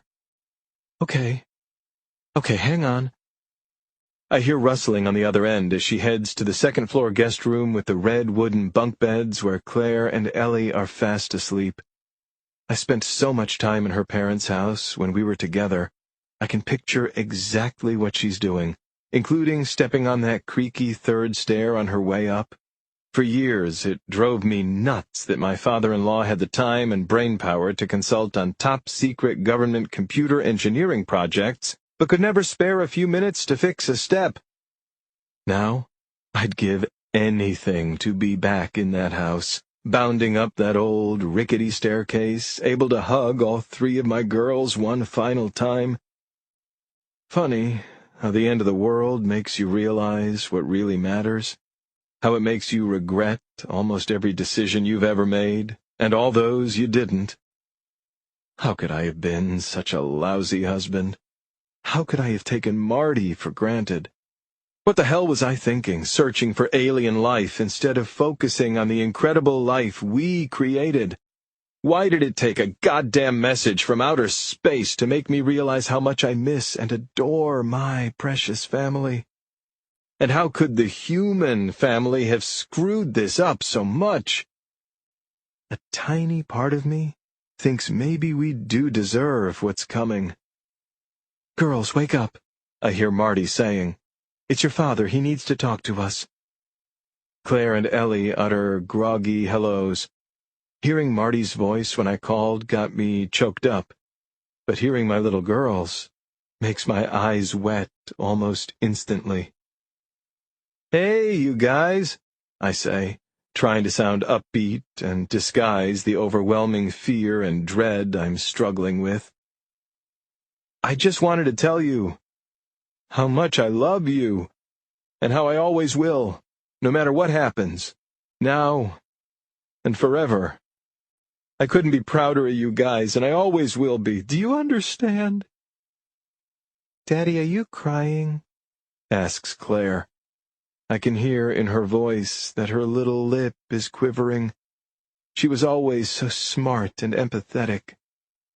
I know I can't lie to her. I am, I say, smearing a tear across my cheek. But I'm crying because I'm happy. Very, very happy to talk to my little angels. Which is the truth. There's no one in the world I'd rather be speaking to right now. Especially since the world is ending. We love you too, Daddy, says Claire. Yeah, and we're proud of you too, squeals Ellie. We miss you.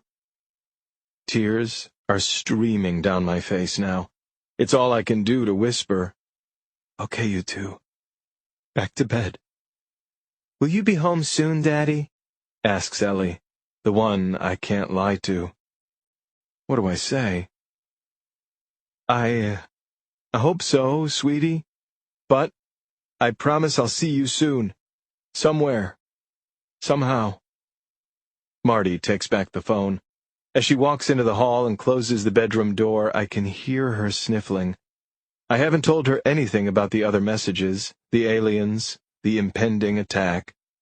But I know immediately my brilliant ex-wife has figured out everything. How much time do we have left, Rob? She asks, quietly. I tell her the truth. I don't know, but not much. Then I tell her how much she means to me, how she and our girls are the very best thing that's ever happened in my otherwise pathetic life. Marty, sobbing hard now, tells me she loves me too, that my life isn't pathetic because it's rich and full of meaning, because my family loves me and my work paid off and I've helped make a difference in so many people's lives. I'm moved beyond words. There's so much more I want to say, when I notice a growing commotion in the hallway outside. Scientists and agents are rushing all around, shoving one another to get through, barking frantic orders, terror in their eyes. It's sheer pandemonium, which can only mean one thing. Mar, I gotta go. I love you. I force myself to hang up, one of the hardest things I've ever done, but there's no time to think about that now. I rush out into the hall and join the stream of people. It seems an even mix of some folks hurrying back toward the main lab, others running for their lives. "Hey!" I scream, trying to get anyone's attention. "What the hell is happening? Where's everybody going?" A young lab assistant finally takes pity on me. She slows down just for a moment and breathlessly shouts back, "They're here!" Chapter 30. I'm standing in the underground lab's bullpen again, with dozens of employees crammed in like sardines. But other than some muffled sobs, the room is eerily silent. Because we're all too goddamn stunned to make a sound. Displayed on the giant wall of monitors is a grainy image, coming from a U.S. military spy satellite, of an unidentified flying object hovering approximately 100,000 miles above Earth, roughly half the distance between us and the moon, and well out of range of even our most advanced fighters and nuclear warheads. The object is triangular in shape, but has a bulbous nose cone, like a submarine. It's a dazzling metallic color, covered in shimmering mirrored panels. It's an alien spacecraft orbiting our planet. I've seen some pretty incredible things in my life. My wife on our wedding day, the birth of our children, the transmission of an encrypted extraterrestrial message right in my living room just this morning. But sweet Mother of God, this is a whole other level beyond my wildest dreams. I'm witnessing humanity's first contact with an alien species, one that's made very clear its desire to completely annihilate us.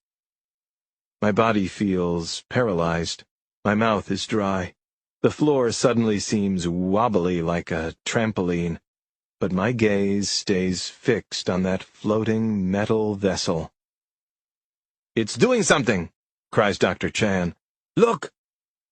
Sure enough, the underside of the ship seems to be opening. It's hard to make out in the darkness of space, but a gigantic hatch appears to be slowly retracting to reveal a massive object, long and cylindrical, with thrusters and fins. The technology may be alien, but it's clear as day what we're looking at. A terrifyingly powerful weapon.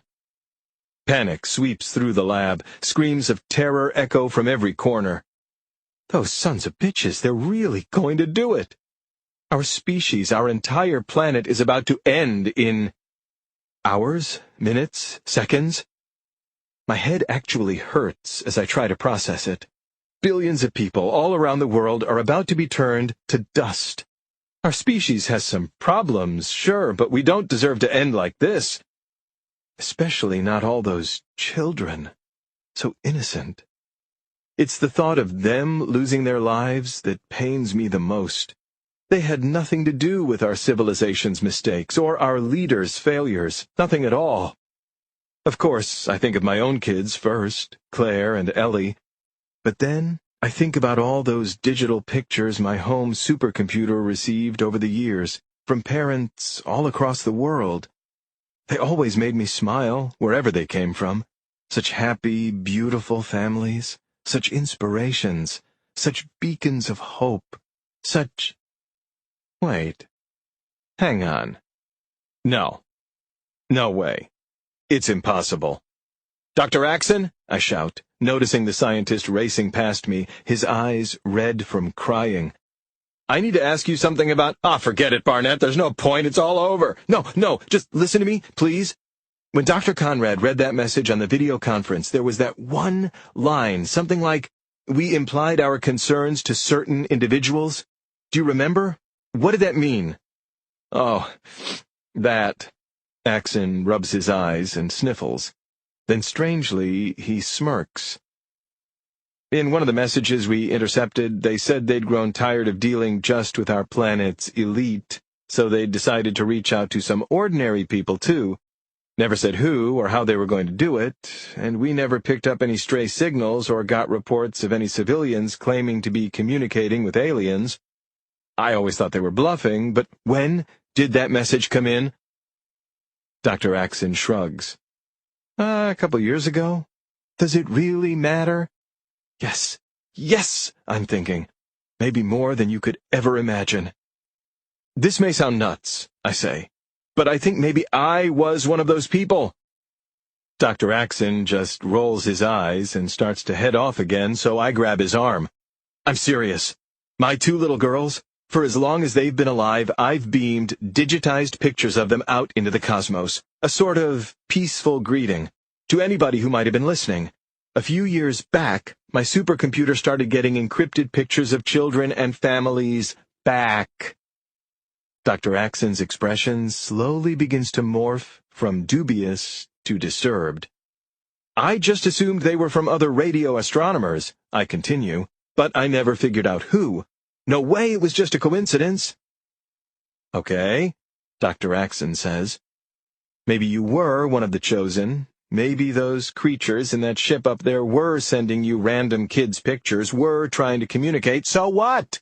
Now they're pointing a goddamn warhead at us." "I know," I say. "I know. But I think I have an idea how to stop them." Chapter 31. The lab is quickly descending into chaos. Scientists and agents are abandoning their posts in droves. Not like I blame them. If you just found out the world was about to end, would you really hang around the office? By a stroke of luck, I spot McKinley amid the madness. I fight my way over and corner him with Dr. Axon by my side. Frantically, breathlessly, I try to explain my insane idea. In a nutshell, I want to bombard the alien vessel with pictures. For years, they were trying to reach out to me, I say, but I never reached back. At least, not in any meaningful way. If those aliens are so damn worried about the future of other species, let's make them realize whose futures they're snuffing out. Our children's. Put a face on all the kids they're about to murder. McKinley is furrowing his brow so much, his bushy black eyebrows are actually touching. Not a good sign. "Are you out of your mind, Barnett? You really think we're going to save the human race with a couple Sears family portraits?" "Not a couple," I answer, growing indignant now. "Thousands, millions." He's clearly still skeptical. "And how exactly are you going to—" "That facial recognition scanner by the lab entrance? We use its software to comb the internet, find every image of every child's smiling face we can. I can write that program in 30 seconds, and this place has more than enough computing power. Then we reverse encrypt the pictures with the same quantum encoding sequence from the aliens' messages to us. Then we use the lab's video conference satellite to beam the photo stream directly at the ship. Easy." I hold my breath as McKinley digests my outlandish, decidedly not easy scheme. "I know it sounds far-fetched," I add, "even insane, desperate. But think about it, Agent. What in God's name do we have to lose? Let me try it. You owe me that." Exasperated, McKinley throws his hands into the air. "If you two really want to spend your final moments on this Earth emailing baby pictures to aliens, be my guest. Here." He yanks off the keycard strung around his neck and tosses it at me. "This will give you top-level access to every computer server on the ranch." McKinley starts to rush off, but turns back and adds reluctantly, "Good luck."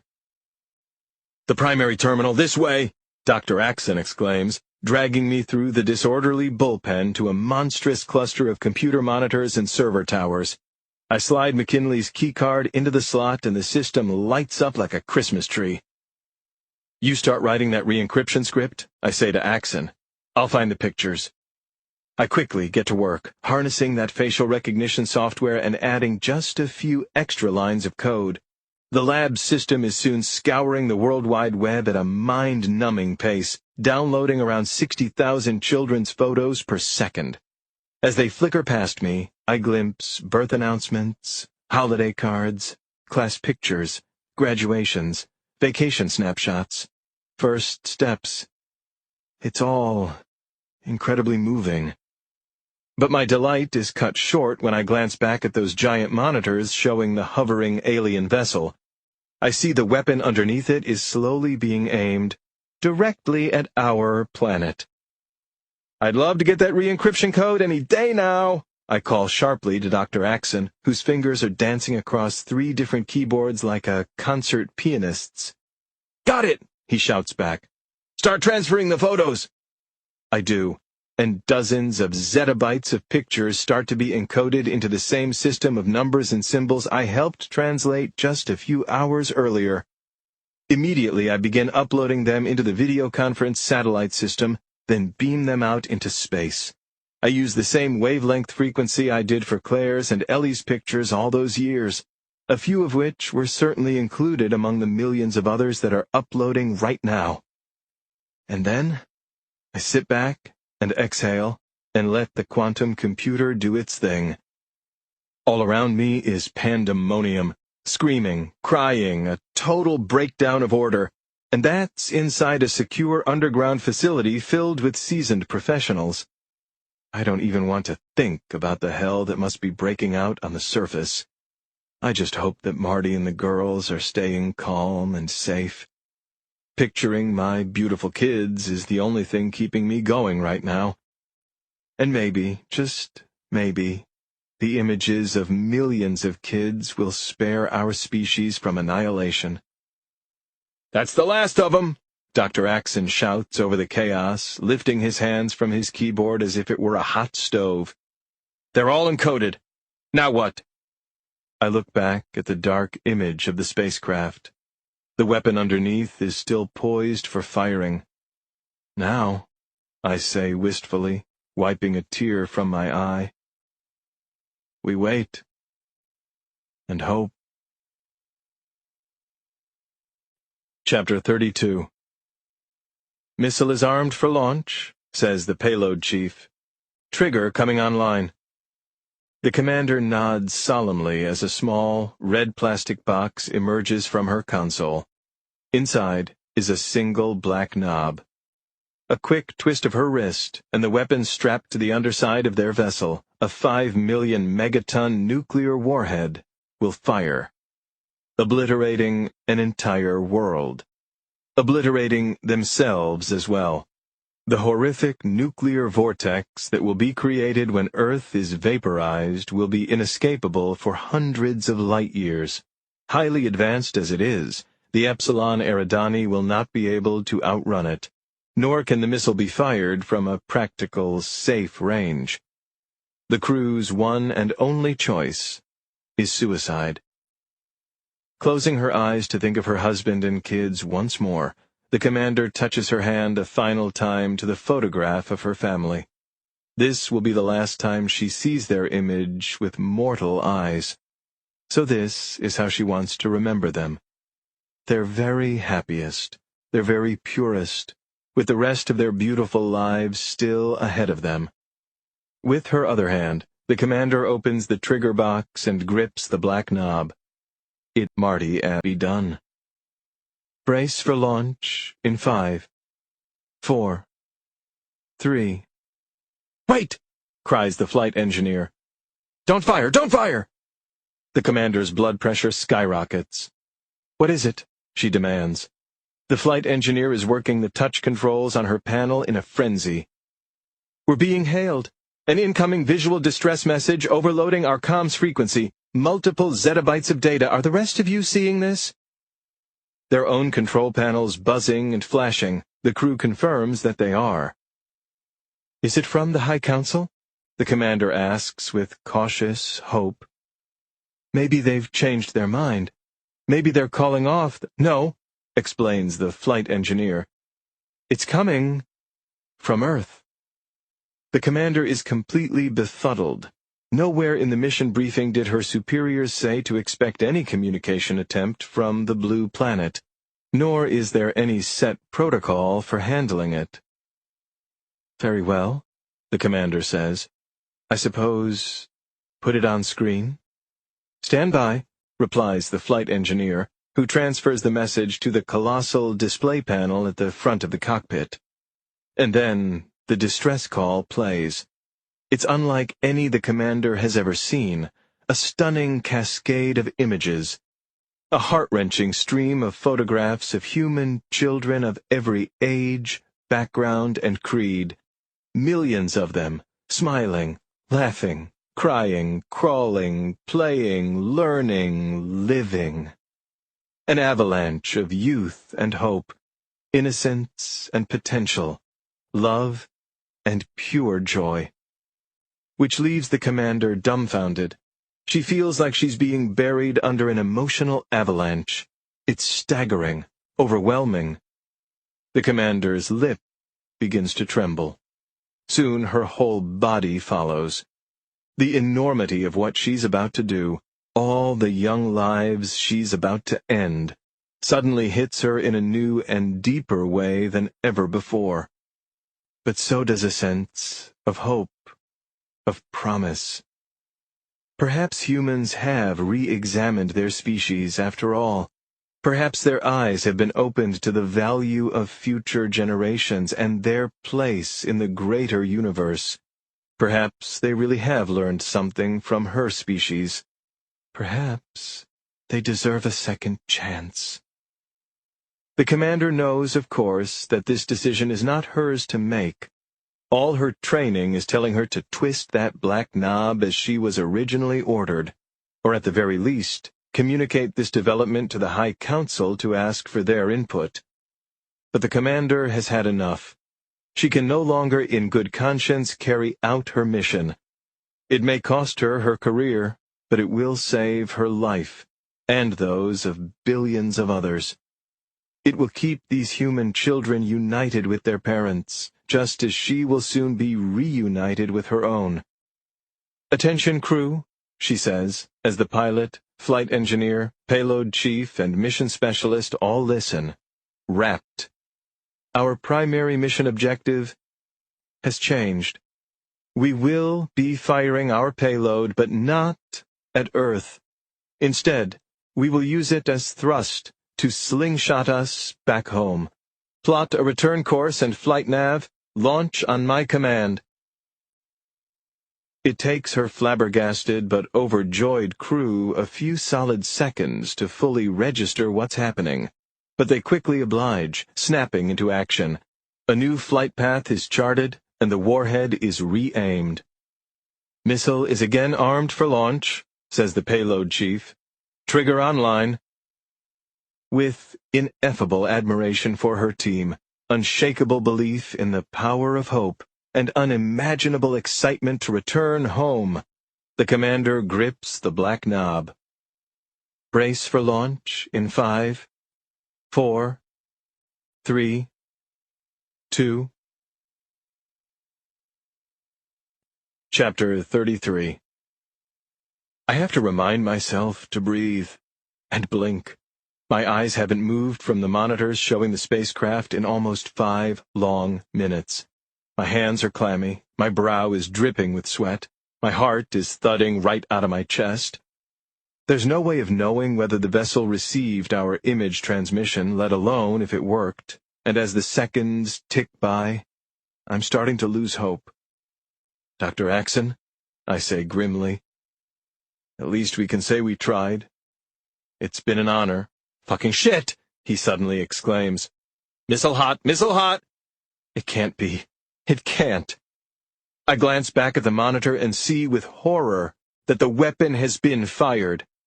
No, no, no! I wail. My knees buckle and my entire body tumbles to the ground.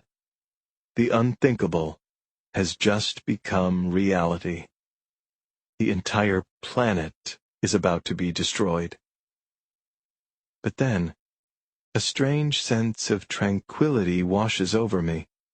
Maybe it's the cosmic inevitability of our situation, or the fact that 8 billion people are now united by a common fate for the first time in human history. Whatever the reason, my heart rate slows and my breathing returns to normal. And then I realize, if the world is about to end, I want a front row seat. Quickly, but not frantically, I bound through the lab and back toward the entrance. I push open the door and call the elevator. I ride it up to ground level, then exit the giant hangar and step outside. I see a few people running for cover, but I stand perfectly still. I look up at the night sky, a blanket of darkness stretching on to infinity. There's a bit of cloud cover, but I can still make out dozens of twinkling constellations. Then I gaze in the direction where I know the alien spacecraft is hovering, and from which the weapon is hurtling toward us, even though both are way too tiny and far away to see with the naked eye. But no matter. Simply being aware of their presence is enough for me. Ditto Claire, Ellie, and Marty. You don't always need to see something to be profoundly affected by it. It could be an alien race from a distant galaxy, a nuclear missile speeding toward you, or the unshakable love you feel for the people you care about most. I wonder what it will look like when the weapon strikes, how quickly the planet will be vaporized, whether I'll feel excruciating pain or won't feel a thing. I take one long, final, deep breath of the crisp California air, and then I see it. Brilliant lights in the sky. The most enormous, powerful, jaw-dropping explosion I've ever witnessed. Huh? The ground trembles a bit below me, and strong gusts of wind batter my body. But clearly the weapon was detonated high in the atmosphere, a few miles at least. Oh my God. I see the heavens light up in spectacular fashion. A firestorm emanating in every direction, there for all the world to see and celebrate. Oh my God! They spared us. We're alive. My family is alive. Humanity is alive. My plan worked. I tumble backward onto a patch of grass in a giddy fit of laughing and crying, total shock and excruciating relief. I watch in silent awe as the epic explosion in the sky starts to die down. The billowing smoke begins to dissipate, and once again a few stars become visible. I've never seen anything so beautiful in my life, and I hope I never do again. This has been a Hachette audio production of The House Next Door Thrillers, written by James Patterson, with Susan DiLallo, Max DiLallo, and Tim Arnold. Read by Lauren Fortgang, Christopher Ryan Grant, and Peter Ganem. Produced by Cheryl Smith, recorded by Sal Barone, post-production by Beat Street NYC. The House Next Door is also available in print and digital formats from Grand Central Publishing, a division of Hachette Book Group. For more Hachette audio productions, visit us at hachetteaudio.com. Thank you for listening. Text copyright 2018 by James Patterson. Audio production copyright 2018 Hachette Audio, all rights reserved. Hachette Book Group supports the right to free expression and the value of copyright. The purpose of copyright is to encourage writers and artists to produce the creative works that enrich our culture. The duplicating, uploading, and distribution of this audiobook without permission is a theft of the author's intellectual property. If you would like permission to use material from the audiobook, other than for review purposes, please contact permissions@hbgusa.com. Thank you for your support of the author's rights.